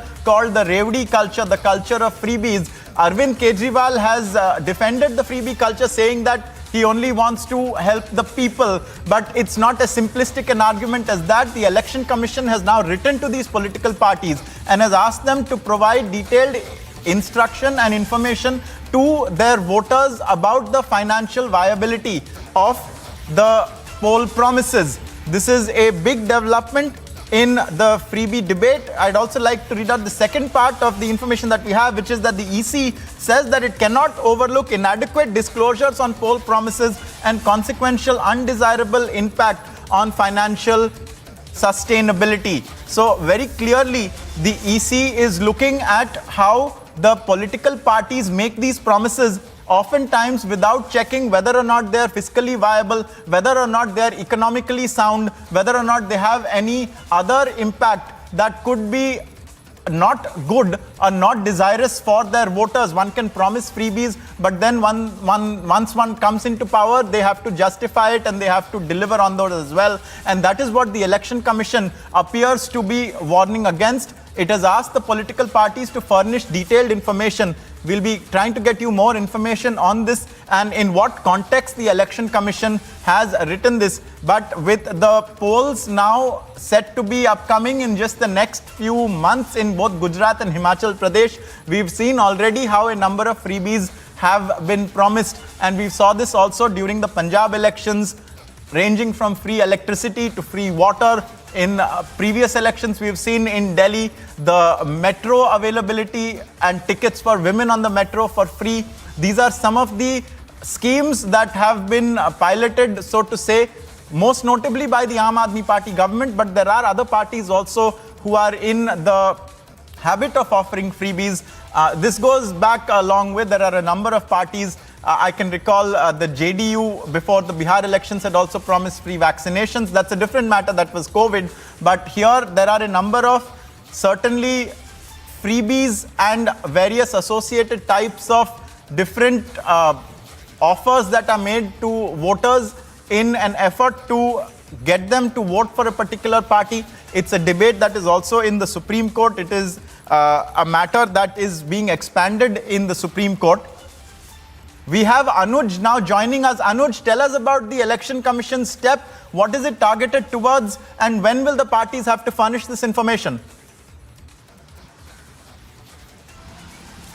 Well, this is the Election Commission who is taking note of the freebies which has been offered by the political parties. We have seen it in every election, whether being it the assembly elections or the general election, where the parties are coming out with different schemes and parties are speaking about the freebies, about the facilities they are going to provide to the voters. So now the Election Commission of India has made it very much clear that the parties need to be very specific and very clear about the things, that how they are going to do it and how they are going to fulfill their promises. That can never be like we have seen it earlier also. We have seen the political debates regarding the same. We have seen Aam Aadmi Party being questioned about the same. We have seen the JDU in the Anuj, just hold on. We have also our political editor Aishwarya Kapoor joining us. Aishwarya, will you tell us more about the ECI's big move? Well, this is a very important, as far as freebies in politics are concerned. We've seen how specifically the Aam Aadmi Party and then certain very specific regional parties have been taking on the BJP. We've seen the word Rajouri being used, and now this is a big Election Commission move. EC has proposed performance for parties regarding disclosure of their intended sources of funding to implement their election promises. That in itself is very important, and this will be covered by the Model Code of Conduct guidelines. EC has also sought comments from political parties on its proposals, so very clearly EC is looking into the freebies matter very, very sensitively. Also at the point of time before the 2024 general elections, before the Election Commission comes into the 24 election mode, it really wants to take its time as far as the freebies are concerned. That is the indication which we get after today's comments coming in from the Election Commission itself. Aishwarya, another question. Do stay with us. Will the ECI's request to the parties be valid from current campaigning as well? How will it play out? Will they have to let people know while announcing these promises, or how do you see the modalities of this? Well, this is a proposal. Election Commission has proposed these performance for parties regarding disclosure of their intended sources. So this is not binding as of now. That is what we are being told. But this is a proposal which, if the parties would reject, then the Election Commission could go to the people at large and say that these are the particular political parties who have rejected this or are not comfortable. So then those political parties who say that they have nothing to hide and that everything is clean and clear would have to answer to the people of this country. But Aishwarya, if you can indulge another question there, this is a matter that is also in the Supreme Court, but clearly the ECI moving ahead with this proposal, will all the parties have to agree to it also? Is there some kind of criteria such as that? Well, at this point of time, the details which we have been made privy to suggest that this is a proposal which the Election Commission has just floated.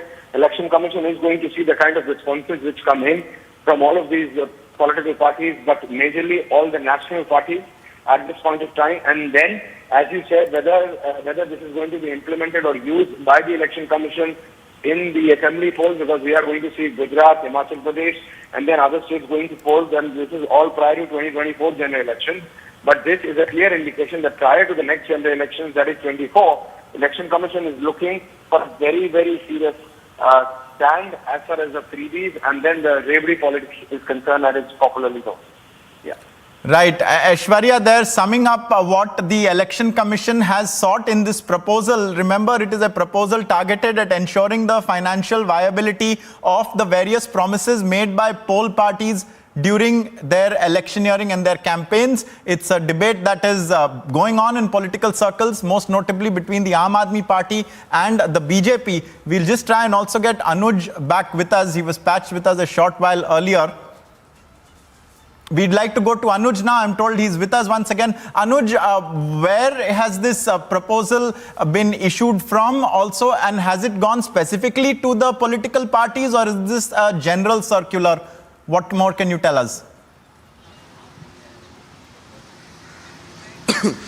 Well, at this point in time, this is to wait and watch what exactly will be the next course of action by the Election Commission of India. But as we do understand, as we have been told, and as we do know that this is the proposal which has been given by the Election Commission of India to the parties, that they will have to tell about the finances. They will have to tell about the promises in the term of finances, whatever they do at the time of the election. So this is like wait and watch what Election Commission is going to do next. We are reporting live on the story. We'll be right back after a short break. Stay tuned.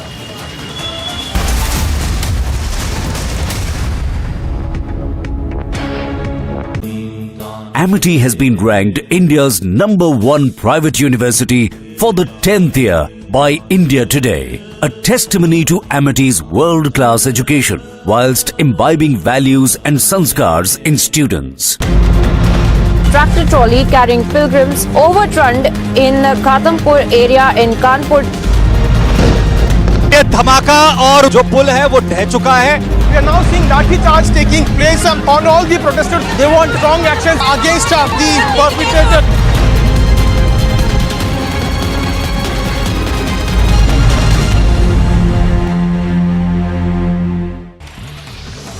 As a poster war brews between the Congress and the BJP in Karnataka, the BJP has launched posters over Congress leader Siddaramaiah, having helped the PFI on previous occasions. Time to once again action our destiny. Focus on mission superpower.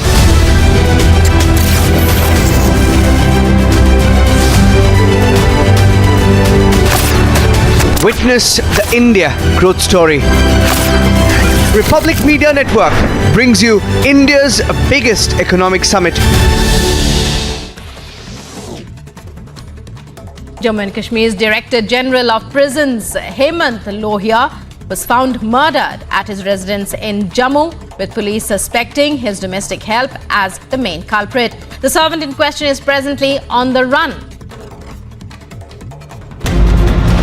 Tractor trolley carrying pilgrims overturned in Khatampur area in Kanpur. ये धमाका और जो पुल है वो ढह चुका है. We are now seeing lathi charge taking place on all the protesters. They want strong action against the perpetrator.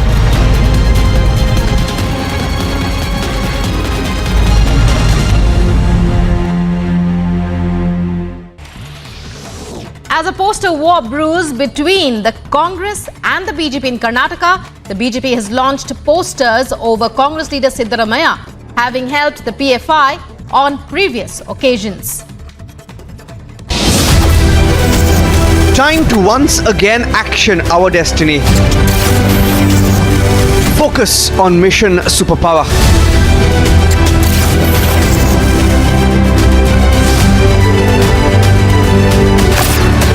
Witness the India growth story. Republic Media Network brings you India's biggest economic summit. Jammu and Kashmir's Director General of Prisons, Hemant Lohia, was found murdered at his residence in Jammu, with police suspecting.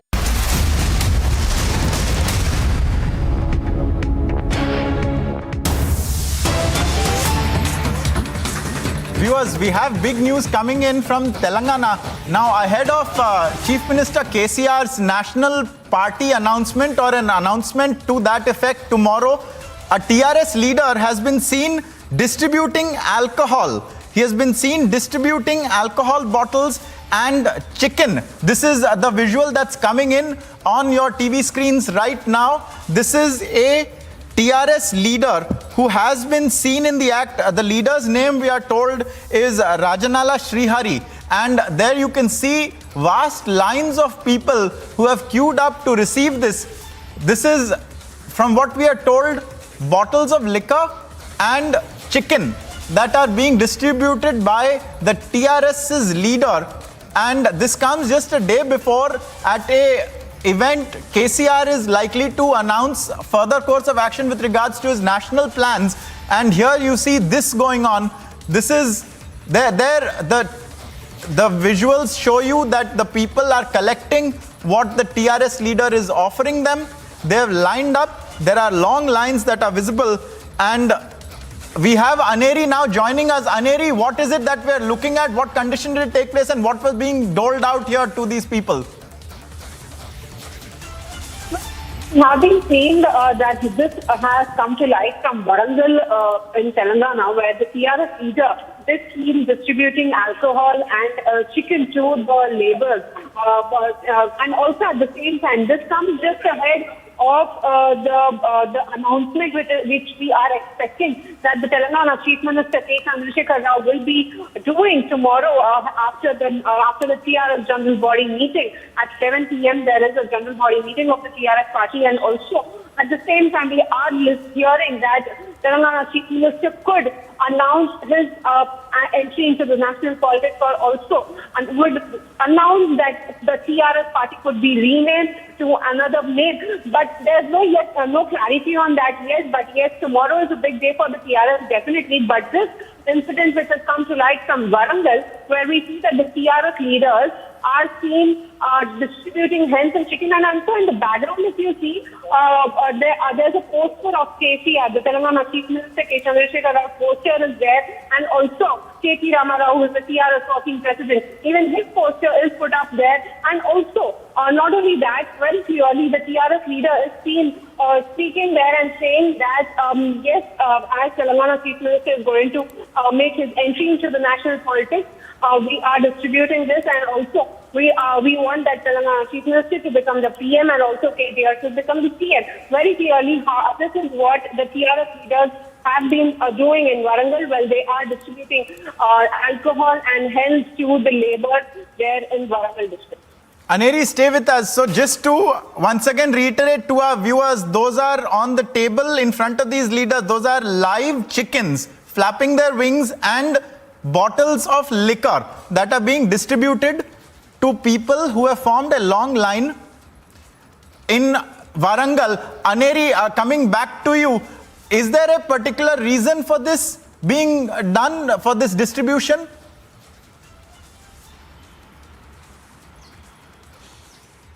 Well, that is what we have been noticing, that this has been done just ahead, as he has been saying that Telangana Chief Minister is going to make an announcement of the National Party tomorrow on the eve of Dasara, and that is why he has been distributing alcohol and chicken to the people there. So very clearly this comes ahead of the Telangana Chief Minister's announcement, which is expected tomorrow on the eve of Dasara. Will Telangana Chief Minister K. Chandrasekhar Rao enter the national politics also remains to be seen. We'll be right back after a short break. Keep watching Republic TV.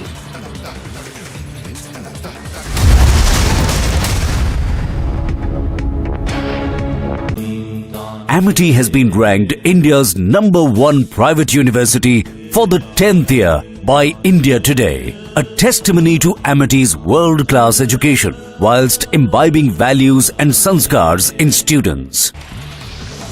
As a poster war brews between the Congress and the BJP in Karnataka, the BJP has launched posters over Congress leader Siddaramaiah, having helped the PFI on previous occasions. Time to once again action our destiny. Focus on mission superpower.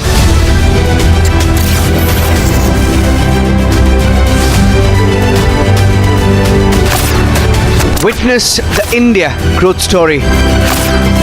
Republic Media Network brings you India's biggest economic summit. Jammu and Kashmir's Director General of Prisons, Hemant Lohia, was found murdered at his residence in Jammu, with police suspecting his domestic help as the main culprit. The servant in question is presently on the run. Tractor trolley carrying pilgrims overturned in Khatampur area in Kanpur. ये धमाका और जो पुल है वो ढह चुका है. We are now seeing lathi charge taking place on all the protesters. They want strong action against the perpetrator.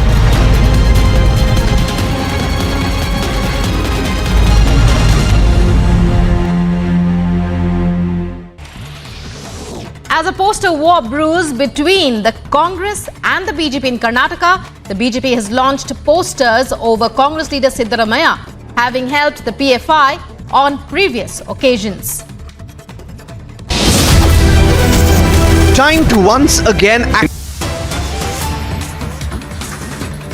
Viewers, we have a update to the news we broke just a short while ago about Anil Deshmukh being granted bail. Well, Anil Deshmukh will remain behind bars. That is the latest, because he is still not been granted bail in the CBI's case against him. He has been granted bail on 1 lakh surety in the ED's case. But in that sense, there is no relief for the former Maharashtra Home Minister, who will remain in jail. Remember, he was arrested on November the 1st of 2021 by the ED. He was later also arrested by the CBI. He remains to get bail in the CBI's case, and so he will remain behind bars. That is the big update we are getting at this point. He may have been granted bail in the ED's case, but in the Central Bureau of Investigation's case, Anil Deshmukh will remain behind bars. We have Alisha joining us. Alisha, tell us more. He will remain in bail. Is that correct? Well, yes, Ankit, we know that even the Bombay High Court has granted bail to Anil Deshmukh in a case that was registered, money laundering case registered by Enforcement Directorate. But there is also another arrest in the same, which is interlinked by the CBI. The CBI also registered an FIR against Anil Deshmukh, where the statement has been recorded, and whereas Anil Deshmukh has also been arrested by the CBI as well. Moreover, there will be another bail application that is going to be filed by Deshmukh lawyers in the Sessions Court. Continuously rolling on this big story. We'll be back after a short break. Stay tuned.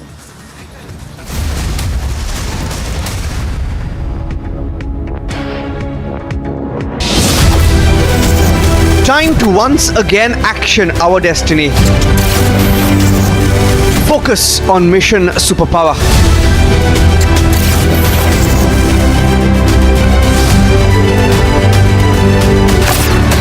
Witness the India growth story. Republic Media Network brings you India's biggest economic summit. Jammu and Kashmir's Director General of Prisons, Hemant Lohia, was found murdered at his residence in Jammu, with police suspecting his domestic help as the main culprit. The servant in question is presently on the run. Tractor trolley carrying pilgrims overturned in Khatampur area in Kanpur. ये धमाका और जो पुल है वो ढह चुका है. We are now seeing lathi charge taking place on all the protesters. They want strong action against the perpetrator.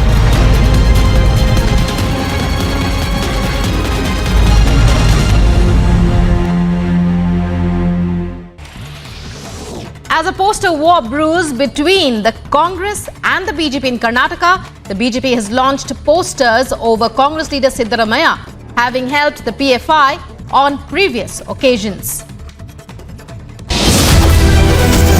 Time to once again action our destiny. Focus on mission superpower.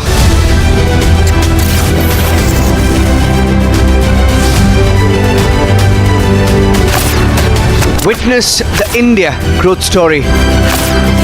Republic Media Network brings you India's big. Time to once again action our destiny. Focus on mission superpower. Witness the India growth story. Republic Media Network brings you India's biggest economic summit.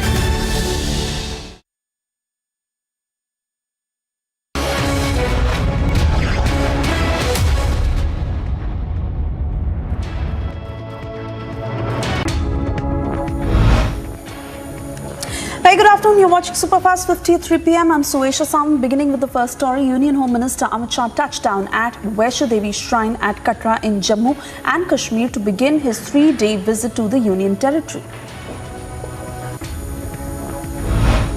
Internet services have been suspended in Jammu and Rajouri as a precautionary measure as Union Home Minister Amit Shah has a rally scheduled at Rajouri. One of the main aspects of the Home Minister's current visit is the possible announcement of the Pahari community of Jammu and Kashmir being given the status of a scheduled tribe. A recommendation for the reservation was further made by the Jammu and Kashmir Commission on socially and educationally backward classes ahead of the Home Minister's visit. Home Minister Amit Shah sends out the biggest message from the centre, giving a befitting reply to the naysayers. Amit Shah said that Kashmir has silenced all the critics today who claimed that there would be a river of blood. धारा 370 जाएगी तो फिर पंजाब पर आग लग जाएगी. आज की ये रैली उन लोगों को जवाब है जो कहते थे धारा 370 जाएगी तो खून की नदियां बह जाएगी. Union Home Minister said that in the leadership of Prime Minister Modi, there has been a curb on terror activities in the valley. He added that stone pelting has now stopped and instead tourism business has grown in the past few years.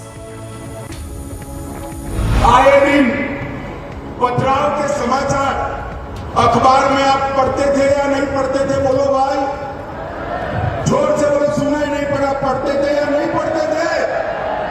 अब पथराव के समाचार आते हैं क्या? आते हैं क्या?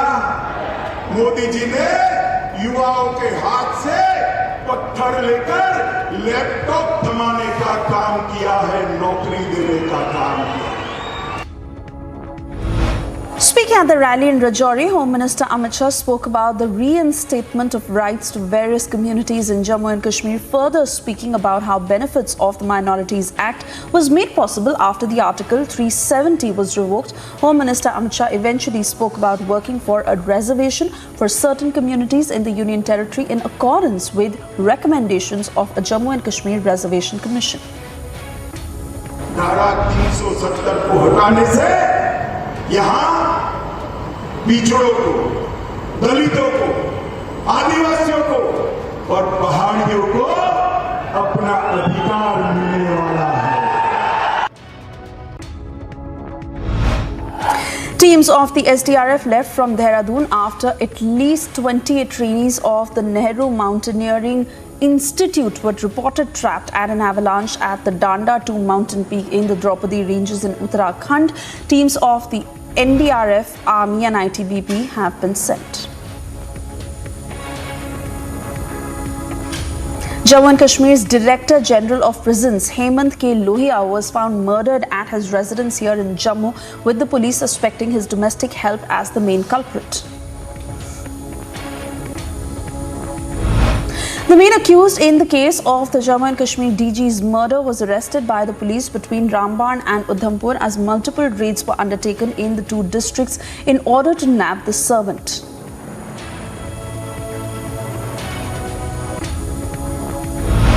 ये कल शाम का वाकया है, बहुत ही दुखद घटना है। शुरुआती जांच में ऐसा लग रहा है कि एक लड़का जो डोमेस्टिक हेल्प के तौर पे उनके साथ काम करता था, 4-5 महीनों से काम कर रहा था, उसका हाथ है इस घटना में। CCTV फुटेजेस अवेलेबल है जिसमें वो भागता हुआ नज़र आ रहा है। जो हथियार इस कांड में इस्तेमाल हुआ है उसको बरामद कर लिया गया है। फिलहाल टेरर एंगल का कोई भी एविडेंस इसमें नहीं आया। Jammu and Kashmir Police released a statement in connection with the murder of Jammu and Kashmir DG H.K. Lohia with the servant Yasir, who is being named as the main accused in the case. The police further stated that there was no terror angle apparent in the case.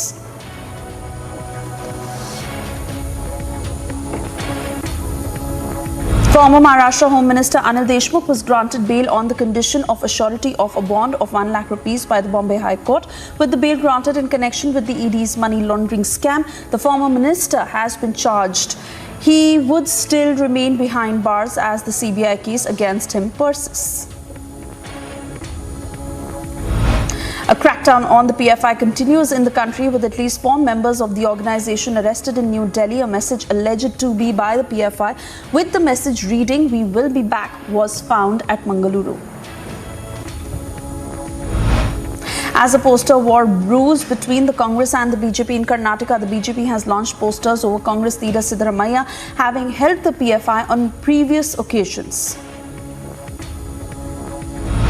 A DMK functionary was named as the reason of a woman committing suicide at the district of Pudukottai in Tamil Nadu. The DML functionary and his wife allegedly threatened to send her to prison under a murder case. BJP held protests at Pudukottai demanding the arrest of the people mentioned in the suicide note. The police eventually acted on the case and suspended 3 police officers, including the wife of the DMK functionary. Maharashtra Congress President Nana Patole sought to link the spread of lumpy virus disease among cattle to the cheetahs brought from Namibia and released last month, thereby blaming the BJP for bringing in the virus to the country. ये लोग जो है Nigeria करके एक देश है, वहाँ पर ये कई सालों से था और ये चित्ता भी जो लाया गया है उधर से ही लाया गया है। तो चित्ते के चिट्ठे और गैया के चिट्ठे ये दोनों समान आते हैं। ये केंद्र की सरकार ने जानबूझकर किसानों का नुकसान करने के लिए ये व्यवस्था बनाई है। किसानों का Maharashtra Deputy Chief Minister Devendra Fadnavis took potshots on Congress leader Nana Patole over his cheetah remark and said that the latter talks ignorantly for media attention, otherwise he won't be seen altogether, after the Congress leader earlier stated that the BJP had brought cheetahs from Namibia to spread the lumpy skin disease. Indian Air Force Air Chief Marshal V.R. Chaudhary commented on China-bound Iranian airline and the Air Force's protocol in connection with such incidents. As regards to the recent air violations or incursions or increased air activity by the Chinese, we continuously monitor it through by continuously enhancing our air defense efforts there. We have increased the presence of radars and SHW systems. We have networked them into our into our IACCS network, and appropriate non-escalatory air defense measures are taken. Air Chief Marshal V.R. Chaudhary, while speaking about indigenous defence industries on the rise, stated that they acted as an opportunity for the defence forces to overcome any shortfalls for spares traditionally acquired from Ukraine and Russia. से हमने लगभग 62,000 spheres domestically हम procure करते हैं, spheres and components. तो इसीलिए हमारी जो डिपेंडेंसी है रशिया और यूक्रेन पे दिन पे दिन घटती जा रही है। And we are confident that with the domestic industry stepping up, we will be able to overcome any shortfall in spares that we've been traditionally acquiring from Russia and Ukraine. A special PMLA court extended Shiv Sena MP Sanjay Raut's judicial custody, thereby denying his bail plea. His custody has been extended till the 10th of October in connection with the Patra Chaul land scam case as a result. Peter Mukherjee's son, Rahul Mukherjee, was deposed before a special CBI court with the cross-examination to be carried out by Rani Mukherjee's lawyer in connection with the murder of Sheena Bora. Both Rani Mukherjee and Peter Mukherjee were present during the deposition. 6 people were injured during stones that were pelted by 2 unidentified suspects amid Navratri celebrations at a village of Undhela in Gujarat. Police were further deployed at the village in order to avoid any further escalation. Stone pelting किया, उसमें बहुत 6-7 लोगों को छोटी मोटी injury हुई है। उसकी अभी प्राइमरी ट्रीटमेंट चालू है और जितने भी लोग थे आरोपी में, तो कौन कौन थे वो सब अभी ग्रामजनों जो है उनकी पूछताछ करके उनको आइडेंटिफाई किया जाएगा और जितने भी लोग हैं उनके खिलाफ सख्त से सख्त कार्रवाई की जाएगी। And RJD leader Manoj Shah was denied permission to visit Pakistan for an event by the Ministry of External Affairs, stating that the event was organized in the memory of Asma Jahangir, a co-founder of the Pakistan Human Rights Commission. Manoj Shah called denial of permission unfortunate. ये अस्मा जहांगीर जी की memory में थी और पूरे दक्षिण Asia में उनके काम से हर कोई वाकिफ है। बड़े लोगों के बच्चे बिजनेस कर लें पाकिस्तान के साथ, वहाँ के लोगों के साथ, लेकिन मैं जहां अपने देश का पक्ष रख सकता था वो डिनाई होता। और विसंगति देखिए, MHA FCRA क्लियरेंस देता है जो मुझे कल मिला और MEA पॉलिटिकल क्लियरेंस डिक्लाइन करता है। A minor boy was made to perform the nude worship ritual in the district of Hubballi in Karnataka. 3 accused in the case were stripped after a boy was made to strip his clothes for the ritual, and a video of the same was eventually uploaded on social media. Vedanta Hospital has released a statement on the latest update of Samajwadi Party patriarch Mulayam Singh Yadav. The hospital has stated that Mulayam is in critical care unit. वो तो देश के बेमिसाल नेता है, उनकी कोई मिसाल नहीं है। वो तो शानदार और बेमिसाल नेता है। गरीबों के, लाचारों के, बेसहारा लोगों का मसला है देश का। अब सारे लोग ये प्रार्थना भगवान से करते हैं कि वो जल्दी स्वस्थ हों और ठीक हों। 2 groups clashed and hurled stones at each other over putting up a religious flag in Savli town in Gujarat's Vadodara district. Now, according to the police, 36 people have been arrested. The incident occurred on Saturday night after a group of people objected to members of another community trying to put up a religious flag alongside their flag on an electricity pole. At least 5 attempts to infiltrate drones from Pakistan were foiled by the Punjab police at the border in the state. The police fired at least 37 rounds at the drones as they attempted to enter the country 5 times in 5 hours. The drones were spotted near Batala in Punjab's district of Gurdaspur. The CBI recently declared the death of a fisherman named Paresh Mehta during a riot at the district of Hanowar in Karnataka in 2016 as an accident. The report by the CBI comes 4.5 years following the incident.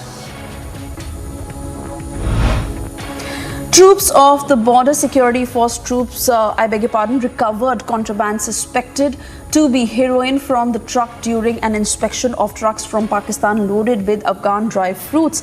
The bus was made at the trade gate at the integrated checkpost at the Atari border near Amritsar in Punjab. Sources state Telangana Chief Minister K. Chandrasekhar Rao is expected to announce the details of his national agenda on the occasion of Dussehra. The announcement is expected to be made during a party meet scheduled at his residence at the Telangana Bhavan. Live chickens and bottles of liquor were seen distributed by a TRS leader in Warangal ahead of the possible announcement by Telangana Chief Minister KCR in connection with the national wing of the TRS. Singaporean diplomat Ong Keng Yong, while commenting on relations between India and China, stated that there ought to be a conclusion for the differences between the two countries, further stating that smooth business was being hampered in the region as a result. The important thing now is that both sides have to sit down and go through all the possible scenario, all the possible options, and then have a commonsensical conclusion. We maintain our respective position. We cannot get any conclusion. The last outpost near China border in Dharma Valley of Pithoragarh district received the third snowfall of the season on the 2nd of October, with the snowfall acting as an indication of the onset of winter in Uttarakhand. A major fire broke out at Ramleela Pandal at Itawa in Uttar Pradesh. The fire was a result of a short circuit as an effigy of Ravan was burned during Navratri celebrations.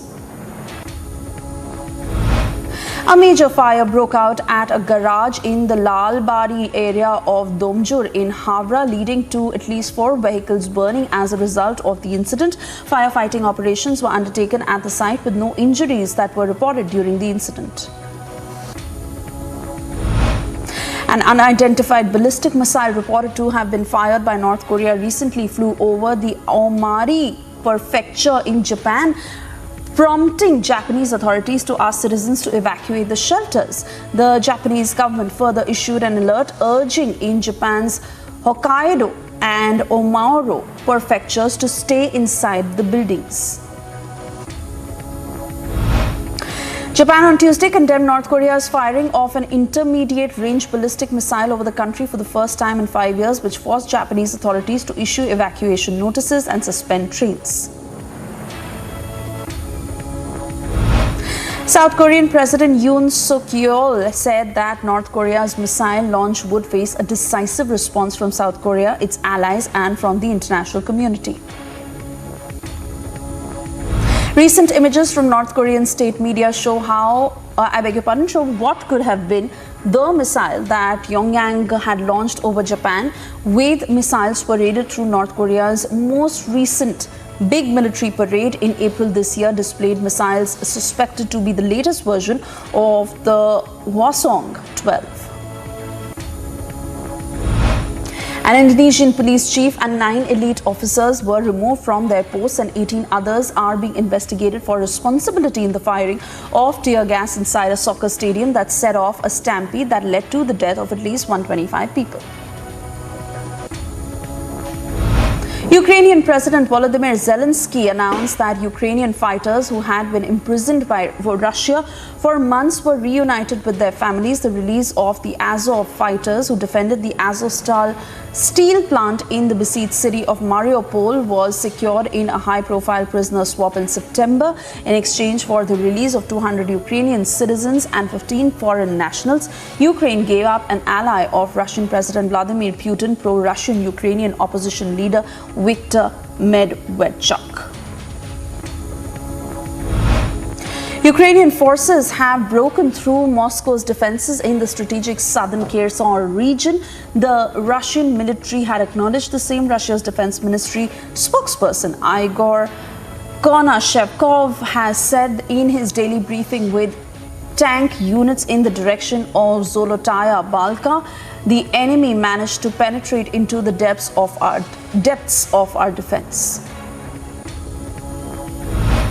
Brazilian presidential candidate Luiz Inácio Lula da Silva met with strategists and campaign advisors to draw up a new plan with which they hope to win against incumbent President Jair Bolsonaro. However, da Silva may have a tougher path to victory than what he and his team had thought just days ago when polls showed him leading Bolsonaro by double digits.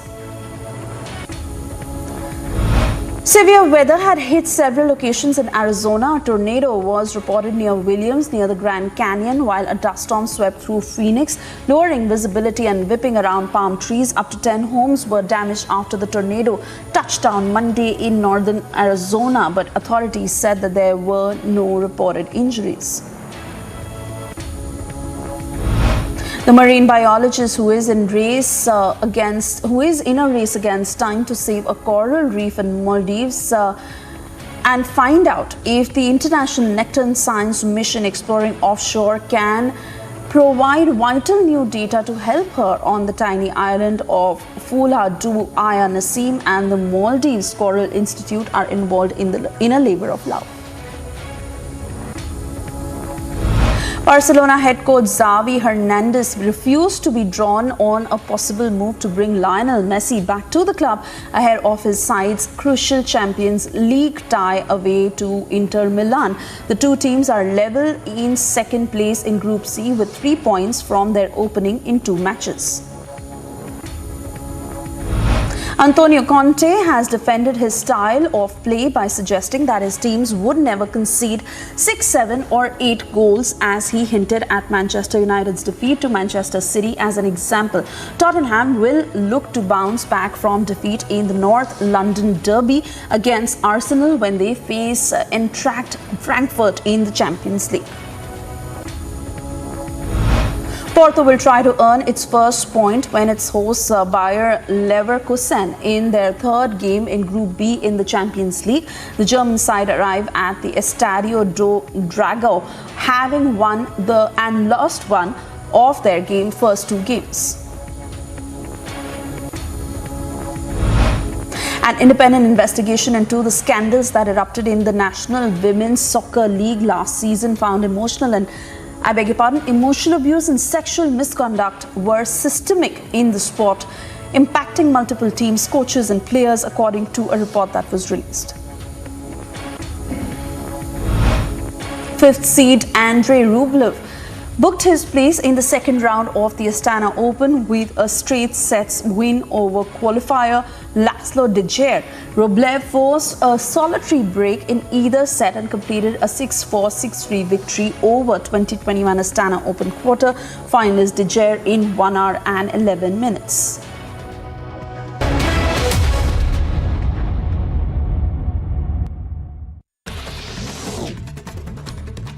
Jammu and Kashmir's Director General of Prisons, Hemant Lohia, was found murdered at his residence in Jammu, with police suspecting his domestic help as the main culprit. The servant in question is presently on the run. Tractor trolley carrying pilgrims overturned in Khatampur area in Kanpur. ये धमाका और जो पुल है वो ढह चुका है. We are now seeing lathi charge taking place on all the protesters. They want strong action against the perpetrator.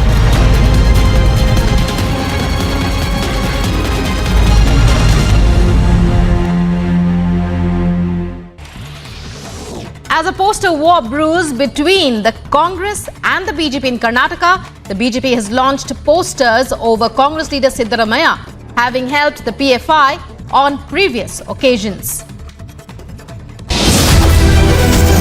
Time to once again action our destiny. Focus on mission superpower.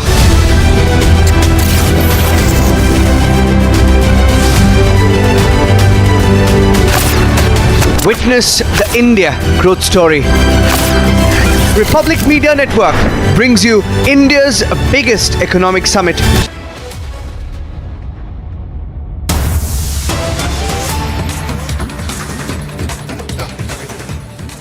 And cutting across to breaking news coming in from the national capital, nabbed from the IGI airport last evening. Russian hacker accused in the alleged hacking of JEE Mains 2021 has been produced in the Delhi court today. These are details that are just trickling in. The man responsible for the alleged hacking of JEE Mains 2021, the Russian hacker who had been named, has now been produced in the Delhi court today. He was nabbed from the IGI airport last evening. We're trying to get further details of the hearing and what exactly is happening inside the court. But he has been produced before court is what we are picking up at this point. The Russian hacker who is being held allegedly responsible for hacking the JEE Mains 2021 has been produced in the Delhi court today.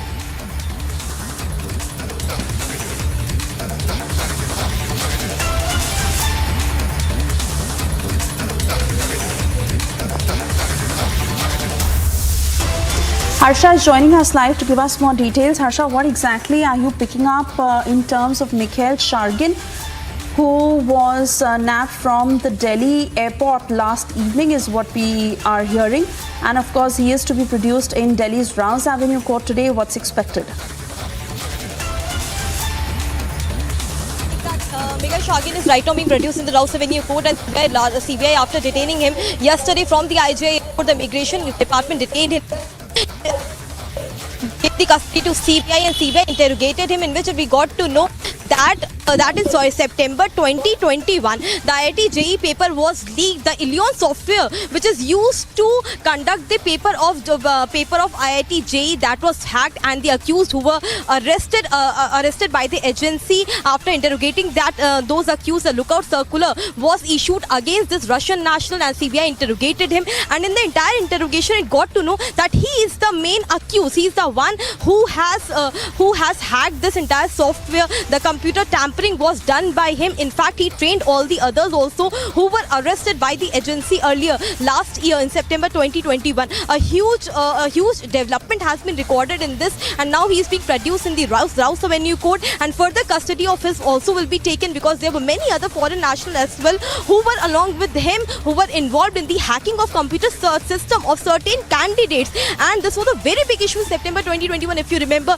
when the IIT JEE exam was being conducted, the Ilion software was hacked, and there were certain students which were unable to give, and the similar paper came up with so many students, and the hacking came into the light. And after that, when the investigation was further taken up, there were many accused who were arrested. So the big news which is coming in, you're watching on Republic TV, that Mikhail Shargin, the main accused in the IIT JEE exam tampering, has been taken into the custody and has been produced in the Rouse Avenue court. You're watching Republic TV. Stay tuned. We'll be right back after a short break.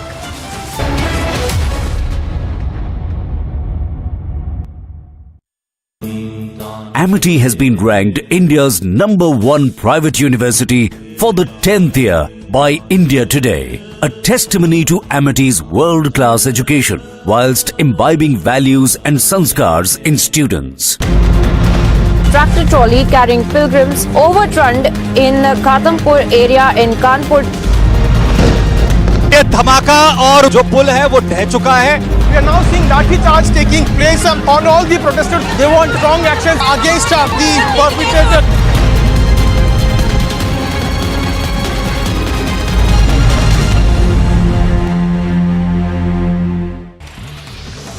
As a poster war brews between the Congress and the BJP in Karnataka, the BJP has launched posters over Congress leader Siddaramaiah having helped the PFI on previous occasions. Time to once again action our destiny. Focus on mission superpower.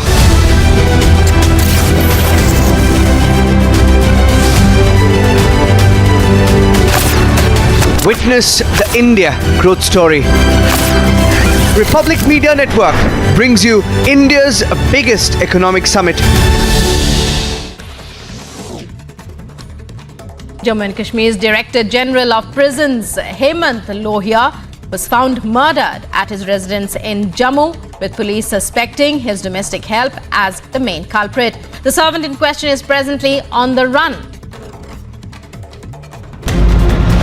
Tractor trolley carrying pilgrims overturned in Khatampur area in Kanpur. ये धमाका और जो पुल है वो ढह चुका है. We are now seeing lathi charge taking place on all the protesters. They want strong action against the perpetrator.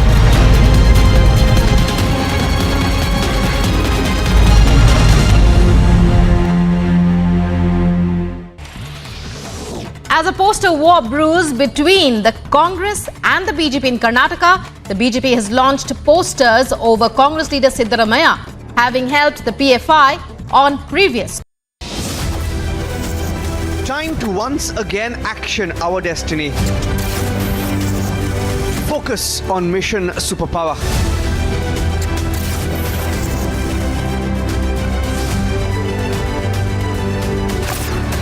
Witness the India growth story. Republic Media Network brings you India's biggest economic summit.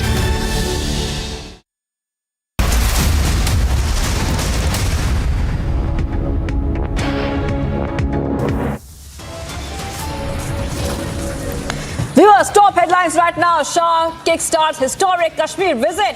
Hectic parlays lined up.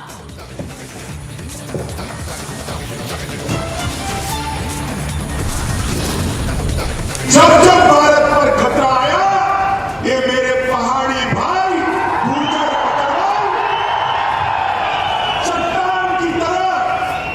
चट्टान की तरह दीवार बनकर खड़े रहे. Integrated unity and nation first. Shah's big message resonates across the valley. आज की ये रैली उन लोगों को जवाब है जो कहते थे धारा 370 जाएगी तो खून की नदियां बह जाएगी.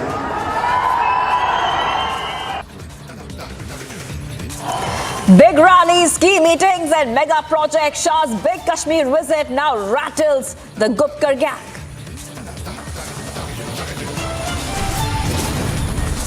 As debate on freebies rages on, Election Commission asks political parties to make genuine promises. Ahead of KCR's National Party launch, TRS leaders seen distributing alcohol and live chickens. Avalanche reported in Uttarakhand, 8 rescued, 21 still fear trap. Rescue operations underway.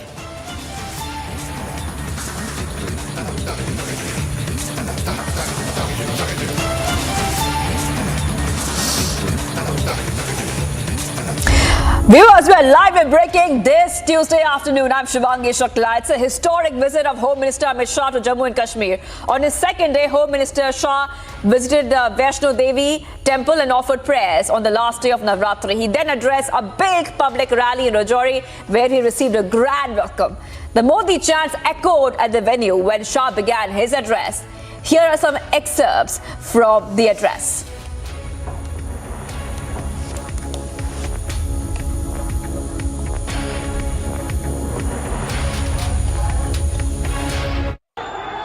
आज की ये rally आपके मोदी मोदी के नारे उन लोगों को जवाब है जो कहते थे धारा 370 जाएगी तो फिर पंजाब पर आग लग जाएगी. आज की ये रैली उन लोगों को जवाब है जो कहते थे धारा 370 जाएगी तो खून की नदियां बह जाएगी. मित्रों, आज सबसे पहले फिर भी एक धूप में, कड़ी धूप में, हैंगर के पार, मकानों पर, दीवालों पर, जहां पर भी नजर पड़ती है, लोग ही लोग नजर आते हैं. मोदी जी के प्रति आपका जो ये प्यार है, मोदी जी के प्रति आपका ये जो विश्वास है, मैं मन से, दिल से कहता हूं, हम लोगों का कश्मीर और जम्मू के लिए और विशेषकर पूंछ और राजौरी के लिए ज्यादा काम करने का उत्साह बढ़ाता है मित्रों, उत्साह। पहले मुझे बताओ भाइयों बहनों, आए दिन पथराव के समाचार अखबार में आप पढ़ते थे या नहीं पढ़ते थे? बोलो भाई, जोर से बोलो, सुना ही नहीं पड़ा, पढ़ते थे या नहीं पढ़ते थे? अब पथराव के समाचार आते हैं क्या? आते हैं क्या? मोदी जी ने युवाओं के हाथ से पत्थर लेकर लैपटॉप थमाने का काम किया है, नौकरी देने का काम किया। ये परिवर्तन जम्मू कश्मीर के लिए बहुत महत्वपूर्ण है। माताओं, भाइयों, बहनों, मैं रजौरी आया हूं, मैं आपको कहना चाहता हूं, रजौरी में मेडिकल कॉलेज की आपने कभी कल्पना भी की थी क्या? जरा जोर से बोलो, की थी क्या? रजौरी में मोदी जी ने मेडिकल कॉलेज भेजकर न केवल यहाँ के बच्चों को डॉक्टर बनने का मौका दिया है, मेरे पहाड़ी भाइयों के लिए मुफ्त में इलाज हो इसकी व्यवस्था यहीं पर कर दी है। आपको किसी को जम्मू जाना नहीं पड़ेगा। So viewers, you just heard Amit Shah speaking there, Rajouri. He also declared that the Pahari community will soon get reservation in education and jobs as scheduled tribes. So this is big news coming in. In fact, we were waiting for this big announcement that this was expected, but that really happened. Amit Shah has declared that the Pahari community will soon get reservation in education and jobs as scheduled tribe. And if the Paharis get ST status, this, viewers, will be the first instance of the linguistic group earning reservations in India. So this is a very big news which has come out from Amit Shah's address, and we have been tracking this story extremely closely, and many points were made during that big address in Rajouri. He also said and urged the crowds to thank PM Modi for the move on August 5th, 2019, when Articles 35A and 370, the constitutional provisions that gave some autonomy to Jammu and Kashmir, were hollowed out. All right, let's go ahead and listen in to this report filed by my colleague Gursimran. Union Home Minister Amit Shah has made an announcement that soon after the administrative approval is given, the process for granting the reservation to the Pahari community will be done, and it will be at par with the lines of the reservation that is being given to the Gujar Bakarwal community. No one's rights will be snatched and everyone will be given the right. Right now I am joined by various representatives of the Pahari Gujar community. What actually they feel, we'll try to speak to them. ये कहा गया है कि अब जो है administrative approval के बाद ही जो है अब आपको आरक्षण मिलेगा। कितनी खुशी है? देखिए, हमको पहले से ही मालूम था, हम इस चीज़ के लिए कभी यहाँ नहीं आए थे कि अमित शाह जी जो है यहाँ पर आज ये कहकर हमें बोलेंगे कि हमने आपको एसटी दे दिया। हमें ये मालूम था आरक्षण के लिए जो जस्टिस जीडी शर्मा की रिपोर्ट गई है उसके मुताबिक गुज्जर, बकरवाल और पहाड़ियों को ये तीनों भाई जो हैं एक ही रीजन से है, तो इनके साथ इंसाफ किया जाएगा। और आज माननीय अमित शाह जी ने उस बात को सच साबित करार देते हुए ये कहा है कि ये तीनों एक ही घराने के लोग हैं, तो इनको आरक्षण दिया जाएगा।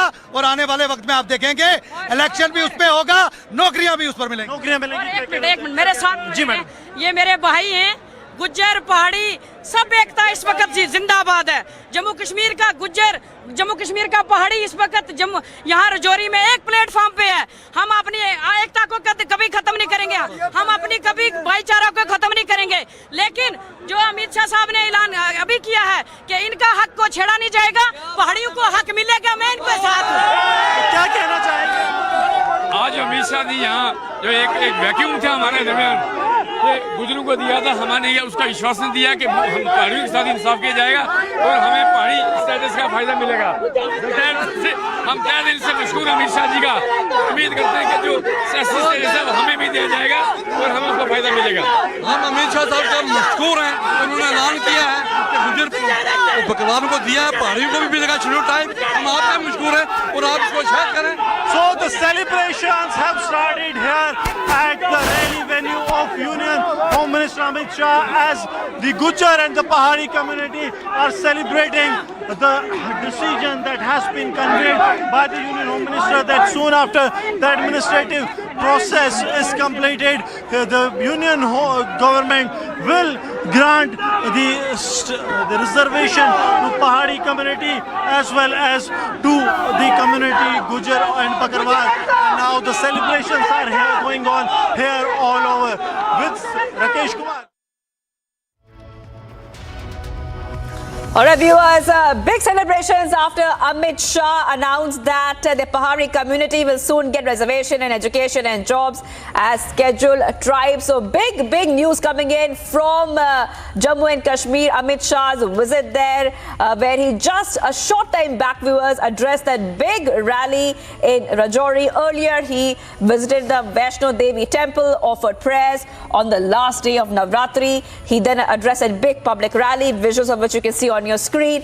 Now let's go ahead to the other big story we're tracking right now, getting some more breaking news coming in, and this is coming in from Gujarat. Visuals from Gujarat's Porbandar, where clash has erupted. That's what we're learning so far, between police and the locals there. Locals pelted stones at policemen, and the visuals of that clash are there on your screen, viewers.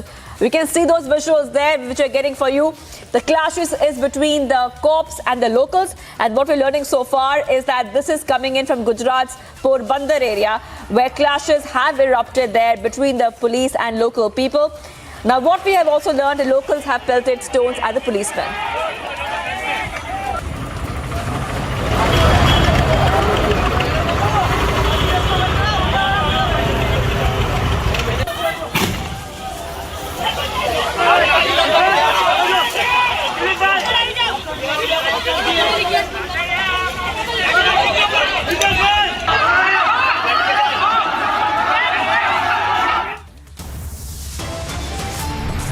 Viewers, we continue to be live and breaking. Coming up next, Shah kickstarts historic Kashmir visit.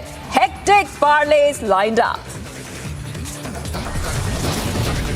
Plus, as debate on freebies rages on, Election Commission asks political parties to make genuine promises. Stay tuned.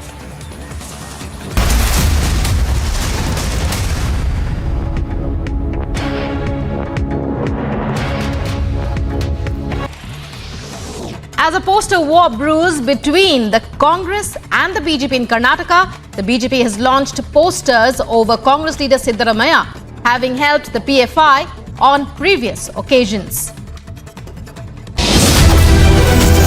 Time to once again action our destiny. Focus on mission superpower.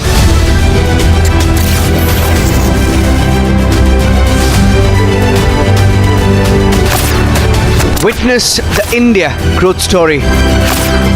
Republic Media Network brings you India's biggest economic summit.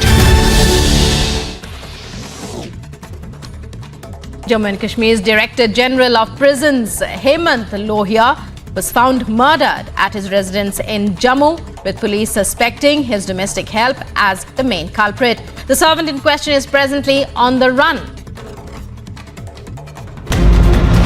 Tractor trolley carrying pilgrims overturned in Khatampur area in Kanpur.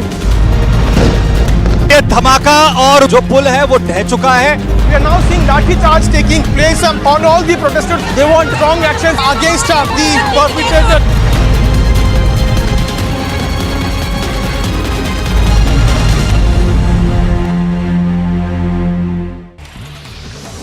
As a poster war brews between the Congress and the BJP in Karnataka, the BJP has launched posters over Congress leader Siddaramaiah, having helped the PFI on previous occasions.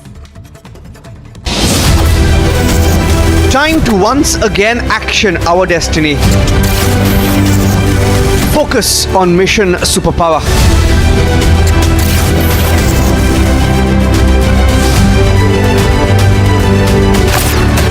Witness the India growth story. Republic Media Network brings you India's biggest economic summit. Jammu and Kashmir's Director General of Prisons, Hemant Lohia, was found murdered at his residence in Jammu, with police suspecting his domestic help as the main culprit. The servant in question is presently on the run. Tractor trolley carrying pilgrims overturned in Khatampur area in Kanpur. ये धमाका और जो पुल है वो ढह चुका है. We are now seeing lathi charge taking place on all the protesters. They want strong action against the perpetrator.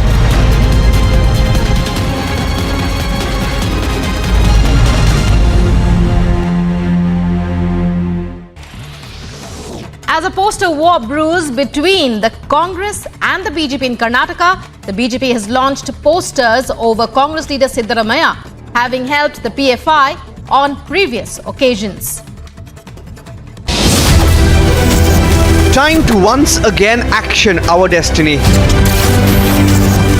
Focus on mission superpower.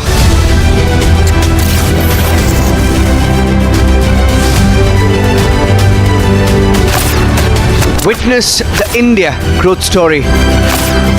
Republic Media Network brings you India's biggest economic summit.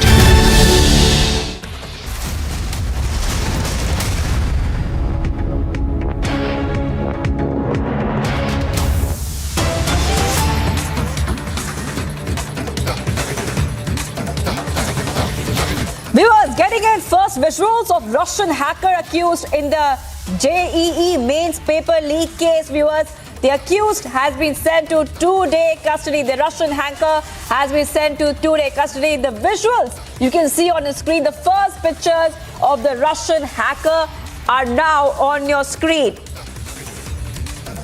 This is Mikhail Shagin, who has been sent to 2-day CBI custody by Rouse Avenue Court, viewers. That's what we are learning so far. The CBI had arrested the Russian hacker at the IGI airport earlier. And this case has been building up for the past few months. The CBI had issued a lookout circular against Mikhail for tampering with the examination. The court then had ordered Shagin to cooperate in probe. The court said that if nothing comes out in the investigation, then Shagin can file bail plea. So this is the big breaking news we're getting for you right now. You can see the visuals of the Russian hacker who has been accused in the JEE mains paper leak case. Harsha is joining me on the phone line. Harsha, take us through what our viewers are seeing right now, because Republic TV has got the exclusive visuals of the Russian hacker. Harsha. This Russian hacker lookout circular was issued against him in the year 2021 when in September 2021 the JEE main exams papers were leaked, and he was the main accused, main mastermind behind hacking computer tampering of the software, the Ilion software, which is used to conduct the exam of IIT JEE, and he is the main accused now who has been arrested. First, yesterday when he was returning from Kazakhstan, the immigration department detained him and gave the custody straight to the CBI because lookout circular was issued against him by the Central Bureau of Investigation yesterday evening. After arresting full night, the interrogation and investigation was taken up by CBI, and now today they... All right, thank you, Harsha, for getting us those details. I'll be coming back to you. First visuals of Russian hacker accused in the JEE mains paper leak case on your screen. Accused has been sent to 2-day custody. Much more breaking news coming in. There's a press conference being held by the BJP now. करने का अधिकार दिया गया, तो वही कंपनियां late fee के लिए दिल्ली सरकार को केवल 12% ही क्यों दे रही थी? ये 6% का मुनाफा कहां जा रहा था? और एक अनुमान के अनुसार पिछले कुछ वर्षों में मिलाकर इससे 8,000 करोड़ रुपए से अधिक का लाभ उनको प्राप्त हुआ। तो मानी हुई बात है, ये पैसा कहां गया और किसने इसको किस रूप में यूज किया? क्योंकि पुनः मैं कह रहा हूं, जनता से 18%, सरकार को डिपॉजिट 12%, ये बीच में 6% कहां जा रहा है? और अगला पॉइंट उससे भी अधिक महत्वपूर्ण है कि ये जो डिस्कॉम्स होती थी, यानी विद्युत वितरण कंपनियां, इनके बोर्ड में सरकारी अधिकारी नामित होते थे। उसकी बजाय पहली बार आम आदमी पार्टी ने अपनी पार्टी के 2 पदाधिकारियों और अपने सांसद के एक बेटे को नामित किया। इस विषय पर हम उनसे साफ पूछना चाहते हैं कि राजनीतिक व्यक्तियों को डिस्कॉम के बोर्ड पर नियुक्ति करने के पीछे उनका क्या उद्देश्य था? क्या यही उद्देश्य था कि यह सब जो प्रक्रिया थी ये होती रहे? एक बार हम यह भी मानते कि वो विद्युत के क्षेत्र के विषय विशेषज्ञों को नियुक्त करते तो फिर भी हम मान लेते। ना आपने अधिकारियों को हटाया, नियुक्त किया, विषय विशेषज्ञों को नहीं नियुक्त किया, अपनी पार्टी के पदाधिकारियों और नेताओं को नियुक्त किया, और उनकी ही उपस्थिति में वेवर भी हो जाता है। उनकी उपस्थिति में यह नीतियां तय हो जाती हैं कि वो लोग अपनी देनदारी इस ढंग से एडजस्ट कर लेंगे। जबकि मजे की बात यह है कि जो तीसरी कंपनी है उसने सारी अपना पेमेंट लगातार किया और उन पे ना कोई देनदारी है ना कोई प्रक्रिया है। ये सारी की सारी देनदारी इन दो कंपनियों पे से ही क्यों है। और अंतिम बिंदु ये हम याद दिलाना चाहते हैं, ये तो वही केजरीवाल जी थे। वैसे तो हर पुरानी बात वो भुलाते झुटलाते चले जा रहे हैं, मगर उन्होंने ही तो कहा था शीला दीक्षित जी की सरकार के समय कि इसमें बड़ा भारी घोटाला हुआ है, हम आएंगे तो यह रिलायंस पावर जो अनिल अंबानी जी की कंपनी है इसके विरुद्ध कार्रवाई करेंगे।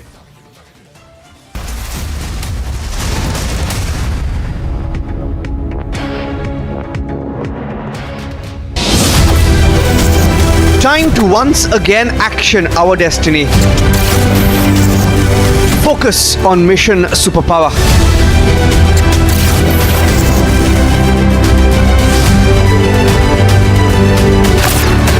Witness the India growth story.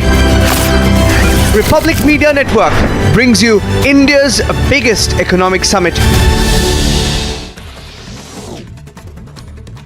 Jammu and Kashmir's Director General of Prisons, Hemant Lohia, was found murdered at his residence in Jammu, with police suspecting his domestic help as the main culprit. The servant in question is presently on the run.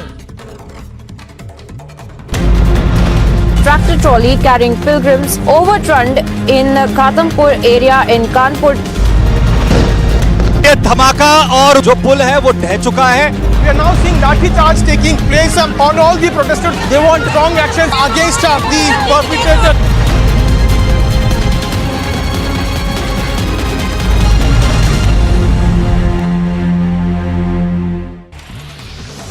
As a poster war brews between the Congress and the BJP in Karnataka, the BJP has launched posters over Congress leader Siddaramaiah having helped the PFI on previous occasions.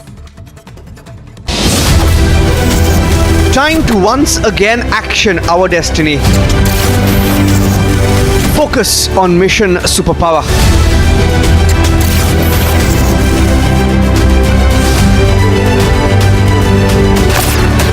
Witness the India growth story.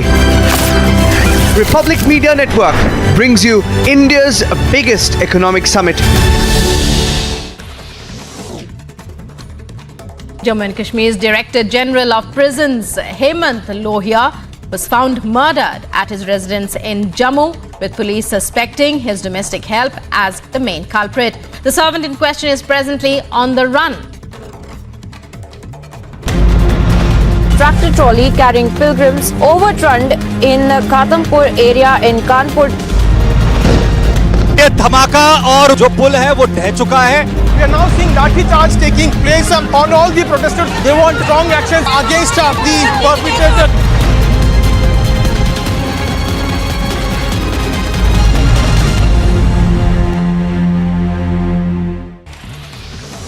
As a poster war brews between the Congress and the BJP in Karnataka, the BJP has launched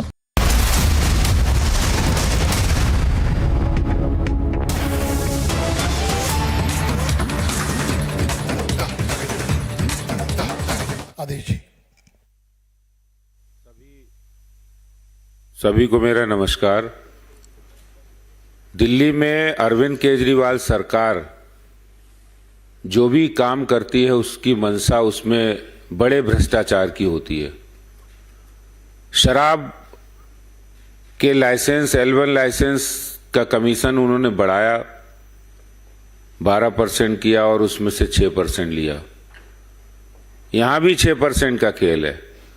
यहाँ उन्होंने 18% जो interest late payment का देना था बिजली कंपनियों को, distribution company यानी दिल्ली सरकार को, जो दिल्ली सरकार की पावर डिस्ट्रीब्यूशन कंपनी है ट्रांसको और दिल्ली ट्रांसको लिमिटेड और इंद्रप्रस्थ पावर लिमिटेड, इन दोनों कंपनियों को जो दिल्ली सरकार की कंपनियां हैं उनको 18% अगर लेट पेमेंट होगा तो 18% उस पर इंटरेस्ट लगेगा। उसको घटा के 12% किया गया, यानी 6% कम किया गया। और वो पैसा जिसका कम हुआ वो किसका कम हुआ? दिल्ली सरकार का। जैसे शराब पॉलिसी में इन्होंने 12% किया था, जिसका 6% वो पैसा अपनी जेब में लेते थे, वो पैसा सरकार का कम हुआ। उसी तरह से इन्होंने 6% पैसा सरकार के खाते में कम आया। ये उसके गुनहगार हैं। और किसने किया ये करने वाले और नीतियां बनाने वाले अपने लोगों को वहां बिठाया गया।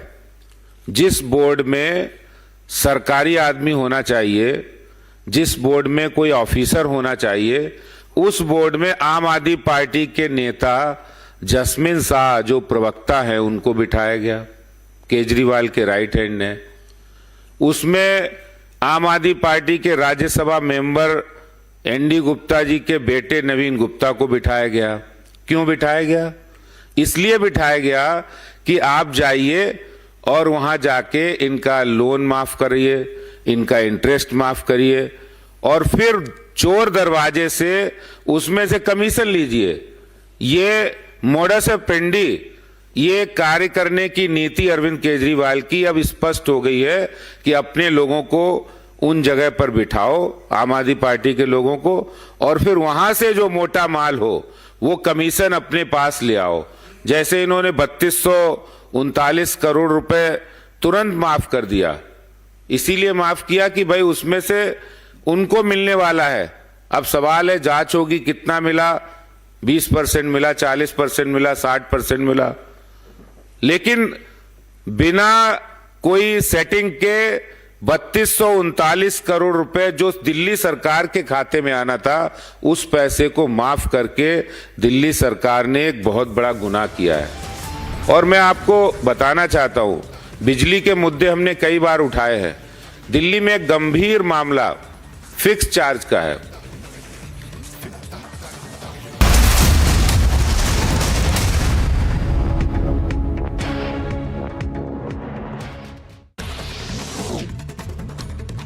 Jammu and Kashmir's Director General of Prisons, Hemant Lohia, was found murdered at his residence in Jammu, with police suspecting his domestic help as the main culprit. The servant in question is presently on the run. Tractor trolley carrying pilgrims overturned in Ghatampur area in Kanpur. ये धमाका और जो पुल है वो ढह चुका है। We are now seeing lathi charge taking place on all the protesters. They want strong action against the perpetrator.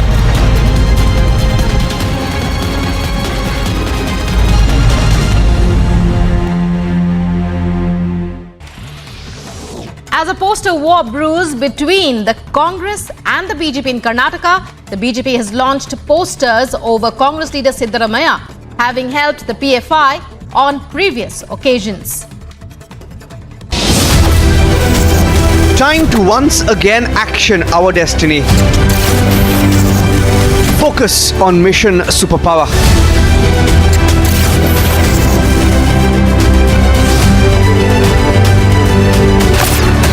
Witness the India growth story. Republic Media Network brings you India's biggest economic summit.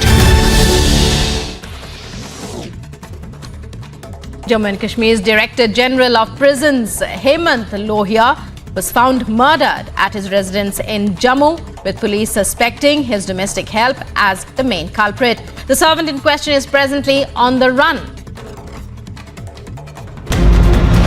Tractor trolley carrying pilgrims overturned in Ghatampur area in Kanpur. ये धमाका और जो पुल है वो ढह चुका है। We are now seeing lathi charge taking place on all the protesters. They want strong action against the perpetrator.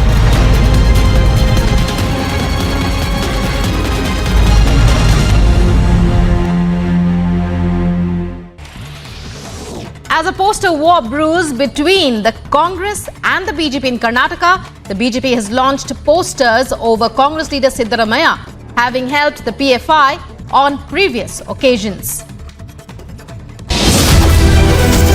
Time to once again action our destiny. Focus on mission superpower.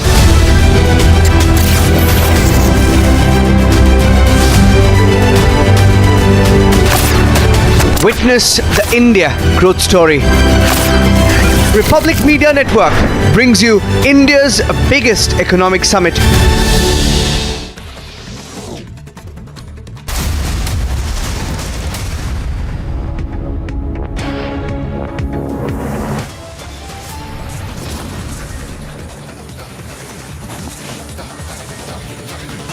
Amit Shah kickstarts historic Kashmir visit. Hectic parlays lined up. जब जब भारत पर खतरा आया, ये मेरे पहाड़ी भाई गुर्जर पकड़वाओ, चट्टान की तरह दीवार बनकर खड़े रहे. Integrated, unity and nation first. Shah's big message resonates across the valley. आज की ये रैली उन लोगों को जवाब है जो कहते थे धारा 370 जाएगी तो खून की नदियां बह जाएगी.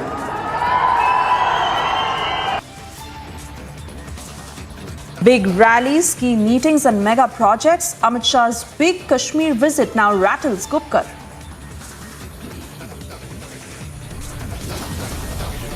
As debate on freebies rages on, Election Commission asks political parties to make genuine promises. Ahead of KCR's National Party launch, TRS leaders seen distributing alcohol and live chicken.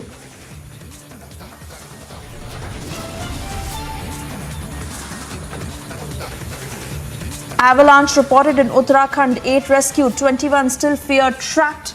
Rescue operations underway.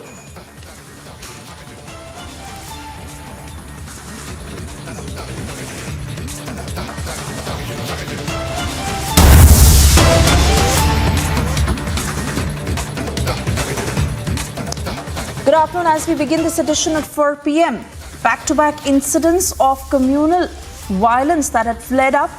Republic is now getting you a ground report from Savli in Gujarat, where communal clashes had erupted. What is the inside truth? Eyewitness accounts coming in. पिछले 6 महीने में देखें तो 28 बार communal right हो चुके हैं. यहाँ पे छोटी मोटी घटना हो चुकी है और कितनी घटना तो ऐसी है जहाँ पे पुलिस स्टेशन में जाके दोनों पार्टी सामने बैठ के समाधान किया हुआ है. उन लोगों ने समाधान तो किया है, लेकिन इतना ज़्यादा हम देखें तो 100 से अधिक राइटिंग के गुने हुए हैं, लेकिन 28 उसमें पुलिस स्टेशन में दर्ज हुए हैं. तो यहाँ पर जो स्थानिक पटेल समाज और वणिक समाज है, उन्होंने 30% तो माइग्रेशन यहाँ से हो चुका है.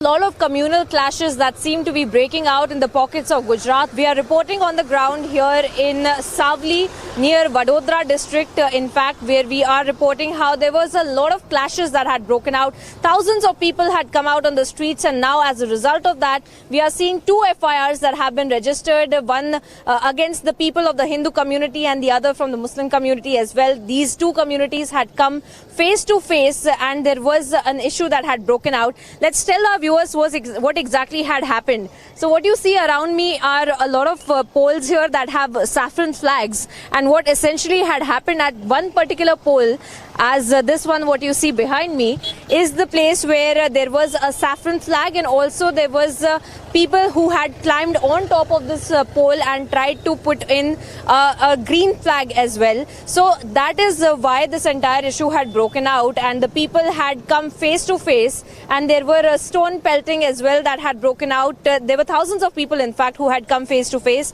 and stone pelting that had gone on day before yesterday's night is when this entire entire incident happened, and yesterday is when the police had taken cognizance of it. And what you also see is this particular area that is communally sensitive as well, because this is a temple that has been located, and right next to that is also a dargah. This is the place of Savli, and we see in the near the Savli police station as well that this dargah and this temple in fact had been located.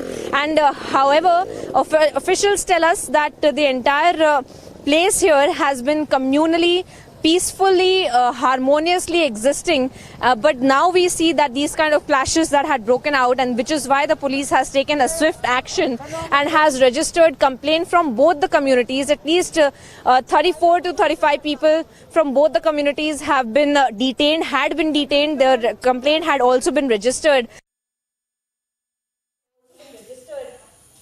Priyanka is now joining us live on the broadcast. Priyanka, we just saw your report. You've been on the ground interacting with a lot of people on who exactly was responsible for the provocation and how this erupted and escalated from there on.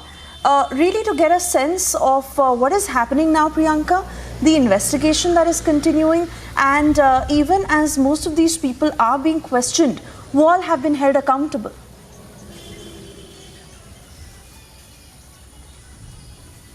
Well, Suesha, we have been on the ground here in Savli for quite some time, and we've spoken to a lot of people here, the eyewitnesses and also some of the people who had been present there during the time that these clashes had been going on. And what we also heard those eyewitnesses talking about was how there have been several such clashes over the past 6 to 7 months that have been breaking out. And of course, authorities have also confirmed that because of the elections also coming by, there are several such people who are trying to instigate these kind of attacks as well. Remember, we saw these kind of clashes that had broken out day before yesterday in the wee hours of the night, when it was in fact regarding one of the flags that was being put on a pole near to the place where there is a temple and a dargah as well in the Savli city. And now we also see that just the day after that, there was a massive bike rally that had also been carried out by several organizations of religious communities, and they were of course also trying to politicize this entire issue, is what we were being given to understand, post which the police then also had to take cognizance of this entire issue and also register FIRs against the people who were on the ground creating this kind of an unrest, creating this kind of a law and order situation on the ground there in Savli. And now we see that the police in fact had also taken them into custody. They had been arrested.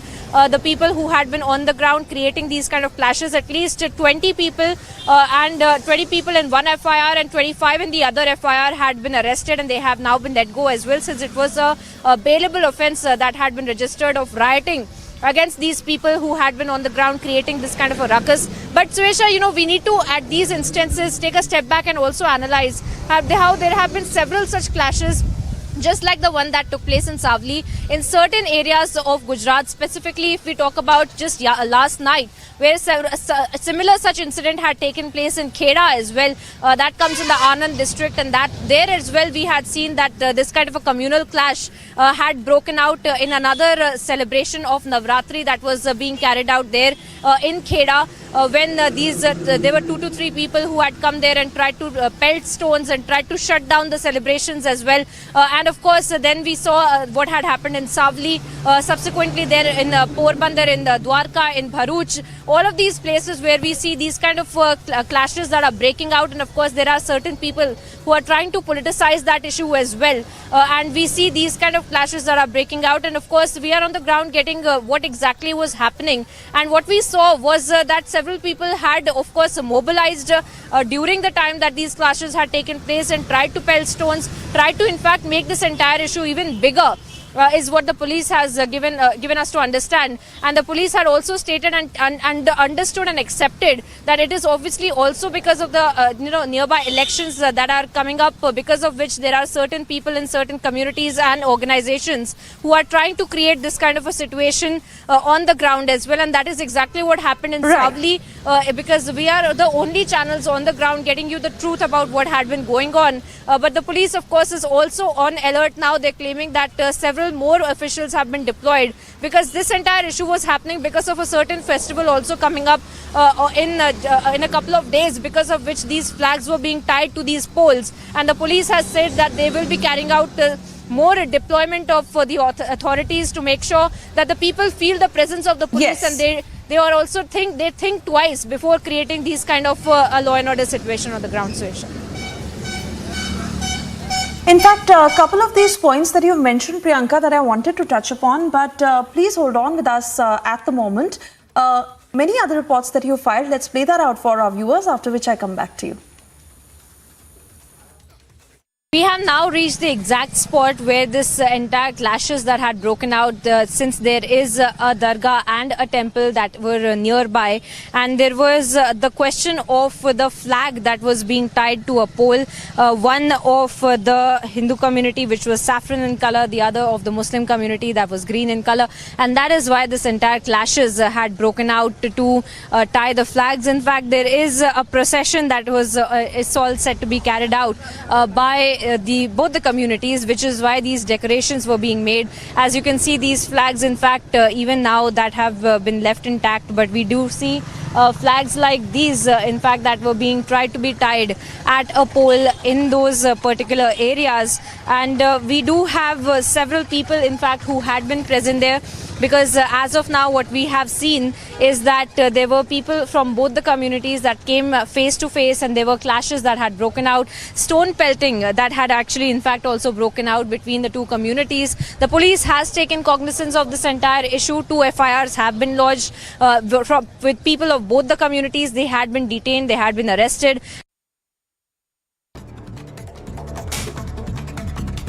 Alright, shifting our focus to other top stories we are tracking this afternoon. Union Home Minister Amit Shah is on a historic visit to Jammu and Kashmir. Amit Shah visited and offered prayers at Vaishno Devi Shrine on the last day of Navratri in Jammu. Home Minister received a rousing welcome. Rally venue echoes with Modi chants.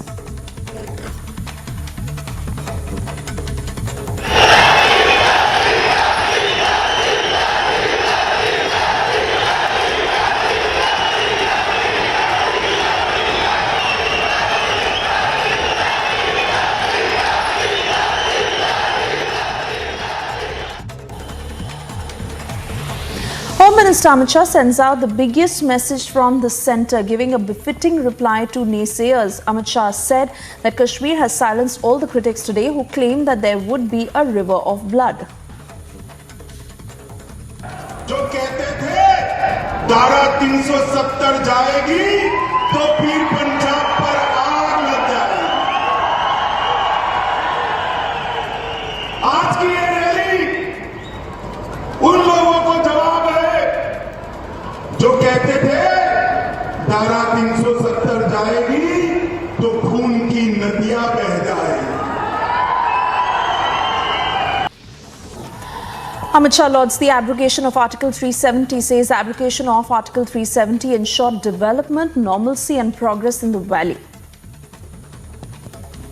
आज की ये rally उन लोगों को जवाब है जो कहते थे धारा 370 जाएगी तो खून की नदियां बह जाएगी।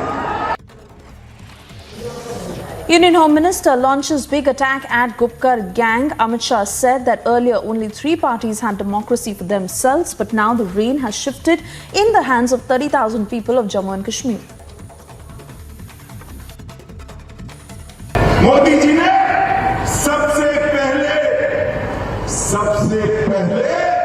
पंचायत के चुनाव कराए और 19 के बाद तहसील पंचायत, जिला पंचायत के चुनाव कराए। मित्रों, आज जो पहले 3 परिवार के पास था, इसकी जगह आज 30,000 लोगों के पास जम्मू कश्मीर का शासन आया है। मित्रों, 30,000 लोगों के पास। Union Home Minister said that in the leadership of Prime Minister Modi, there has been a curb on terror activities in the valley. He added that stone pelting has now stopped and instead tourism business has grown in the past few years. आए दिन पथराव के समाचार अखबार में आप पढ़ते थे या नहीं पढ़ते थे? बोलो भाई, जोर से बोलो, सुना ही नहीं पड़ा, पढ़ते थे या नहीं पढ़ते थे? अब पथराव के समाचार आते हैं क्या? आते हैं क्या? मोदी जी ने युवाओं के हाथ से पत्थर लेकर लैपटॉप थमाने का काम किया है, नौकरी देने Home Minister Amit Shah says will work on the reservation quota for some communities. धारा 370 को हटाने से यहाँ पिछड़ों को, दलितों को, आदिवासियों को और पहाड़ियों को अपना अधिकार मिलने वाला है।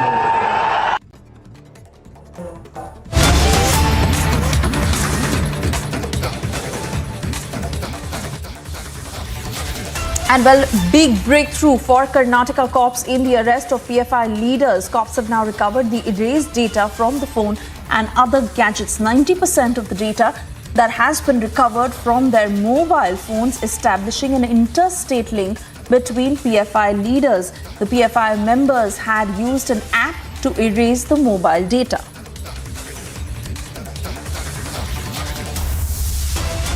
Rajwal will join us shortly to give us more details of what exactly has been recovered through this mobile data that has now been accessed by the Karnataka cops. This has led to some startling revelations in terms of the working of the PFI and most importantly, the interstate link of the PFI leaders that has been established. Prajwal is live with us from Bengaluru.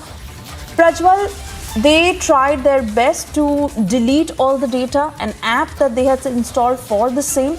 And after a lot of effort, the Karnataka cops have been able to access that data, which has also established the interstate link between the PFI leaders, also signaling at how they were wanting to grow, spread their network, and most importantly, the activities that they had indulged in. It was really a design that they were creating on the larger level. Prajwal, throw light on all of this.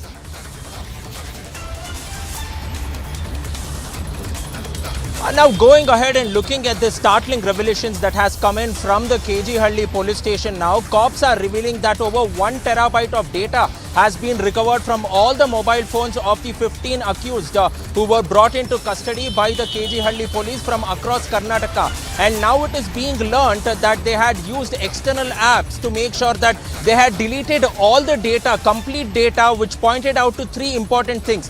One was the source of terror funding. Second was the plots that was hatched by all these PFI leaders to target high-profile VIPs and VVIPs, which also included RSS leaders and Hindu activists as well. And thirdly, to also incite communal rivalry not only in the state of Karnataka but also across the nation. Now it is also being learned that some crucial information regarding funding these terror activities and also carrying out terror plots across the nation to disturb the peace of the country is being known. They had used an app called as iShredder, and now the police through the mobile retrieval method have recovered 90% of the data, which has pointed out to the source of terror funding from the Middle Eastern countries directly to the accounts of all these PFI leaders too. And now the police had also produced them before the court, and the 10th ACMM court had given, the police had requested that they should be handed over to the NIA special court. And now we get to understand that their custody has been extended till the 6th of October, and now the paperwork is getting ready in detail. It is also now being learnt that all the six of them will again be taken into custody to correlate all the data that has been found on these mobile phones. It is not only the mobile phones where the data has been recovered, but data has also been recovered from their laptops, hard drives, and also computers too. And they are also checking the accounts in terms of the data that has been found on the phone as to what was the sum of transactions which was made on that particular day when the funds came in from these Middle Eastern countries to the accounts of the PFI leaders. All right, Prajwal, closely tracking all the developments. For the moment, thank you for joining us. We move on to other news.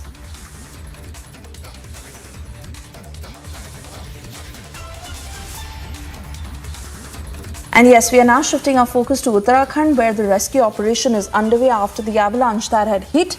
This is the latest reaction that is coming in from the Uttarakhand Chief Minister Pushkar Singh Dhami with regards to the avalanche, where 8 mountaineers have been rescued, 21 others are still feared to be trapped.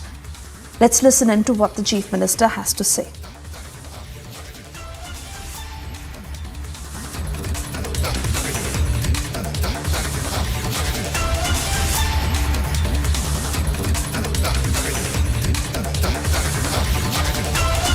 Training करने वाले trainee थे, उसमें से चूँकि बीच में avalanche के आने से सभी लोग उसमें फंस गए हैं।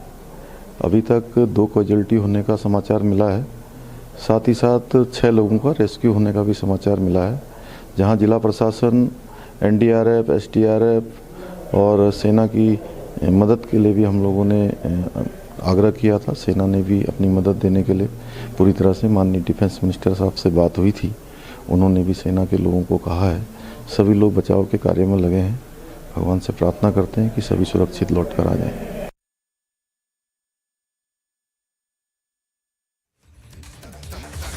All right, so that's a reaction that has come in from the Uttarakhand Chief Minister, who has now given updates of the rescue operations that are underway. Remember, we are learning that 8 of those trainee mountaineers who have been rescued, but nearly 21 who still may be trapped.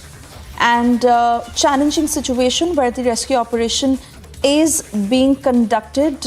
It is the NDRF, SDRF, ITBP, Indian Army, Indian Air Force, and even the National Institute of Mountaineering students who are involved in the rescue operations. Let's once again listen in to what the Chief Minister had to say, who is tracking all the developments very closely. Training करने वाले trainee थे, उसमें से चूँकि बीच में avalanche के आने से सभी लोग उसमें फंस गए हैं।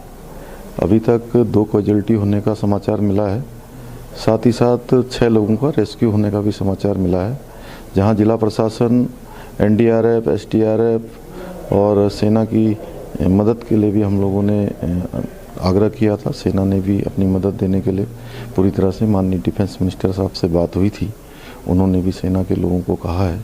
सभी लोग बचाव के कार्य में लगे हैं, भगवान से प्रार्थना करते हैं कि सभी सुरक्षित लौट कर आ जाएं।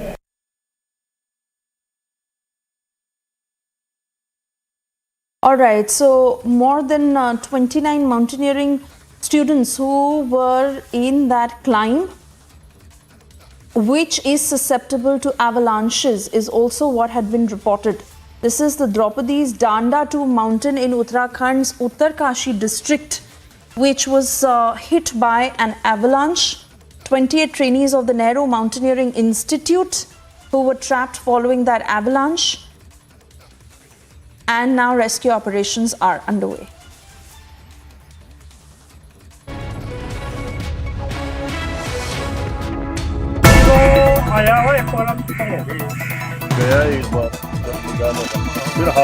Pakistan is not bending its way and is continuously resorting to push weapons and terrorists into the Indian territory so as to vitiate the peace process. In the past 10 days, 11 incidents of drone dropping have been reported in the Union territory of Jammu and Kashmir as well as in Punjab, where the Pakistan is not missing an opportunity to push drones into the Punjab territory. Recent incident has come into fold from the Gurdaspur district, where a Pakistani drone tried to enter the Indian territory 5 times yesterday at around 10:30 to 3 in the morning. All the 5 attempts have been foiled by the border security force that fired over 37 rounds on the Pakistani drone, and illumination bombs were also hurled so as to ensure that the searches are carried out. DIG BSF is on the spot monitoring the situation. For more, stay tuned to Republic TV.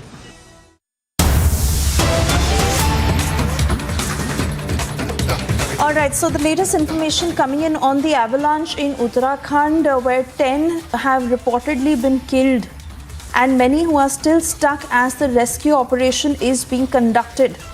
Unfortunate 10 lives are lost and casualties that are being reported after that avalanche had hit.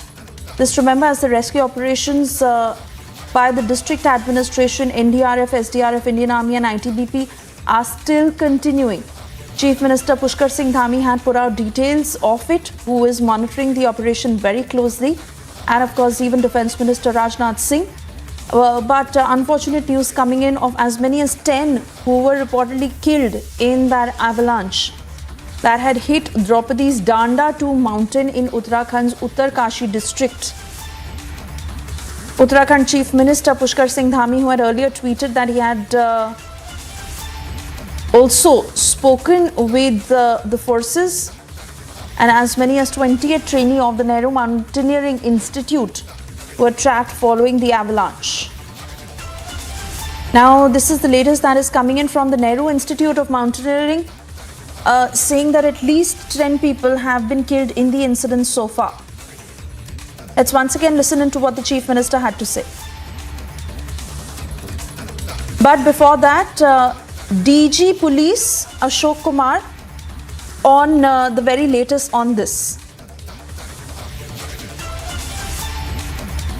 देखिए, जो national institute of mountaineering है उत्तरकाशी में, उसके trainees थे ये लोग, जो कि यहाँ पे गए थे द्रौपदी का डांडा पीक की तरफ, और इसमें 29 लोग थे, जिनमें से 8 लोग तो सेफ हैं, बाकी लोग अभी उनका एग्जैक्ट लोकेशन नहीं पता है। ये पता है कि जो इंसिडेंट हुआ है वो लगभग 14,000 फीट की हाइट पे हुआ है, बेस कैंप 13,000 फीट पे है।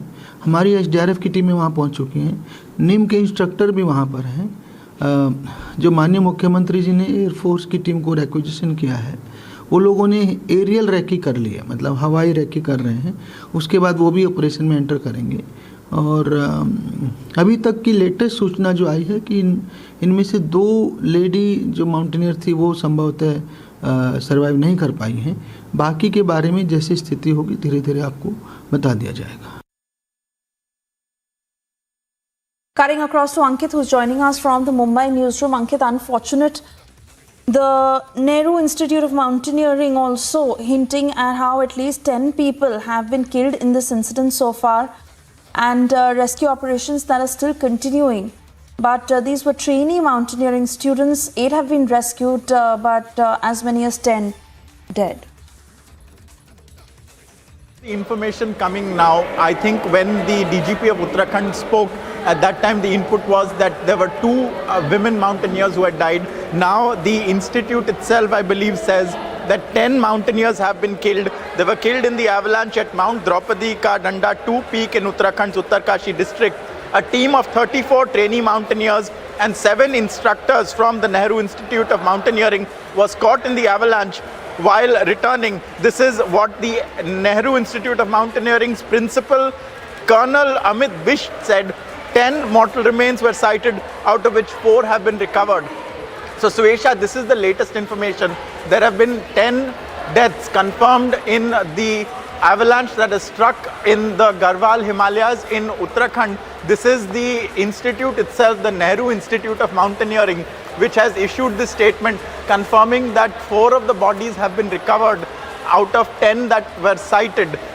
There were 34 total mountaineers who were trainees who were part of this, and 7 instructors. So it was an expedition of 41 mountaineers.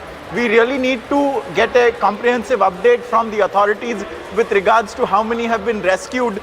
But as per the latest inputs, it is 10 casualties that have been reported in this disaster in Uttarakhand as a result of this avalanche, Suesha. Absolutely, Ankit, and that is information being confirmed by the Nehru Institute of Mountaineering principal. 10 who have lost their lives out of 34. We also understand that 8 have been rescued.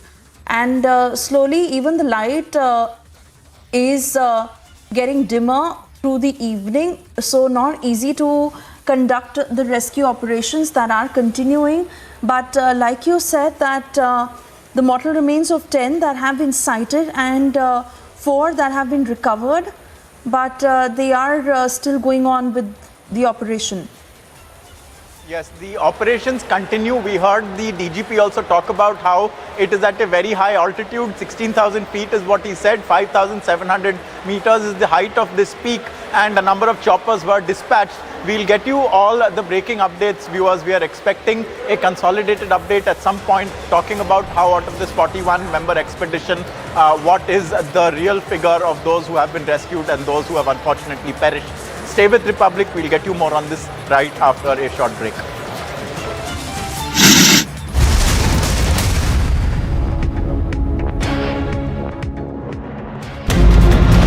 Tractor trolley carrying pilgrims overturned in Khatampur area in Kanpur. ये धमाका और जो पुल है वो ढह चुका है. We are now seeing lathi charge taking place on all the protesters. They want strong action against the perpetrator.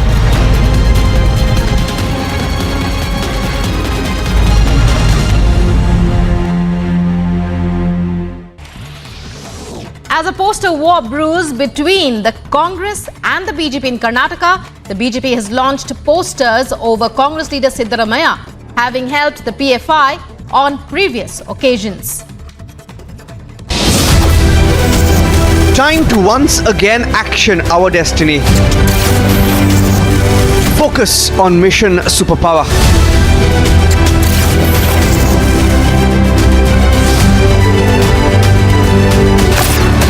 Witness the India growth story. Republic Media Network brings you India's biggest economic summit. Jammu and Kashmir's Director General of Prisons, Hemant Lohia, was found murdered at his residence in Jammu, with police suspecting his domestic help as the main culprit. The servant in question is presently on the run. Tractor trolley carrying pilgrims overturned in Khatampur area in Kanpur. ये धमाका और जो पुल है वो ढह चुका है. We are now seeing lathi charge taking place on all.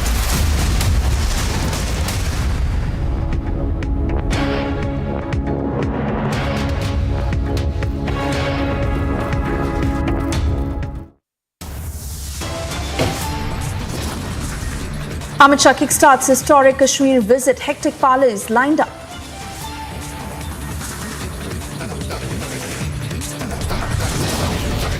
जब जब भारत पर खतरा आया, ये मेरे पहाड़ी भाई भूलकर पकड़वाओ,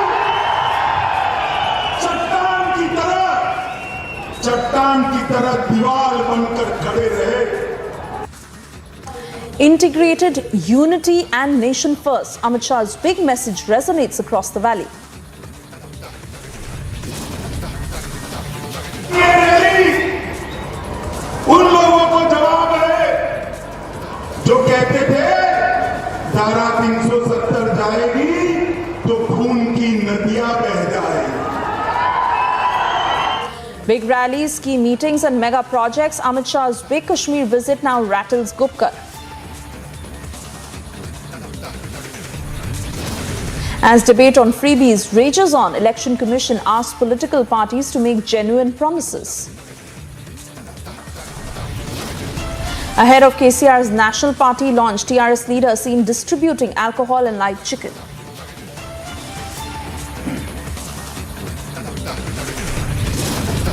Avalanche reported in Uttarakhand, 10 people dead, rescue operations underway.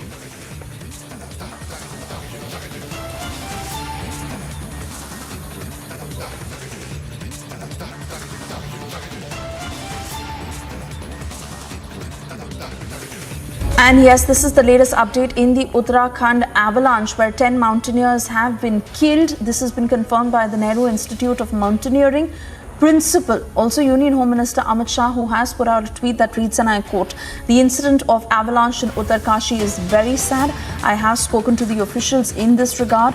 Local administration, SDRF, NDRF, ITBP and army teams are engaged in relief and rescue operations with full readiness," unquote. So this is the latest tweet that is coming in from the Home Minister, who is in Jammu and Kashmir at the moment. Remember, Defence Minister Rajnath Singh, who was also tracking the operation very closely, in touch with the Uttarakhand Chief Minister Pushkar Singh Dhami, who's also put out a statement a short while ago.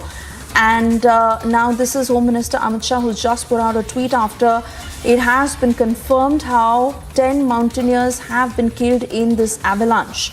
Nehru Institute of Mountaineering trainees who were on that climb, that included a team of 34 trainee mountaineers and 7 instructors from the Nehru Institute of Mountaineering.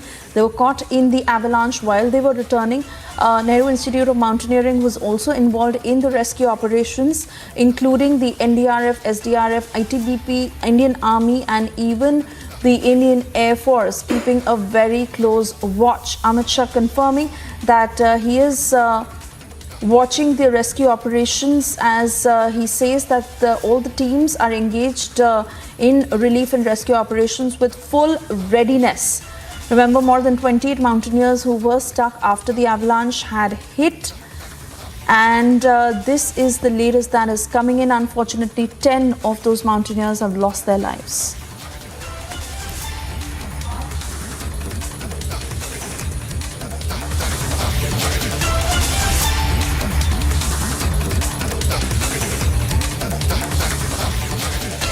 And we are cutting across to more breaking news coming in as the Ministry of Commerce on Monday told the Senate Standing Committee on Commerce that China has expressed interest in importing donkeys and dogs from Pakistan. The Pakistan government has said that China wants to import donkeys and dogs. Pakistan government has said that China is very keen on dogs and donkeys as Pakistan is boasting of Chinese interest in their donkeys. That's the latest statement coming in from Pakistan, and we'll try and get our senior executive editor Abhishek Kapoor to get more details on what exactly is being said both from Pakistan and China, who is considering this as a matter of pride, where China wants to import dogs and donkeys from Pakistan.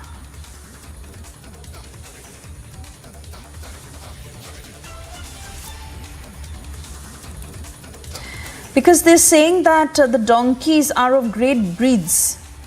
Remember, this is coming in from Pakistan, that is taking a lot of pride in their donkeys that they say will be exported to China after China has shown keen interest.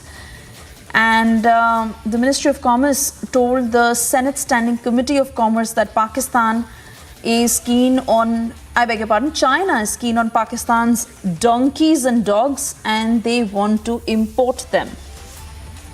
Now, these are the details that are coming in from Islamabad. Islamabad under the chairmanship of Zishan Khanzada, who is putting out a brief on imports and exports.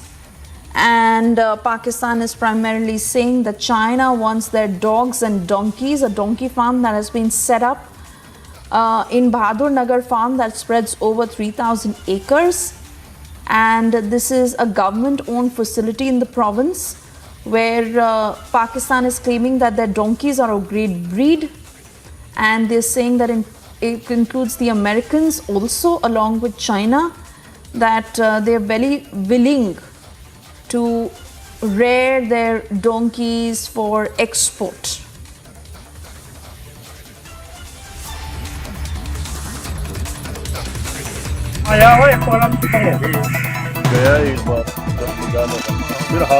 Pakistan is not bending its way and is continuously resorting to push weapons and terrorists into the Indian territory so as to vitiate the peace process. In the past 10 days, 11 incidents of drone dropping have been reported in the Union territory of Jammu and Kashmir as well as in Punjab, where the Pakistan is not missing an opportunity to push drones into the Punjab territory. Recent incident has come into fold from the Gurdaspur district, where a Pakistani drone tried to enter the Indian territory 5 times yesterday at around 10:30 to 3 in the morning. All the 5 attempts have been foiled by the border security force that fired over 37 rounds on the Pakistani drone, and illumination bombs were also hurled so as to ensure that the searches are carried out. DIG BSF is on the spot monitoring the situation. For more, stay tuned to Republic TV. And the top stories that we are focusing on this afternoon: Union Home Minister Amit Shah, who is on a historic visit to Jammu and Kashmir. Amit Shah visited and offered prayers at Vaishno Devi Shrine on the last day of Navratri in Jammu. Home Minister received a rousing welcome. Rally venue echoes with Modi chants.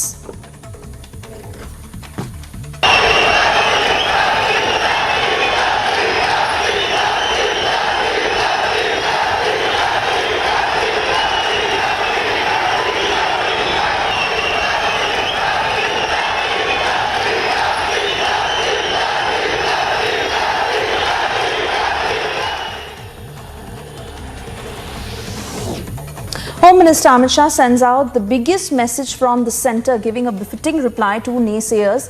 Amit Shah said that Kashmir has silenced all the critics today who claimed that there would be a river of blood.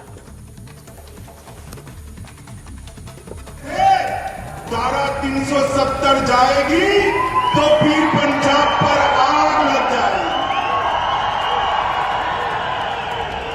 आज की ये rally उन लोगों को जवाब है जो कहते थे धारा 370 जाएगी तो खून की नदियां बह जाएगी। Amit Shah lauds the abrogation of Article 370, saying that the abrogation of Article 370 has ensured development, normalcy and progress in the valley. धारा 370 को हटाने से यहां पिछड़ों को, दलितों को, आदिवासियों को और पहाड़ियों को अपना अधिकार मिलने वाला है। Union Home Minister launches a big attack at the Gupkar gang. Amit Shah said that earlier only 3 parties had democracy for themselves, but now the reign has shifted into the hands of 30,000 people of Jammu and Kashmir. Modi ji ने सबसे पहले पंचायत के चुनाव कराए और 19 के बाद तहसील पंचायत, जिला पंचायत के चुनाव कराए। मित्रों, आज जो पहले 3 परिवार के पास था, इसकी जगह आज 30,000 लोगों के पास जम्मू कश्मीर का शासन आया है। मित्रों, 30,000 लोगों के पास। Union Home Minister said that in the leadership of Prime Minister Modi, there has been curb on terror activities in the valley. He added that stone pelting has now stopped and instead, tourism business has grown in the past years.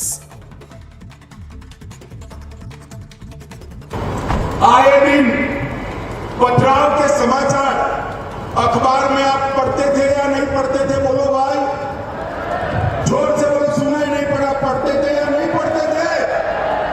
अब पथराव के समाचार आते हैं क्या? आते हैं क्या?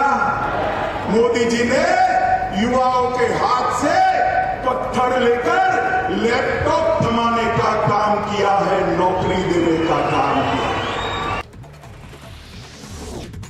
Home Minister Amit Shah says will work on the reservation quota for some communities. धारा 370 को हटाने से यहां पिछड़ों को, दलितों को, आदिवासियों को और पहाड़ियों को अपना अधिकार मिलने वाला है।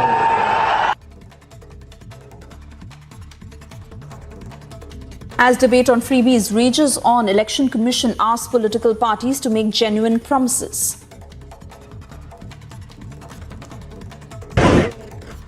Also coming up on the other side, ahead of KCR's National Party launch, TRS leader was seen distributing alcohol and live chicken. We'll get you those pictures after this short breather. Stay with us.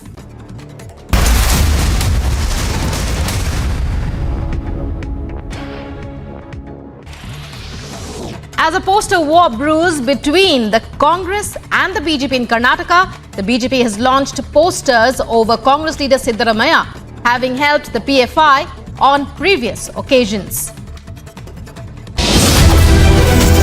Time to once again action our destiny. Focus on mission superpower.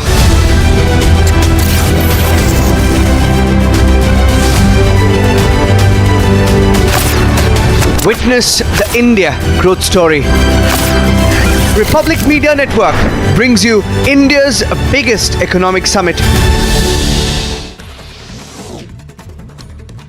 Jammu and Kashmir's Director General of Prisons, Hemant Lohia, was found murdered at his residence in Jammu, with police suspecting his domestic help as the main culprit. The servant in question is presently on the run. Tractor trolley carrying pilgrims overturned in Khatampur area in Kanpur. ये धमाका और जो पुल है वो ढह चुका है. We are now seeing lathi charge taking place on all the protesters. They want strong action against the perpetrator.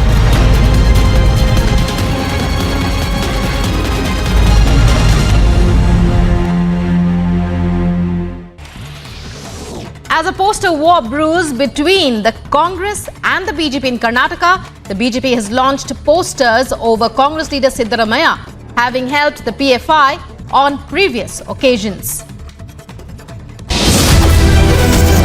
Time to once again action our destiny. Focus on mission superpower.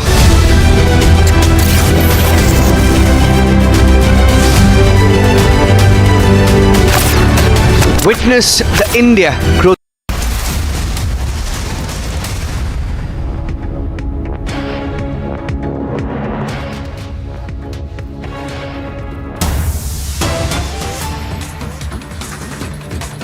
Cutting across to more breaking news coming in of 4 PFI members who've been arrested in the national capital today. Exclusive pictures on your screens of when the arrests were made. The Delhi police has now registered a case against these PFI leaders under the UAPA. The Shaheen Bagh police station had a few days ago taken action against the properties of PFI under Section 8. The police got information of some suspicious activities that were being carried out from the offices of PFI, and now 4 of those PFI members who've been nabbed by the Delhi police.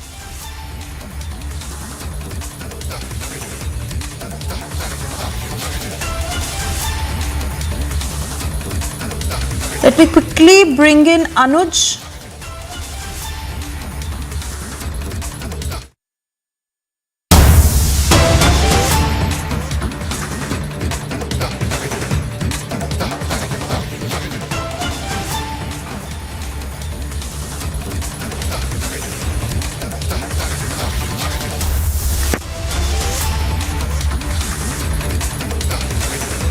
All right, we've cut across to these live pictures of Chief Minister Yogi Adityanath. We're trying to get further details of the puja that is being performed and the ceremony that Chief Minister Yogi Adityanath is a part of in Gorakhpur.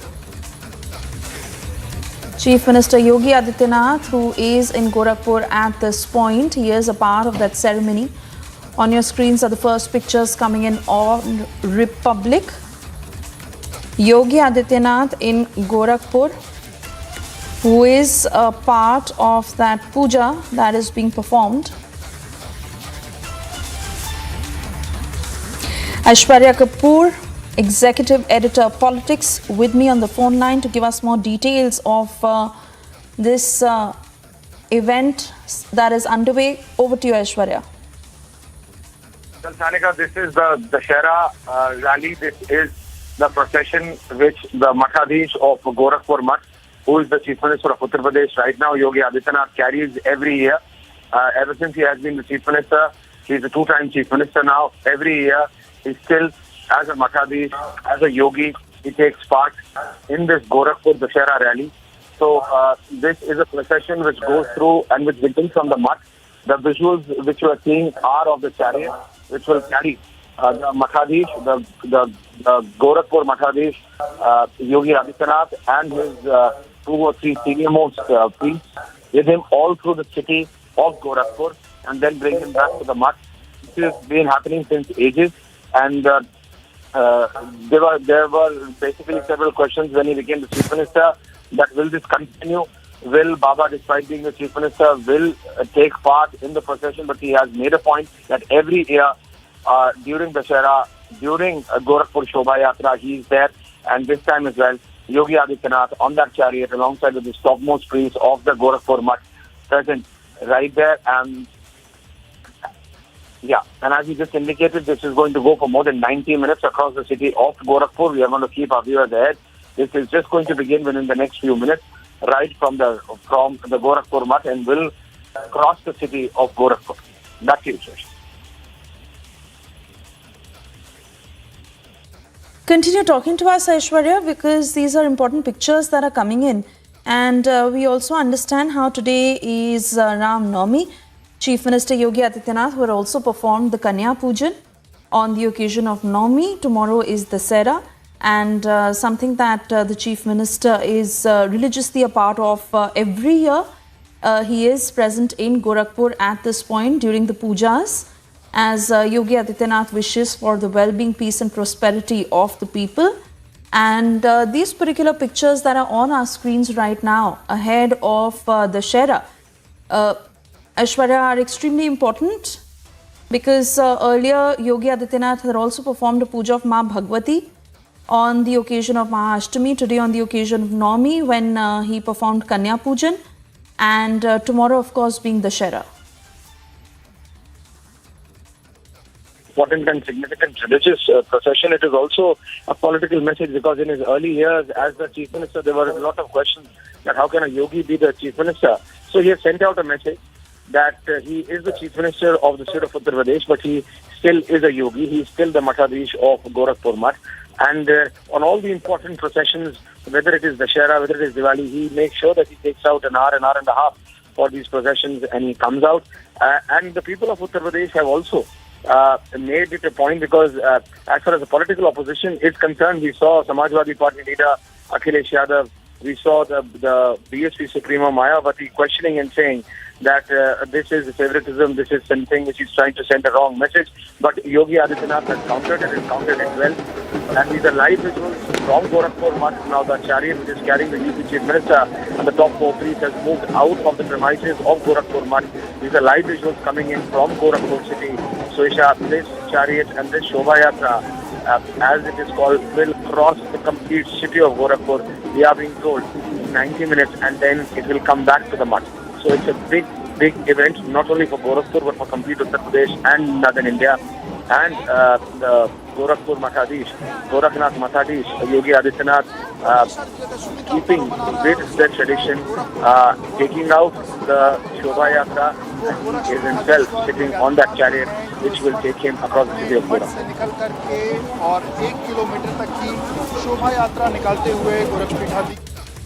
Yes, absolutely, Aishwarya. And we are staying with these pictures. For the moment, we'll quickly slip into a short commercial break. We'll come back to this on the other side. Chief Minister Yogi Adityanath at the Dussehra rally in Gorakhpur, an extensive puja that is being performed at this point. Yogi Adityanath doing the puja himself. More on this on the other side. Stay with us.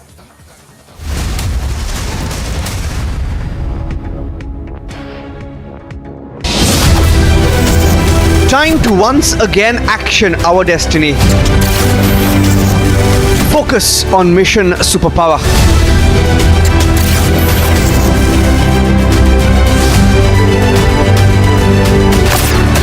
Witness the India growth story. Republic Media Network brings you India's biggest economic summit. Jammu and Kashmir's Director General of Prisons, Hemant Lohia, was found murdered at his residence in Jammu, with police suspecting his domestic help as the main culprit. The servant in question is presently on the run. Tractor trolley carrying pilgrims overturned in Khatampur area in Kanpur. ये धमाका और जो पुल है वो ढह चुका है. We are now seeing lathi charge taking place on all the protesters. They want strong action against the perpetrator.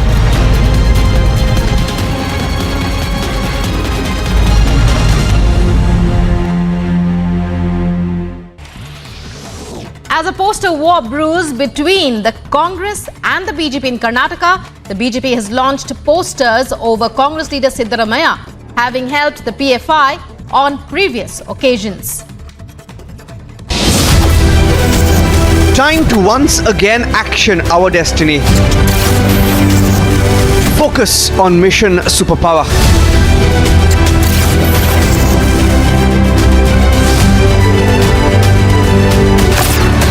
Witness the India growth story. Republic Media Network brings you India's biggest economic summit. Jammu and Kashmir's Director General of Prisons, Hemant Lohia, was found murdered at his residence in Jammu, with police suspecting his domestic help as the main culprit. The servant in question is presently on the run. Tractor trolley carrying pilgrims overturned in Khatampur area in Kanpur. ये धमाका और जो पुल है वो ढह चुका है. We are now seeing lathi charge taking place on all the protesters. They want strong action against the perpetrator.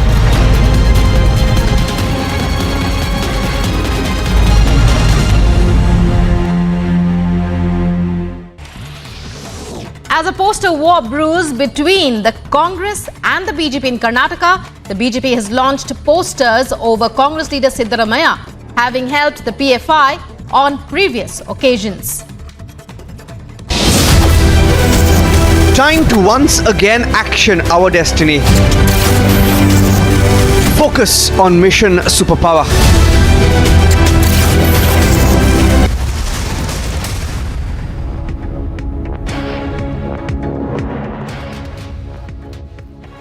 पहले मुझे बताओ भाइयों बहनों, आए दिन पथराव के समाचार अखबार में आप पढ़ते थे या नहीं पढ़ते थे? बोलो भाई, जोर से बोलो, सुनाई नहीं पड़ा? पढ़ते थे या नहीं पढ़ते थे? अब पथराव के समाचार आते हैं क्या? आते हैं क्या? मोदी जी ने युवाओं के हाथ से पत्थर लेकर लैपटॉप थमाने का काम किया है, नौकरी देने का काम किया।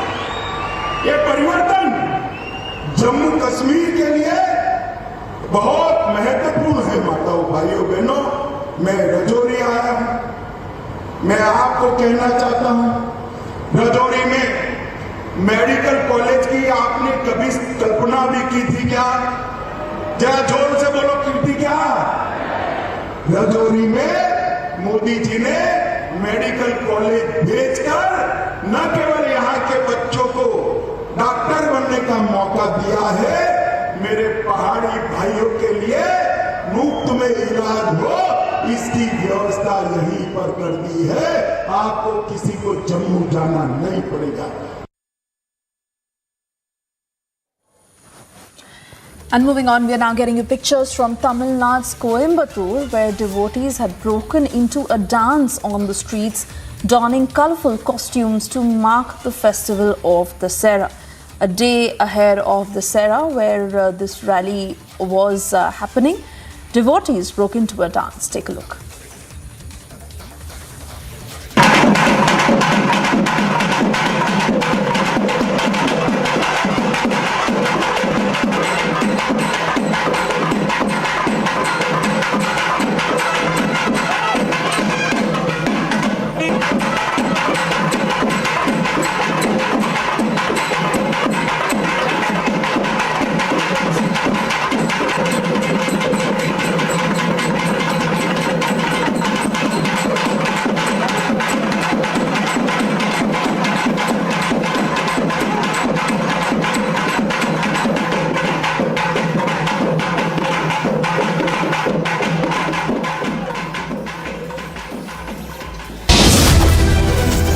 Time to once again action our destiny. Focus on mission superpower.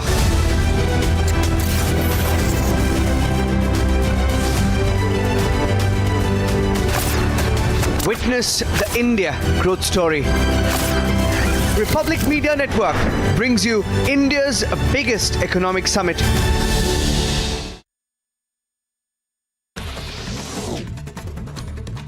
Jammu and Kashmir's Director General of Prisons, Hemant Lohia, was found murdered at his residence in Jammu, with police suspecting his domestic help as the main culprit. The servant in question is presently on the run. Tractor trolley carrying pilgrims overturned in Khatampur area in Kanpur. ये धमाका और जो पुल है वो ढह चुका है. We are now seeing lathi charge taking place on all the protesters. They want strong action against the perpetrator.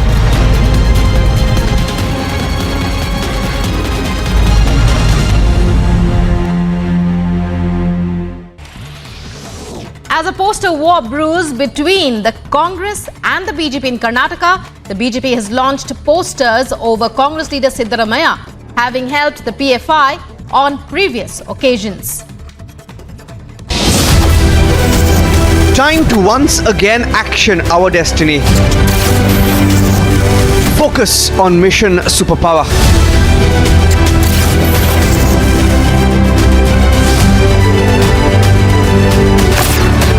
Witness the India growth story. Republic Media Network brings you India's biggest economic summit. Jammu and Kashmir's Director General of Prisons, Hemant Lohia, was found murdered at his residence.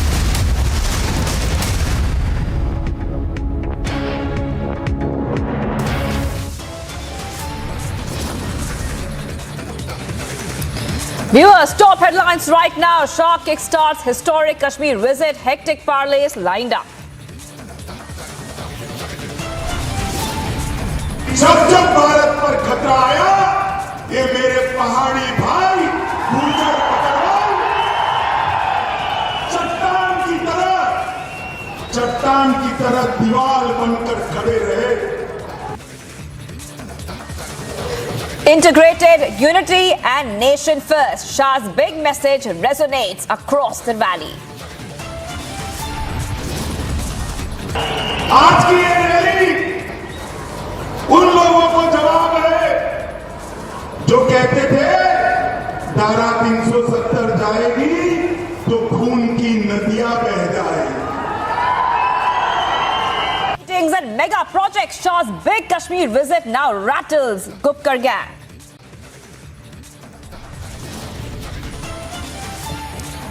As debate on freebies rages on, Election Commission asks political parties to make genuine promises.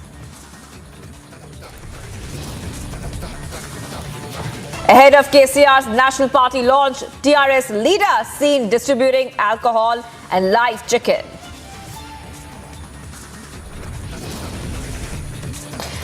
Avalanche reported in Uttarakhand, 8 rescued, 21 still fear trapped.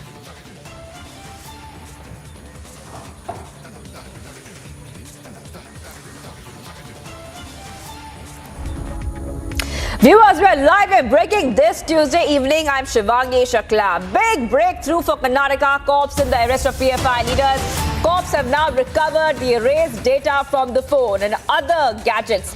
90%, I repeat, 90% of the data has now been recovered from the mobile phones, establishing an interstate link between PFI and the leaders. The PFI members had used an app to erase the mobile data. Big news coming in right now, viewers. What we're learning so far is that the cops have now recovered erased data from the phone and other gadgets. So what we're learning so far is that the PFI leaders had erased the data before their arrest. Remember, the NIA had conducted mega raids and arrested more than 100 PFI leaders from across the nation, and a big breakthrough is coming in. And what Republic has learned so far is that cops have recovered the erased data from the phones and other gadgets. In fact, up to 90% of the data has been recovered from the mobile phones of the PFI leaders. And what we have learned is that an interstate link has been found between the PFI leaders as well. The PFI members had used an app to erase the mobile data. I'm being joined by Prajwal, who's going to give us all the updates. Prajwal, what are we learning about this recovery which has been made by the cops? And of course, this is a big win as well for the Karnataka cops. Absolutely. Now we are getting to learn that more and more details are coming, mainly in regards to the financial transactions as well as the assassination plots of the RSS leaders as well as the pro-Hindu activists too, which is coming out, because the KG Halli police have now gone on to reveal that crucial information is being revealed in terms of the data which has been recovered. So 90% of data, which is amounting to over 1 terabyte, has already been recovered from all the phones, because 15 PFI leaders were taken into custody by the KG Halli police on the 21st of September now. So as the police had taken all these PFI leaders into custody, we are getting to learn that there were also bank transactions too which were done, and there were also donations which were flown in from the Middle Eastern countries. The donations were directly given to these PFI leaders too. So this is some crucial evidence coming through. And also moving on now, there are cases which has already been filed against all these 15 PFI leaders under section 120B under section 151A, under section 121 and 121A2, and also under the UAPA. So criminal conspiracy and other cases have also come to light over here. Now, in terms of the assassination plot, it is also being revealed that names of these leaders too has come to light, and also there is an app called as iShredder, which all of them used to read. I beg your pardon. There is also an app which is called as iShredder, which was found on all the phones of the culprits, and now it is being known that in the particular app they have the cops have used a retrieval transfer, a retrieval tracer software which has come to light, and now it is being learned that crucial information has been taken through it. Now the judicial custody has been extended till the 6th of October, and the paperwork is also under process. The 10th ACMM court in Bengaluru had also gone ahead and transferred the case to the NIA special court too. So more information and details are awaited as to who the prominent RSS leaders and pro-Hindu activists were under target. Prajwal, as this data has been recovered by the Karnataka cops, remember that following the ban, Prajwal, the digital footprint of the outfit and its associates, talking about PFI here, was wiped out. In fact, PFI's website of an affiliate called Rehab India Foundation, that website has been completely closed as well, Prajwal. So even though this is being recovered, the union government has made sure that their digital footprint, which exists right now in the world of internet, is no more there, Prajwal.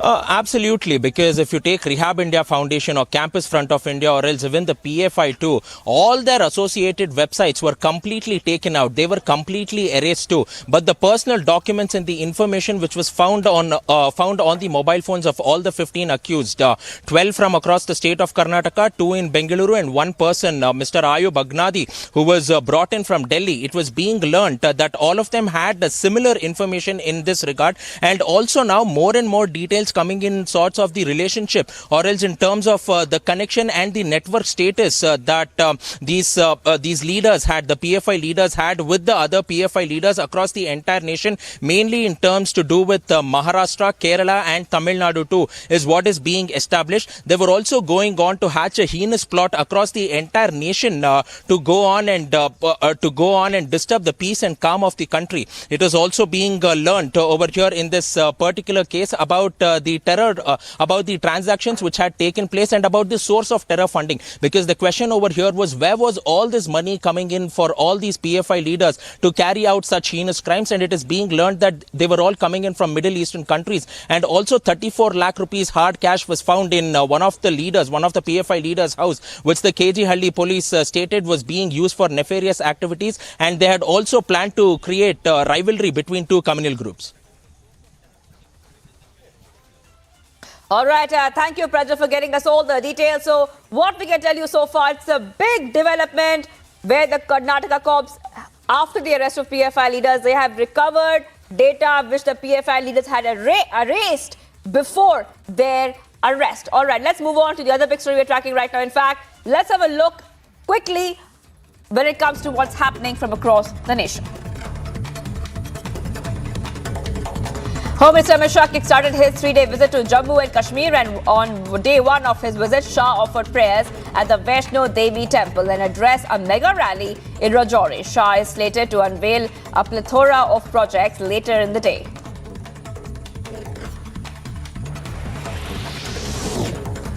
In Rajouri, Shah spoke on integration, unity and sent across a message of nation first in his mega address.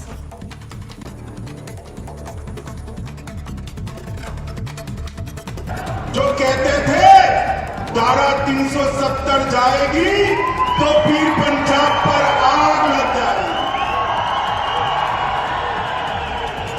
आज की ये rally उन लोगों को जवाब है जो कहते थे धारा 370 जाएगी तो खून की नदियां बह जाएगी। From politics over Article 370 to the rule of 3 families for over 70 years, Home Minister raked it all up as he took a dig at Gupkar alliance in his Rajouri address. Modi ji ने सबसे पहले सबसे पहले पंचायत के चुनाव कराए और 19 के बाद तहसील पंचायत, जिला पंचायत के चुनाव कराए। मित्रों, आज जो पहले 3 परिवार के पास था, इसकी जगह आज 30,000 लोगों के पास जम्मू कश्मीर का शासन आया है। मित्रों, 30,000 लोगों के पास। With Jammu and Kashmir LG in attendance, Shah visited the holy shrine of Vaishno Devi and offered prayers as he began his 3-day visit to the Union Territory.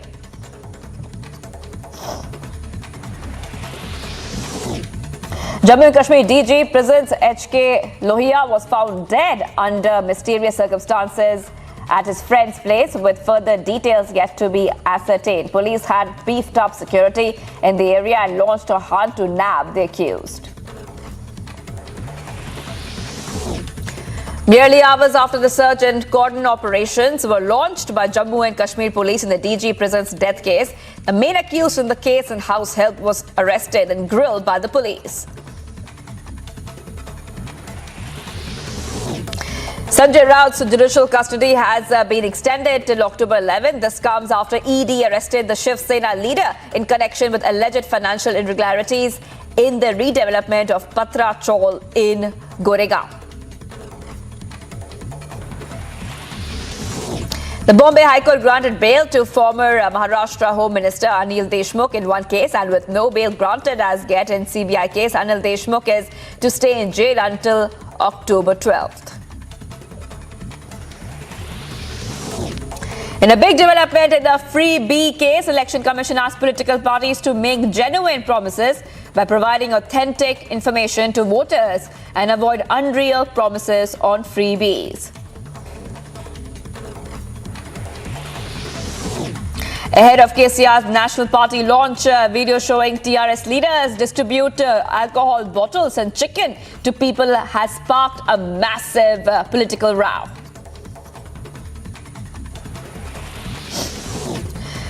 The dock for alleged hacking of JEE examination, a Russian hacker arrested by CBI on Monday from Indira Gandhi International Airport, has been sent to 2-day CBI custody.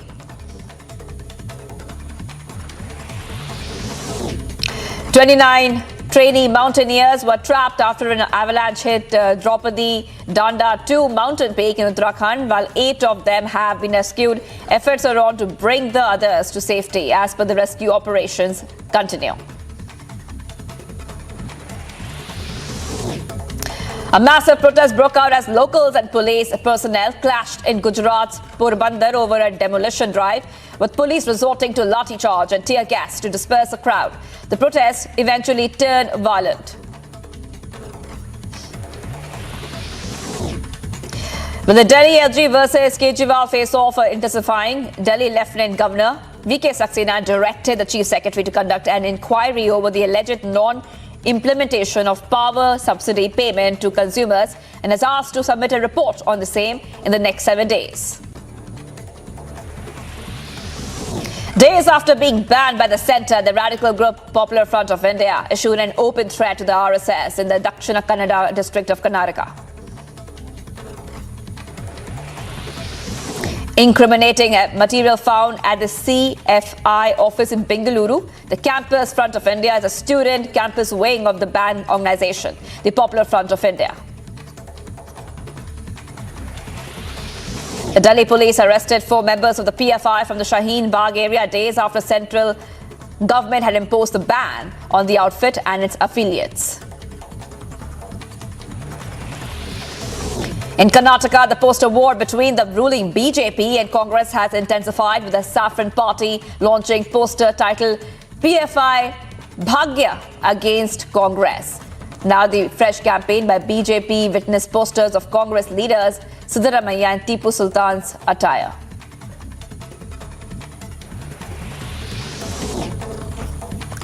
North Korea fired a suspected missile over Japan. This is the first North Korean missile launch over Japan since 2017. Reports suggest ballistic missile traveled about 4,500 kilometers before falling into the Pacific Ocean, which is quite far enough to hit the US island of Guam. Following the missile launch of North Korea, Japan condemned North Korea's firing of an intermediate-range ballistic missile over the country for the first time in 5 years, which forced Japanese authorities to issue evacuation notices and suspend trains.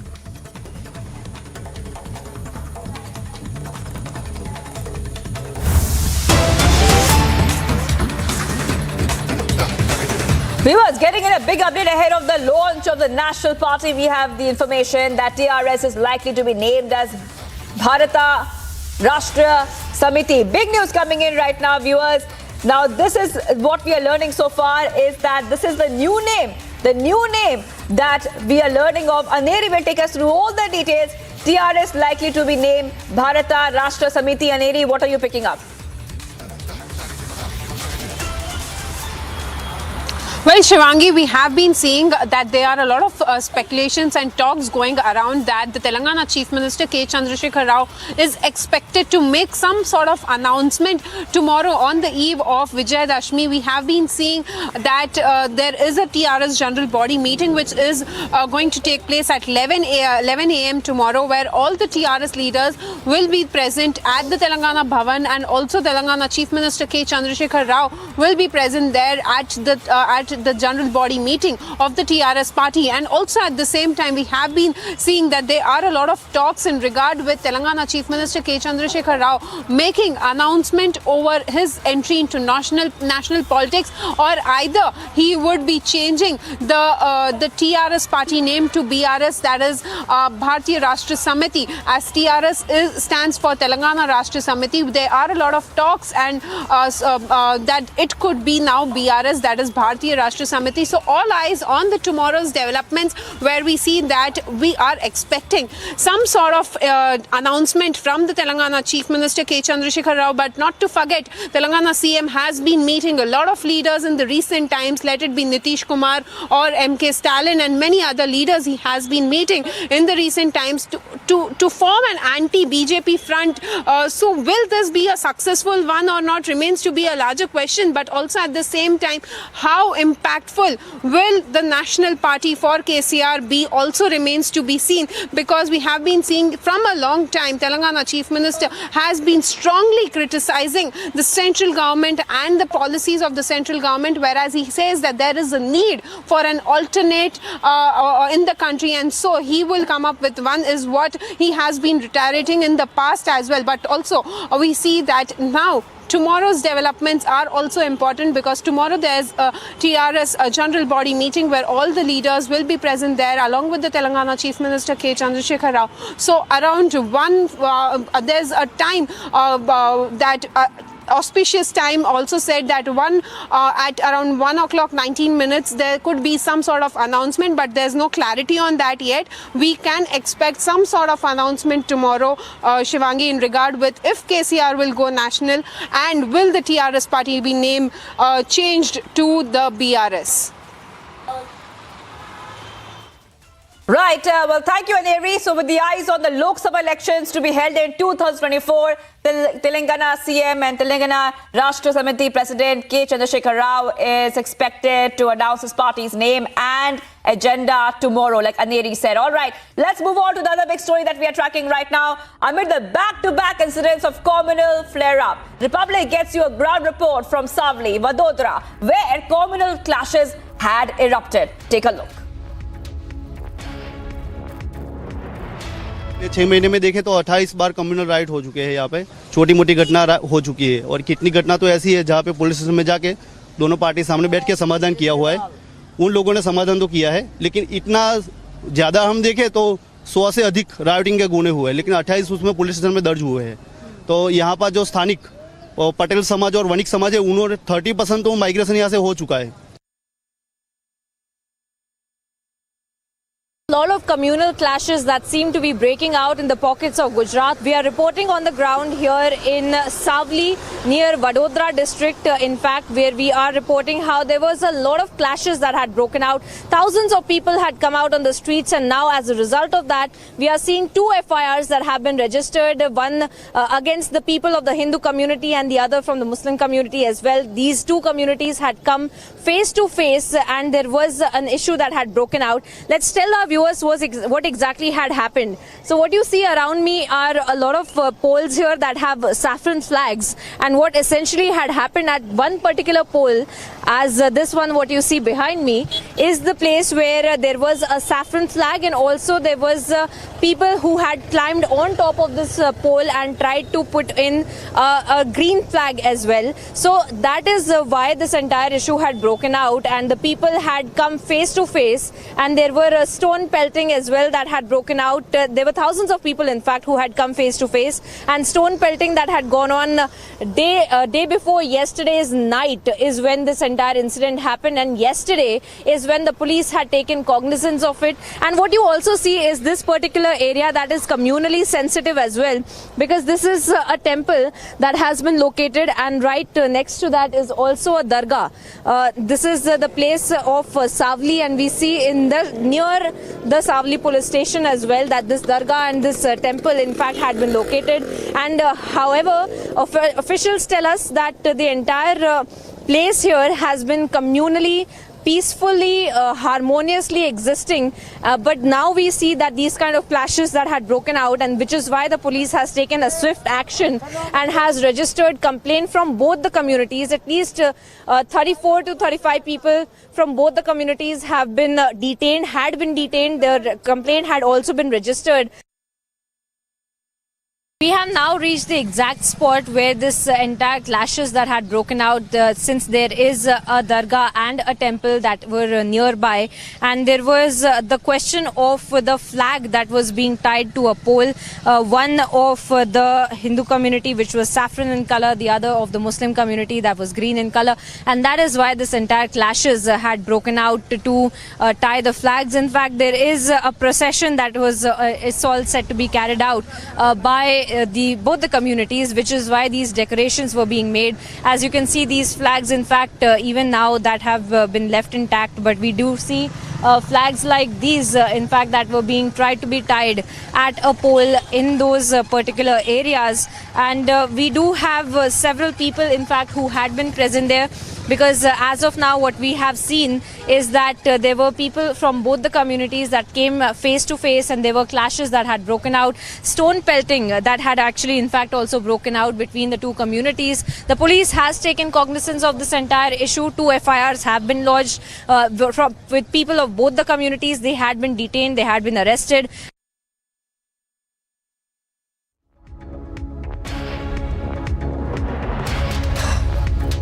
Viewers, it's a historic visit of Home Minister Amit Shah to Jammu and Kashmir. On his second day, Home Minister Shah visited the Vaishno Devi and offered prayers on the last day of Navratri. He then addressed a huge public rally in Rajouri, where he received a huge and a grand welcome. Modi chants were heard and they echoed at the venue when Shah began his address, and there were some big announcements made as well. Here are some excerpts from that address. आज की ये rally आपके मोदी के नारे उन लोगों को जवाब है जो कहते थे धारा 370 जाएगी तो फिर पंजाब पर आग लग जाएगी। आज की ये रैली उन लोगों को जवाब है जो कहते थे धारा 370 जाएगी तो खून की नदियां बह जाएगी। मित्रों, आज सबसे पहले फिर भी एक धूप में, कड़ी धूप में, हैंगर के पार, मकानों पर, दीवारों पर, जहां पर भी नजर पड़ती है, लोग ही लोग नजर आते हैं। मोदी जी के प्रति आपका जो ये प्यार है, मोदी जी के प्रति आपका ये जो विश्वास है, मैं मन से, दिल से कहता हूं, हम लोगों का कश्मीर और जम्मू के लिए और विशेषकर पूंछ और राजौरी के लिए ज्यादा काम करने का उत्साह बढ़ाता है। मित्रों, उत्साह। मैं जब यहां आया हूं तब 70 साल जिन जिन लोगों ने कश्मीर में राज किया, ये 3 परिवारों ने राज किया। लोकतंत्र तो आजाद हुआ तब से आया था, मगर लोकतंत्र का मतलब उन्होंने अपने परिवारों में बना दिया। मुझे बताओ मेरे पहाड़ी भाइयों बहनों, मेरे गुर्जर बकरवाल भाइयों बहनों, आपको कभी भी ग्राम पंचायत, तहसील पंचायत, जिला पंचायत का अधिकार मिला था क्या? अरे जोर से बोलो, मिला था क्या? उन्होंने लोकतंत्र का, जमहूरियत का मतलब निकाल दिया। हमारे ही कच्चे पक्के जो है उनको सुख से रहना, पीढ़ियों तक शासन करना। देश में सरकार बदली, 2014 से नरेंद्र मोदी जी प्रधानमंत्री बने। मोदी जी ने सबसे पहले पंचायत के चुनाव कराए और 19 के बाद तहसील पंचायत, जिला पंचायत के चुनाव कराए। मित्रों, आज जो पहले 3 परिवार के पास था, इसकी जगह आज 30,000 लोगों के पास जम्मू कश्मीर का शासन आया है। मित्रों, 30,000 लोगों के पास। पहले मुझे बताओ भाइयों बहनों, आए दिन पथराव के समाचार अखबार में आप पढ़ते थे या नहीं पढ़ते थे? बोलो भाई, जोर से बोलो, सुना ही नहीं पड़ा। पढ़ते थे या नहीं पढ़ते थे? अब पथराव के समाचार आते हैं क्या? आते हैं क्या? मोदी जी ने युवाओं के हाथ से पत्थर लेकर लैपटॉप थमाने का काम किया है, नौकरी देने का काम किया। ये परिवर्तन जम्मू कश्मीर के लिए बहुत महत्वपूर्ण है। माताओं, भाइयों, बहनों, मैं रजौरी आया हूं। मैं आपको कहना चाहता हूं, रजौरी में मेडिकल कॉलेज की आपने कभी कल्पना भी की थी क्या? जरा जोर से बोलो, की थी क्या? रजौरी में मोदी जी ने मेडिकल कॉलेज भेजकर न केवल यहाँ के बच्चों को डॉक्टर बनने का मौका दिया है, मेरे पहाड़ी भाइयों के लिए मुफ्त में इलाज हो, इसकी व्यवस्था यहीं पर कर दी है। आपको किसी को जम्मू जाना नहीं पड़ेगा। Aam Aadmi Party is now protesting against alleged BJP's misrule in MCD, and to protest the Aam Aadmi Party MLAs across the Delhi are now burning the effigy of Ravana. Those are made of garbage. Right behind me you can see also the pictures of Aam Aadmi Party workers gathering here. After this very short break, we will be getting more voices as AAP continues to protest against BJP's dispensation in Delhi MCD. Stay tuned for more updates.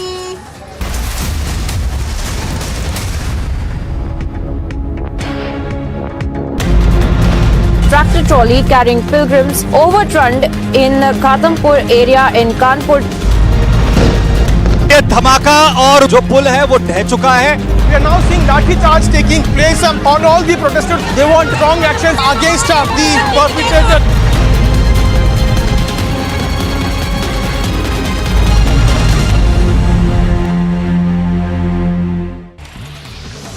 As a poster war brews between the Congress and the BJP in Karnataka, the BJP has launched posters over Congress leader Siddaramaiah, having helped the PFI on previous occasions.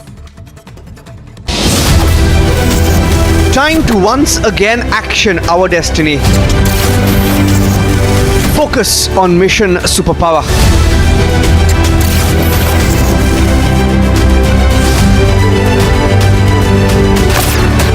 Witness the India growth story. Republic Media Network brings you India's biggest economic summit. Jammu and Kashmir's Director General of Prisons, Hemant Lohia, was found murdered at his residence in Jammu, with police suspecting his domestic help as the main culprit. The servant in question is presently on the run. Tractor trolley carrying pilgrims overturned in Khatampur area in Kanpur. ये धमाका और जो पुल है वो ढह चुका है. We are now seeing lathi charge taking place on all the protesters. They want strong action against the perpetrator.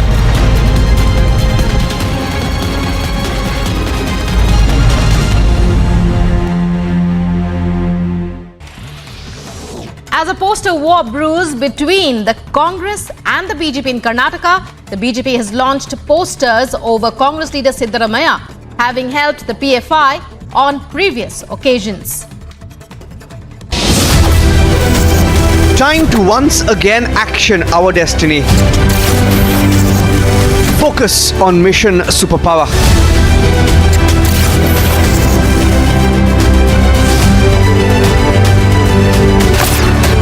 Witness the India growth story. Republic Media Network brings you India's biggest economic summit. Jammu and Kashmir's Director General of Prisons, Hemant Lohia, was found murdered at his residence in Jammu, with police suspecting his domestic help as the main culprit. The servant in question is presently on the run. Tractor trolley carrying pilgrims overturned in Khatampur area in Kanpur.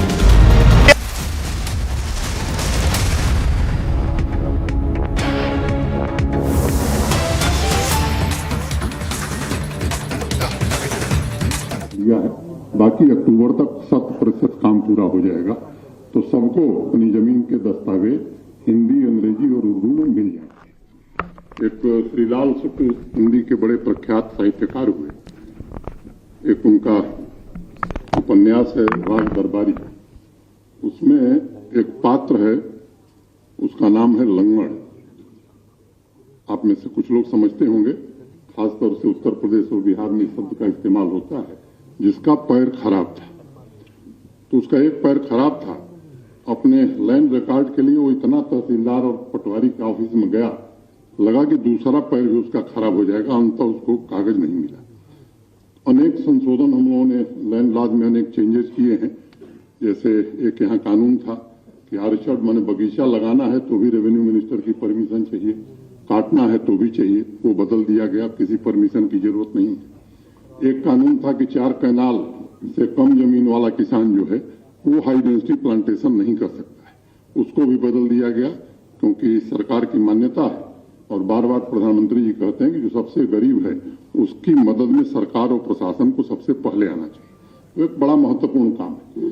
प्रधानमंत्री ग्राम सड़क योजना की जो सड़कें हुई हैं, अब आप सबको ध्यान में होगा कि 2002 में प्रधानमंत्री ग्राम सड़क योजना का शुभारंभ इस देश में हुआ था। 1000 आबादी के गांव या उससे ऊपर की आबादी के गांव प्रथम चरण में जोड़े जाने थे। जब देश में मानक 1000 का था, तो जो पहाड़ी क्षेत्र है, हिली स्टेट जिन्हें कहते हैं, जिसमें जम्मू कश्मीर है, उसमें आबादी का मानक 500 था। जब सेकेंड फेज शुरू हुआ, दूसरा चरण, तो देश भर के लिए आबादी का मानक 500 था, तो हिली स्टेट्स के लिए 250 था। देश भर में ये योजना मार्च में बंद हो गई। जम्मू कश्मीर के ढेर सारे गांव बच गए जो सड़क से नहीं जुड़े थे, जिनकी आबादी 250 से ज्यादा थी। मैं आभारी हूं माननीय गृह मंत्री जी का, जिनके हस्तक्षेप के कारण और माननीय प्रधानमंत्री जी के कारण एक फैसला किया भारत सरकार ने कि जम्मू कश्मीर के भी जितने 250 के आबादी के गांव हैं उन्हें सड़क से जोड़ा जाएगा। PMGSY के अंतर्गत एक विशेष प्रावधान किया गया, जिसमें आज कई सड़कें आपके सम्मुख, किसी का उद्घाटन हुआ है, किसी का शिलान्यास हुआ है। बिजली का जिक्र मैं जरूर करना चाहूंगा। पिछले 2 वर्षों में हमारी ट्रांसमिशन कैपेसिटी हो या डिस्ट्रीब्यूशन कैपेसिटी हो, भारी मात्रा में हमने वृद्धि की है। क्योंकि कार्यक्रम जम्मू में, इसलिए जम्मू का मैं जिक्र करना चाहता हूं। यहाँ का जो मदर फीडर है गलगनी, 15 साल से जहां से पूरे जम्मू रीजन को बिजली सप्लाई होती थी, वहां का ट्रांसफार्मर जल गया था और 15 साल से वो नहीं बदल सका। अनेक ऐसे काम हम लोगों ने पिछले 2 वर्ष में पूरे किए हैं, जिसके कारण आज हम कह सकते हैं कि जम्मू में पर्याप्त मात्रा में बिजली हम दे रहे हैं। एक दूसरा तथ्य मैं आपके ध्यान में लाना चाहता हूं कि अभी एमनेस्टी स्कीम हम लोगों ने शुरू की है। मैं सबसे निवेदन करना चाहता हूं, ये डोमेस्टिक कंज्यूमर्स के लिए है, मैं सबसे निवेदन करना चाहता हूं कि काफी विशद चर्चा के बाद 12 इंस्टॉलमेंट में आपको पेमेंट देना है। सरचार्ज इंटरेस्ट पूरा सरकार ने माफ कर दिया। ये गोल्डन अपॉर्चुनिटी। मैं आप सबसे निवेदन करना चाहता हूं, ये आवश्यक है कि अगर बिजली चाहिए, सेवाएं चाहिए, तो हमें भुगतान करने की आदत डालनी पड़ेगी। दूसरी बात, अगल बगल के जो भी राज्य हैं, पंजाब, हरियाणा, हिमाचल, सबसे सस्ती बिजली।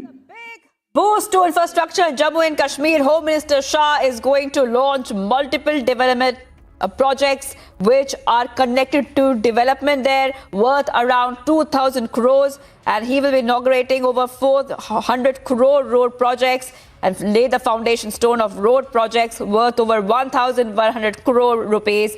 41 water supply schemes to be launched under the Jal Jeevan mission to lay foundation of 1,000 cooperatives, and he will also launch the logo and the tagline of Digital Jammu and Kashmir. The second edition of District Good Governance Index to be launched, and 100 bed hospital to be inaugurated as well. Let's have a look at what else is making news and a quick check of the headlines at this hour. Top headlines right now, viewers. Union Home Minister sends a resounding message on Kashmir development during his visit to the Union Territory. आज की ये rally उन लोगों को जवाब है जो कहते थे धारा 370 जाएगी तो खून की नदियां बह जाएगी।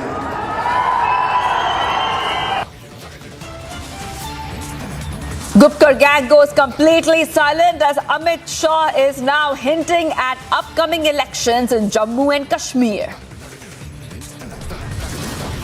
Big move by the EC to make parties accountable. The poll watchdog wants politicians to make reasonable and feasible promises.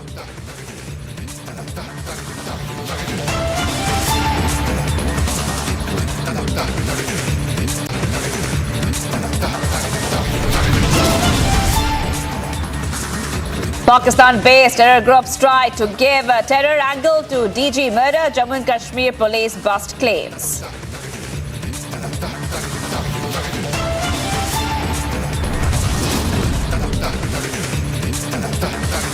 Big breakthrough by Karnataka police on PFI probe. Investigators recover erased data from arrested PFI members.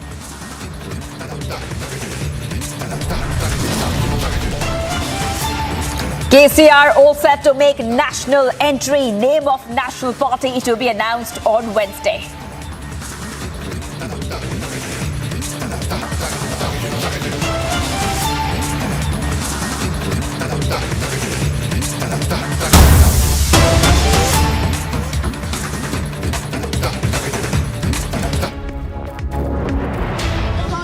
देखिए, दशहरे पे रावण का दहन होता है। रावण के दहन में हम ये मानते हैं कि हर बुराई, हर गलत काम का दहन हो रहा है। इसी तरह से अब दिल्ली के लोगों ने अपना मन बना लिया है कि इस बार एमसीडी चुनाव में भारतीय जनता पार्टी का दहन करने वाले हैं, भारतीय जनता पार्टी को खत्म करने वाले हैं, क्योंकि भारतीय जनता पार्टी ने दिल्ली को कूड़ा कूड़ा कर दिया है। With Mahendra, I'm Piyush Mishra in Delhi for Public TV. Hello? Hello? Live है, live है.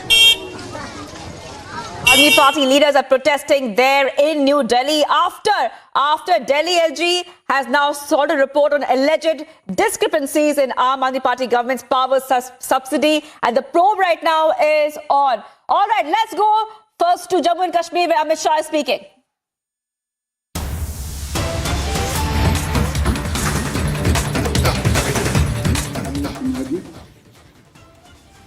मोदी जी की मंत्रिपरिषद में मेरे साथी डॉक्टर जितेंद्र सिंह जी,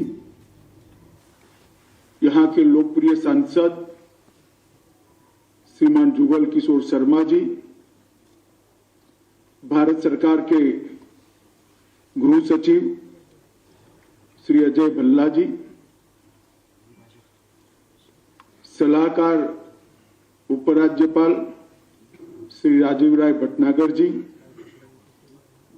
डॉक्टर अरुण कुमार मेहता, मुख्य सचिव जम्मू और कश्मीर, और आज के कार्यक्रम में उपस्थित प्यारे भाइयों और बहनों, आप सभी को मेरा नमस्कार। आप भी बैठ जाइए भैया।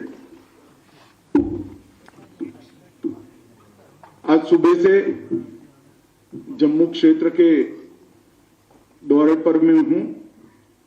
शुरुआत मां वैष्णो देवी के आशीर्वाद से नवरात्रि के अंतिम दिन यहां आशीर्वाद लेकर आप सबके बीच में आया हूं। और जम्मू ये मंदिरों का शहर है और आज दौरे की शुरुआत माता वैष्णो देवी के मंदिर से हुई है। मेरे लिए बहुत सौभाग्य का विषय है। मित्रों, अभी अभी ही कई सालों से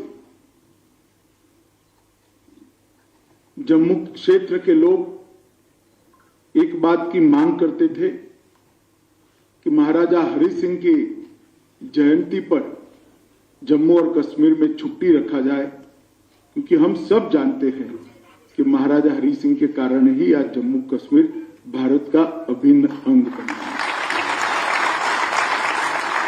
मैं श्री मनोज सिन्हा जी को बधाई देना चाहता हूं कि इन्होंने ये शुभ कार्य की शुरुआत अभी ही 23 सितंबर से शुरू किया है। तो ये बहुत बड़ा काम उन्होंने किया है।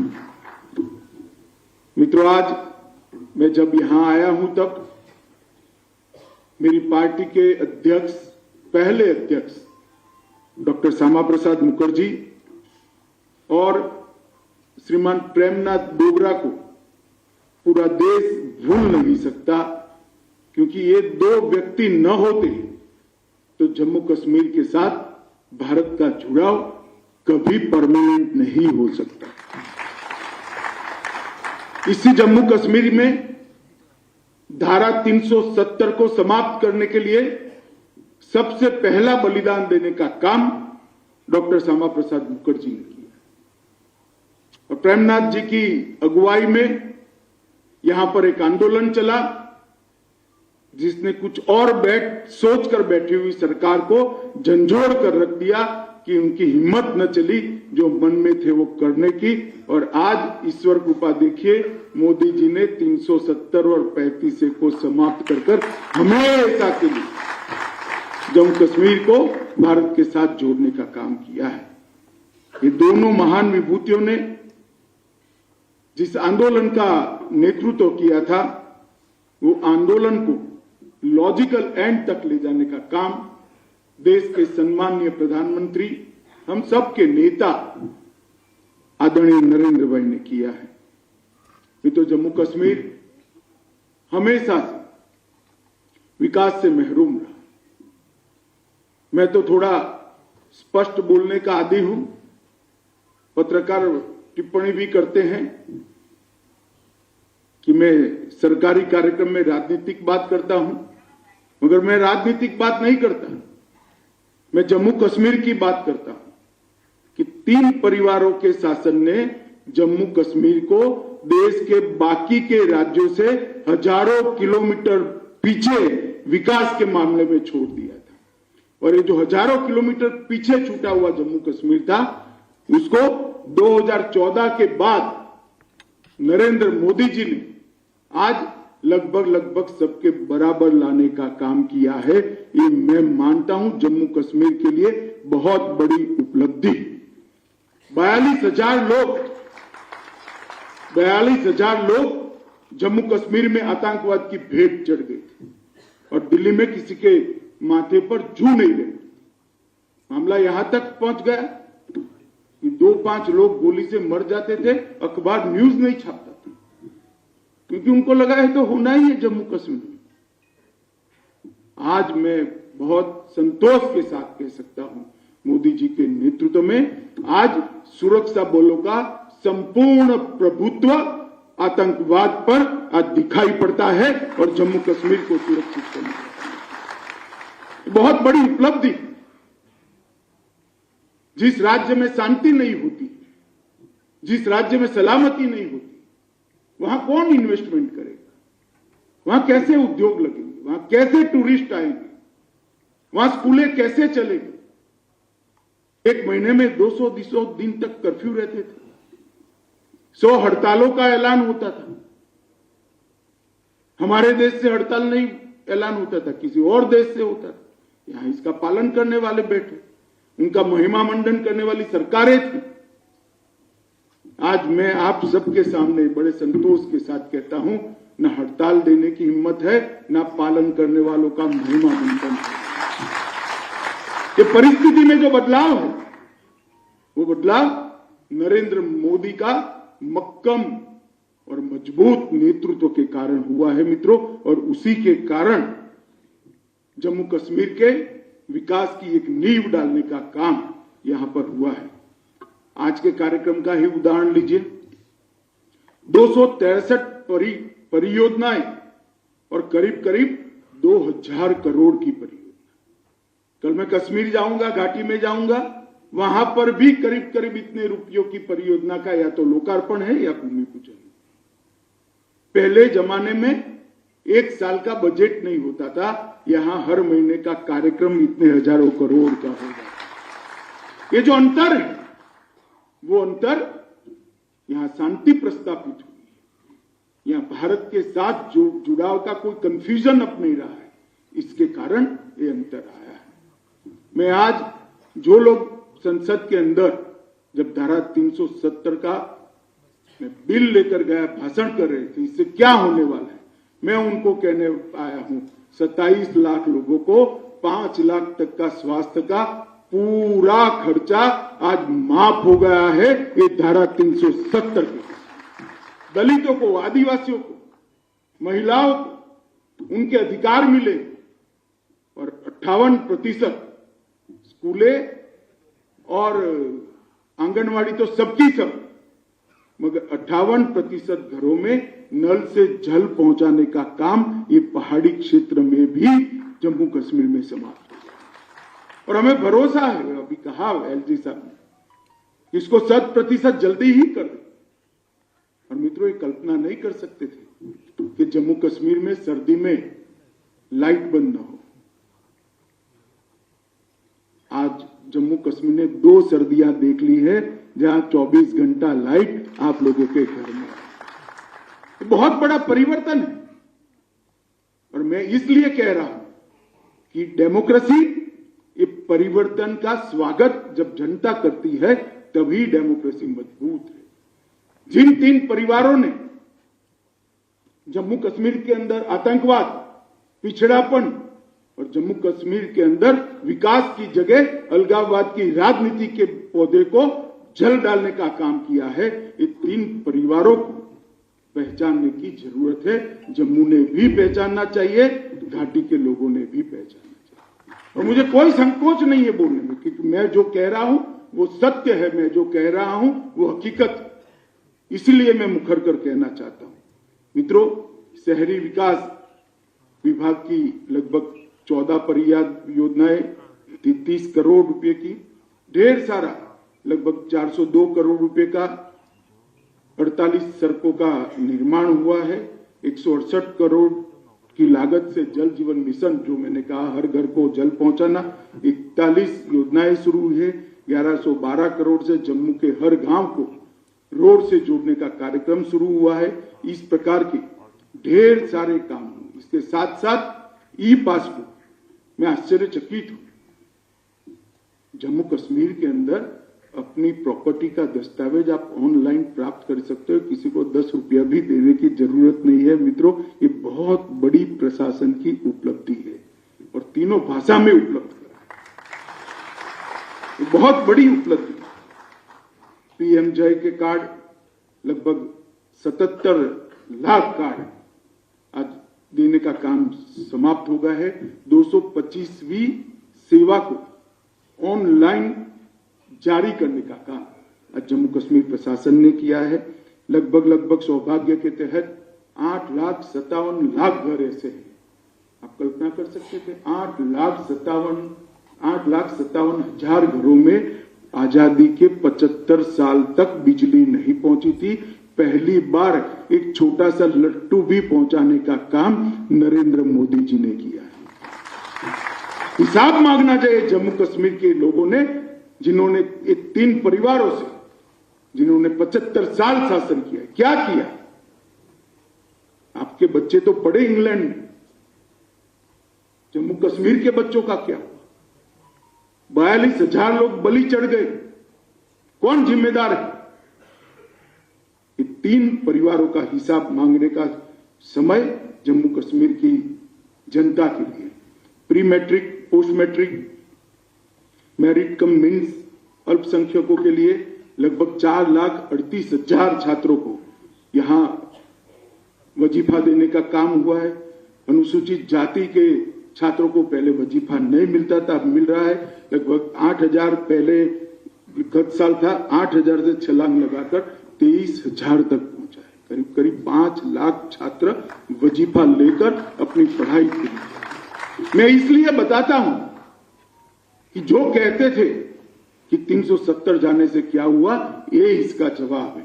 1,000 नई पैक्स कोऑपरेटिव सोसाइटी बनना बहुत बड़ी बात है, और जब पैक्स बनता है तब किसान का भला ही होता है। पैक्स बनता है, सरलता से ऋण मिलता है। पैक्स बनता है, भंडारण की व्यवस्था होती है। पैक्स बनता है, मार्केटिंग की व्यवस्था होती है, और किसान के उपज को अच्छा रेट मिलता है। 1,000 पैक्स जम्मू कश्मीर जैसे नए छोटे राज्य में बनाना ये बहुत बड़ी उपलब्धि है। 4500 से ज्यादा यूथ क्लबों को बनाने का काम आज यहां पर हुआ है। मैं सब इसलिए कह रहा हूं कि जो विकास करना चाहते हैं वो सिर्फ विकास में श्रद्धा रखते हैं, और जो भ्रष्टाचार करना चाहते हैं उनको विकास से कोई लेन देन नहीं है। इसलिए 370 की आड़ में आज तक, मोदी जी आने तक यहां एंटी करप्शन ब्यूरो ही नहीं था। फारूक साहब मुझे मिल गए एक जगह पे, मैंने बोला जनाब एक बताइए एंटी करप्शन ब्यूरो क्यों नहीं बनाया? तो उन्होंने कहा धारा 370 थी। वो ठीक है, मैंने बोला मगर जम्मू कश्मीर असेंबली तो बना सकती थी। साथ में एक पत्रकार खड़ा कर दे, अपने पैर पर कौन कुल्हाड़ी मारेगा भैया, काहे को पूछ रहे हो? तब जाकर मुझे रहस्य मालूम पड़ा, तब तक तो मैं सोच ही नहीं सकता था। एंटी करप्शन ब्यूरो ही 73 साल तक इस राज्य में नहीं रहा। जिसको करप्शन करना है वो करो, कोई पकड़ने वाला है ही नहीं, कानून ही नहीं है। अब इस प्रकार से शासन चलाया जिसके कारण जम्मू कश्मीर का डेवलपमेंट, जम्मू कश्मीर की बात करते, कश्मीरियत की बात करते। पहली बार मोदी जी ने कश्मीरी, डोगरी, उर्दू, हिंदी इसको यहां प्रस्तापित भाषाओं की, शासन की भाषाओं की मान्यता देने का काम किया। जो कश्मीरियत की बात करते हैं उनको मैं बताऊंगा, आपने अब तक नहीं किया, क्योंकि आपके मन में डर था कि भाषाओं में अगर शासन चलेगा तो लोग पढ़ लेंगे तो पूछेंगे तो हमारे पास तो जवाब ही नहीं। तो इससे तो अच्छा है कि अंग्रेजी में चलता रहे। मगर मित्रों, भाषा प्रशासन की अगर स्थानीय होती है तो प्रशासन जवाबदेह बनता है। लोग जब प्रशासन को समझते हैं तो 5 सवाल पूछते हैं, जो भी बैठा है उसको पूछे, और उनका अधिकार है जमहूरियत के अंदर, और ये अधिकार देने का काम नरेंद्र मोदी जी ने किया। मित्रों, आप सबको मैं पूछना चाहता हूं, मन से बताना, मैं देश का गृह मंत्री हूं, आपके सामने खड़ा हूं इसलिए नहीं।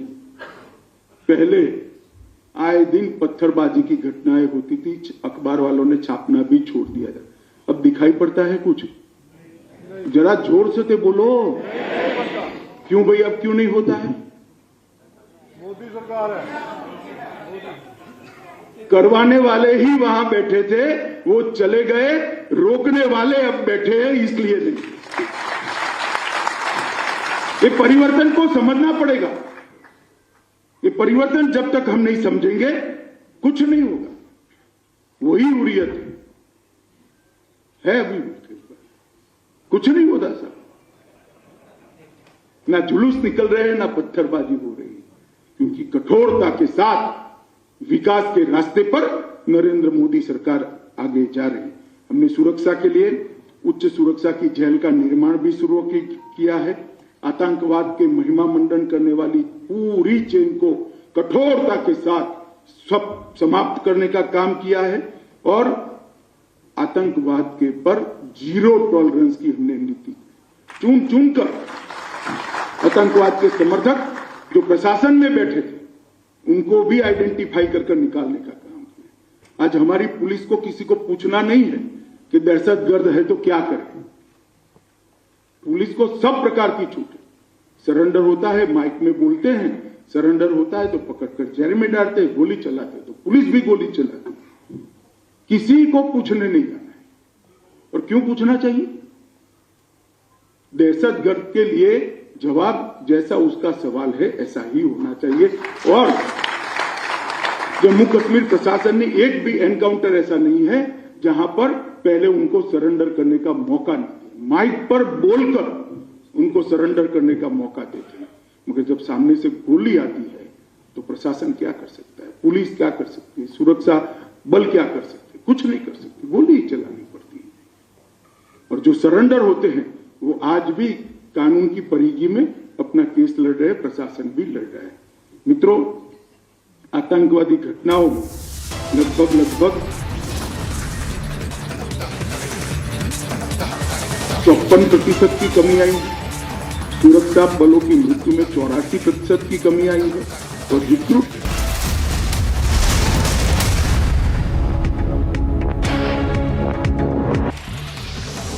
As a poster war brews between the Congress and the BJP in Karnataka, the BJP has launched posters over Congress leader Siddaramaiah having helped the PFI on previous occasions. Time to once again action our destiny. Focus on mission superpower.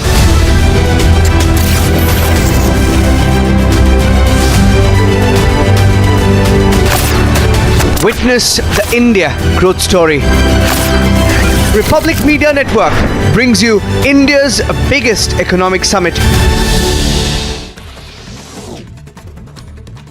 Jammu and Kashmir's Director General of Prisons, Hemant Lohia, was found murdered at his residence in Jammu, with police suspecting his domestic help as the main culprit. The servant in question is presently on the run.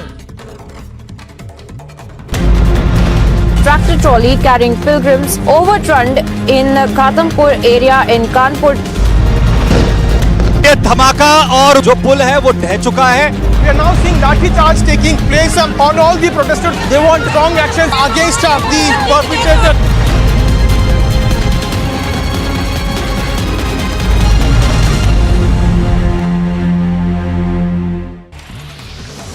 As a poster war brews between the Congress and the BJP in Karnataka, the BJP has launched posters over Congress leader Siddaramaiah having helped the PFI on previous occasions.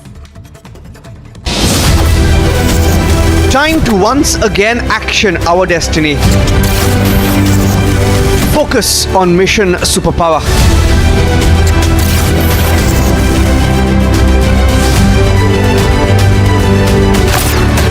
Witness the India growth story. Republic Media Network brings you India's biggest economic summit.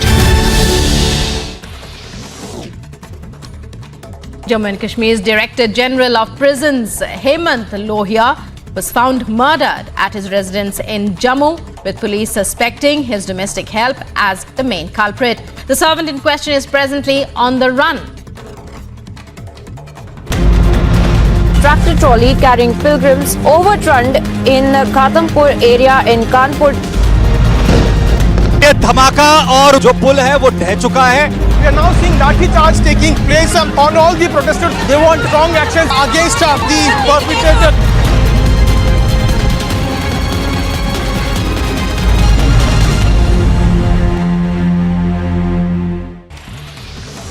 As a poster war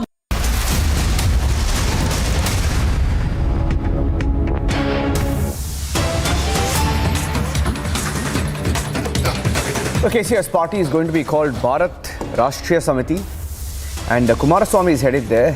Kumaraswamy seems to be one of the first allies or supporters or backers of KCR's new party.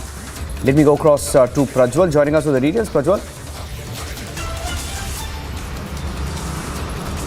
Niranjan, we are getting to learn that H.D. Kumaraswamy has left with a group of 20 leaders from Karnataka, and he will be reaching Hyderabad. He will stay there along with all the JDS leaders. The JDS president, CM Ibrahim, is also present there. And we initially also knew that KCR also had reached out to the former Prime Minister and the JDS Supremo, H.D. Devegowda, and H.D. Kumaraswamy, as well as H.D. Revanna, two sons of the former Prime Minister H.D. Devegowda, were also present at the meet. Later too, H.D. Kumaraswamy had reached out to KCR and had assured him that if there is a national party which will be launched by K. Chandrasekhar Rao, he will go on to make sure that he will also be a part of this front too. And now seems like he's already left Karnataka now, so this has clearly gone ahead and stated that there will also be a lot of political developments in this regard, Niranjan. Very interesting. Thank you for that, Prajwal. So all eyes on KCR's national party launch tomorrow. Keeping a close watch. Taking a short break. Shawan is back with This Is Exclusive. That's coming up next. Yogi Adityanath is live meanwhile in Gorakhpur.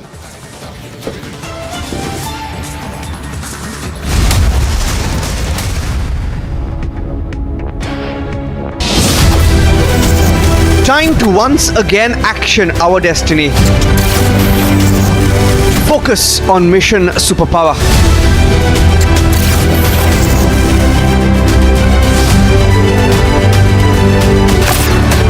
Witness the India growth story.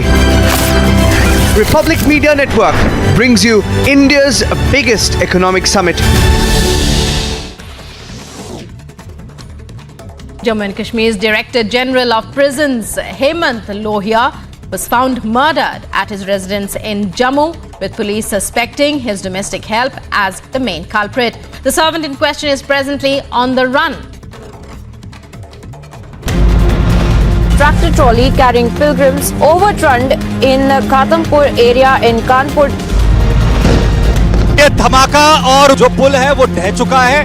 We are now seeing lathi charge taking place on all the protesters. They want strong action against the perpetrator.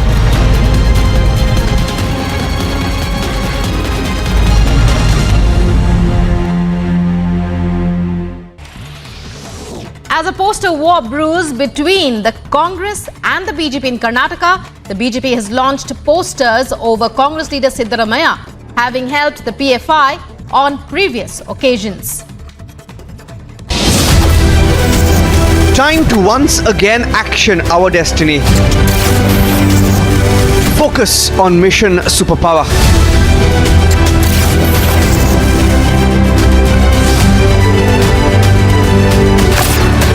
Witness the India growth story. Republic Media Network brings you India's biggest economic summit. Jammu and Kashmir's Director General of Prisons, Hemant Lohia, was found murdered at his residence in Jammu, with police suspecting his domestic help as the main culprit. The servant in question is presently on the run. Tractor trolley carrying pilgrims overturned in Khatampur area in Kanpur. ये धमाका और जो पुल है वो ढह चुका है. We are now seeing lathi charge taking place on all the protesters. They want strong action against the perpetrator.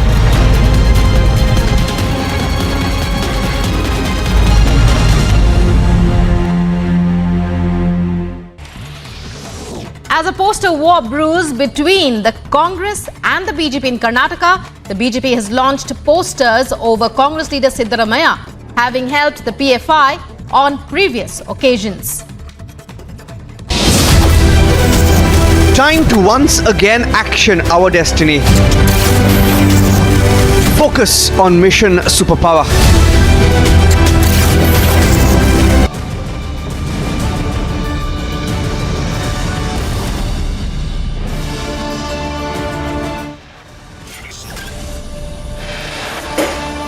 Jammu and Kashmir police arrest domestic staff of DG prisons for the brutal murder.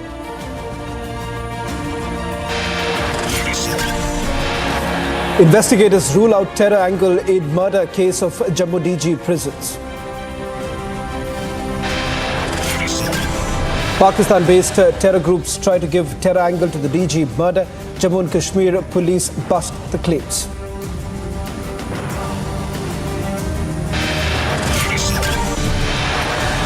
Big breakthrough by Karnataka police on PFI. Investigators recover erased data from arrested members.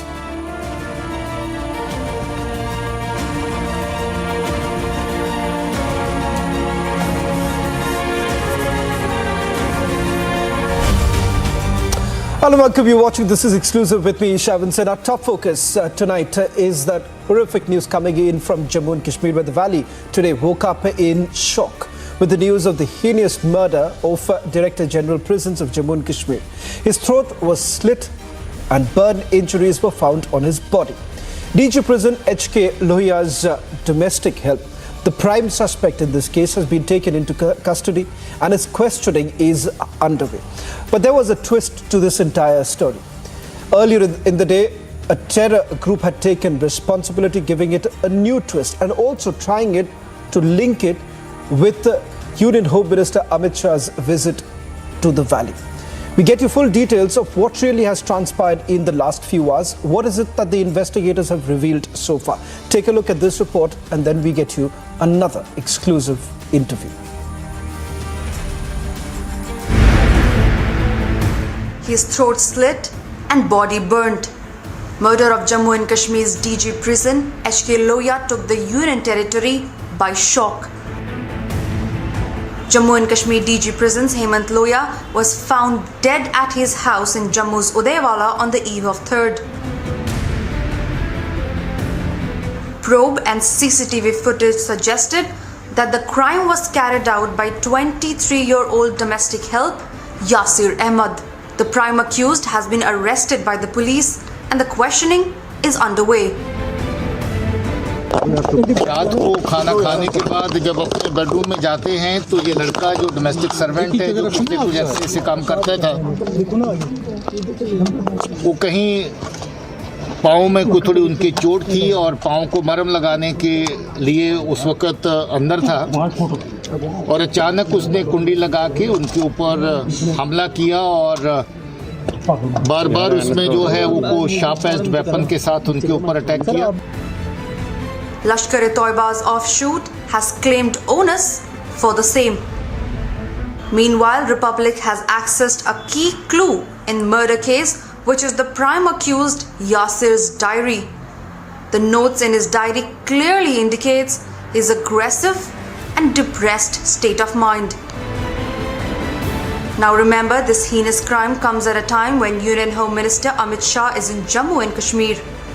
Keeping in mind the same, security has been heightened across the valley. Bureau Report, Republic TV.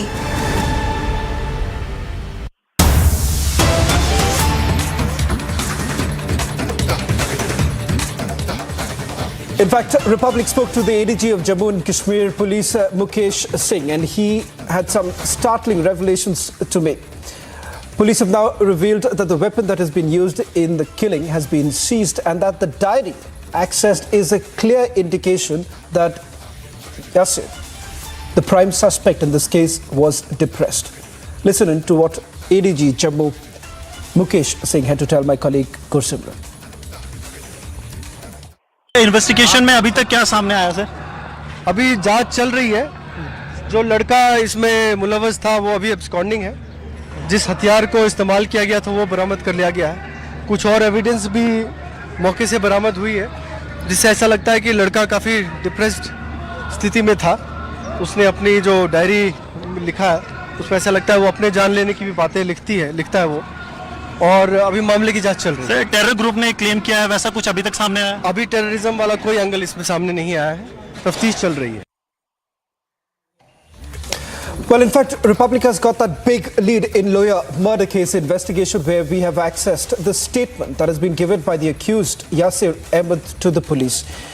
According to sources, Yasir goes on to say that he killed DG Prison because he was not offered a job. Sources also tell your channel that the police suspects that Yasir is actually trying to hide the reality, and this is not the only thing. Even Yasir's fiancée has confirmed that he was in a disturbed state of mind. Getting us this breaking input is my colleague Gursimran from Jammu. Gursimran, first put this into perspective. Is there any terror angle? Because what has transpired over the last few hours is that a terror group had taken responsibility. So it does appear that there is a larger design in place, and perhaps all that we know so far indicates that there is more than what meets the eye. See, Shavan, first of all, the terror angle, there is no terror angle, but clear-cut desperation by the Pakistani terror groups. They want to give it a color of a terror act because they have totally failed to disrupt the ongoing visit of Union Home Minister Amit Shah to the Union Territory of Jammu and Kashmir, and also they have seen a sea wave change in the Union Territory of Jammu and Kashmir, where the people are now loving the development, and Pakistan has always been their love for the destruction. So this doesn't suits the narrative that the Pakistan wants to spread in the Union Territory of Jammu and Kashmir, and that's why they tried to bring in the angle of a terror attack in the killing of DGP Lohia. So we spoke to some of the senior officials, and what they have said that this is clear desperation of the Pakistan to link it with the terror attack. Second, during investigation, the accused Yasir Ahmed has admitted that he was the one and who carried out the killing of DG Prisons Lohia, and the reason he has stated is that he was not given job by DGP. Now the agencies and the Jammu and Kashmir police suspect that he's making up stories so as to evade from telling the real reason, because it seems to be a well-planned conspiracy. The kerosene was brought there. It was all pre-planned that he will do it at a time when no one was in the vicinity of that room where DG Prisons Lohia was residing. So, and 3 days prior to that, the kerosene was brought in. So all in all, now the police is looking for the motive. What was the motive? Was he radicalized? Because see, he was prone to radicalization. He was not in the active state of mind. He was depressed. The diaries we have accessed clearly shows that he has always been wishing for death. He was not having any even a iota of interest in life. So was he misused by some elements against DG Prison Lohia?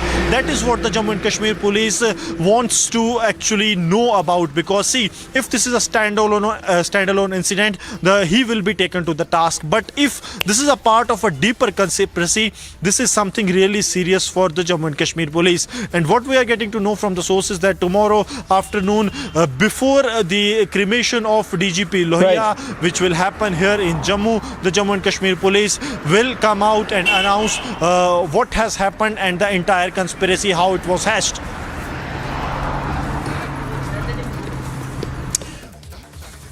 Well, in fact, we're getting at some more breaking news on this very story that we are tracking very closely. Back-to-back breaking news coming in on the Lohia murder case.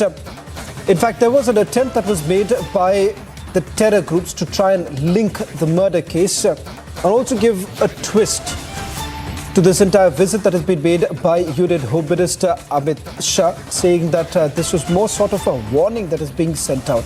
Now, as far as the statement that has been recorded by the Jammu and Kashmir police of the first accused, Yasir Ahmed, we are given to understand that Yasir goes on to say that he killed DG Prison because he was not offered a job. In fact, it turns out that there was an attempt made by these terror groups to fearmonger. Essentially, those terror groups, Pakistan-based terror groups who wanted to link this to the visit of Union Home Minister Amit Shah. Sources also indicating that the attacks took place right ahead of the Union Home Minister Amit Shah's visit to Valley, and that Pakistan is essentially trying to create a false propaganda. Let me bring in my colleague Gursimran once again on the story that we're getting you right now. There was an attempt that was clearly made by these Pakistani propagandists to try and link this. But as of now, the investigation that has been carried out by Jammu and Kashmir police indicates that there isn't any terror link to it. Gursimran, just to get the details of this story, is it clear now that the police has ruled out any terror link? Yes, Shawan, as of now, police has totally ruled out any terror link, and this clearly shows the desperation that how rattled the Pakistani terror groups are. They try to disrupt the environment in the Union Territory of Jammu and Kashmir by carrying out twin sticky bomb attacks in Udhampur on 28th and 29th of September, a couple of days ahead of the Union Home Minister's visit, and there were many more that were planned by the Pakistani terror group Lashkar-e-Toiba, but that was averted by the Jammu and Kashmir police when they busted the terror module and have recovered 3 sticky bombs and 2 IEDs. Another module of Jaish-e-Mohammed in Kathua was busted and a terrorist was arrested along with a sticky bomb. When these 2 terror modules were busted, the Pakistani-based terror groups had no option to disrupt the peace in Jammu and Kashmir ahead of the visit of the Union Home Minister. So what they did is they tried to link the killing of DGP Lohia, DG Presence Lohia, with the terror incident so that they can fearmonger the people. They can tell the people that see what kind of presence we have. Earlier in the morning when this letter was floated, I spoke to some of the senior officials of the Jammu and Kashmir police. They were verifying the details of this letters, and what they said that if it has happened, then this means that the terror groups are developing their assets for a year and then using it. But during investigation, nothing such has come into fore. There is no link of the accused to any terror groups, not even any of his relatives is linked to any terror group or a history of terrorism. So that is something now the agencies are saying that the terror angle is totally being ruled out as of now, and what is being done by the Pakistani side, the Pakistani terror group, is part of a smear campaign that Pakistan has launched against the India to defame the country and also to send a message across the world that all is not well in the Union Territory of Jammu and Kashmir post abrogation of Article 370 and 35 Alpha. Shawan. Kursimran, just a quick question from you with regards to some of these terror groups who made this attempt earlier in the day to take responsibility with a clear aim that they wanted to send across a message that even when the Union Home Minister is visiting the valley and making the assertion that abrogation of Article 370 has had its impact on the ground, they are saying that nothing of that sort and they can still carry on with whatever they would like to. But clearly it turns out that this was nothing but a propaganda of Pakistan. Are we getting more details whether this was completely, it was a knee-jerk reaction coming in from Pakistan's ISI because they perhaps sensed an opportunity at this stage to try and peddle this narrative? See, Shawan, this has been a very selective selection by the Pakistani ISI. See, People's Anti-Fascist Front has only claimed 2 responsibilities till date. First was of the Bhattaduri encounter in which 9 Jawans of the Indian Army attained martyrdom and 1 terrorist was killed on the 100th day of the operation. Second operation, they claimed the responsibility was of the Thana Mandi, where the Indian Army's operational base was attacked, in which we lost our brave hearts. 2 Fidayeen terrorists were killed, and that was something very real. And the third responsibility they claimed was of yesterday's evening killing of DGP HK Lohia. So that was clearly sending a message to even cops that there could be a possibility. So a selection was made so that it could look like a real thing happening. But when the investigation was carried out, there was no link, and this claim of the Pakistani terror group turned out to be a smear campaign that is launched by the Pakistan and the Pakistani intelligence agency ISI. Well, in fact, politics has also emerged over the cold-blooded murder of Jammu and Kashmir DG prison, where the Congress has now essentially stamped the BJP and questioned the deteriorating law and order situation in the valley. In fact, they've also questioned the very fact that there's been an intelligence failure by the centre, and all of this, they're trying to link it to the Union Home Minister Amit Shah's visit to the valley. Listen.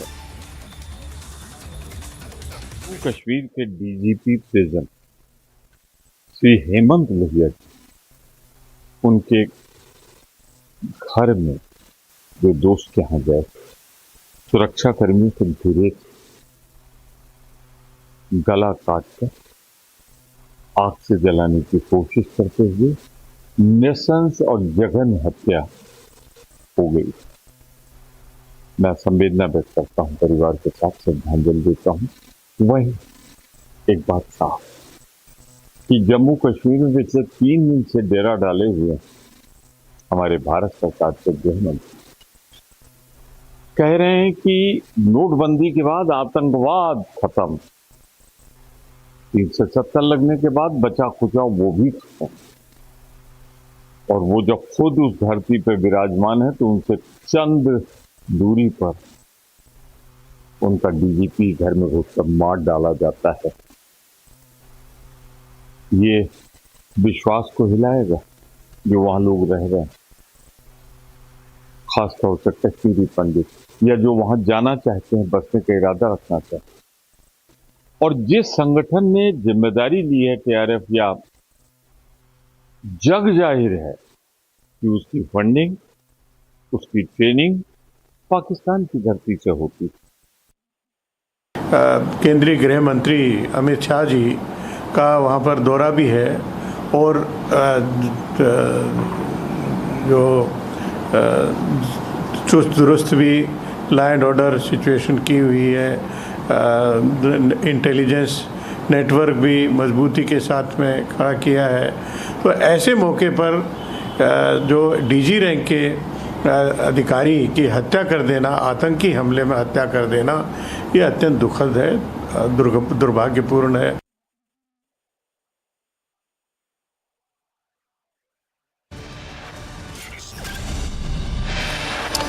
Pakistan-based terror groups try to give terror angle to DG murder. Jammu and Kashmir police bust claims.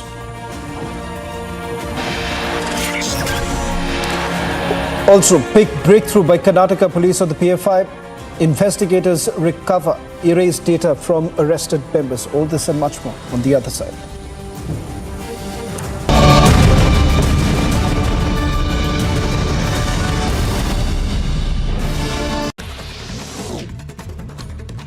Jammu and Kashmir's Director General of Prisons, Hemant Lohia, was found murdered at his residence in Jammu, with police suspecting his domestic help as the main culprit. The servant in question is presently on the run.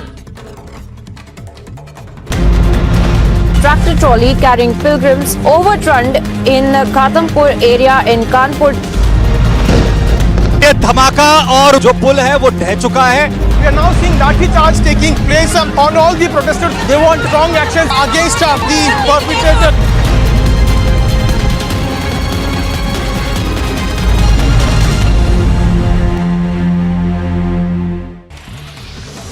As a poster war brews between the Congress and the BJP in Karnataka, the BJP has launched posters over Congress leader Siddaramaiah, having helped the PFI on previous occasions. Time to once again action our destiny. Focus on mission superpower.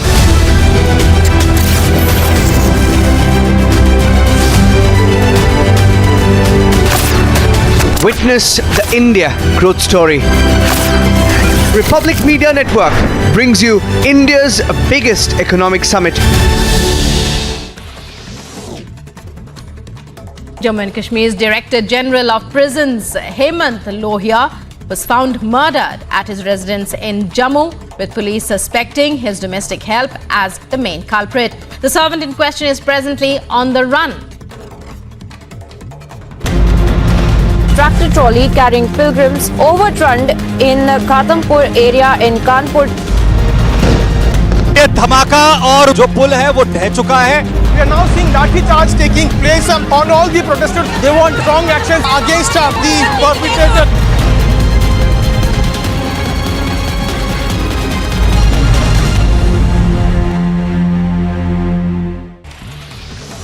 As a poster war brews between the Congress and the BJP in Karnataka, the BJP has launched posters over Congress leader Siddaramaiah, having helped the PFI on previous occasions.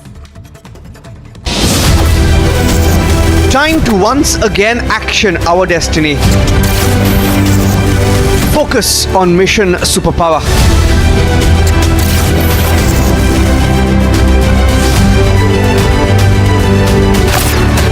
Witness the India growth story. Republic Media Network brings you India's biggest economic summit. Jammu and Kashmir's Director General of Prisons, Hemant Lohia, was found murdered at his residence in Jammu, with police suspecting his domestic help as the main culprit. The servant in question is presently on the run. Tractor trolley carrying pilgrims overturned in Khatampur area in Kanpur. ये धमाका और जो पुल है वो ढह चुका है. We are now seeing lathi charge taking place on all the protesters. They want strong action against the perpetrator.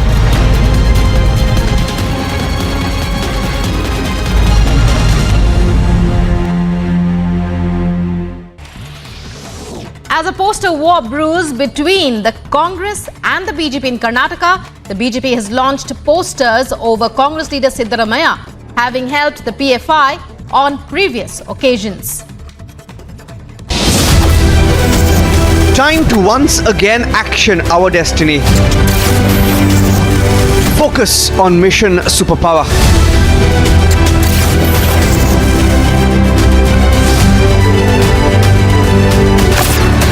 Witness the India growth story.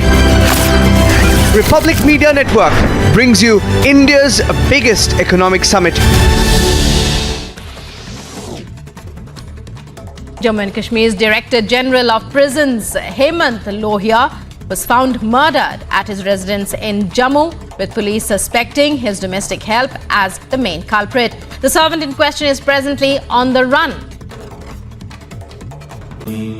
Amit has been ranked India's #1 private university.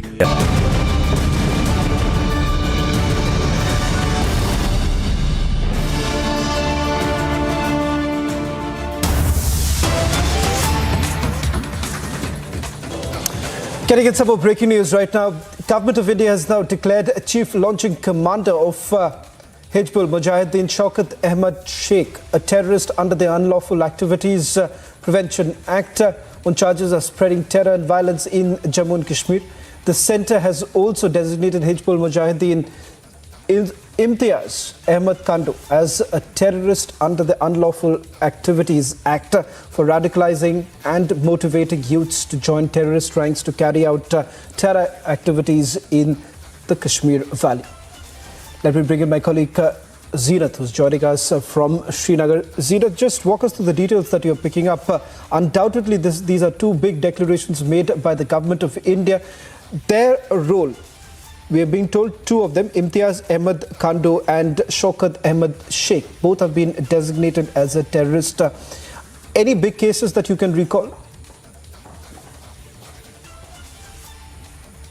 See, as far as they have been designated as terrorists under the UAPA, or where it has been cited that the Shaukat Ahmad Sheikh alias Shaukat Mochi, who hails from Ganai Hammam of Baramulla, North Kashmir, although he's a 1970 born and has been involved in the terror activities, and it has also been brought into the notice that he is not only coordinating for the infiltration but is also executing terror activities in North Kashmir because of his contacts, although he at present is based in Pakistan but hailed actually from the North Kashmir's Baramulla.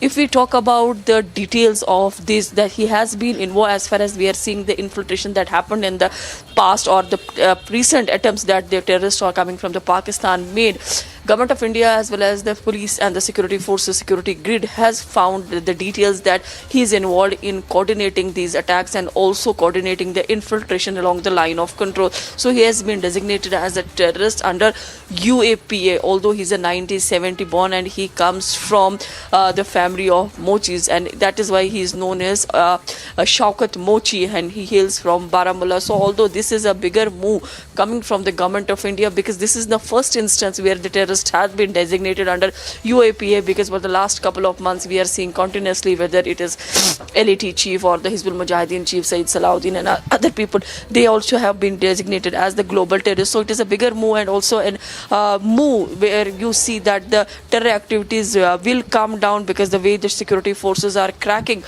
crackdown that we are seeing on the terror network in Jammu and Kashmir. And specifically if I talk about the Kashmir Valley in the last 10 months now, some 156 terrorists were neutralized, out of which the majority of the chunk comes from the South Kashmir. And if we talk only about the figures in South Kashmir, some 70 terrorists were neutralized, and 1/3 of the component is the foreign terrorists. This also tells you that now that the local terrorists don't want to fight, or they feel fair because they know they are going to lose their life, and that is why in majority of the encounters in the South Central, or if we talk about the North Kashmir, the foreign terrorists were neutralized. This is a trend that has been picked up since last year. We are seeing whether in Srinagar the foreign terrorists, earlier it was more about the local terrorists in every encounter, but now we are seeing the foreign terrorists. As per the security expert, they say that the Kashmiri terrorists, the local terrorists, have taken a back seat because they know what the end is going to be like, and that is why the Pakistani terrorists are trying to fight with the security forces and get neutralized. Yes, Shawan.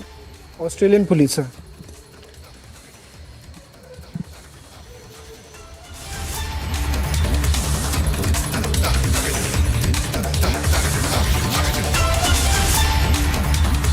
We'll get to latest details.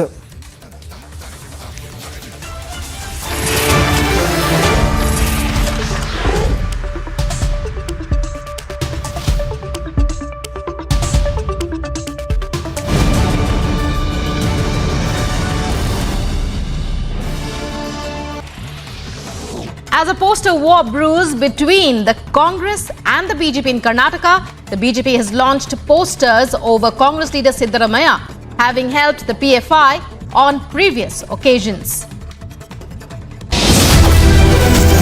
Time to once again action our destiny. Focus on mission superpower.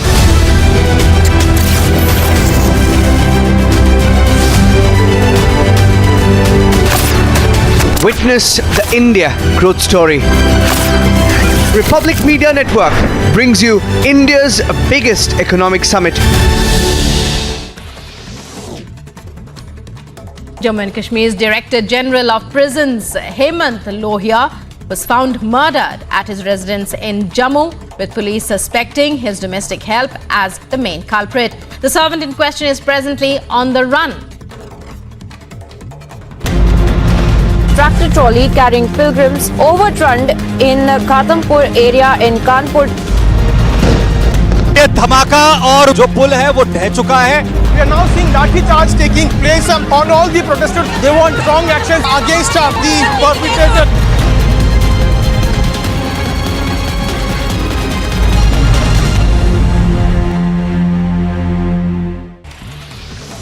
As a poster war brews between the Congress and the BJP in Karnataka, the BJP has launched posters over Congress leader Siddaramaiah, having helped the PFI on previous occasions. Time to once again action our destiny. Focus on mission superpower.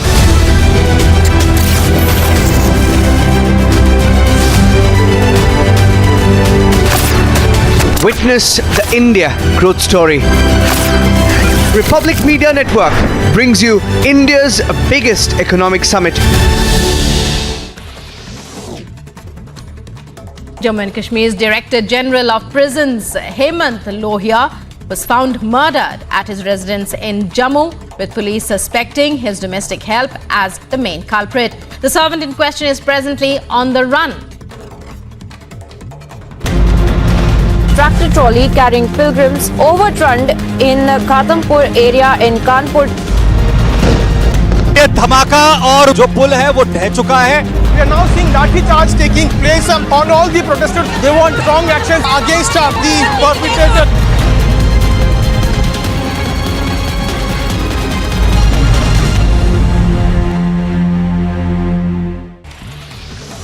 As a poster war brews between the Congress and the BJP in Karnataka, the BJP has launched posters over Congress leader Siddaramaiah, having helped the PFI on previous occasions. Time to once again action our destiny. Focus on mission superpower.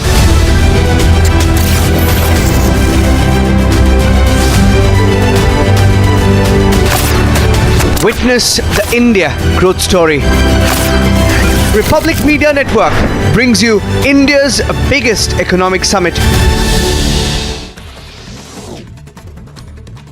Jammu and Kashmir's Director General of Prisons, Hemant Lohia, was found murdered at his residence in Jammu, with police suspecting his domestic help as the main culprit. The servant in question is presently on the run.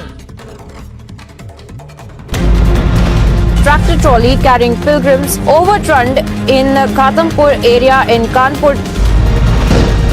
ये धमाका और जो पुल है वो ढह चुका है. We are now seeing lathi charge taking place on all the protesters. They want strong action against the perpetrator.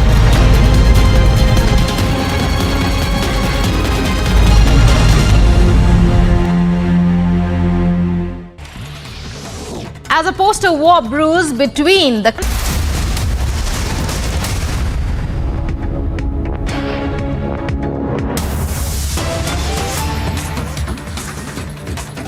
All right, a breaking news development coming in that's connected with CBI crackdown on financial crimes. CBI has busted a cyber-enabled financial fraud called through Operation Chakra.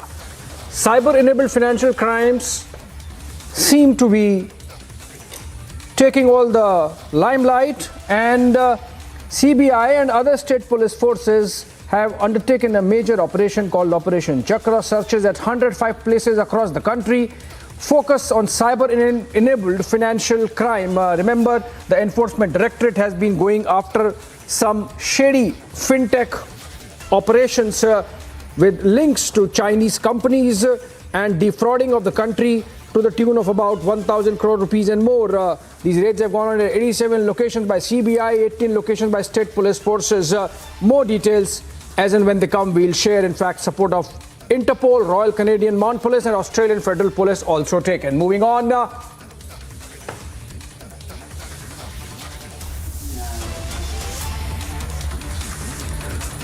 All right, Republic has exclusive interview of Major General Prashant Srivastav, GOC Victor Force, done by our Srinagar Bureau Chief Zeenat Zishan.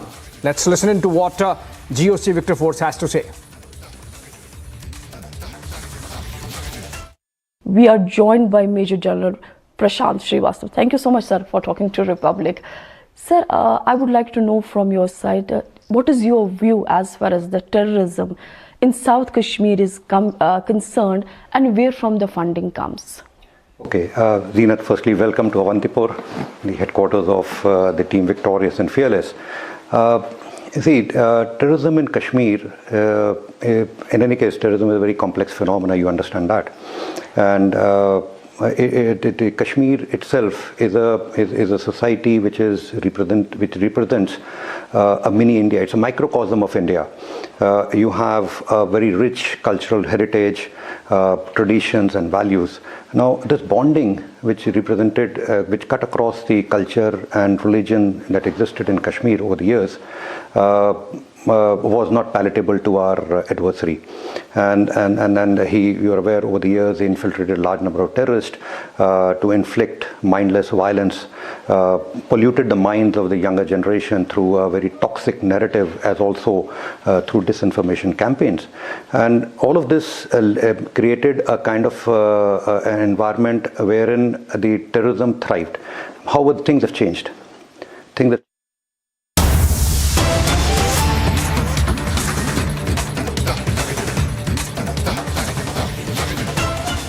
All right, we are back to the breaking news development that we had brought to you just a while back. Massive crackdown on financial crimes across the country, with the CBI and along with the state police forces carrying out raids at 105 places, 87 by the CBI, arrest by the state police forces, and assistance taken of international police organizations, including the Interpol, the Australian Federal Police, and of course the Canadian Royal Mounted Canadian Police. Let's go to Shravan Sen. He's getting us all these details. Shravan, if you can share with us, what's this crackdown about? What's this Operation Chakra about? Is it aimed at those loan companies after which the ED was also going, and or is it about some other financial crimes on which CBI has focused its attention now?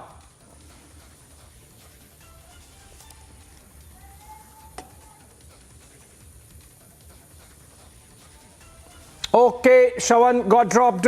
We'll try to connect with him again. This is a big development. CBI in a major crackdown on financial crimes across the country, carrying out raids at 105 locations along with state police forces and, of course, 5 global agencies also involved. Let's try to understand from Shawan what's this crackdown about. Shawan, which companies, which organizations, which platforms targeted or under lens of the agencies in this massive crackdown under Operation Chakra?